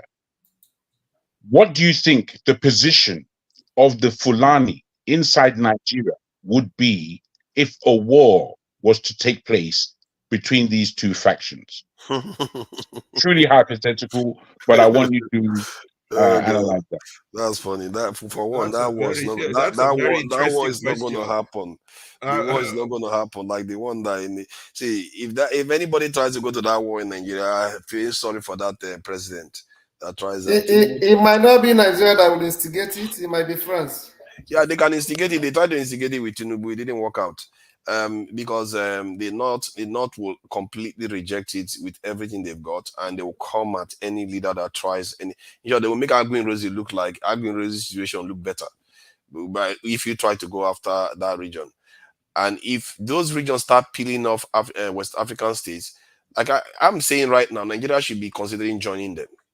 It's a quick route out of the nonsense we are in, because the kind of relation, and it's going to give a signal to the other that the current arrangement where the French is just slicing ECOWAS as they see fit is not suitable. And this nation, within how many months, they've created, how many years, they've created something that is stronger than what ECOWAS has. How crazy is that? You touch one of them, the others come after you. That's what they've done. And ECOWAS is not like that. You can take one ECOWAS nation out, the others will just be watching from aside. What just happened? And because of what they've done, even if you removed one of them in a coup, the others will come after you. A coup is not even allowed. So that is how strong it is. ECOWAS didn't do that for their own people. And then when coups happen, you wonder why. You allow the French and the British to tell you what to do to make your own area more stable. So I don't even think, I can't even countenance the Nigerian state going into war with them. It's not happening. It's not going to happen. And the only time that will happen is if they attacked Nigeria. Did you understand? Did you understand when I said the word hypothetical? Did you hear that at all? The hypothetical is that leader will be castrated before he makes it to trigger that war. I think the North, Nigerian North. I'm going to be marking every answer. Yeah, I think the Nigerian North will go with the new ECOWAS, with the Burkina Faso boys. I think they would align more with them than they would with Nigeria, and that's a fact because they see them as brothers, cousins, and Nigeria will be divided within itself. Nigeria is already weak, they will be a strong bloc, and they will call the shot, basically. Nigerians want to join them. Most Nigerians will support them, like they support them interesting. Now. You've had your turn off for Father. Very interesting for Ferrari. Can we now go to Steph to be the last one before the marking is done? They play headmaster. I'm not in doubt. It's not likely, but if it happens, I think that region of the country will sabotage the effort of the government to wage the war on that front. You can't kill your brother, can you? Well, this is the question. This is the question where how Nigeria is the cosmology of Nigeria, the people within that country that call themselves Nigerian are from all over West Africa. And those who constitute Nigerians that we may understand, they have a homeland and territory. Now, I wonder what would happen, as I said, with the Fulani in such a position. And I think Ferrari gave me the best answer in analyzing the question, just the question, not what you feel and think, think about the question and how honestly you can engage in that question and for what reasons is what I was kind of looking for. So AY got 0 for his answer. I didn't understand what he was waffling on about, the poor guy. I give Forefather 4. He struggled a lot because he went into his arena of You want me to try? You want me to speaking try? differently. I don't know whether My brother, I beg your this pardon. I exam is didn't see you something there. government. I didn't see you there. You just That's popped up. okay. So yeah, because I just want to weigh in because of the Fulani context that you brought into it. I don't know if I'm veering off or totally out of point, but I think that if the three countries, the Burkina Faso, Mali, and Senegal, separating from the ECOWAS, sorry, Niger, separating from the ECOWAS as it is right now, I think the Fulanis are the ones to lose in this context. In this context, because they are the ones that have lost in that power block that are separated from the ECOWAS right now. In Niger, it is the Hausa army generals, or mostly of Hausa stock, that have taken power. The same thing in Mali, and the same thing in Burkina Faso, because they thought the Fulanis were kind of overbearing, and they had to take their country, and the French were using them as a minority in those countries. Same thing that is playing in Nigeria right now. But Tinubu is not taking the bull by the horn. You understand? And I think for me, Tinubu being in power is an opportunity. See, nobody is saying that the Fulani shouldn't make Nigeria a home if they want to make Nigeria a home, but they should behave like every other immigrant that comes. If the country you're coming to has a law, obey the laws. You know, in this 21st century, you don't roam around Which with Fulanis are animals. you referring to? Which ones? The ones that are coming in and migrating to Okay, the Nigeria. new ones. Okay. You understand? Coming with cattle, you understand? And not wanting to obey the laws of the states that they have found themselves in, and saying that the states cannot, that they will They be are above the they are law. your brothers, so No, go make that's peace with fine, but your brothers. they cannot be above the law of the states, though. Buhari said, make peace with your brothers. You know, they cannot be above. That is exactly why we find ourselves in this situation. So if we don't know what is playing, the covert situation that is going on in Niger right now, because the Awusas, the military officers who took over in Niger, and who had enough of all the bullshit BS going on in that country, were the Awusa Fulani stock. Sorry, the Awusa stock, who thought, being the majority tribe, 15 million out of 25 million population, were not getting a fair share, and majority of the mineral resources being found in Awusa land. We're not getting the fair share, and the French were using the minority to lord things over them. This is what is playing in our country, where a few people are choosing rulers, regardless of who we elect, choosing people to rule us. And they've put the country in a deep shit that it is right now. That is the way I see the way things are playing. Well, I think you all made your points. You all made your points, and I would suggest that. Mara, I would suggest that the three, your forefather AY and Olumide they found the question difficult, so they answered it. They answered it in the way they normally answer questions, because there was a lot of repetition in what you guys said, and I was looking for you to enter into the paradigm of the question whereby it's hypothetical. So hypothetically, given the fact that we all have reasoning about what Nigeria is, if this situation was to take place, what would there be a peculiarity this particular tribe, is what I was asking. And I was asking for several reasons, because we've had these discussions. I was just coming at it in a different way. but you stuck to your guns in not being able to involve yourself in the hypothetical nature of the question. I think it was only Ferreira that really went to the hypothetical point. Steph spoke about you can't kill your brothers, which is a reality within the thing. And I feel that they may have understood the question a bit better. I'm not sure.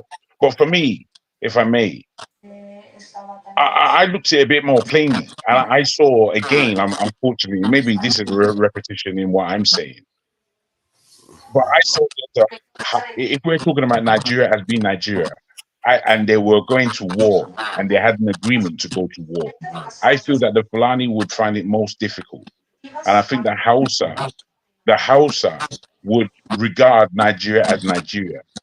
I'm not quite, we can look at it positive or negative, but I think that the because of the cross nature of many of the But tribes are Jagun, cross sorry to nature. I don't so, Jagun, sorry to Let me just land on this one. I will land very quickly. There's a factor you probably didn't consider. That's why I want to, before you land, is the fact that the Hausa and the Fulani at this point in time, I don't think they are one anymore. Well, this is what I'm putting to you. What I'm putting to you is that the Hausa would stay and the Fulani would have a quandary. Do they join their brothers, the other Hausa people who are almost warring against Nigeria? Do they join them, or do they stay and fight for Nigeria? And I feel that they would not necessarily stay and fight for Nigeria. I feel that a good majority of them would transfer their allegiance. I'm sorry.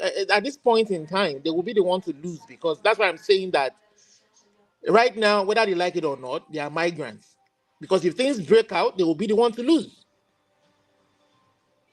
With a Yoruba man, I mean, we're going to say it open as candid as we can be candid. It's a Yoruba man there. If anything breaks out right now, they'll be the one to lose, because they don't have a homeland. And if they think that in the 21st century they're going to be barbaric and kill people and drive people away from their land, then they have a hard work to do. Well, as I said, within the scenario I put, they would not be alone, because they would have the rest of West Africa through Mali. That's not that is why Jagun, if you see what is playing in West Africa, those guys took power over because the Fulanis were lording themselves over the country. In Mali, they took power from the Fulani head of state because they were lording themselves. This is what happened in Niger too. It wasn't a Fulani guy, it was a Tuareg. This is why I put question, guy, because we have to understand what it is that's going on. I put the question because I think we really, where Nigeria is concerned, we really, really, really, really have to know what is going on in that whole region, in our country particularly, but in that whole region. And movements are taking shape as we speak. And with these movements, we have to try and understand where do our thoughts lie? Where does our honesty lie? Where we can't lie to ourselves, because at the end of the day, we're telling ourselves these truths, so to speak. So if we're not really looking to analyze it as it is, and not based on pontification, as it were, but based on what is on the ground, then I think that would lead us to thinking a bit more strategically about things we say, even let alone things we do. Yeah, John, sorry to cut you short. Thank you. Good evening. Zara, stop. I'll be logging off now. It's been a wonderful meeting with you guys. Ferrari, when I hear yesterday, you did a great job yesterday. You and Jagun and what's his name? What's this my friend's name? Ovier. Keep it up, guys. When I came in, it was only Ovier and Jagun that I met. Well done. God bless you guys. See you guys next week. Good night, brother. What is it? Thank you. About We got to keep fighting until our country is good, though. Well, there's that noise in the background. Yeah, that's Steph's younger one. Yeah, what happened with Ovia and Jagun yesterday evening? I don't remember. You were there. You were there. You were excellent. Very well. Oh. You don't remember when Bouvier raised points about those who holds power. Oh yeah. But Bouvier was not here when we closed out now. So I had to slip off. Yeah, because it's a bit in my mind because it was a long day. Then It was a long day, man. It was a long day. We should be rounding up anyway. Today is Sunday, and it's about time we close out. Gentlemen, Ferrari, you thank you rounding for up coming now? in. Yeah, it's not that long. AY has Only been you around. just talk. Only you just talk, and you rounding told up. you. Oh, I didn't say anything. What is wrong with you people? For the past, Can you for the stop with past your 3 hours, it's gaslighting? just you, I've man. been quiet all this while. You want to start gaslighting me again? I What only kind of asked a wahala double is this? question. I didn't say, and I never said anything. You were the one talking all through. We need to change the name to panel. We're not gonna call it panel. It's gonna be teacher and student. While I do other things. Forefather is Take our 30 minutes to talk. teacher. Since you want to talk now, take 30 minutes to talk while I do By the other time AY is talking against forefather, you know something is particularly wrong. No, I always talk against forefather. It's just that it's the animosity I don't like. I always tell him, man, when he's off, I will tell him. Or I don't have. There is nothing personal, right? I don't know how to hold grudge against people, man. It's all light from my side. Me, I'm not gonna see if people are trying to gaslight me. I don't have it because if I would rather have a bad name than accept even an inkling of gaslighting, because the idea was that I wasn't here at all. They were talking for ages. You know the fact, the forefather, that you have done it again now. No, I don't want to do it. It's just the fact you don't want that to do it, but you do it nonetheless. No, hey, hear me out. The fact that this is what I mean. This year you have improved immensely. That you have a prickly back, and you can get really upset really quickly, and sometimes it doesn't seem. Actually, it doesn't seem that necessary. Let me spell it out for you so you understand. Let me spell it out for you so you understand. What gets me? Why would you block me? That's so you understand. That's exactly what you are doing now. What gets me prickly is when people try to stunt conversations. In other words, I'm trying to learn or I'm trying to contribute, and you're trying to stunt it. Anytime I'll get crossed. You watch when I get crossed during conversations, is when somebody is stunting it. Because I don't want to come here to waste my time. If I'm talking, I want to hear you out. And if I'm talking, you keep blocking me, you are going to have a problem with me. That's for sure. Please go ahead. I didn't necessarily have anything to say. It's just really that sometimes I think you don't necessarily read the room that well. And you think that I don't. Wait. You think that there's an attack against you when there isn't. There's many times where sometimes you come across your passion is there, and when is your turn to speak? Like even when Dr. Damages is running the show and you come to speak, and after you do it the same way every time. First you thank everyone and Dr. Damages for allowing you or something like that, for having you, and then you start at a small point talking about any particular subject, and then your voice begins to raise and raise and raise until you're shouting, and it's just you talking and you're shouting. Yes. And I'm thinking, bro, calm yourself. And I'm saying that these are things that I observe. You see me? And I'm telling you that sometimes you're prickly to or within yourself. It's not even that anybody's doing anything. Maybe say somebody says one thing. Can I say something? Sometimes the way you talk, you come out, I don't understand it. You're a grown man. You shouldn't have to be all this way, the way you talk about people. It's not nice. The way I look at it is that I am going to, maybe to me, this is a kind of therapy. You might not see it that way. You don't know the visions that I see myself. You don't know the stuff that goes through my mind. For you know, I came out from a mental home. I'm coming here to talk. You have to respect people sometimes. You can't just